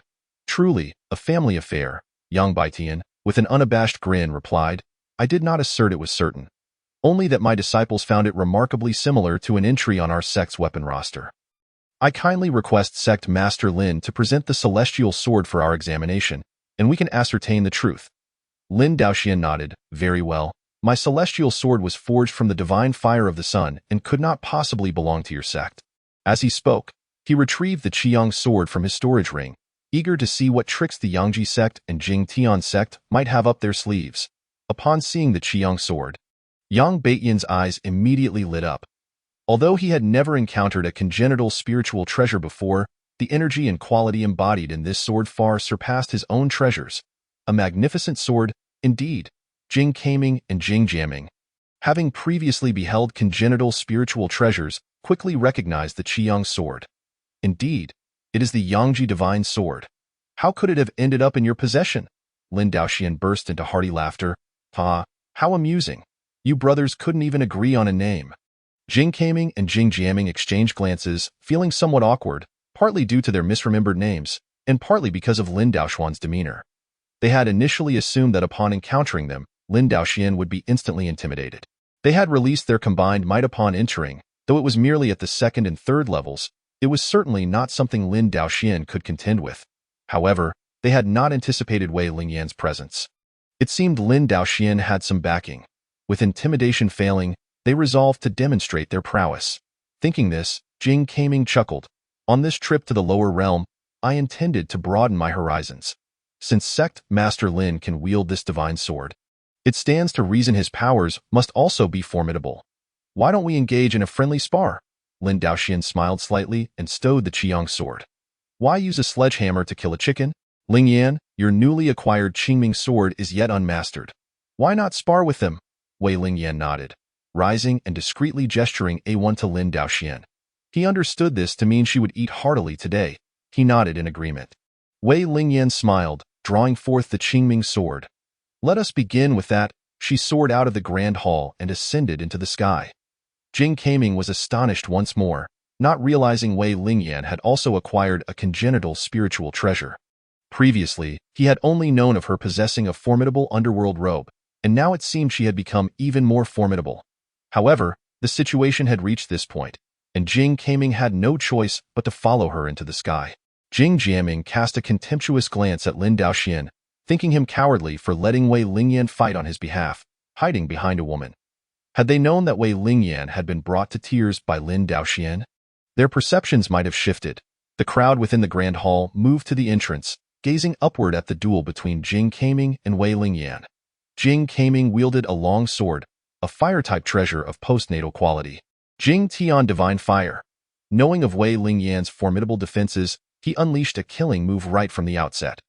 Wei Lingyan remained unperturbed, weaving a shield with her long sleeves before launching the Qingming sword in a counterattack. Jing Kaming's spell collided with the shield, mutually dissipating, while Wei Lingyan's Qingming sword approached him.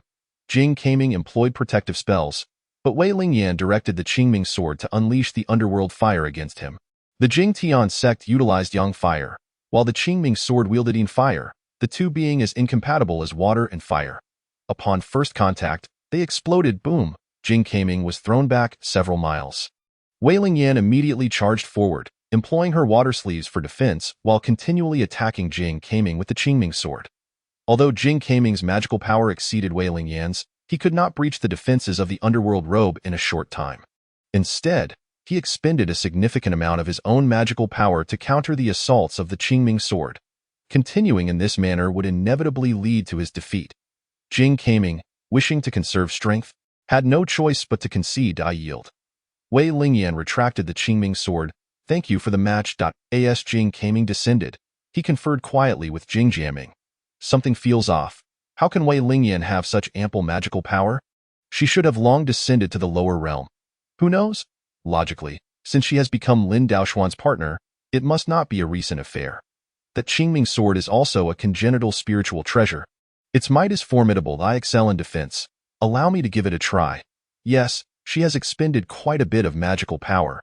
I believe you have a chance. The two brothers conferred and Jing Jiaming flew out again. Let me have a go. Wei Lingyan did not respond but gestured A2 towards Lin Daoxian. Lin Daoxian, both amused and exasperated, nodded.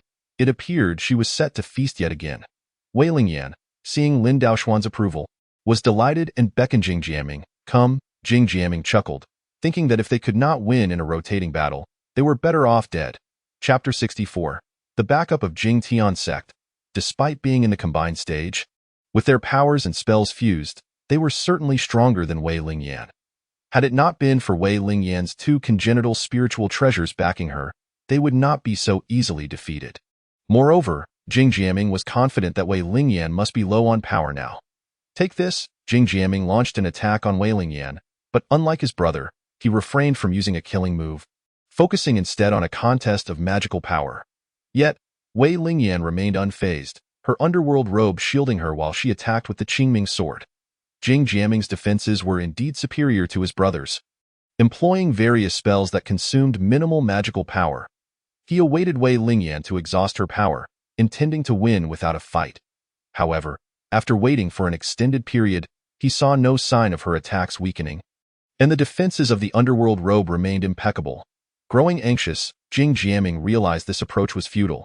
His own magical power had already diminished by half. Consequently, he resolved to escalate his offensive, aiming to force Wei Lingyan to expend more magical power. Jing Tian Divine Fire. He invoked the Jing Tian sect's killing move. However, Wei Lingyan was prepared. Having fought Jing Kaming, she had devised a strategy to counter this very move. The Jing Tian Divine Fire, being a spell cast through a magical artifact, required the caster to control the direction of the attack, presenting an opening. Underworld swallowing heaven. Wei Lingyan waved her long sleeve, enveloping Jing Jiaming within it, severing his connection to the Jing Tian Divine Fire. Then, she swiftly dodged to the side while launching the Qingming sword toward Jing Jiaming. Encased in the underworld swallowing heaven, Jing Jiaming swiftly enacted a spell to break free. Although the time he was trapped was brief, the Jing Tian Divine Fire had already strayed off course. When Jing Jiaming attempted to redirect the Jing Tian Divine Fire at Wei Lingyan, he was met with the assault of the Qingming sword. Left with no choice, he had to prioritize defense. However, this rendered his expended magical power on the Jing Tian Divine Fire utterly wasted. I concede. Jing Jiaming also yielded, retreating to the Grand Hall. Wei Lingyan returned to Lin Daoxuan's side, beaming as she gestured A2 before him. Lin Daoxian responded, "All right, I understand." Observing that even Jing Jiaming had lost, Jing Kaming fretted. "What should they do now?" Yang Baitian quietly suggested, "Shall I give it a try?" Jing Kaming shook his head. You are no match for her. Let me take the lead. He thought that surely, Wei Lingyan must be nearing the end of her magical power. And he might just win. Upon hearing this, Lin Daoxuan's expression darkened. Dio, you still have no shame. If you proceed in this manner, I shall not hold back. Jing Kaming was startled, hastily waving his hands. No, it's nothing. I was merely speaking casually. Lin Daoxian, with a stern expression, stated, one may jest about many things, but words must be weighed. Wei Lingyan affirmed, indeed. Jing Kaming awkwardly chuckled. Yes, we shall not intrude further. Let us depart. As they spoke, Jing Kaming and Jing Jiaming departed. Yang Baitian, upon witnessing this, felt compelled to leave as well, retreating in a dispirited manner. Yang Zhenhan was elated. With Lin Daoxuan's arrival, not only had the Yangji sect been subdued, but even the Jing Tian sect from the upper realm had been frightened away. Wonderful today. We owe much to sect Master Lin and Madame Lin, he exclaimed. Lin Daoxian chuckled. No need for formality. Just prepare some delectable food. Yang Zhenhan promptly replied, indeed.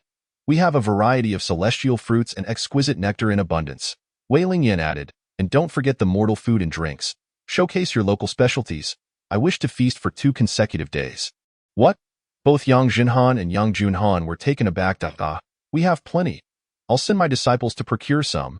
Yang Zhenhan continued, given the significant event that Wei Lingyan has orchestrated today, indulging in a meal is the least we can do. Little did they expect that a celestial being from the upper realm would have such appetites. In the upper realm, at Jing Tian sect, Jing Kaming and Jing Jiaming knelt before their master. Jing Qinhui, Master, the situation is as follows. We failed to complete our mission. We ask for your punishment. Jing Qinhui's nostrils flared with indignation as he pointed at the two, exclaiming, You two worthless fools. Is your combined cultivation in the harmonization realm merely for show? You couldn't even defeat a mere girl in the spirit separation realm in a tag team? His anger escalated as he berated them thoroughly. Jing Kaming and Jing Jiaming knelt in silence, aware that such failure was a source of shame. After a lengthy tirade, Jing Qinhui finally threw his sleeves in exasperation. Well, Wei Lingyan possesses 2 innate spiritual treasures. It's true that you are no match for her. Jing Kaming quickly interjected, Yes, it seems only the master can take action. Jing Jiaming added, Once the master intervenes, we will surely reclaim those 2 innate spiritual treasures. Jing Kaming continued, and with Lin Daoxuan's 2 treasures. That totals 4 innate spiritual treasures. Jing Qinhui shot them a disdainful glance, thinking to himself, is it so easy to seize innate spiritual treasures? They inherently signify combat prowess. Moreover, he was reluctant to descend to the lower realm. The higher one's cultivation, the faster the depletion of their power upon descent. He might not even gain an advantage. But how did Wei Lingyan resolve the issue of power loss? Jing Qinhui pondered for a moment and declared, Leave this matter to me. I have my own methods. Jing Kaming and Jing Jiaming breathed a sigh of relief as they bowed and departed, yet they were left wondering what scheme their master had in mind. At Beiwai sect, Wei Lingyan had indulged in culinary delights for 2 consecutive days, sampling a myriad of local dishes with immense satisfaction. Beiwai the 3rd day, Lin Daoxian, contemplating how to deepen his relationship with Yang Junhan, received a message from Hai Xinru. After listening, he made his way to Wei Lingyan's quarters. Lingyan, I have a matter to attend to in the east. Wei Lingyan's eyes sparkled with interest. The east? What delicacies await there? Lin Daoxian shook his head. No, I intend for you to remain here while I go. The Yangji sect may still be scheming. This place requires a formidable presence. Wei Lingyan shook her head defiantly. No, I wish to partake in the fine cuisine. Lin Daoxian replied. There are also delightful treats at Beiwai sect, mortal candies and pastries you have yet to taste, along with celestial brews crafted by other sections. Wei Lingyan countered, then, after I finish eating, you must take me to the east. Lin Daoxian nodded eagerly, very well. After appeasing Wei Lingyan, he informed Yang Zhenhan and Yang Junhan before departing from Beiwai sect alone. In truth, he had not intended to leave so soon. However, according to Hai Xinru's message, a grand event was set to commence in the eastern part of the northern continent in just a few days. Lin Daoxian reasoned that since he could return in a matter of days, it would be a waste of opportunity to wait another 20 years. Thus, he soared into the sky, heading towards the venue. Chapter 65. The Talents Conference in the eastern part of the northern continent, there lay a superlative sect named Baichuan sect. This sect is distinctive for lacking a singular primary cultivation method. Instead, it comprises several competing schools within, resulting in fierce rivalry. The faction with the most formidable strength would dominate within the sect, though the lesser factions would not remain suppressed indefinitely. This is due to a peculiar regulation within Baichuan sect, allowing the weaker factions the right to host a talents conference. The top 3 contestants would be designated as the champion, the second, and the third, with these positions allocated by drawing lots from the bottom 3 factions. The remaining contestants would then be selected by the other factions in succession. This regulation is a product of a millennium of continuous struggle and evolution among the various factions within Baichuan sect. The Talents Conference attracted numerous female cultivators from the eastern northern continent, thus capturing Lin Daoxuan's attention. He employed an illusion to alter his appearance and falsely claimed to be a loose cultivator while registering for the conference. Lin Daoxian initially aimed to observe the more promising female cultivators during the competition, but was caught off guard by an unexpected encounter at the registration area, on a secluded path. Several individuals surrounded a man and woman, my dear girl. Although our Xinbing faction ranks 10th from the bottom in Baichuan sect, it is merely a strategy to vie for new disciples. I see your potential. If you join our Xinbing faction, we shall surely elevate to an elite faction. An elite faction would gain access to greater resources within Baichuan sect, allowing the Xinbing faction to grow increasingly stronger. Zhang Wanru shook her head. Thank you for your kindness, but I am at the celestial being realm, which exceeds the registration requirement. I am merely accompanying my brother to sign up.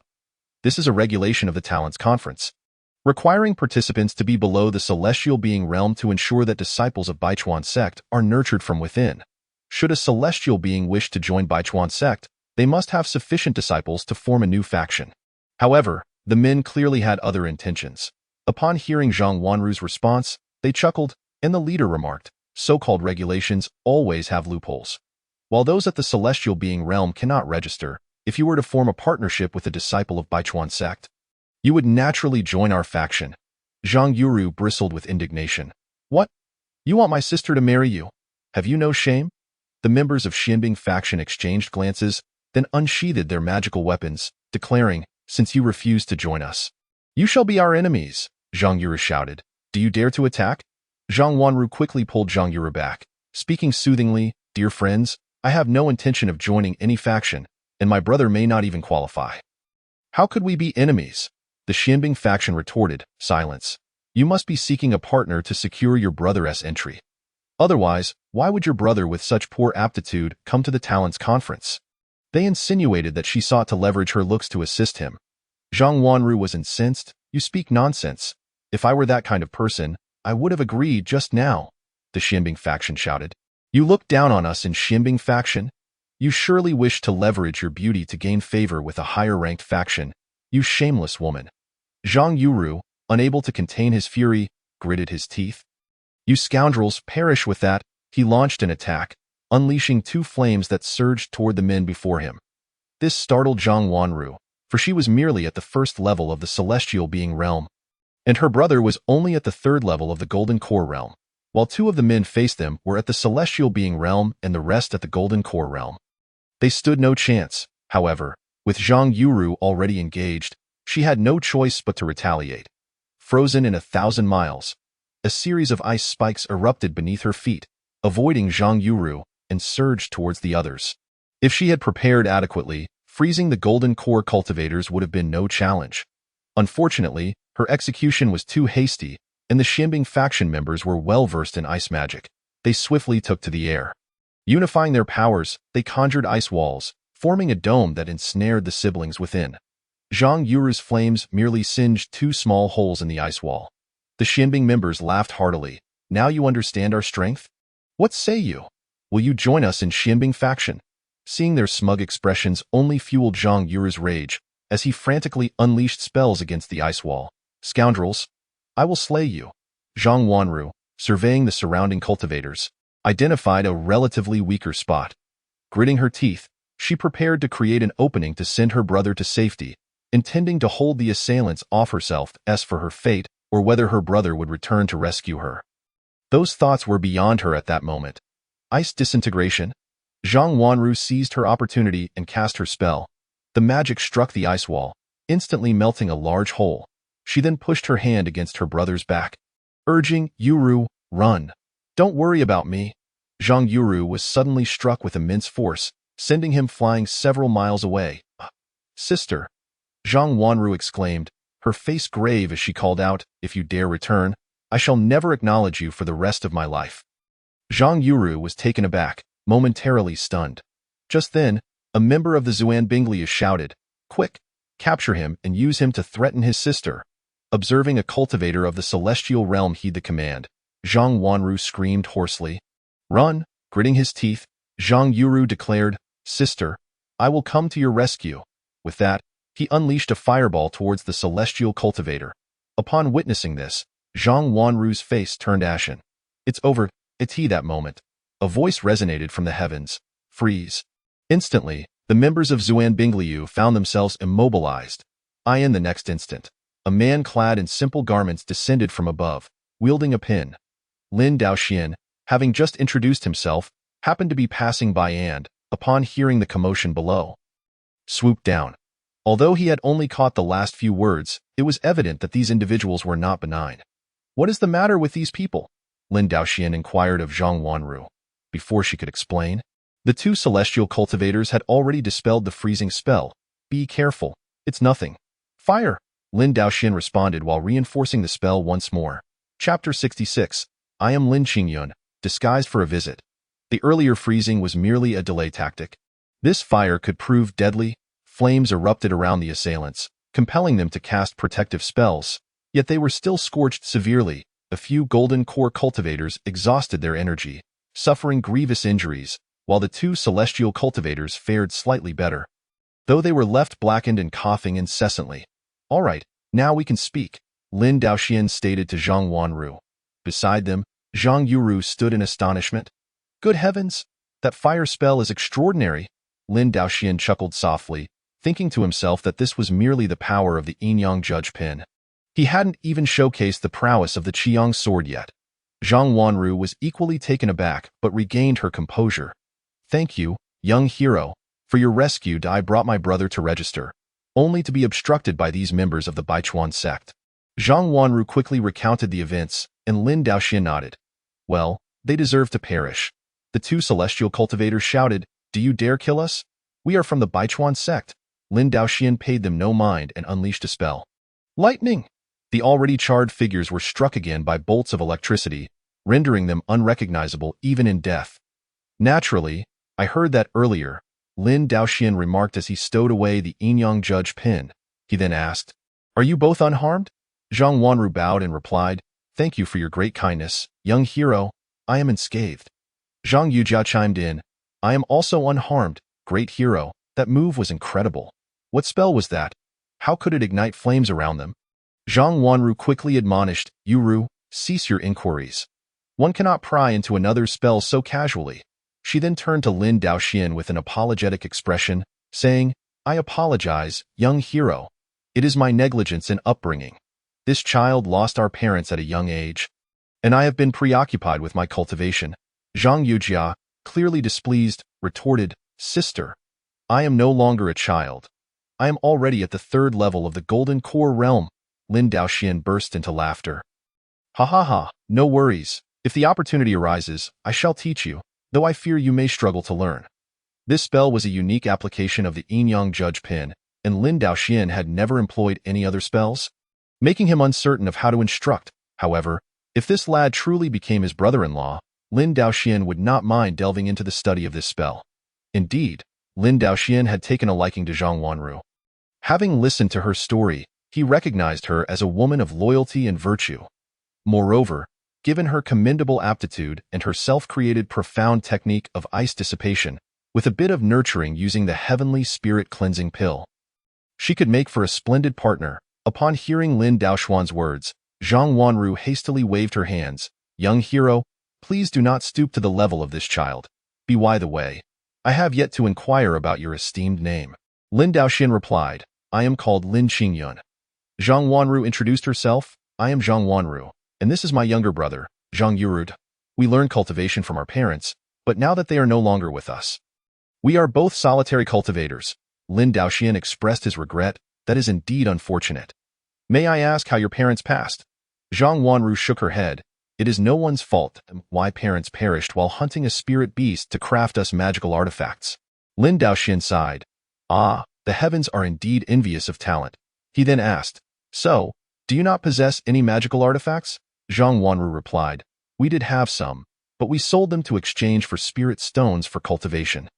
Lin Daoxian inwardly lamented the hardships faced by the two siblings and thought it best for them to find a suitable family to associate with. Yet, outwardly he said, I possess 2 surplus magical artifacts. You may use them for now. With that, Lin Daoxian produced 2 swords, both crafted by his own hands, intended for his new partner. Zhang Yuru, unceremoniously, took one in hand. Wow, what a splendid sword! Zhang Wanru quickly objected. This is too much, Yuru. Return it to Lin Deji. Lin Daoxian chuckled. What need is there for formality? It serves me little purpose. As he spoke, he pressed the sword into Zhang Wanru's hands. Upon receiving the precious sword, Zhang Wanru instinctively used her spiritual sense to investigate. Ah, this is a post-heaven spirit treasure. Lin Daoxian nodded. Indeed, regrettably, I do not possess many innate spirit treasures. Otherwise, I would gladly gift you one. This was not mere boasting. He had already bestowed 2 innate spirit treasures upon his partner. Zhang Wanru was taken aback. No, this is far too precious. I cannot accept it. Lin Daoxian smiled. Perfect. You lack magical artifacts, so keep it for use at the talent conference. Zhang Wanru shook her head. Then let it be for Yuru. I shall not participate in the talent conference. Lin Daoxian quickly interjected. All right, it's settled then. It was only then that Zhang Wanru realized she had fallen for Lin Deji's entire scheme. With a mix of amusement and exasperation, she said, Lin Deji, what are you doing? Zhang Yuru, however, was quite delighted. Thank you, Lin Deji. Lin Daoxian responded with a grin. No need for thanks. I wish you great success at the talent conference. But it would be best if you did not encounter me. Otherwise, I would find myself in a difficult position. The siblings were astonished to learn that Lin Daoxian was also participating in the talent conference. Zhang Yuru exclaimed, What? Lin Deji is also attending the talent conference. Zhang Wanru added, Lin Deji must be at least at the 9th level of the celestial realm, right? According to Baichuan sect's rules, shouldn't you establish your own sect? Lin Daoxian smiled mysteriously, so you must keep my secret as a form of repayment. Though Zhang Wanru did not fully understand, she affirmed, very well, we shall regard Lin Deji as being at the pinnacle of the Golden Core realm. Curiously, Zhang Yuru asked, Lin Deji, why would someone as formidable as you join the Baichuan sect? Zhang Wanru smacked his arm. What is so clever about that? If I ask you to keep it a secret, just do so. Zhang Yuru protested. Ouch, what was that for? I didn't reveal anything, Lin Daoxian interjected. All right, I have my reasons for participating, but you will soon find out. Zhang Wanru, seeing Lin Daoxian's demeanor, apologized profusely, to which Lin Daoxian responded with laughter, saying it was no trouble at all. After conversing for a while, they found a place to recuperate while awaiting the talent conference the following day.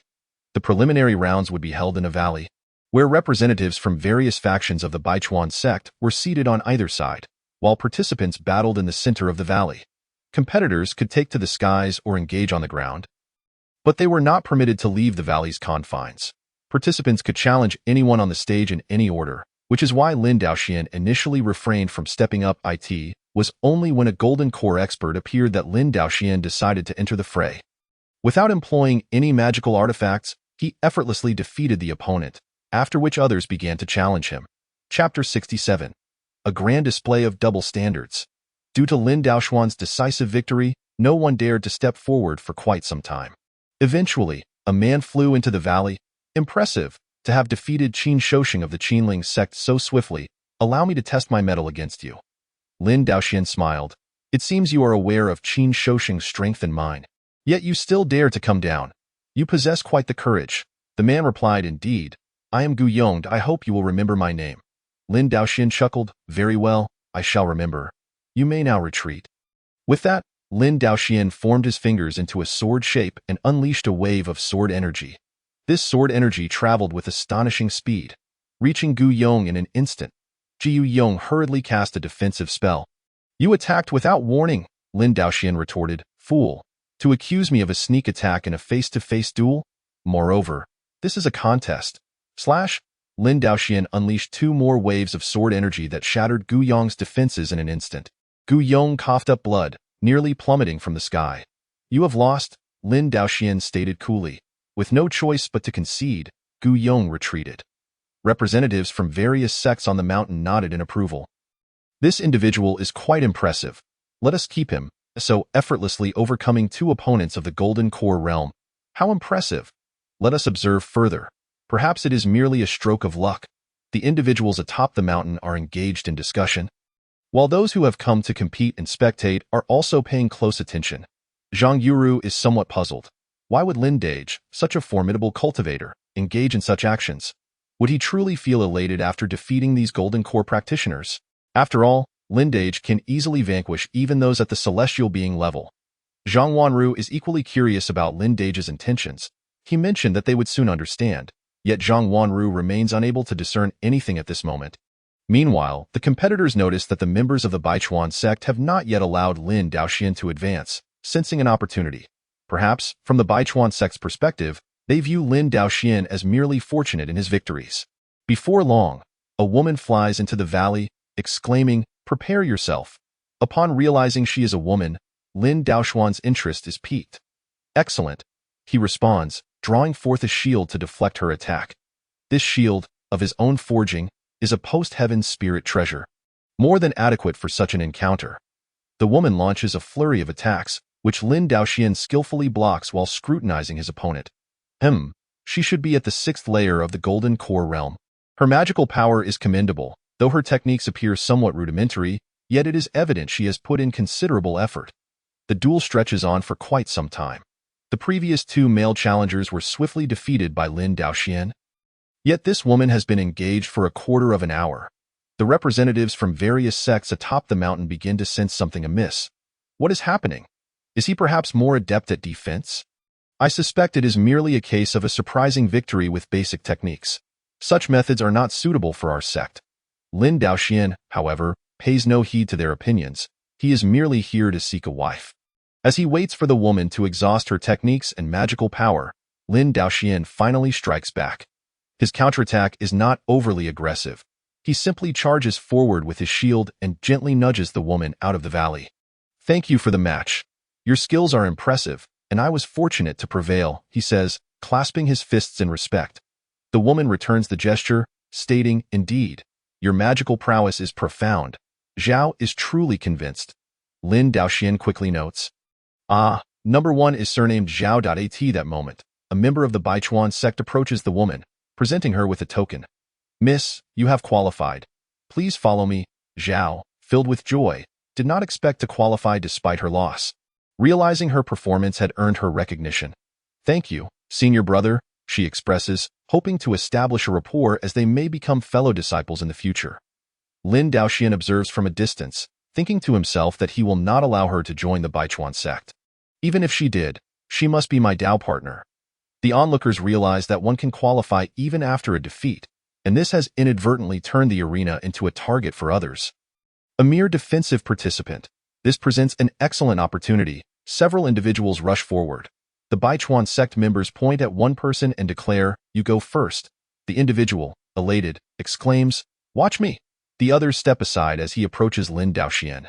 Upon seeing it is a man, Lin Daoxian immediately sends him flying with a single strike. A hush falls over the crowd. What just happened?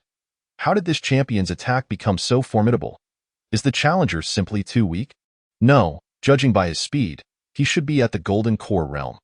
Could it be that the champion took the opportunity to rest during the defensive round? The Baichuan sect officials, indifferent to such speculation, point at another individual and say, "You are next." The man nods, swallows hard, and slowly ascends into the valley. Lin Daoxian, seeing another male challenger, sends him flying with a punch. The atmosphere becomes chaotic. What is happening? Is this champion truly that strong? He must be at the celestial being level, yet his attacks do not seem overly powerful. Perhaps he is utilizing a specialized technique designed to send opponents flying. Lacking inherent strength. Yes, he is cleverly exploiting the rules, likely practicing techniques specifically for the talent conference. Zhang Wanru begins to grasp the situation. Lin Dage appears fierce towards male challengers, yet courteous towards the women. So, Lin Dage is here to seek a wife. As the competition proceeds, Lin Daoxuan's behavior confirms her suspicions. When the Baichuan sect officials permit 2 more men to enter the fray, both concede immediately. As they are aware they are up against Lin Daoxian, a few female cultivators notice this pattern and step up one after another. Lin Daoxian engages in battles with them, employing a strategy of defense, allowing the women to showcase their skills. These women exhibit commendable talent and are all at the golden core level, casting flirtatious glances at Lin Daoxian. Clearly intrigued, one of the last challengers introduces herself before the duel, detailing her techniques as they fight. Lin Daoxian decides he will claim them all as his own, thus identifying them as number 2, 3, and 4. These 3 women are also selected to advance by the Baichuan sect. However, at this point, the Baichuan sect representatives can no longer tolerate Lin Daoxian's antics. Otherwise, he would become the judge of the Baichuan sect. They promptly present him with a token, instructing him to proceed to the waiting area. Elated, Lin Daoxian flies over and begins conversing with the 4 women. From a distance, Zhang Wanru frowns, pondering how many wives Lin Dage intends to take. Zhang Yuru, with a mischievous grin, teases, "What's the matter? Sister? Are you feeling jealous?" Zhang Wanru smacks him lightly. "Do not speak nonsense." Chapter 68. The truth cannot be concealed. Zhang Yuru chuckles. "It seems I have hit the mark. Lin Dage is indeed commendable, powerful, righteous, and exceedingly generous.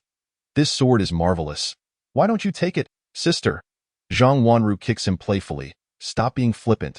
It's your turn to compete." With that, Zhang Yuru wipes the smile off his face. "All right, rest assured, I will definitely qualify." As the 2 remaining competitors in the valley conclude their match, Zhang Yuru steps onto the arena. With the magical treasure gifted by Lin Daoxian, Zhang Yuru swiftly defeats 3 opponents, the last 2 of whom are also at the golden core level. Observing this, the Baichuan sect presents Zhang Yuru with a token, announcing his qualification. Zhang Yuru flies to Lin Daoxian, clasping his fists in gratitude. "Lin Dage, it is thanks to your gifted sword that I am able to qualify." Lin Daoxian replies with a smile. "You are too modest. Your magical techniques are quite good, particularly your fighting spirit, which surpasses that of your opponents." Zhang Yuru scratches his head, chuckling. "Lin Dage, you flatter me too much." As they converse, they continue to watch the other competitors. Lin Daoxian feels disappointed that none of the subsequent qualifiers are women. Do all the good women only ascend to the stage drawn by my presence? However, having 4 is not insignificant. Wait, counting Zhang Wanru, that makes 5. The first round of competition concludes, with 32 individuals qualifying, all of whom are at the golden core level. Those at the heart enlightenment level are not excluded, provided they possess good qualifications. A slightly lower cultivation level is no hindrance. However, this time, no exceptional cultivators from the heart enlightenment level emerged. Of the dozens who participated, none showcased sufficient talent or insight. The 32 qualifiers are then grouped for the second round of combat. Lin Daoxian advances to the finals without any suspense, only to discover that his opponent is Zhang Yuru. This young man is merely at the 3rd layer of the golden core realm. There are many who are at the 9th layer among the qualifiers. How could he have bypassed them? In truth, Lin Daoxian underestimates the value of post-heaven spirit treasures in the lower realms, having grown accustomed to seeing them and thus failing to regard them as anything extraordinary. Post-heaven spirit treasures are typically possessed only by the leaders of smaller sects or elders of larger sects.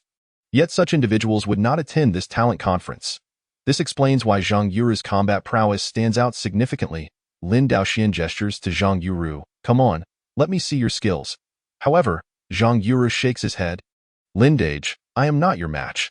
There is no need for a contest." He bows respectfully and steps back. Lin Daoxian chuckles, pleased that the young man has shown understanding in the end.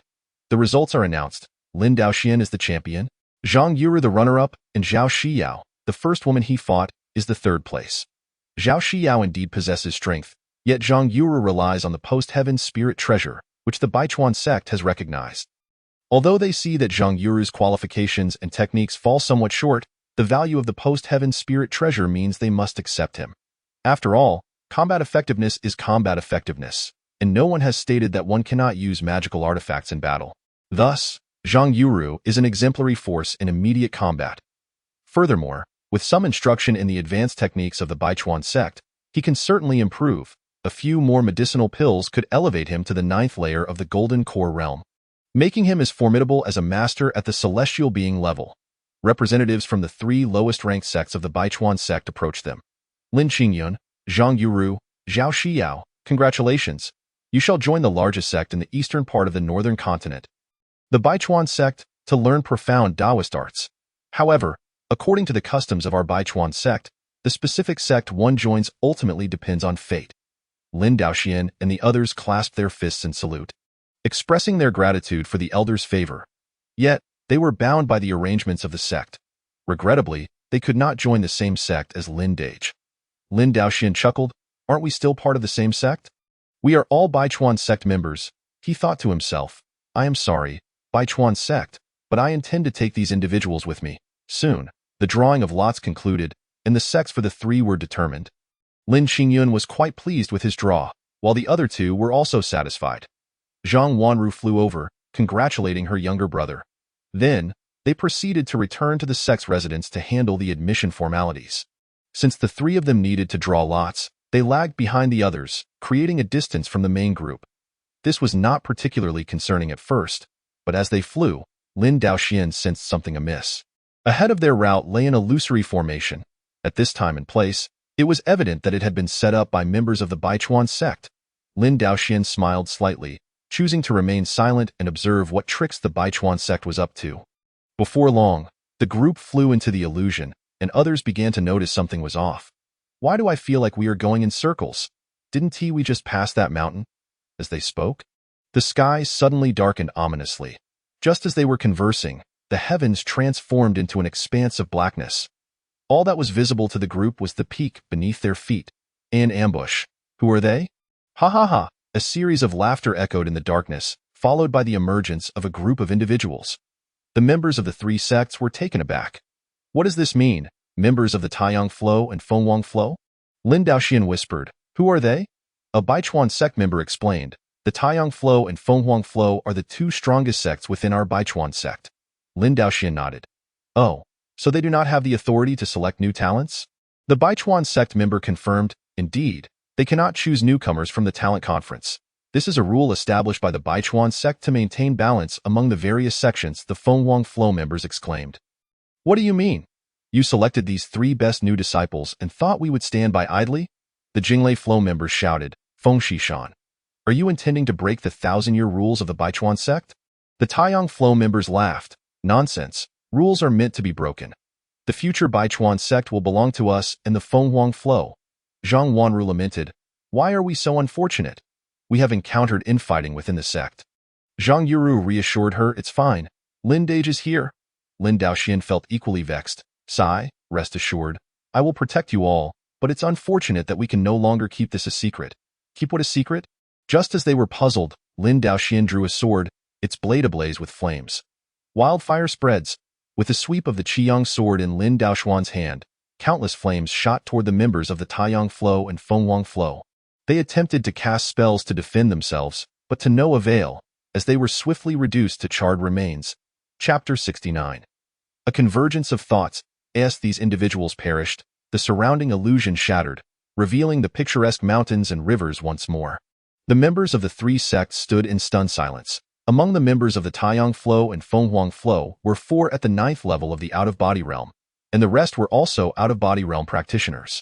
Yet, Lin Qingyun had dispatched them all with a single strike. Could he be a celestial being from the upper realm? Jinglei Flow's hallmaster, Lu Yujian, cautiously inquired. Esteemed immortal, may I ask if you hail from the upper realm? Lin Daoxian smiled. No, I am Lin Daoxian, the sect master of the Qingyun sect from the southern continent. Lin Daoxian? The crowd gasped in astonishment. This was the legendary Lin Daoxian who had annihilated several sects. Previously, they had heard rumors of him slaying celestial beings from the upper realm, but now they believed it without doubt. Zhang Yuru leapt for joy. Wow. So Lin Dage is Lin Daoxian. No wonder he is so formidable. Zhang Wanru now understood. No wonder Lin Dage was so ruthless toward the men in the arena and treated the women merely as sparring partners. It turns out, he is the Lin Daoxian known for marrying multiple wives. Zhao Xiao looked on with curiosity, having heard that Lin Daoxian was handsome and charming. Upon seeing him today, she found him rather ordinary. Just as she pondered, Lin Daoxian lifted the illusion, revealing his true appearance. Zhao Xiao's eyes lit up. Wow, so handsome. Lin Daoxian smiled at her. Thank you for the compliment. Zhao Xiao immediately lowered her head in embarrassment. Lin Daoxian then said, "All right, let us hasten to the Baichuan sect." Lu Yujian, the hall master of Jinglei Flow, felt rather awkward. He had initially thought he had chosen a prodigy, only to discover that Lin Daoxian had come seeking a wife. Sect Master Lin. This, Lin Daoxian smiled slightly. Hall Master Lu, while I certainly cannot take on a disciple from Jinglei Flow, I will assist you in dealing with these individuals I have slain. Lu Yujin nodded vigorously. Yes, thank you, Sect Master Lin. Although the champion they had hoped for had slipped away, forging a connection with Lin Daoxian was far more valuable than a talented disciple. As the group flew toward the Baichuan sect, they soon noticed a large gathering of people outside the mountain gate, seemingly there to welcome them. Lu Yujin remarked, "How peculiar. Why are there so many people?" Lin Daoxian responded, "Oh, are they not here to welcome us?" Lu Yujin shook his head. If they knew Sect Master Lin was coming, they would certainly be here to greet you. But they only know we are returning with new disciples. Oh no, could it be? Lin Daoxian interjected. Are they here to welcome the Fenghuang Flow and Taiyang Flow? Lu Yujin sighed. It seems they have indeed bribed members from other sections. Lin Daoxian smiled faintly. No matter who it is, those who disobey shall be dealt with. Lu Yujin concurred. Right. With Sect Master Lin here, we have nothing to fear. As they approached the mountain gate, the crowd stirred. 2 individuals flew forward, frowning as they inquired. Guanfengqin, where are the members of the Fenghuang Flow and Taiyang Flow? Wei Xingjin, why have you returned? Lu Yujin was equally surprised. Who are you? Lin Daoxian was even more astonished. You do not recognize them? At that moment, several individuals flew from the crowd to join the two. Esteemed immortal, it seems they have failed. What shall we do now? Guanfengqin remarked. What a bunch of useless fools. What do they mean by the two great sects? But it matters not. J.C. Engliing, you shall take charge of the Baichuan sect from now on. J.C. Engliing was elated, as he had unexpectedly received such an opportunity with the demise of the members of the Taiyang Flow and Fenghuang Flow. Thank you for your guidance, esteemed immortal. Lin Daoxian understood. Oh, you are from the upper realm, seeking to claim the Baichuan sect as your subordinate sect? Guanfengqin nodded. You are quite astute. If you are willing to pledge loyalty to the Tianyin sect, I can intercede on your behalf to spare your lives. Lin Daoxian chuckled. If you return to the upper realm right now, I can spare your life. Wei Xingjin could no longer contain himself. Senior brother, why waste time with him? Just kill him. Guanfengqin shook his head. They managed to slay members of the Fenghuang Flow and Taiyang Flow, indicating they possess some skill. Thus, I wish to offer them a chance. Unfortunately, just as Guanfengqin was about to proclaim Lin Daoxian's execution, someone from behind suddenly shouted, "Ah, is that not Lin Daoxian?" Upon hearing this, the members of the Baichuan sect were thrown into a frenzy. What? He is Lin Daoxian? No wonder the Fenghuang Flow and Taiyang Flow failed. It turns out Lin Daoxian has arrived. Are you sure you are not mistaken? A person replied, I cannot be wrong. I saw him at the New Taishan Manor while conducting business. Guanfengqin realized that Lin Daoxian's reputation in the lower realm was quite significant. Therefore, he saw this as an opportunity to establish authority by eliminating him. It appears you indeed possess some skill. No wonder you are so arrogant. Lin Daoxian smiled, drawing forth the diagram of the extermination of immortals. From your tone, it seems you are unwilling to live. Guanfengqin, enraged, retorted, You little brat, do not think that just because you have made a name for yourself in the lower realm, you are anything special. Allow me to show you what it means to be an immortal. As he spoke, he produced a drum-shaped magical artifact, striking it with his hand. Waves of visible magical energy surged towards Lin Daoxian. Lin Daoxian nodded. Indeed, this individual's magical prowess was formidable, likely at the integration stage. The artifact's power was also considerable. Not only did the sonic waves aimed at him cause discomfort, but those around him also covered their ears. Appearing quite distressed, observing his fellow disciple from Tianyin sect, Wei Xingjin, he wore an expression of smug satisfaction, seemingly prepared to cheer for his senior brother. Lin Daoxian smiled slightly, contemplating that he could use this opportunity to establish his authority and intimidate the members of Baichuan sect. He pointed his hand, and the 4 swords of extermination soared forth, dividing into 4 directions to attack the organ. He then retrieved the earthbound array diagram. The 5 elements mountain seal was positioned to form a defensive formation against the sonic assault. Although the organ's magical force was potent, its artifact was merely average. while the earthbound array diagram was a congenital spiritual treasure, making defense remarkably effortless, as the organ perceived the four celestial swords approaching. It waved its hand to strike its artifact, causing the drum's surface to tremble and release waves of sound to interfere with the four swords of extermination. Unfortunately, despite the sophistication of his technique, Lin Daoxian, possessing the primordial Dao body, was unperturbed by the interference of his divine consciousness, accurately locking onto the organ. The four swords of extermination effortlessly breached the organ's magical defenses and approached it directly. At this point, the organ was thrown into a panic, forsaking any clever techniques and resorting to its artifact for defense. The drum-shaped artifact transformed into a phantom, attempting to block the four swords of extermination. The result was a series of piercing sounds as the swords swiftly penetrated through. The organ let out a wretched scream, plummeting from its celestial height. Zhang Yuru applauded, exclaiming, "Excellent kill.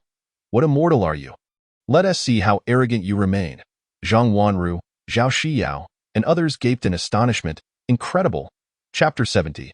Visitors from the underworld palace Wei Xingjin could scarcely believe his eyes. His senior brother, a formidable master at the 5th level of integration stage, had been so easily dispatched, with hardly any chance to retaliate. The assault from the celestial swords was relentless, while their countermeasures seemed as ineffective as a mere tickle. He immediately concluded that his participation would be futile. What was there to wait for? He fled into the skies, retreating to a safer distance in hopes of opening a temporary passage back to the upper realm. He thought to himself, being at the integration stage, he should surely be faster than his opponent. Upon seeing him flee, Lin Daoxian immediately pursued. "Heh, had you not moved, I might have forgotten about you." Wei Xingjian gritted his teeth, retorting, "Do not grow too arrogant. You rascal! Once I return to the upper realm, I shall summon the masters of my sect to annihilate you." Lin Daoxian chuckled. "Ah, with such words, I shall make it my mission to ensure you do not escape." As he spoke, he directed the four swords of extermination to expand their formation, encircling Wei Xingjin from a distance. Wei Xingjin fell silent, astonished to discover that Lin Daoxian's speed was not any slower than his own. And those four celestial swords were even swifter. "How is this possible? Who exactly are you?" Lin Daoxian replied nonchalantly, "Did I not just mention it? Qingyun sect, Lin Daoxian. Remember it for your next life." Before Wei Xingjin could retort, the four swords of extermination launched their attack, the phantoms of the swords converging from all directions, reducing Wei Xingjin to mere fragments. Lin Daoxian sheathed the four swords of extermination and turned his gaze toward the members of Baichuan sect. Those individuals hastily knelt, pleading for mercy, esteemed immortal. "It is not our doing. We were coerced." They descended to the lower realms seeking our cooperation. Who would willingly become a subordinate sect? Upon hearing this, Lin Daoxian inquired with a smile. "Oh? You truly do not wish to?" Immediately, some realized the implications and eagerly responded. "Of course we are willing to become a subordinate sect of Qingyun sect. The leadership of Sect Master Lin is unparalleled." "It would be our honor." Satisfied, Lin Daoxian nodded. "Very well. From now on, Baichuan sect shall be led by your thunder flow." Lu Yujian beamed with joy, nearly bursting with excitement. Yes, Lu swears eternal loyalty to Sect Master Lin. Initially one of the weakest factions in Baichuan sect, he had now risen to prominence. How could he not be elated? Meanwhile, the members of Qingshan Flow and Xiushui Flow lamented, wishing they had drawn the winning ticket. At that moment, Lin Daoxian continued, "Qingshan Flow and Xiushui Flow, you shall assist Lu Zhangmin." The members of Qingshan Flow and Xiushui Flow rejoiced, hastily expressing their gratitude. "Yes, Wang swears eternal loyalty to Sect Master Lin." "Yes, Chun swears eternal loyalty to Sect Master Lin." Lu Yujian felt a pang of concern. Lin Daoxian was subtly warning him. Should he fail to meet Lin Daoxuan's expectations, these two could easily usurp his position. Moreover, the members of Qingshan Flow and Xiushui Flow would undoubtedly keep a close watch, reporting any shortcomings to Lin Daoxian. Lin Daoxian appeared indulgent, yet he was far from a fool. Lu Yujian resolved to seize this opportunity. If he fell from grace, it would be a fate worse than death. With matters settled, the members of Baichuan sect invited Lin Daoxian to their temple for a feast, formally acknowledging Qingyun sect as their superior sect. Lin Daoxian then announced his intention to take Zhang Wanru, Zhang Yuru, Zhao Shiyao, and others with him. The members of Baichuan sect had no objections. just as Lin Daoxian prepared to summon the female disciples. He suddenly received a message from Hai Xinru. Given Hai Xinru's composed nature, her contact at this moment surely indicated something of great importance. Lin Daoxian promptly left the banquet hall, activating his communication talisman. Waves of light flickered, revealing the ethereal image of Hai Xinru.my husband. Individuals from the Underworld Palace have come to Yaotao Mountain Manor seeking someone. Lin Daoxian frowned. He was already aware that the Underworld Palace would come, but the timing was indeed inconvenient. How many are there? What is the current situation? Hai Xinru replied, 2 individuals. They stated they would wait for you and Ling Yin to return. Lin Daoxian nodded, very well. Gather the experts together just in case. Ling Yin and I will return immediately. Understood. Lin Daoxian then contacted Wei Lingyan, instructing her to return directly from Beiwai Sect to Yaotao Mountain Manor. Afterward, he stored the talisman and informed Zhang Wanru, Zhao Xiyao, and the others that they were to return with him immediately. The parties converged outside Yaotao Mountain Manor and proceeded together up the mountain. Hai Xinru was waiting outside to greet them. Lin Daoxian inquired, what is the situation now? Hai Xinru shook her head. Nothing yet. They have remained in their room, likely conserving their magical energy to slow its depletion. As they spoke, 2 figures suddenly flew out from Yaotao Mountain Manor, heading straight for them. Junior sister Ling Yan. Is that you? Wei Lingyan responded, Brother Pangguang, Brother Wei Zhang. What brings you here? Lin Daoxian could not help but chuckle. While the name sounded commonplace in this realm, they brought him amusement. Upon seeing Lin Daoxian laugh, Pangguang grew even angrier. You audacious scoundrel! How dare you laugh? Wei Zhang retorted, you lowly wretch from the lower realm. How dare you abduct the daughter of our underworld palace's lord? Lin Daoxian's smile faded. Lowly wretch? You have no idea how many so-called immortals have perished at my hands. Wei Lingyan was also displeased. What do you mean by abduct? I am in love with my husband. What is wrong with our union? Pangguang and Wei Zhang were taken aback. Junior sister, have you lost your senses? There are countless brothers within the underworld palace who are infatuated with you, and other sects are constantly seeking your hand. How can you? Wei Lingyan interrupted with indignation. My husband and I share the same cultivation level, and he far surpasses you. Pangguang exclaimed. What? The same cultivation level?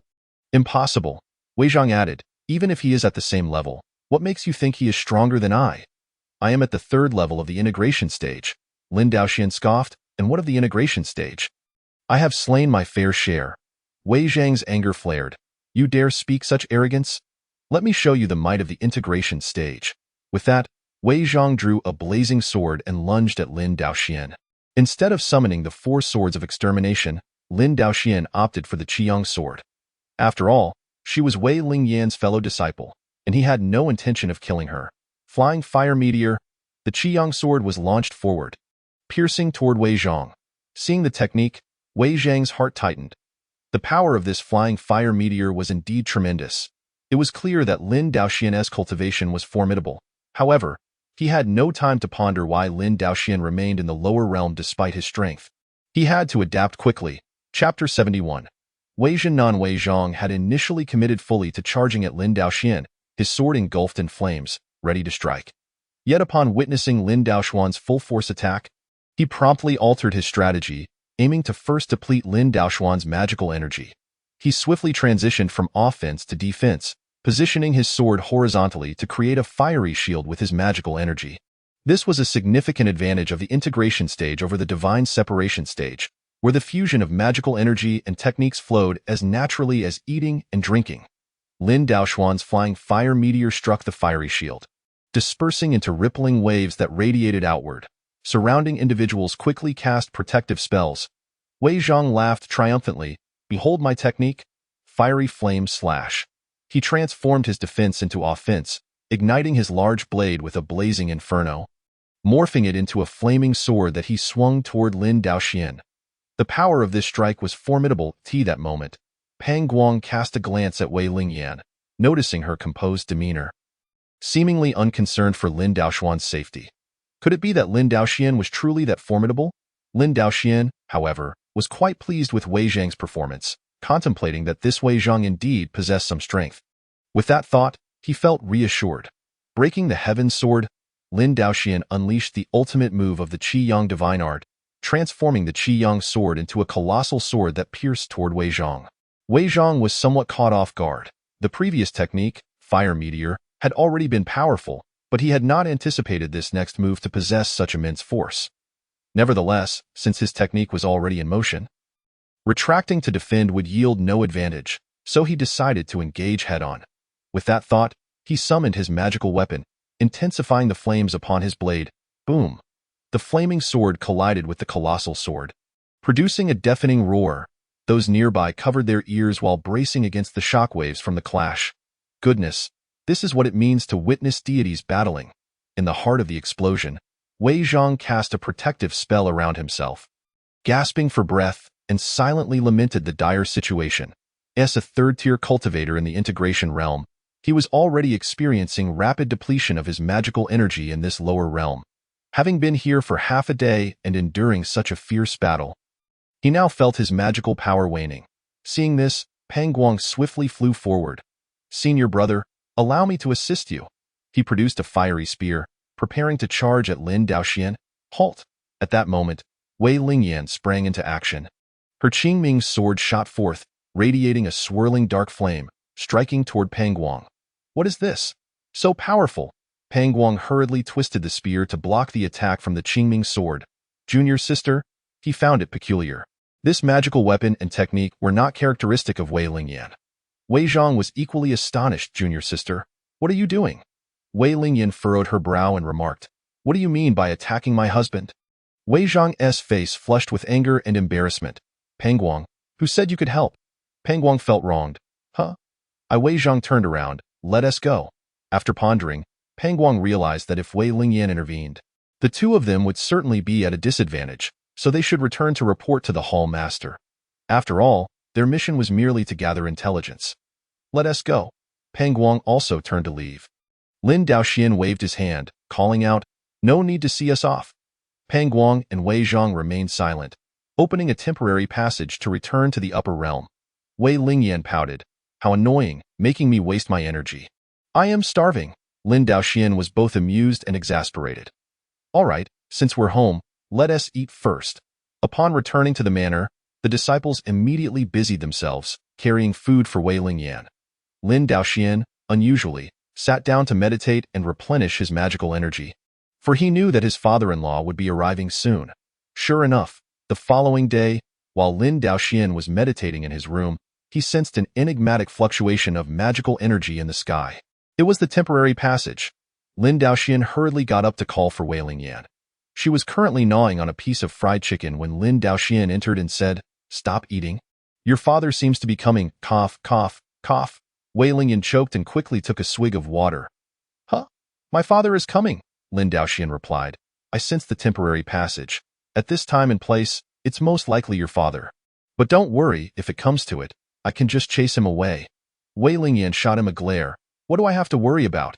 At worst, I'll fight alongside you. P.S. only at the 7th tier of the integration realm. We can surely defeat him together." Lin Daoxian nodded. "Oh, you're not worried?" Wei Lingyan declared confidently. "Of course not." Lin Daoxian pointed at her trembling legs. "Then why are your legs shaking?" Wei Lingyan's face flushed. I just had too much to drink." Just then, a thunderous voice echoed from above. "Lingyan? Lingyan? Where are you?" Wei Lingyan jolted awake, gritted her teeth, and declared, "Let us go. We need to see." Wei Zhenan was shouting from the sky. And as Wei Lingyan rushed out, she yelled, "What are you shouting for? Don't you know you're disturbing people's cultivation?" Upon seeing Wei Lingyan emerge, Wei Zhenan's anxious expression instantly transformed into a broad grin, as if he were about to devour someone. "Lingyan, hurry and come back home. Once I gather the troops, we'll obliterate this wretched manor and deal with that Lin Daoxian." Wei Lingyan's expression hardened. "Father, have you lost your mind, treating your son-in-law like this?" Wei Zhenan was taken aback. "Huh? Lingyan, why are you defending him? He killed Gong Shaoxian, captured you." And at that moment, Lin Daoxian stepped out, cheerfully calling, "Hey, your son-in-law greets you." "Esteemed father-in-law." Upon seeing Lin Daoxian, Wei Zhenan's anger surged. "Lin Daoxian, do you dare to engage me in 300 rounds of battle?" Lin Daoxian smiled. "I wouldn't dare. I fear I might accidentally kill you. And then Lingyan would be heartbroken."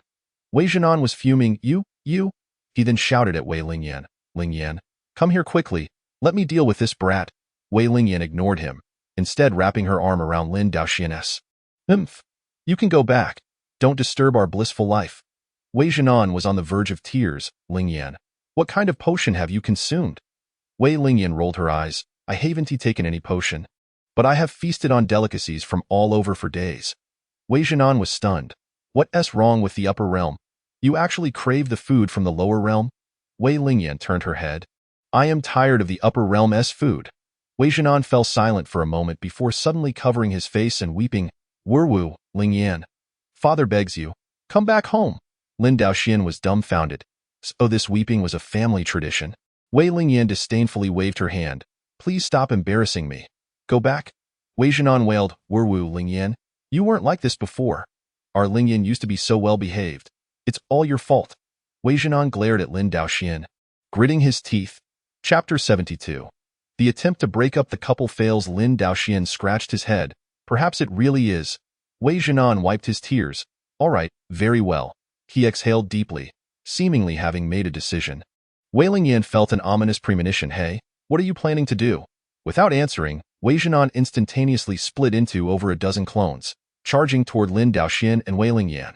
Lin Daoxian was startled and quickly drew the Qiyang sword, slashing at the clone in front of him. At that moment, Wei Jianan's clones suddenly merged, forming three.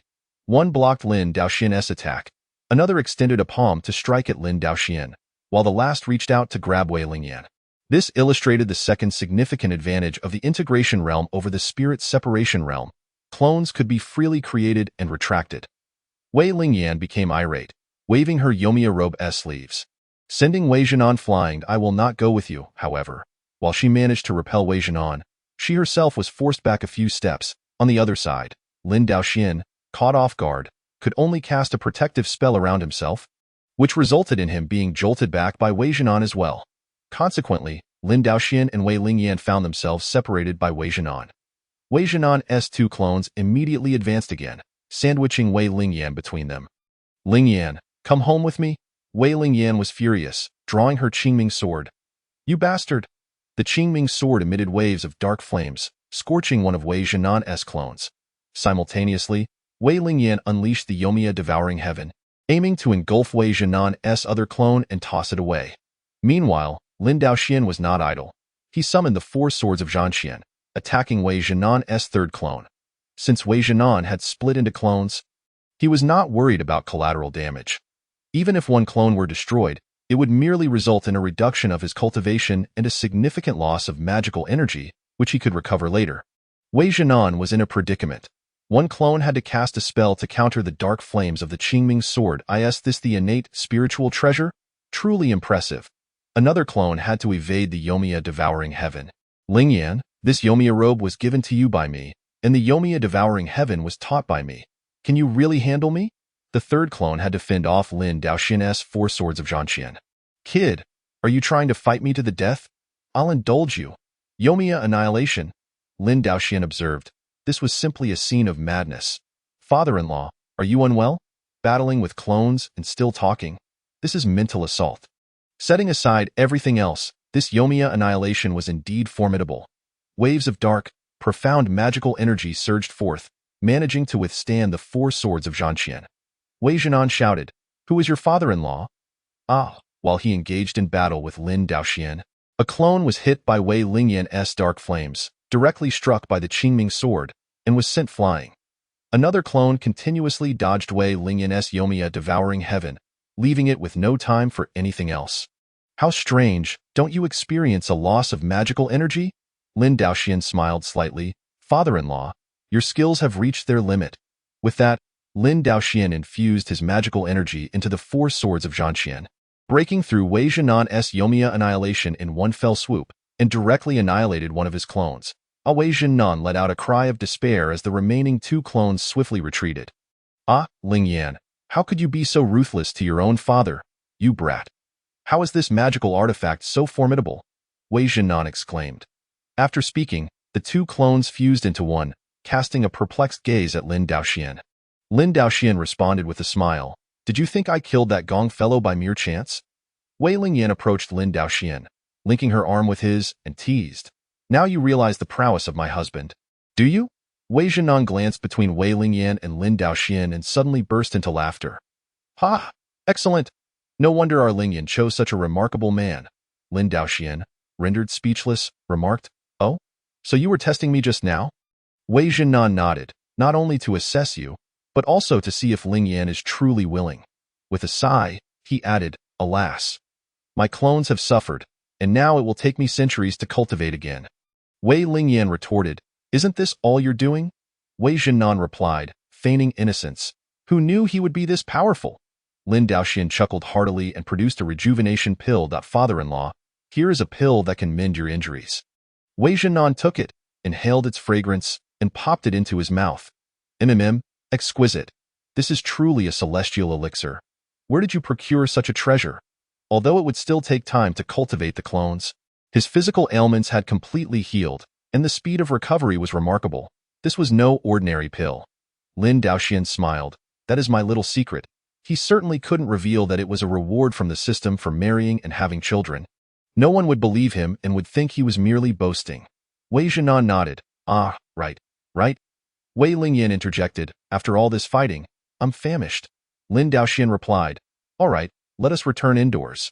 Today is a joyous occasion, and I shall personally cook for you. Wei Lingyan jumped with delight, clapping her hands. Wonderful! Then she remembered something and added, Wait, it's all mine. You're not getting any. Both Lin Daoxian and Wei Zhenan laughed heartily.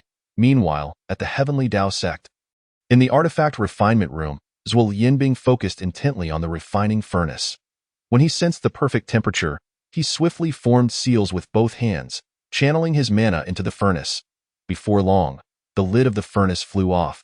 Exploding into fragments, Zhuo Yinbing reached out, and a beam of light shot from within the furnace, landing in his palm. He stroked it gently, and a dazzling array of colors erupted, then retracted into the sword's body. The colorful lotus sword is finally complete. Lan Ruqing, Master shall avenge you. Zhuo Yinbing stored the colorful lotus sword in his storage ring, reminiscing about that fateful day when disciples of the Heavenly Dao sect knelt before him, reporting that Lin Daoxian had slain Lan Ruqing while she was mining. Rather than seeking vengeance immediately, he had opted to gather rare materials and refine the colorful lotus sword first, so as not to squander Lan Ruqing's previous efforts. Additionally, he was cautious, for if Lin Daoxian could kill someone adept at earth evasion like Lan Ruqing, it indicated his formidable strength. Thus, Zhuo Yinbing aimed to forge this innate spiritual treasure, the colorful lotus sword, first. However, that was not enough. Zhuo Yinbing soon received news that Lin Daoxian had also killed Gong Shaoxian of the Netherworld Palace. Although Gong Shaoxian and Lan Ruqing were inferior to Zhuo Yinbing, he did not wish to take any risks. Someone, deliver an invitation to the Jingtian sect, saying that the sect master of the Heavenly Dao sect, Zhuo Yinbing, has urgent matters to discuss. After sending his father-in-law to the heavens, Lin Daoxian remained at the Raging Tide Manor for a few more days. During this time, he ascended to the 5th layer of the spirit separation realm, his mana growing even stronger. With an increasing number of companions, his system rewards multiplied, leading to rapid ascension, a virtuous cycle. After his promotion, he distributed rewards to his companions. He then manifested a clone to accompany Wei Lingyan in search of delicacies to the east. Presently, he had 3 clones, one at the Qingyun sect, one at the Xuanwu sect, and one with Wei Lingyan. Meanwhile, his true self had a pressing matter to attend to, courting Yang Junhan. Last time, he had been interrupted by the 100 Rivers Sect's talent conference. Though he gained much from the conference, he could not forsake Yang Junhan. After all, the more companions, the better. Lin Daoxian flew northward, arriving in a secluded area, when he suddenly sensed something amiss, in the wilderness. 2 powerful auras were moving stealthily, concealing their presence. Had he not possessed the primordial Dao body, attuned to the spiritual energies of heaven and earth, he might not have detected them at all. Hovering in midair, Lin Daoxian called out, Who goes there? Come forth. After a prolonged silence, no one responded, yet Lin Daoxian remained, waiting patiently. The hidden figures finally confirmed that Lin Daoxian was not deceiving them. He had genuinely sensed their presence. Ha ha ha! A mere spirit separation realm cultivator can detect us. You truly possess some skill, and no wonder you are so cautious. Hemph! I told you to be more vigilant. 2 individuals soared into the sky, flanking Lin Daoxian from either side. Upon seeing them, Lin Daoxian recognized neither. "Who are you? Did I kill your subordinates?" Zhuo Yinbing, the sect master of the Heavenly Dao sect, snorted coldly. "Count yourself clevered. I am here today to avenge my beloved disciple." Lan Ruqing, Jing Qianhui, the sect master of the Jing Tian sect, declared, "If you surrender the Qiyang sword now, I will persuade sect masters what to grant you a swift end." Jing Qianhui had already been contemplating how to deal with Lin Daoxian, and Zhuo Yinbing's arrival presented a perfect opportunity. They agreed that the Qiyang sword would belong to Jing Qianhui, with the remainder split evenly. Lin Daoxian chuckled. "Oh, so you are from the Yangji sect?" "Jing Tian sect," Jing Qianhui replied. "I am Jing Qianhui, the sect master of the Jing Tian sect." Lin Daoxian nodded and pointed at Zhuo Yinbing. "So you are the sect master Zhuo? Who is Lan Ruqing?" "I do not recall." Zhuo Yinbing gritted his teeth and retorted. "Then you shall go down and inquire about it. Sect Master Jing, let us attack together." They had initially planned to wait for Lin Daoxian to be distracted before launching a surprise attack, but having sensed their presence, they now had no choice but to confront him head-on. Their successful evasion of Wei Lingyan had already been a minor victory. Zhuo Yinbing drew the colorful lotus sword and charged at Lin Daoxian first. The sword flew forth, bursting with radiant colors, aimed directly at Lin Daoxian. Jing Qianhui also brandished the Jing Tian sword, hurling it towards Lin Daoxian, its myriad rays shining like the sun. Lin Daoxian self-deprecatingly mused. Before experiencing the storm, a rainbow emerges. He too unsheathed the 4 swords of Zuzhen, splitting them into 2 paths to meet the oncoming assault. The 6 innate spiritual treasures collided, unleashing waves of mana that reverberated through the surroundings. Lin Daoxian intercepted the first wave of attacks, opting not to linger but instead directing the 4 swords of Zuzhen to bypass the opponent's artifacts and strike at the 2. Simultaneously, he produced the grounded formation diagram, activating the 5 elements mountain seal to form a mana shield for his protection. Zhuo Yinbing and Jing Qianhui shared a similar strategy, controlling their celestial swords to attack Lin Daoxian while simultaneously casting protective spells. Zhuo Yinbing was enveloped in a dazzling array of colors, while Jing Qianhui emitted a pure white glow, seemingly duller but equally effective for defense. The colorful lotus sword and Jing Tian sword struck the mana shield of the grounded formation diagram, creating ripples yet failing to penetrate. Zhuo Yinbing and Jing Qianhui were taken aback. There was an innate spiritual treasure? Jing Qianhui laughed heartily. "These 2 formation diagrams are just perfect, one for each of us." Zhuo Yinbing nodded in agreement. "Agreed?" Lin Daoxian scoffed. "Are you not counting your chickens before they hatch?" As he spoke, the 4 swords of Zuzhen had already slashed at their protective spells several times. Zhuo Yinbing and Jing Qianhui realized something was amiss. The attack power of these 4 swords was overwhelming. Zhuo Yinbing hastily retrieved a shield-shaped magical artifact, activating its powers to defend against the 2 swords. On the other side, Jing Qianhui also summoned a pair of golden war hammers to shield himself. Unfortunately, these 2 artifacts were of inferior quality, merely acquired treasures. After a few exchanges, the 4 swords of Zuzhen shattered the shield and broke the golden hammers. "Oh no, this is formidable. This is bad." Zhuo Yinbing and Jing Qianhui, filled with trepidation, hastily recalled the Wucai Lianhua sword and the Jing Tian sword, entangling themselves with the 4 swords of Zhuxian. In that moment, they felt considerably relieved, for their innate spiritual treasures could withstand the might of the 4 swords of Zhuxian. However, Lin Daoxian found himself in a rather precarious situation. His earthbound formation could not be retracted. For otherwise, the 2 could unleash other spells to assail him. In such a scenario, he would be compelled to divide his focus to defend against their onslaught. Fortunately, once the earthbound formation was activated, it operated autonomously, albeit at a significant cost of mana, making it his best option. As for summoning the Qiyang sword again, it would likely prove futile, as it would demand further concentration to control. Now, faced with 2 formidable adversaries, managing the 4 swords of Zhuxian was already a considerable drain on his mental faculties. These 2 individuals were the strongest opponents Lin Daoxian had ever encountered. Surpassing even Wei Jinnan, they likely belonged to the 8th or 9th layer of the integration realm. If it were just one, he might manage to defeat them with all his might, but confronting 2 experts posed a daunting challenge. Should he eliminate one, he would exhaust his mana and then fall prey to the other. Although he could transfer his essence to a clone upon his demise, it would be akin to extinguishing one of his most potent incarnations. Furthermore, in doing so, Lin Daoxian would forfeit the Zhuxian formation, the Earthbound formation, the Qiyang sword, and other invaluable items. Yet, Lin Daoxian had no intention of conceding defeat. Realizing that his current strength was insufficient to overpower his foes, he resolved to take a desperate gamble. He summoned 3 clones and briefed the Qingyun sect, Xuanwu sect, and Wei Lingyan on the situation before retracting the 3 clones. As he withdrew his clones, he simultaneously reclaimed their mana, causing Lin Daoxuan's aura to transform dramatically. Zhuo Yinbing and Jing Qianhui, sensing the sudden surge of Lin Daoxuan's power, exchanged bewildered glances. What was happening? Had he leveled up? Impossible. Could it be that he had recalled his clones?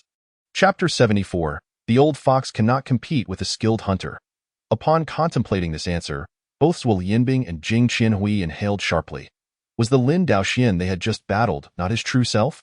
Those from the upper realm rarely manifested clones, as doing so would diminish their mana. Moreover, in the upper realm, practitioners at the integration realm often encountered opponents of equal or greater strength. Therefore, unless absolutely necessary during combat, they typically refrained from creating clones. Little did they know, Lin Daoxuan's reason for frequently manifesting clones was entirely for the purpose of procreation. Regardless of their thoughts, Lin Daoxuan's mana had now surged, and he was prepared to launch a genuine offensive. With a commanding presence, Lin Daoxian directed the 4 swords of Zhuxian to attack Zhuo Yinbing, disregarding Jing Qianhui entirely. In an instant, Zhuo Yinbing found himself facing 4 celestial swords instead of 2, plunging him into disarray. Jing Qianhui, recognizing the peril, immediately turned his focus towards Lin Daoxian. However, Lin Daoxian merely employed the Earthbound formation for defense, paying no heed to him. As Zhuo Yinbing struggled to maintain his composure, he urgently called out, "Jing Sect Master, unleash your killing blow." Jing Qianhui, having observed the dire situation, realized that Zhuo Yinbing was in grave danger. "All right, sunlight illuminates," he declared, pointing towards the sky, causing the Jing Tian sword to whirl rapidly above Lin Daoxian, shooting forth beams of light that struck the mana shield of the Earthbound formation. The formation immediately wavered precariously, yet Lin Daoxian remained unfazed. What he sought was to gamble everything. "Kill," Lin Daoxian bellowed. And the speed of the 4 swords of Zhuxian surged dramatically. Zhuo Yinbing found himself unable to defend against the assault of the 4 swords, which relentlessly breached his protective spells. Gritting his teeth, Zhuo Yinbing relied on his profound mana to endure the onslaught, waiting for Jing Qianhui to inflict harm upon Lin Daoxian, which would turn the tide in their favor. Unfortunately, Zhuo Yinbing possessed only the single innate treasure, the Wucai Lianhua sword, which was insufficient to withstand the 4 celestial swords. As Lin Daoxian attacked Zhuo Yinbing, Jing Qianhui assailed Lin Daoxian, forming a peculiar triangle in the skies. Nevertheless, it was Lin Daoxuan's 4 swords of Zhuxian that proved superior. Breaking through Zhuo Yinbing's protective spells first, Zhuo Yinbing endured 2 strikes from the Zhuxian sword and the Zhuxian sword, sustaining grievous wounds. Unable to withstand any longer, he turned to flee. For experts of their caliber, the most terrifying scenario was sustaining injuries. Recovery could take centuries, and during that vulnerable period, any assault could be catastrophic. Thus, masters from the upper realm seldom engaged directly, delegating tasks to their disciples. This time, however, they had taken Lin Daoxian seriously, seeking absolute assurance. Little did they realize, their caution was still insufficient. "Jing Sect Master, hold him off for me." Zhuo Yinbing acknowledged that mere flight would be futile, for he would surely be pursued by Lin Daoxian, thus placing his hopes on Jing Qianhui. "Understood, Lin Daoxian. Prepare to meet your end," Jing Qianhui shouted as he veered off in another direction, unwilling to sustain injuries himself. Lin Daoxian laughed heartily. "Ha ha ha, none of you can escape with that." He split into 2, one pursuing Zhuo Yinbing wielding the Zhuxian formation, while the other chased Jing Qianhui with the Qiyang sword. He could not afford to give them a moment's respite, or they would flee back to the upper realm. Zhuo Yinbing, glancing back at Lin Daoxian in pursuit, thought to himself that since he was already wounded, Lin Daoxian, in splitting himself, must have allocated most of his mana to Jing Qianhui. This was an opportunity. Zhuo Yinbing turned around, pointing the Wucai Lianhua sword forward. Heaven and earth bridge. With a mighty shout, a brilliant rainbow of light erupted from the Wucai Lianhua sword, shooting directly towards Lin Daoxian. Lin Daoxian felt no fear. With a twist of the 4 swords of Zhuxian, he shattered the rainbow and continued his pursuit of Zhuo Yinbing. Zhuo Yinbing was taken aback. astonished by the formidable mana of Lin Daoxuan's clone. Did he intend to eliminate me first while neglecting the other? Indeed, he harbored a deep-seated grudge against me, while Jing Qianhui merely coveted Lin Daoxuan's artifacts. Realizing this, Zhuo Yinbing opted to halt his advance, for he had no desire to assist Jing Qianhui in stalling Lin Daoxian. Ha ha ha, Jing Qianhui, if I cannot fare well, neither shall you. Heaven and Earth Bridge. Zhuo Yinbing unleashed his ultimate technique, pouring all his mana into the Wucai Lianhua sword. The multicolored radiance from the sword radiated outward in all directions. Lin Daoxian observed that this old fellow was prepared to risk it all very well. I shall grant you your wish. Lin Daoxian had no intention of holding back either. He unleashed all 4 swords simultaneously, charging towards the Heaven and Earth Bridge to dismantle it. This maneuver combined both offense and defense, first dismantling the technique before annihilating the foe. The 4 swords of Zhu Xian surged forward like a tidal wave, shattering the Heaven and Earth Bridge, ultimately piercing through Zhuo Yinbing's form. Zhuo Yinbing coughed up a mouthful of blood, his complexion pale. Alas, I cannot personally avenge you. With those parting words, Zhuo Yinbing plummeted downwards. Lin Daoxian swiftly retrieved the Wucai Lianhua sword and Zhuo Yinbing's storage ring before soaring off in another direction. His other clone, wielding the Qiyang sword, remained locked in a fierce struggle with Jing Qianhui, denying him the opportunity to ascend to the upper realm. As Jing Qianhui battled, he sensed something amiss. This clone's mana felt significantly weaker, and the Qiyang sword seemed inferior to the 4 celestial swords. Could it be that Lin Daoxian had allocated his mana predominantly to the other side? This clone was merely a distraction to allow his true self to eliminate Zhuo Yinbing. Jing Qianhui could care less about Zhuo Yinbing's fate, but he certainly coveted the Qiyang sword. With this thought, Jing Qianhui halted his advance and launched a counterattack against Lin Daoxuan's clone. Although he now possessed the Jing Tian sword, an innate treasure, one could never have too many such artifacts. As he struck out with several blows, he increasingly discerned the clone's meager mana. Ha ha ha, Lin Daoxian, I truly thank you. You offer me your treasures without hesitation. Lin Daoxuan's clone chuckled. Jing Qianhui, you appear rather foolish. In a sudden move, Lin Daoxian retracted the Qiyang sword, tossing it behind him. Jing Qianhui sneered, a golden cicada shedding its shell? What good will that do? He too manifested a clone to entangle Lin Daoxuan's, while his true self lunged for the Qiyang sword. That moment, Lin Daoxuan's true self arrived. I told you that you are foolish, yet you refused to believe me. Had you fled early on with your clone, I might not have been able to pursue you. Alas, your greed for the innate treasure has led to this misjudgment. As Lin Daoxian spoke, he unleashed the 4 swords of Zhu Xian, sending them flying in 4 directions to encircle Jing Qianhui. It was only then that Jing Qianhui realized the precariousness of his situation. Zhuo Yinbing had fallen so swiftly? What utter incompetence!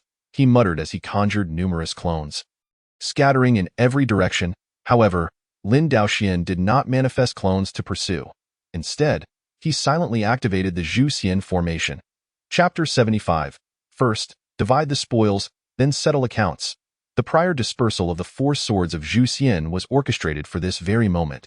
Now, as the Zhu Xian sword formation activated, myriad spectral swords assailed Jing Qianhui's clones from every direction. In an instant, over a dozen of Jing Qianhui's manifestations were annihilated, leaving only a few fleeing desperately. Lin Daoxian modified his incantation, transforming the 4 swords of Zhu Xian into 4 colossal swords of heaven, sweeping towards Jing Qianhui. Terrified, Jing Qianhui felt his soul nearly escape him. Spare me, I was wrong. I no longer desire the Qiyang sword. Jing Qianhui's numerous avatars pleaded for mercy, yet Lin Daoxian paid them no heed. With a sweep of the 4 swords of extermination, he eradicated all of Jing Qianhui's manifestations. Now, your innate spiritual treasure belongs to me. Thank you. Lin Daoxian picked up the Jing Tian sword and Jing Qianhui's storage ring, recalling his avatars. Truly, man dies for wealth, and birds perish for food. Why, I ask? Would you covet my Qiyang sword when you could enjoy a life of ease in the upper realm? This fierce battle had been perilous.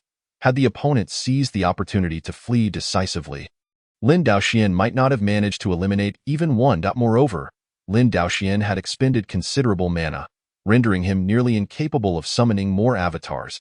He consumed a recovery pill to replenish his drained energy. At that moment, Lin Daoxian sensed a powerful aura approaching swiftly. He turned abruptly, only to exhale in relief. Soon, that formidable presence drew near, none other than his Dao partner, Wei Lingyan. Did I not inform you that everything was fine? Why did you still come? Wei Lingyan, her eyes reddened, flew into Lin Daoxuan's embrace. Wu, are you unscathed? From a distance, I sensed fluctuations of mana and the auras of several innate spiritual treasures, Wu. Although Lin Daoxian had not disclosed his location, Wei Lingyan deduced his intended destination of Beiwai sect and quickly calculated his direction. She then hastened to him with utmost speed. Lin Daoxian held Wei Lingyan tightly, soothing her with gentle words. It's all right now, it's all right. The villains have been vanquished. One was from the Jing Tian sect, and the other from the Tiandao sect. Lin Daoxian recounted the events, and gradually, Wei Lingyan ceased her tears. She playfully pounded her fists against Lin Daoxuan's chest as she declared, I won't allow anything to happen to you. If you were to get hurt, who would take me out for delicious food in the future? Lin Daoxian pinched her cheek lightly, responding, very well. I shall accompany you to the east, starting with Baichuan sect, and demand they hand over their delicacies. The mere thought of food made Wei Lingyan beam with joy. Yes, after Baichuan sect, we'll feast at Qinchuan sect and Wanchuan sect, Lin Daoxian replied. All right, indulge as you please. Just then, he sensed another surge of mana, indicating someone was flying towards them. Could it be Hai Shinru? What? Wei Lingyan turned to gaze westward. Moments later, indeed, she spotted Hai Shinru approaching with others from the horizon. Accompanied by several elites from various sections, Lin Daoxian explained the situation once more, offering reassurances to each. Finally, he remembered he should summon his avatars. However, he surmised that individuals from the western and southern continents would likely not arrive, given the considerable distance. Even if they did, they would not reach in time for the battle. Lin Daoxian promptly decided to manifest his avatars once more. One avatar, wielding the Wu Cai Lianhua sword, returned to the Qingyun sect in the southern continent to entrust the sword to Su Yenyu. Over the years, Su Yenyu had advanced to the out-of-body realm, and with the Wu Cai Lianhua sword in hand, coupled with Chu Yundi possessing another innate spiritual treasure, the Qingyun sect was now fortified. It was, after all, Lin Daoxuan's stronghold, and he could not allow it to falter. The second avatar, bearing the Jing Tian sword, headed to the Xuanwu sect in the western continent to deliver the sword to Wu Ying. Wu Ying, at the 9th level of the out-of-body realm, was a top-tier expert in the lower realm. Armed with the Jing Tian sword, she could ensure the western continent remained secure. The final avatar accompanied Wei Lingyan to the east, to Baichuan sect, to enjoy food and drink together. Upon hearing of the culinary delights, Wei Lingyan hesitated momentarily before asking, but what about your true self? Are you still going to Beiwai sect? Lin Daoxian nodded, confirming he intended to visit Beiwai sect, but not alone. Since Hai Shinru and the others have arrived, while my avatar and you head to Baichuan sect, we shall enlist the elites from there and collectively assault the Yangji sect. Lin Daoxian had long wished to settle accounts with the Yangji sect, and with the Jing Tian sect's Jing Qianhui provoking him, it presented the perfect opportunity to seek retribution.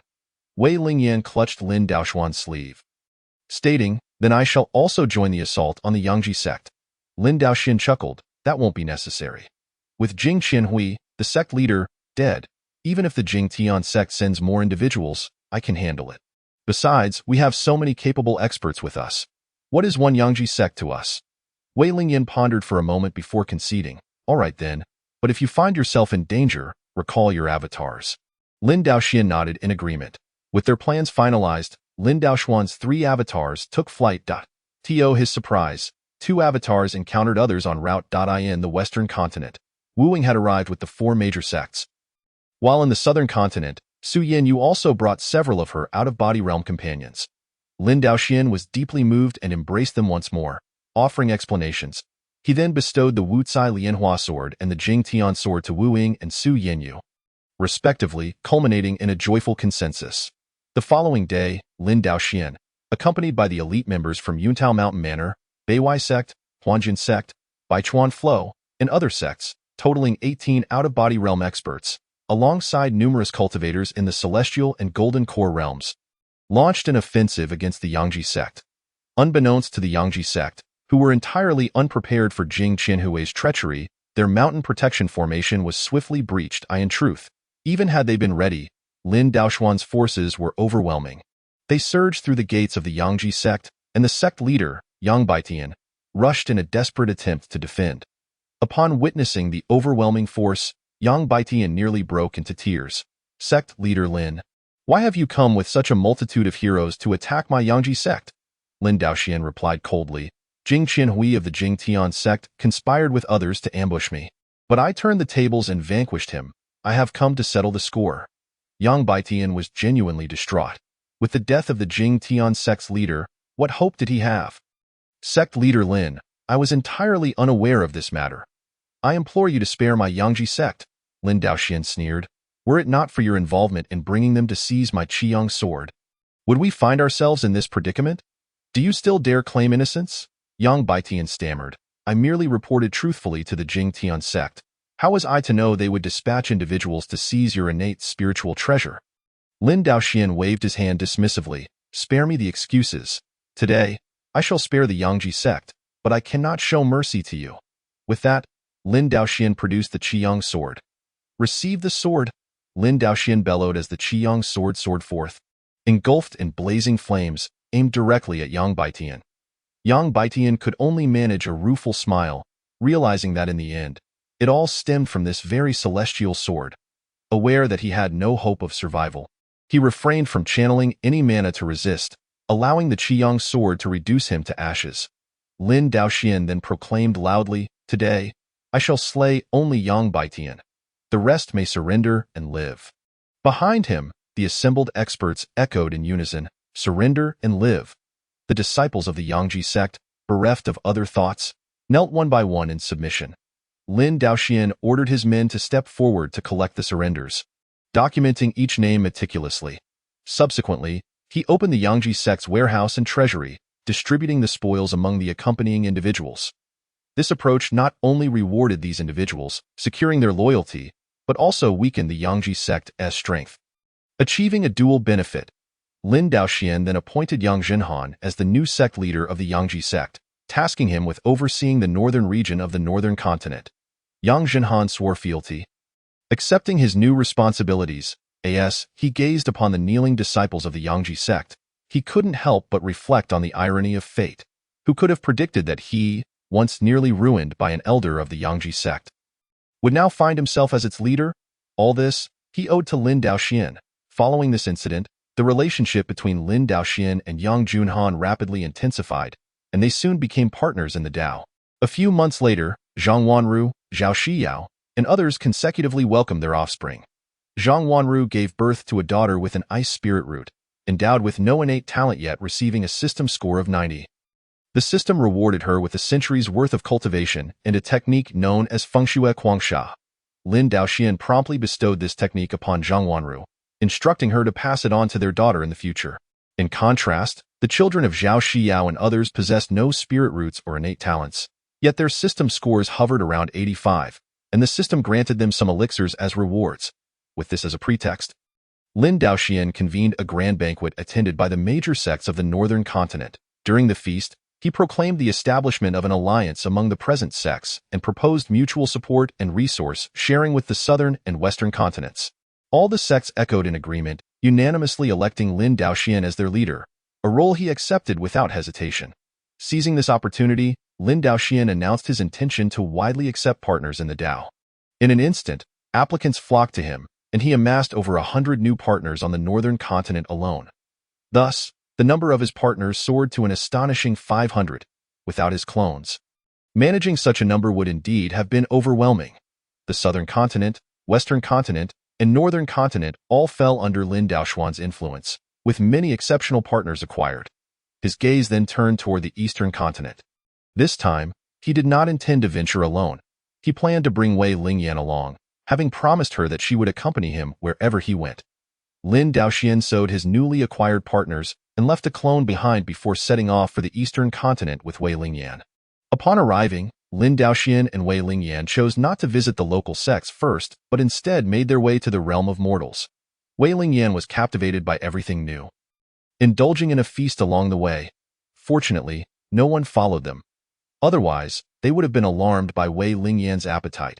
As they strolled and sampled various foods, a group of soldiers approached, beating gongs and shouting, "The National Master is recruiting disciples. The National Master, The spirit-subduing Grandmaster seeks disciples. Those of the Fusion Realm, Heart-Moving Realm, and Golden Core Realm, come forth, spread the word. Female cultivators take precedence. Lin Daoxian couldn't help but chuckle upon hearing this. What a coincidence. We share the same interest. I must seize this opportunity, he exclaimed. Lingyan, we are now in the Golden Core Realm. Let us go sign up. Wei Lingyan shot him a glance. All you think about is finding a wife. Look how delicious this candied fruit is. Why aren't you eating it? Lin Daoxian glanced at the candied fruit. It does look quite tasty. You go ahead. Wei Lingyan playfully hit him. You haven't even had any. Lin Daoxian replied, I sensed it with my spiritual awareness. Wei Lingyan retorted, that's not the same. You must taste it. If you don't eat, I won't accompany you. With a sigh, Lin Daoxian conceded, all right, I'll eat. As they arrived outside the royal palace, they discovered many people registering. Lin Daoxian used his spiritual awareness to scan the crowd and noted that the Fusion Realm had the most participants, numbering around several hundred. The Heart-Moving Realm had slightly fewer, with over 100, and the Golden Core Realm was the least represented, with only a handful. Aside from the two of them, the remaining 3 were all female cultivators. Many of the attendees seemed to know each other, engaged in lively chatter. Listening closely, Lin Daoxian began to understand why the turnout was so large. It turned out that the spirit-subduing Grandmaster had already disseminated news, inviting cultivators from all over the nation to register. The conditions were clearly laid out, including teachings of techniques, bestowal of magical artifacts, and even promises of court positions. The soldiers calling out were primarily there to inform everyone to sign up at the royal palace. This spirit-subduing Grandmaster had gained fame abroad, having slain numerous fiends and troublesome cultivators, including the previous national master, who met his end at the Grandmaster's hands. Consequently, he was appointed as the national master by the king, earning the admiration of many low-level cultivators who flocked to his call for disciples. After hearing this, Lin Daoxian murmured, this spirit-subduing Grandmaster must harbor ulterior motives. He is certainly not acting out of pure altruism. Wei Lingyan inquired curiously, how do you know?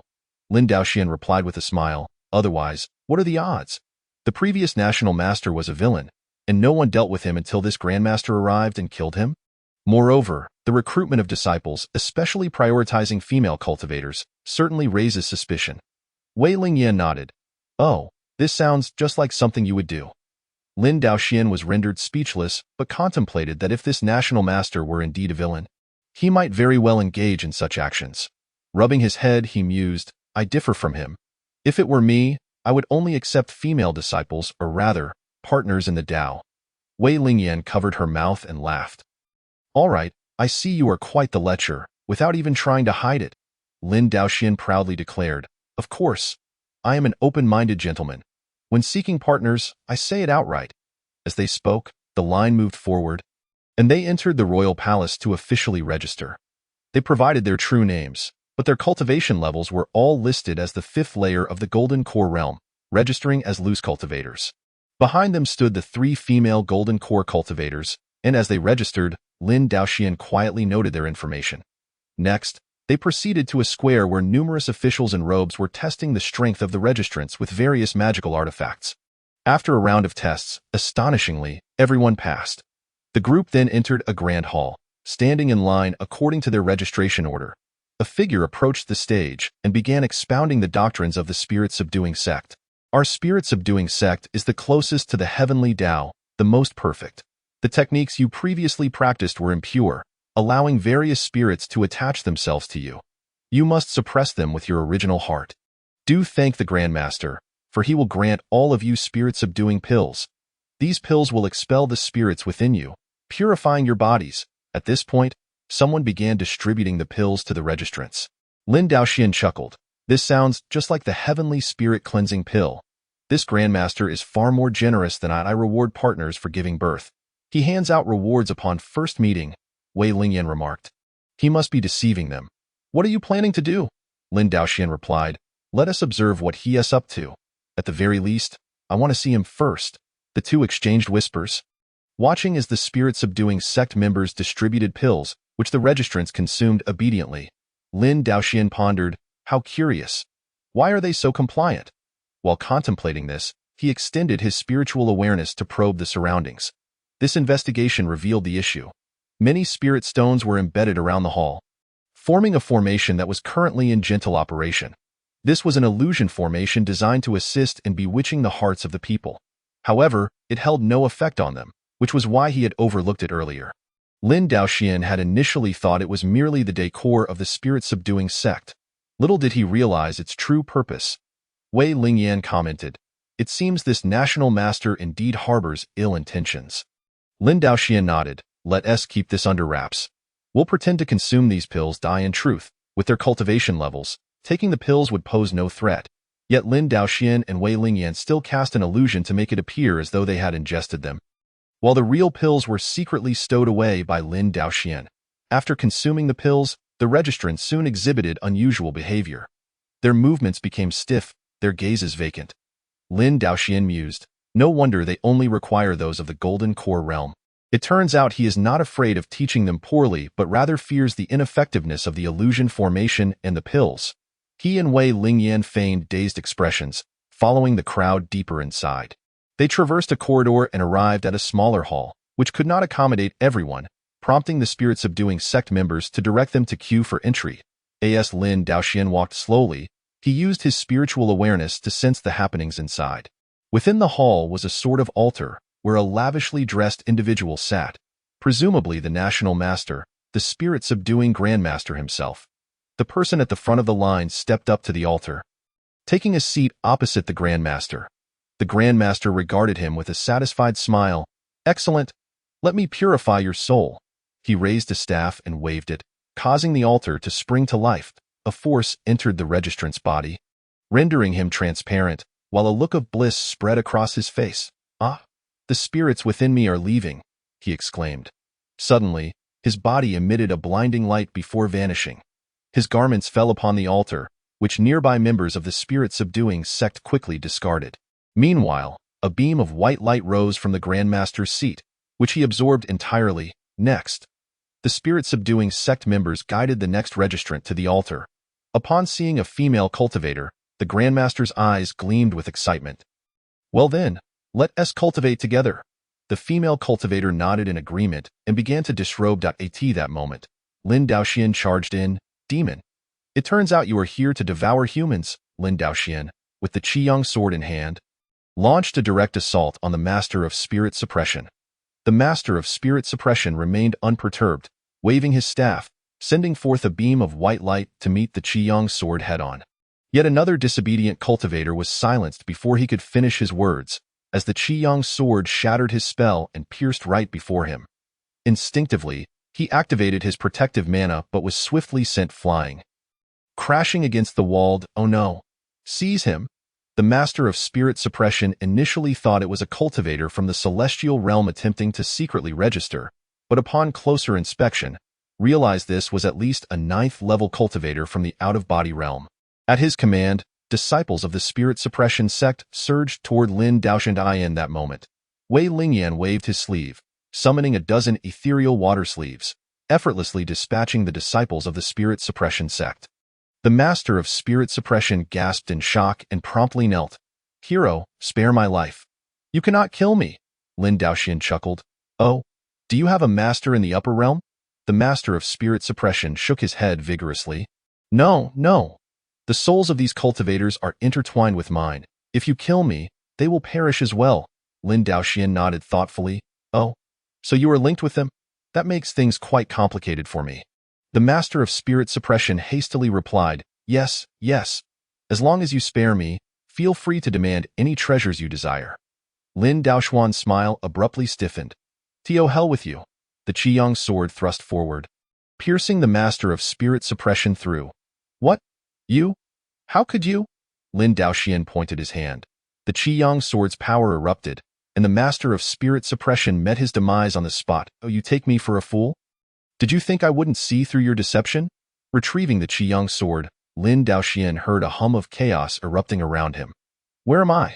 What happened to the Master of Spirit Suppression? I remember I was about to expel the demon spirit within me." Lin Daoxian shouted, "Everyone, that Master of Spirit Suppression is a fraud. He is a demonic cultivator who lured you here to feast upon you." The surrounding crowd descended into further turmoil, buzzing with conversation. Lin Daoxian shook his head, preparing to depart when suddenly a large group of people entered from outside. They rushed into the main hall and stood against the walls. Lin Daoxian observed that these were officials, as expected. After the soldiers stood in formation, over a dozen more individuals entered, cultivators encircling an ordinary man. National Master. Where is my National Master? Lin Daoxian shouted, your National Master has been slain. I wonder if he was breaking the law by devouring humans here. The king, momentarily stunned, turned to the surrounding cultivators. One of them spoke, Your Majesty, the Master of Spirit Suppression is dead, and so are those disciples. The king nodded, then without hesitation, knelt before Lin Daoxian. Your Excellency, the King of Wuji Kingdom, pays his respects to the immortal. The surrounding cultivators also bowed in unison. We pay our respects to the immortal. Chapter 78. The Fire God Sect. Lin Daoxian smiled, noting the proficiency of these individuals in their roles. It seemed they had acted similarly when the previous National Master was slain. All right, everyone rise. Upon hearing this, the king and the cultivators laughed and stood. Lin Daoxian inquired, Your kingdom is called Wuji. Is there not a neighboring kingdom known as Baifeng? The king looked puzzled, replying, Your Excellency, there is no kingdom called Baifeng nearby.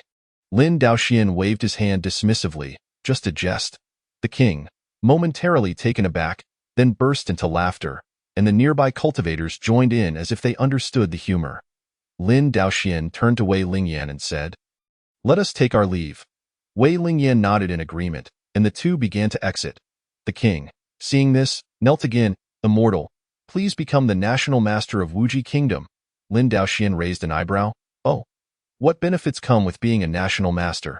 The king hurriedly explained, The National Master enjoys the kingdom's offerings, with all expenses covered by Wuji Kingdom, and can establish a national religion, gathering disciples far and wide. Lin Daoxian nodded, realizing that the role of National Master was indeed quite appealing. However, he had little interest in it.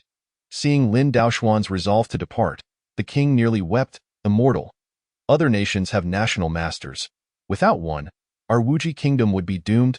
Lin Daoxian paused, pondering. So there are national masters? It seems the Eastern continent is rather different from the other three continents. I have never encountered such a notion elsewhere. He speculated that these national masters were likely no better than the Master of Spirit Suppression. Lin Daoxian pointed to the cultivators beside the king and asked, Who are they? The king replied, They are my kin, with the highest cultivation only reaching the celestial realm, unable to compete with the national masters of other nations. Lin Daoxian shook his head, No need to fret. Even without a national master, others will aspire to take on the role. Should another like the Master of Spirit Suppression cause chaos, I shall return to deal with him. Although Lin Daoxian had yet to establish a foundation in the Eastern continent, he had no desire to become a national master. After all, the general perception of the title was rather unfavorable. Given the time, he could establish his own sect. For now, he preferred to accompany Wei Lingyan in enjoying food and drink, observing the situation in the Eastern continent. As Lin Daoxian and Wei Lingyan made their way outside. The king dared not speak further, only respectfully seeing them off.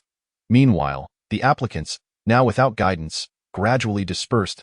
A throng of female cultivators pursued Lin Daoxian, pleading, Immortal, please take us in. We have nowhere to go. We are willing to do anything. Lin Daoxian chuckled, realizing that having merely showcased his cultivation upon arriving in the Eastern continent had garnered such attention. He considered taking them all in, but such an endeavor would prove cumbersome. He still wished to enjoy food and drink with Wei Lingyan, and accommodating so many would be impractical. Well, I am but a wandering cultivator without a paradise. How about this? 3 golden core cultivators may accompany me. While the rest can remain in Wuji Kingdom and take up some official positions, I shall return to find you later. The 3 golden core cultivators were overjoyed, though the others felt a tinge of disappointment. Nonetheless, having secured a place to stay and the assurance that Lin Daoxian would return was still quite favorable, Lin Daoxian then said, The one from the celestial realm, come here. He gestured, and the celestial realm woman approached. Immortal, I am Li Dancio, a 9th level celestial realm cultivator, a wandering cultivator willing to follow you to the ends of the earth. Lin Daoxian nodded, Very well, but I have a task for you. This is a communication artifact. Take it with you and stay here. Contact me if anything arises. These sisters will be temporarily entrusted to your care, Li Dancio, believing Lin Daoxian intended to take on another disciple, proudly stated her cultivation level, which was only a step away from the Golden Core realm. However, this arrangement proved favorable for her, as she now counted as Lin Daoxuan's subordinate. "Thank you, Immortal. I will not fail in my duty." Lin Daoxian nodded. "All right, go seek the king. Just tell him I said to arrange official positions for you, with ample spirit stones and elixirs." Eli Doncio took her companions to find the king, who was equally pleased and promptly arranged for them to receive treatment akin to that of a national master. Earlier, Lin Daoxian had mentioned that should another like the master of spirit suppression cause havoc, he would return to deal with it, and now the king believed Lin Daoxian was merely being polite. With the communication artifact left behind, it was a genuine commitment. With such a formidable figure watching over them, Wuji Kingdom would likely not be bullied by neighboring nations. Lin Daoxian, Wei Lingyan, and the three newly joined Golden Core female cultivators continued eastward, indulging in food and drink as they entered the next kingdom. This kingdom was not called by Feng, but rather by Yang, named for its abundance of sheep. The streets were filled with barbecues, and Wei Lingyan was thoroughly enjoying herself. As they feasted, a figure suddenly descended from the skies, crashing onto the street. The descent was marked by blood and scattered mana, clearly indicating that the woman was gravely injured. Almost immediately, another figure flew in pursuit, casting spells before even landing. The woman rolled to evade the attack, but the spell struck the ground, sending shards of stone flying and causing nearby pedestrians to cry out in distress. Wei Lingyan waved her sleeve, shielding them from the assault. "My lamb skewers, they are all ruined." Lin Daoxian frowned, glancing skyward. This individual was fighting in the streets. He had yet to witness such behavior in the northern continent. Typically, disputes among cultivators were settled in the wilderness or at the gates of sects, unless a demonic cultivator sought to capture or devour someone. It seemed this person was no paragon of virtue.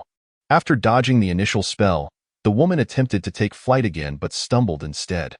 The pursuer descended, laughing maniacally. "You won't escape. Come back and become my offering."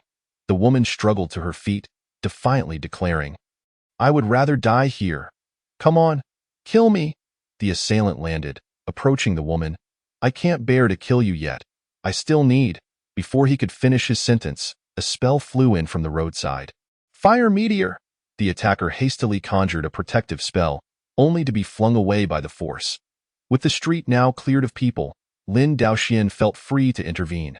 The assailant screeched as he flew back. Who struck me?" Lin Daoxian retorted. "Hey, who are you? Why are you pursuing this woman?" The man proclaimed. "I am the guardian of the Fire God sect. From whence do you hail, audacious wretch, to dare obstruct the affairs of the Fire God sect?" Lin Daoxian shook his head, discerning that there was little intelligence to glean. "Meteoric flames." As he uttered these words, Lin Daoxian unleashed another spell, this time imbued with significantly greater power than before. The guardian, in an attempt to shield himself with magic, was nonetheless obliterated by the blow, collapsing to the ground, motionless. Chapter 79. The national sacrificial ceremony. The woman hurriedly knelt in gratitude, exclaiming, "Thank you, exalted immortal, for your rescue." No sooner had she uttered these words than her strength waned, and she collapsed onto the ground. Lin Daoxian approached, propping her up and producing a rejuvenation pill, which he placed at her lips. "Quickly, consume this elixir." The woman instinctively swallowed it, and in an instant, felt as if she were enveloped in a gentle spring breeze, her injuries both internal and external vanishing without a trace. A celestial pill. Such a precious thing. Lin Daoxian smiled faintly. No matter how precious, it is meant to be used. When one is injured, they must take medicine. Now, let us sit and converse. He guided the woman to a table. The skewered lamb from earlier had been wasted, and with the proprietor having fled, Wei Lingyan took it upon himself to seize a skewer of raw meat and began to grill it. "My own cooking is far superior. The skills of these vendors are woeful. Hand me the spices." The woman gazed in astonishment, realizing that these exalted immortals were dining at a roadside stall and were even preparing their own food. Lin Daoxian inquired, "What enmity exists between you and that man?" What was he referring to regarding the sacrificial offerings? The woman sighed, recounting her tale. Her name was Bai Yushan. She had been cultivating within the Fire God sect since childhood, and after arduous effort, had finally attained the first level of the Golden Core stage, becoming a saintess. However, she soon learned that she was to be sacrificed. The Fire God sect was the state religion of the Baiyang Kingdom, and this sacrificial ceremony was intended to beseech the heavens for blessings of favorable weather and national prosperity. Yet, she had remained within the sect, completely unaware of this grim fate. Having painstakingly reached the golden core stage, she had no desire to become a mere offering, thus she fled. The Guardian had pursued her with a cadre of followers. She had dispatched those minions, yet found herself no match for the Guardian himself.